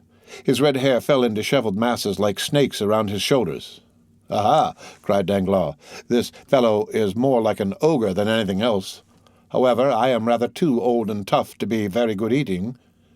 We see that Danglars was collected enough to jest. At the same time, as though to disprove the ogreish propensities, the man took some black bread, cheese, and onions from his wallet, which he began devouring voraciously. "May I be hanged," said Danglars, glancing at the bandit's dinner through the crevices of the door. "May I be hanged if I can understand how people can eat such filth." And he withdrew to seat himself upon his goatskin, which reminded him of the smell of the brandy. But the mysteries of nature are incomprehensible, and there are certain invitations contained in even the coarsest food which appeal very irresistibly to a fasting stomach. Danglars felt his own not to be very well supplied just then, and gradually the man appeared less ugly, the bread less black, and the cheese more fresh, while those dreadful, vulgar onions recalled to his mind certain sauces and side dishes which his cook prepared in a very superior manner whenever he said, "Monsieur Denisot, let me have a nice little fricassee today." He got up and knocked on the door. The bandit raised his head. Danglars knew that he was heard, so he redoubled his blows. "Que cosa?" asked the bandit. "Come, come," said Danglars, tapping his fingers against the door. "I think it is quite time to think of giving me something to eat." But whether he did not understand him, or whether he had received no orders respecting the nourishment of Danglars, the giant, without answering, went on with his dinner.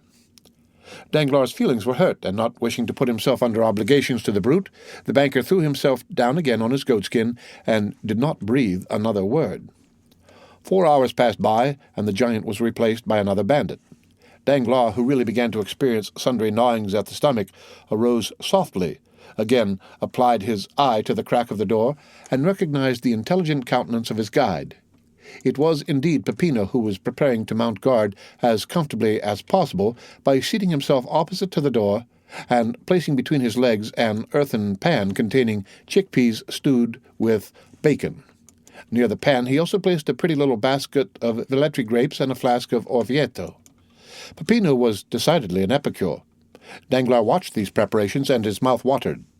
"Come," he said to himself, "let me try if he will be more tractable than the other." And he tapped gently at the door.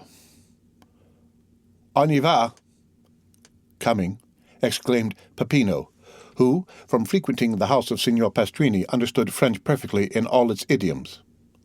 Danglars immediately recognized him as the man who had called out in such a furious manner, "Put in your head." But this was not the time for recrimination, so he assumed his most agreeable manner, and said with a gracious smile, "Excuse me, sir, but are they not going to give me any dinner?" "Does your Excellency happen to be hungry?" "Happen to be hungry? That's pretty good when I haven't eaten for 24 hours, muttered Danglars. Then he added aloud, "Yes, sir, I am hungry, very hungry." "What would your Excellency like?" And Peppino placed his pan on the ground, so that the steam rose directly under the nostrils of Danglars. "Give your orders." "Have you kitchens here?" "Kitchens, of course, complete ones." "And cooks?" "Excellent." "Well, a fowl, fish, game. It signifies little, so that I eat." "As your Excellency pleases.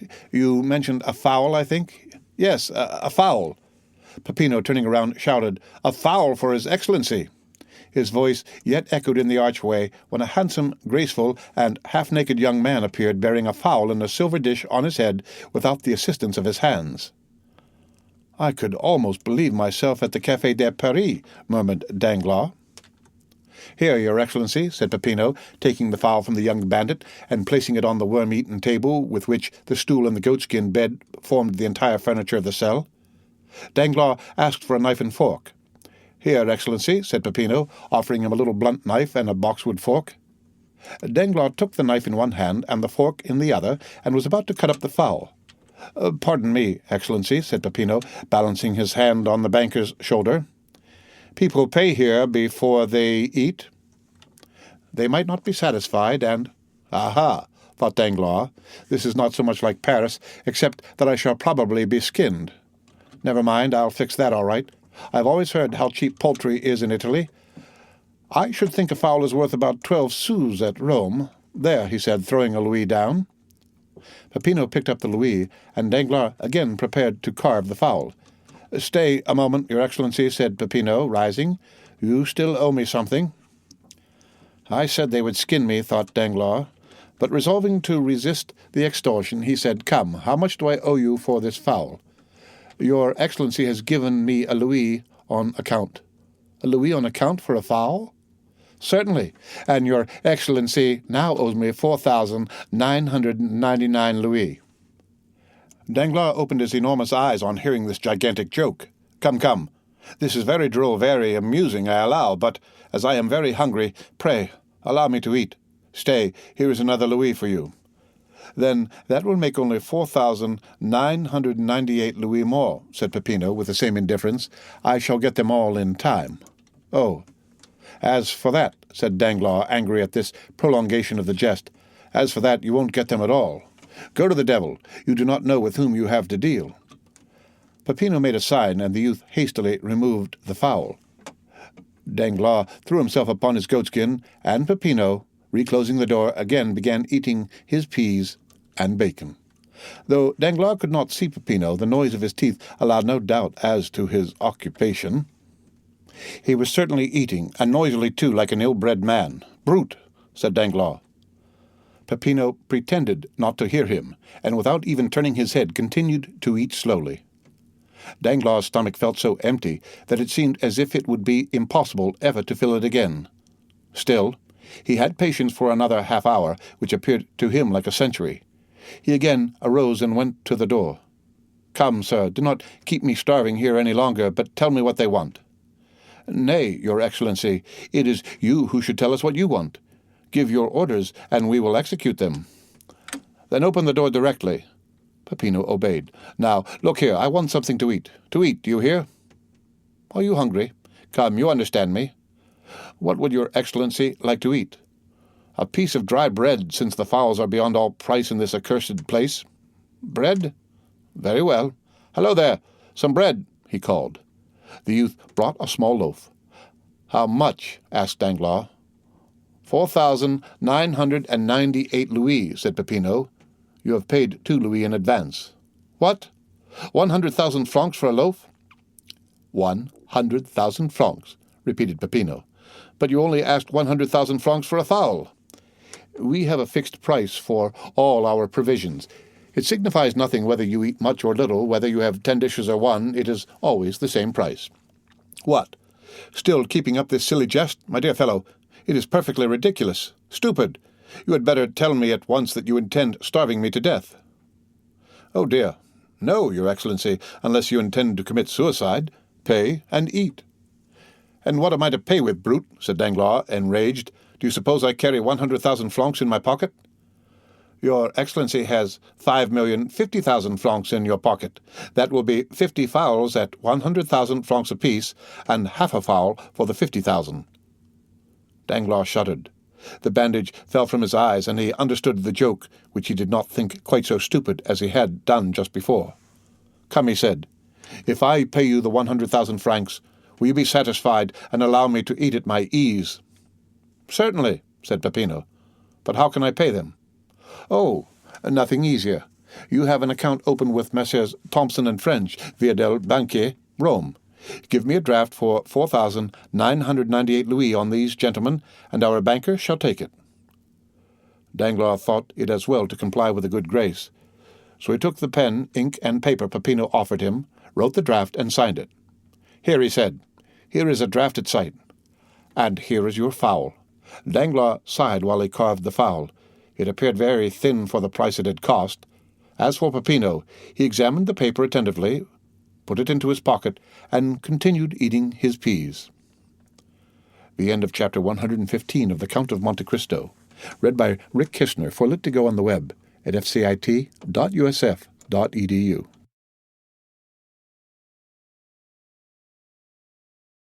The Count of Monte Cristo, by Alexandre Dumas, Chapter 116, The Pardon.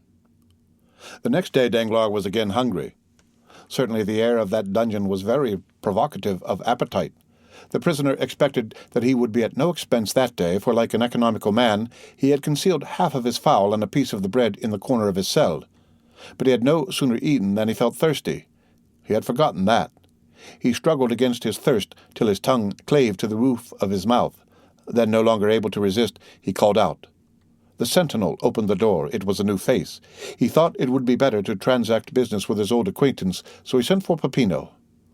"Here I am, Your Excellency," said Peppino, with an eagerness which Danglars thought favorable to him. "What do you want?" "Something to drink. Your Excellency knows that wine is beyond all price near Rome." "Then give me water," cried Danglars, endeavoring to parry the blow. "Oh, water is even more scarce than wine, Your Excellency. There has been such a drought." "Come," thought Danglars, "it is the same old story." And while he smiled as he attempted to regard the affair as a joke, he felt his temples get moist with perspiration. "Come, my friend," said Danglars, seeing that he made no impression on Peppino. "You will not refuse me a glass of wine?" "I have already told you that we do not sell at retail." "Well, then, let me have a bottle of the least expensive." "They are all the same price. And what is that?" 25,000 francs a bottle." "Tell me," cried Danglars, in a tone whose bitterness Harpagon alone has been capable of revealing. See editorial note. "Tell me that you wish to despoil me of all. It will be sooner over than devouring me piecemeal." Editorial note. The Harpagon referred to in the text is the miser in Molière's comedy of L'Avare. End editorial note. "It is possible such may be the master's intention." "The master? Who is he?" "The person to whom you were conducted yesterday." "Where is he?" "Here." "Let me see him." "Certainly." And the next moment Luigi Vampa appeared before Danglars. "You sent for me?" he said to the prisoner. "Are you, sir, the chief of the people who brought me here?" "Yes, Your Excellency. What then?" "How much do you require for my ransom?" "Merely the 5 million you have about you." Danglars felt a dreadful spasm dart through his heart. "But this is all I have left in the world," he said. "Out of an immense fortune, if you deprive me of that, take away my life also." "We are forbidden to shed your blood." "And by whom are you forbidden?" "By him we obey." "You do, then, obey someone?" "Yes, a chief." "I thought you said you were the chief." "So I am of these men, but there is another over me." "And did your superior order you to treat me in this way?" "Yes." "But my purse will be exhausted." "Probably." "Come," said Danglars, "will you take 1 million?" "No." 2 millions. 3, 4, come, 4. I will give them to you on condition that you let me go." "Why do you offer me 4 million for what is worth 5 million? This is a kind of usury, banker, that I do not understand." "Take all, then. Take all, I tell you, and kill me." Come, calm yourself.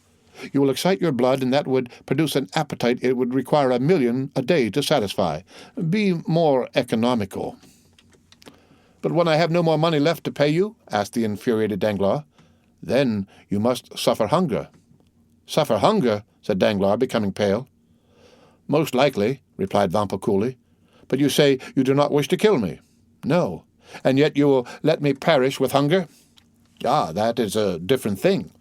"Well, then, wretches," cried Danglars, "I will defy your infamous calculations. I would rather die at once. You may torture, torment, kill me, but you shall not have my signature again." "As your Excellency pleases," said Vampa as he left the cell. Danglars, raving, threw himself on the goatskin. Who could these men be? Who was the invisible chief? What could be his intentions towards him? And why, when everyone else was allowed to be ransomed, might he not also be? Oh, yes. Certainly a speedy, violent death would be a fine means of deceiving these remorseless enemies who appeared to pursue him with such incomprehensible vengeance. But to die? For the first time in his life, Danglars contemplated death with a mixture of dread and desire. The time had come when the implacable spectre which exists in the mind of every human creature arrested his attention and called out with every pulsation of his heart, "Thou shalt die." Danglars resembled a timid animal excited in the chase. First it flies, then despairs, and at last, by the very force of desperation, sometimes succeeds in eluding its pursuers. Danglars meditated an escape. but the walls were solid rock. A man was sitting reading at the only outlet to the cell, and behind that man shapes, armed with guns, continually passed. His resolution not to sign lasted 2 days, after which he offered $1 million for some food. They sent him a magnificent supper and took his $1 million. From this time the prisoner resolved to suffer no longer, but to have everything he wanted. At the end of 12 days, after having made a splendid dinner, he reckoned his accounts and found that he had only 50,000 francs left. Then a strange reaction took place. He, who had just abandoned 5 million, endeavored to save the 50,000 francs he had left, and sooner than give them up, he resolved to enter again upon a life of privation. He was deluded by the hopefulness that is a premonition of madness.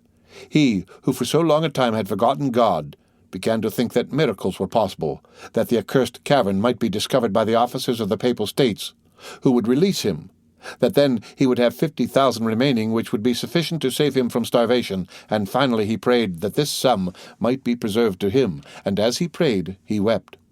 3 days passed thus, during which his prayers were frequent, if not heartfelt. Sometimes he was delirious, and fancied he saw an old man stretched on a pallet. He also was dying of hunger. On the 4th he was no longer a man, but a living corpse. He had picked up every crumb that had been left from his former meals, and was beginning to eat the matting which covered the floor of his cell. Then he entreated Peppino, as he would a guardian angel, to give him food. He offered him 1,000 francs for a mouthful of bread. But Peppino did not answer. On the 5th day he dragged himself to the door of the cell. "Are you not a Christian?" he said, falling on his knees. "Do you wish to assassinate a man who in the eyes of heaven is a brother? Oh, my former friends," he murmured, and fell with his face to the ground. Then, rising in despair, he exclaimed, "The chief! The chief!" "Here I am," said Vampa, instantly appearing. "What do you want?" "Take my last gold," muttered Danglars, holding out his pocket-book, "and let me live here. I ask no more for liberty. I only ask to live." "Then you suffer a great deal?" "Oh, yes. Yes, cruelly." "Still, there have been men who suffered more than you." "I do not think so." "Yes, those who have died of hunger." Danglars thought of the old man, whom in his hours of delirium he had seen groaning on his bed. He struck his forehead on the ground and groaned. "Yes," he said, "there have been some who have suffered more than I have, but then they must have been martyrs at least." "Do you repent?" asked a deep, solemn voice, which caused Danglars' hair to stand on end. His feeble eyes endeavored to distinguish objects, and behind the bandit he saw a man enveloped in a cloak, half lost in the shadow of a stone column. "Of what must I repent?" stammered Danglars. "Of the evil you have done," said the voice. "Oh, yes. Oh, yes, I do indeed repent." And he struck his breast with his emaciated fist. "Then I forgive you," said the man, dropping his cloak and advancing to the light. "The Count of Monte Cristo," said Danglars, more pale from terror than he had been just before from hunger and misery. "You are mistaken. I am not the Count of Monte Cristo." "Then who are you?" "I am he whom you sold and dishonored. I am he whose betrothed you prostituted. I am he upon whom you trampled that you might raise yourself to fortune. I am he whose father you condemned to die of hunger. I am he whom you also condemned to starvation, and who yet forgives you because he hopes to be forgiven. I am Edmond Dantes." Danglars uttered a cry and fell prostrate. "Rise," said the Count. "Your life is safe. The same good fortune has not happened to your accomplices. One is mad, the other dead. Keep the 50,000 francs you have left. I give them to you. The 5 million you stole from the hospitals has been restored to them by an unknown hand. And now eat and drink. I will entertain you tonight. Vampa, when this man is satisfied, let him be free." Danglars remained prostrate while the Count withdrew. When he raised his head, he saw disappearing down the passage nothing but a shadow, before which the bandits bowed. According to the Count's directions, Danglars was waited on by Vampa, who brought him the best wine and fruits of Italy. Then, having conducted him to the road and pointed to the post-chaise, left him leaning against a tree. He remained there all night, not knowing where he was. When daylight dawned, he saw that he was near a stream. He was thirsty and dragged himself towards it. As he stooped down to drink, He saw that his hair had become entirely white. The end of Chapter 116 of The Count of Monte Cristo, read by Rick Kishner, for Lit2Go on the web at fcit.usf.edu.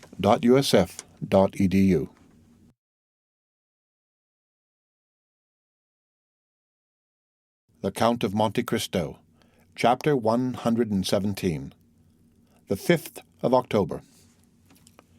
It was about 6 o'clock in the evening. An opal-colored light through which an autumnal sun shed its golden rays descended on the blue ocean. The heat of the day had gradually decreased, and a light breeze arose, seeming like the respiration of nature on awakening from the burning siesta of the south.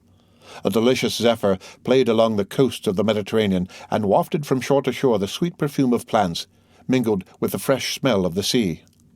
A light yacht, chaste and elegant in its form, was gliding amidst the first dews of night over the immense lake, extending from Gibraltar to the Dardanelles, and from Tunis to Venice. The vessel resembled a swan with its wings opened towards the wind, gliding on the water. It advanced swiftly and gracefully, leaving behind it a glittering stretch of foam. By degrees, the sun disappeared behind the western horizon, but as though to prove the truth of the fanciful ideas in heathen mythology, its indiscreet rays reappeared on the summit of every wave, as if the god of fire had just sunk upon the bosom of Amphitrite, who, in vain, endeavored to hide her lover beneath her azure mantle. The yacht moved rapidly on, though there did not appear to be sufficient wind to ruffle the curls on the head of a young girl. Standing on the prow was a tall man of a dark complexion, who saw with dilating eyes that they were approaching a dark mass of land in the shape of a cone, which arose from the midst of the waves like the hat of a Catalan. "Is that Monte Cristo?" asked the traveller, to whose orders the yacht was for the time submitted in a melancholy voice. "Yes, Your Excellency," said the captain. "We have reached it." "We have reached it," repeated the traveller in an accent of indescribable sadness. Then he added in a low tone, "Yes, that is the haven." And then he again plunged into a train of thought the character of which was better revealed by a sad smile than it would have been by tears. A few minutes afterwards a flash of light, which was extinguished instantly, was seen on the land, and the sound of firearms reached the yacht. "Your Excellency," said the captain, "that was the land signal. Will you answer yourself?" "What signal?" The captain pointed towards the island, up the side of which ascended a volume of smoke, increasing as it rose. "Ah, yes," he said, as if awaking from a dream. "Give it to me." The captain gave him a loaded carbine. The traveller slowly raised it and fired in the air. 10 minutes afterwards the sails were furled, and they cast anchor about 100 fathoms from the little harbour. The gig was already lowered, and in it were 4 oarsmen and a coxswain. The traveller descended, and instead of sitting down at the stern of the boat, which had been decorated with a blue carpet for his accommodation, stood up with his arms crossed. The rowers waited, their oars half lifted out of the water like birds drying their wings. "Give way," said the traveller. The 8 oars fell into the sea simultaneously without splashing a drop of water, and the boat, yielding to the impulsion, glided forward. In an instant they found themselves in a little harbour formed in a natural creek. The boat grounded on the fine sand. "Will Your Excellency be so good as to mount the shoulders of 2 of our men? They will carry you ashore." The young man answered this invitation with a gesture of indifference, and stepped out of the boat. The sea immediately rose to his waist. "Ah, Your Excellency," murmured the pilot, "you should not have done so. Our master will scold us for it." The young man continued to advance, following the sailors, who chose a firm footing. 30 strides brought them to dry land. The young man stamped on the ground to shake off the wet, and looked around for someone to show him his road, for it was quite dark. Just as he turned, a hand rested on his shoulder, and a voice which made him shudder exclaimed, "Good evening, Maximilian. You are punctual. Thank you." "Ah, is it you, Count?" said the young man, in an almost joyful accent, pressing Monte Cristo's hand with both his own. "Yes. You see, I am as exact as you are. But you are dripping, my dear fellow. You must change your clothes, as Calypso said to Telemachus. Come, I have a habitation prepared for you, in which you will soon forget fatigue and cold." Monte Cristo perceived that the young man had turned around. Indeed, Morrel saw with surprise that the men who had brought him had left without being paid or uttering a word. Already the sound of their oars might be heard as they returned to the yacht. "Oh, yes," said the Count. "You are looking for the sailors." "Yes, I paid them nothing, and yet they are gone." "Never mind that, Maximilian," said Monte Cristo, smiling. I have made an agreement with the Navy that the access to my island shall be free of all charge. I have made a bargain." Morel looked at the Count with surprise. "Count," he said, "you're not the same here as in Paris." "How so?" "Here you laugh." The Count's brow became clouded. "You are right to recall me to myself, Maximilian," he said. "I was delighted to see you again and forgot for the moment that all happiness is fleeting." "Oh, no." "No, Count," cried Maximilian, seizing the Count's hands. "Pray, laugh, be happy, and prove to me by your indifference that life is endurable to sufferers." "Oh, how charitable, kind, and good you are! You affect this gaiety to inspire me with courage." "You are wrong, Morel. I was really happy." "Then you forget me, so much the better." "How so?" "Yes, for as the gladiator said to the emperor when he entered the arena, he who is about to die salutes you." "Then you are not consoled?" asked the Count, surprised. "Oh," exclaimed Morel with a glance full of bitter reproach, "do you think it possible that I could be?" "Listen," said the Count. "Do you understand the meaning of my words? You cannot take me for a commonplace man, a mere rattle, emitting a vague and senseless noise. When I ask you if you are consoled, I speak to you as a man for whom the human heart has no secrets. Well, Morel, let us both examine the depths of your heart.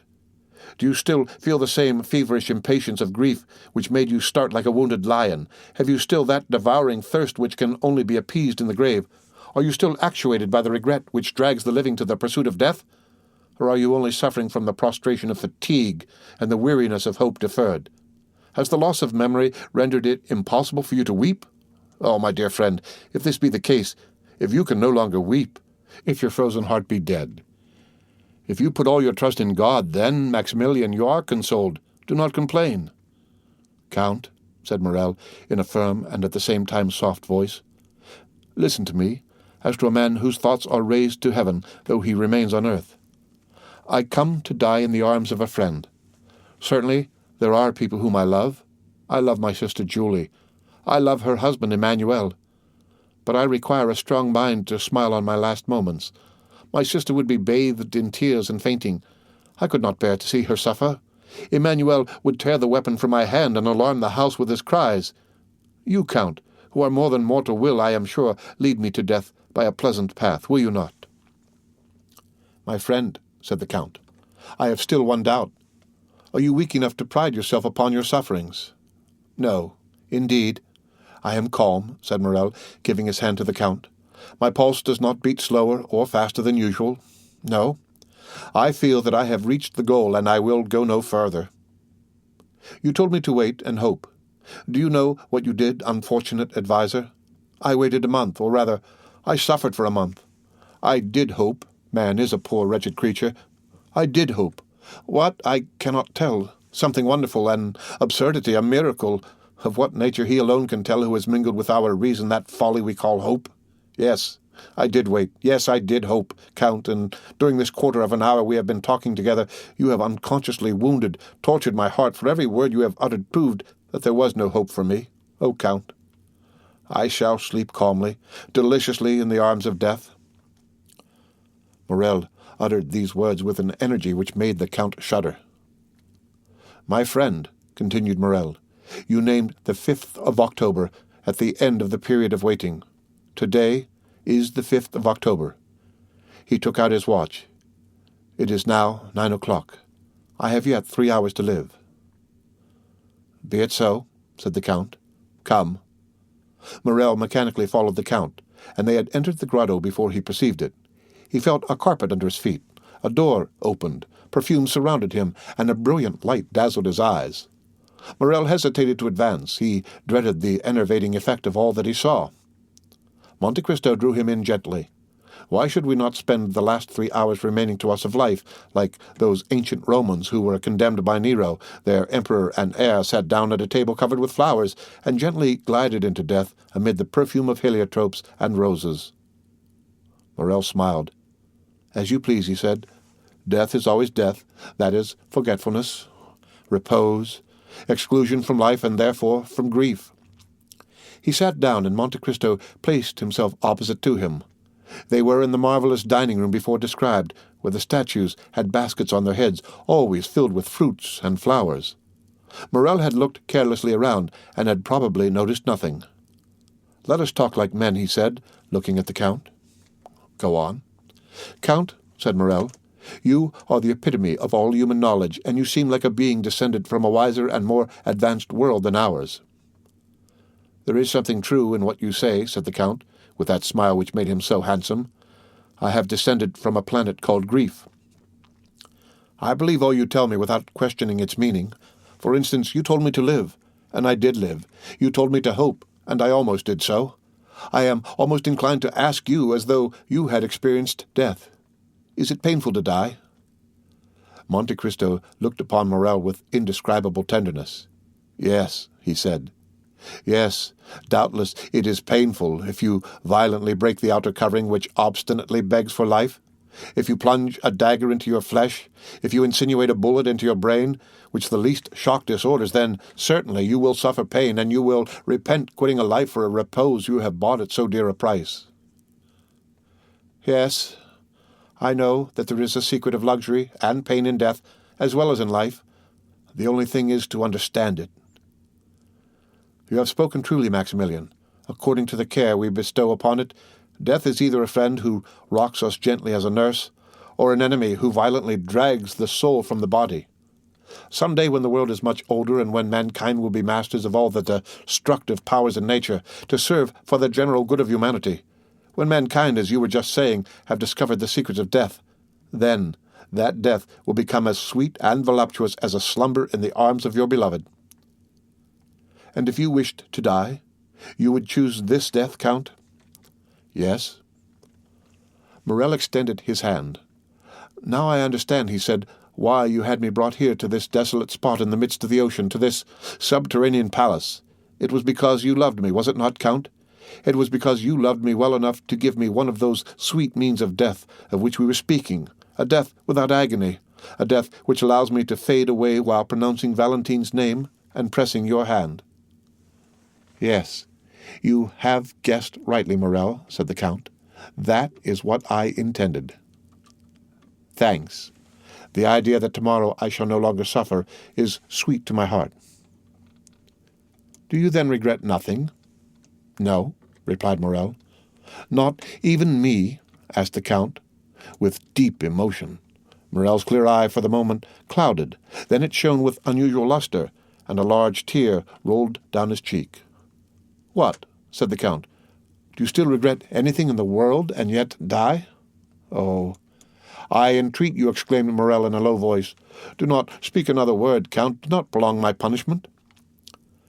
The Count fancied that he was yielding, and this belief revived the horrible doubt that had overwhelmed him at the Château d'Elf. "I am endeavoring," he thought, "to make this man happy. I look upon this restitution as a weight thrown into the scale to balance the evil I have wrought. Now supposing I am deceived, supposing this man has not been unhappy enough to merit happiness, alas, what would become of me who can only atone for evil by doing good?" Then he said aloud, "Listen, Morrel. I see your grief is great, but still you do not like to risk your soul." Morrel smiled sadly. "Count," he said, "I swear to you my soul is no longer my own." "Maximilian, you know I have no relation in the world. I have accustomed myself to regard you as my son. Well then, to save my son I will sacrifice my life, nay, even my fortune." "What do you mean?" "I mean that you wish to quit life because you do not understand all the enjoyments which are the fruits of a large fortune. Morrel, I possess nearly 100 millions, and I give them to you. With such a fortune you can attain every wish. Are you ambitious? Every career is open to you. Overturn the world, change its character, yield to mad ideas, be even criminal, but live." "Count, I have your word," said Morrel coldly. Then taking out his watch, he added, "It is 11:30. "Morrel, can you intend it in my house, under my very eyes?" "Then let me go," said Maximilian, "or I shall think you did not love me for my own sake, but for yours." And he arose. "It is well," said Monte Cristo, whose countenance brightened at these words. "You wish. You are inflexible. Yes, as you said, you are indeed wretched, and a miracle alone can cure you. Sit down, Morrel, and wait." Morrel obeyed.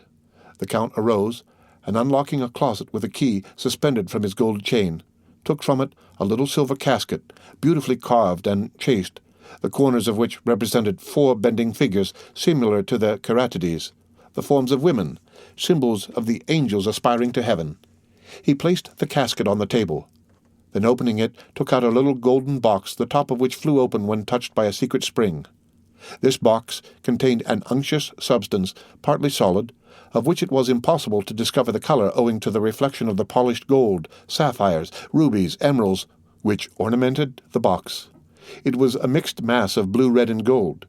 The Count took out a small quantity of this with a gilt spoon, and offered it to Morrel, fixing a long, steadfast glance upon him. It was then observable that the substance was greenish. "This is what you asked for," he said, "and what I promised to give you."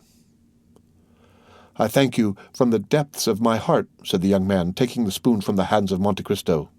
The Count took another spoon and again dipped it into the golden box. "What are you going to do, my friend?" asked Morrel, arresting his hand. "Well, the fact is, Morrel, I was thinking that I too am weary of life, and since an opportunity presents itself—" "Stay," said the young man, "you who love and are beloved, you who have faith and hope, oh, do not follow my example. In your case it would be a crime. Adieu, my noble and generous friend, adieu. I will go and tell Valentine what you have done for me." And slowly, though without any hesitation, only waiting to press the Count's hand fervently, he swallowed the mysterious substance offered by Monte Cristo. Then they were both silent. Ali, mute and attentive, brought the pipes and coffee and disappeared. By degrees the light of the lamps gradually faded in the hands of the marble statues which held them, and the perfumes appeared less powerful to Morrel. Seated opposite to him, Monte Cristo watched him in the shadow, and Morrel saw nothing but the bright eyes of the Count. An overpowering sadness took possession of the young man. His hands relaxed their hold, the objects in the room gradually lost their form and color, and his disturbed vision seemed to perceive doors and curtains open in the walls. "Friend," he cried, "I feel that I am dying. Thanks." He made a last effort to extend his hand, but it fell powerless beside him. Then it appeared to him that Monte Cristo smiled, not with the strange and fearful expression which had sometimes revealed to him the secrets of his heart, but with the benevolent kindness of a father for a child. At the same time the Count appeared to increase in stature. His form, nearly double its usual height, stood out in relief against the red tapestry. His black hair was thrown back, and he stood in the attitude of an avenging angel. Morrel, overpowered, turned around in the armchair. A delicious torpor permeated every vein. A change of ideas presented themselves to his brain like a new design on the kaleidoscope. Enervated, prostrate, and breathless, he became unconscious of outward objects. He seemed to be entering that vague delirium preceding death. He wished once again to press the Count's hand, but his own was immovable. He wished to articulate a last farewell, but his tongue lay motionless and heavy in his throat, like a stone at the mouth of a sepulchre. Involuntarily, his languid eyes closed, and still, through his eyelashes, a well-known form seemed to move amid the obscurity with which he thought himself enveloped. The Count had just opened a door. Immediately a brilliant light from the next room, or rather from the palace adjoining, shone upon the room in which he was gently gliding into his last sleep. Then he saw a woman of marvelous beauty appear on the threshold of the door separating the two rooms. Pale and sweetly smiling, she looked like an angel of mercy conjuring the angel of vengeance. "Is it heaven that opens before me?" thought the dying man. "That angel resembles the one I have lost." Monte Cristo pointed out Morrel to the young woman, who advanced towards him with clasped hands and a smile upon her lips. "Valentine! Valentine!" he mentally ejaculated, but his lips uttered no sound, and as though all his strength were centered in that internal emotion, he sighed and closed his eyes. Valentine rushed towards him. His lips again moved. "He is calling you," said the Count. "He to whom you have confided your destiny, he from whom death would have separated you, calls you to him. Happily I vanquished death. Henceforth, Valentine, you will never again be separated on earth, since he has rushed into death to find you. Without me, you would both have died. May God accept my atonement in the preservation of these two existences." Valentine seized the Count's hand, and in her irresistible impulse of joy carried it to her lips. "Oh, thank me again," said the Count. Tell me till you are weary that I have restored you to happiness. You do not know how much I require this assurance." "Oh, yes, yes, I thank you with all my heart," said Valentine, "and if you doubt the sincerity of my gratitude, then ask Heidi, ask my beloved sister Heidi, who ever since our departure from France has caused me to wait patiently for this happy day while talking to me of you." "You then love Heidi?" asked Monte Cristo, with an emotion he in vain endeavored to dissimulate. "Oh, yes, with all my soul." "Well, then, listen, Valentine," said the Count. "I have a favor to ask of you." "Of me? Oh, am I happy enough for that?" "Yes. You have called Heidi your sister. Let her become so indeed. Valentine, render her all the gratitude you fancy that you owe to me. Protect her, for—" The Count's voice was thick with emotion. "Henceforth she will be alone in the world." "Alone in the world?" repeated a voice behind the Count. "And why?" Monte Cristo turned around. Heidi was standing pale, motionless, looking at the Count with an expression of fearful amazement. "Because tomorrow, Heidi, you will be free. You will then assume your proper position in society, for I will not allow my destiny to overshadow yours. Daughter of a prince, I restore to you the riches and name of your father." Heidi became pale, and lifting her transparent hands to heaven, exclaimed in a voice stifled with tears, "Then you leave me, my lord? Heidi, Heidi, you are young and beautiful. Forget even my name and be happy." "It is well," said Heidi. "Your order shall be executed, my lord. I will forget even your name and be happy." And she stepped back to retire. "Oh, heavens!" exclaimed Valentine, who was supporting the head of Morrel on her shoulder. "Do you not see how pale she is? Do you not see how she suffers?" Heidi answered with a heart-rending expression, "Why should he understand this, my sister? He is my master, and I am his slave. He has the right to notice nothing." The Count shuddered at the tones of a voice which penetrated the inmost recesses of his heart. His eyes met those of the young girl, and he could not bear their brilliancy. "Oh, heavens!" exclaimed Monte Cristo. "Can my suspicions be correct? Heidi, would it please you not to leave me?" "I am young," gently replied Heidi. "I love the life you have made so sweet to me, and I should be sorry to die." "You mean, then, that if I leave you, Heidi, I should die?" "Yes, my lord." "Do you then love me?" "Oh, Valentine, he asks if I love him. Valentine, tell him if you love Maximilian." The Count felt his heart dilate and throb. He opened his arms, and Heidi, uttering a cry, sprang into them. "Oh, yes," she cried, "I do love you. I love you as one loves a father, brother, husband. I love you as my life, for you are the best, the noblest of created beings." "Let it be, then, as you wish, sweet angel. God has sustained me in my struggle with my enemies, and has given me this reward. He will not let me end my triumph in suffering. I wished to punish myself, but he has pardoned me. Love me then, Heidi. Who knows? Perhaps your love will make me forget all that I do not wish to remember." "What do you mean, my lord?" "I mean that one word from you has enlightened me more than 20 years of slow experience. I have but you in the world, Heidi. Through you I again take hold on life. Through you I shall suffer. Through you rejoice." "Do you hear him, Valentine?" exclaimed Heidi. "He says that through me he will suffer. Through me, who would yield my life for his." The Count withdrew for a moment. "Have I discovered the truth?" he said. "But whether it be for recompense or punishment, I accept my fate. Come, Heidi, come!" And throwing his arm around the young girl's waist, he pressed the hand of Valentine and disappeared. An hour had nearly passed, during which Valentine, breathless and motionless, watched steadfastly over Morrel. At length she felt his heart beat. A faint breath played upon his lips. A slight shudder announcing the return of life passed through the young man's frame. At length his eyes opened, but they were at first fixed and expressionless. Then sight returned, and with it feeling and grief. "Oh," he cried, in an accent of despair, "the Count has deceived me. I am yet living." And, extending his hand towards the table, he seized a knife. "Dearest," exclaimed Valentine, with her adorable smile, "awake and look at me." Morrel uttered a loud exclamation, and frantic, doubtful, dazzled as though by a celestial vision, he fell upon his knees. The next morning at daybreak, Valentine and Morrel were walking arm in arm on the seashore. Valentine, relating how Monte Cristo had appeared in her room, explained everything, revealed the crime, and finally how he had saved her life by enabling her to simulate death. They had found the door of the grotto opened and gone forth. On the azure dome of heaven still glittered a few remaining stars. Morel soon perceived a man standing among the rocks, apparently awaiting a signal from them to advance, and pointed him out to Valentine. "Ah, it is Jacopo," she said, "the captain of the yacht," and she beckoned him towards them. "Do you wish to speak to us?" asked Morel. "I have a letter to give you from the Count." "From the Count?" murmured the two young people. "Yes, read it." Morel opened the letter and read, "My dear Maximilian, there is a felucca for you at anchor. Jacopo will carry you to Leghorn, where Monsieur Noirtier awaits his granddaughter, whom he wishes to bless before you lead her to the altar.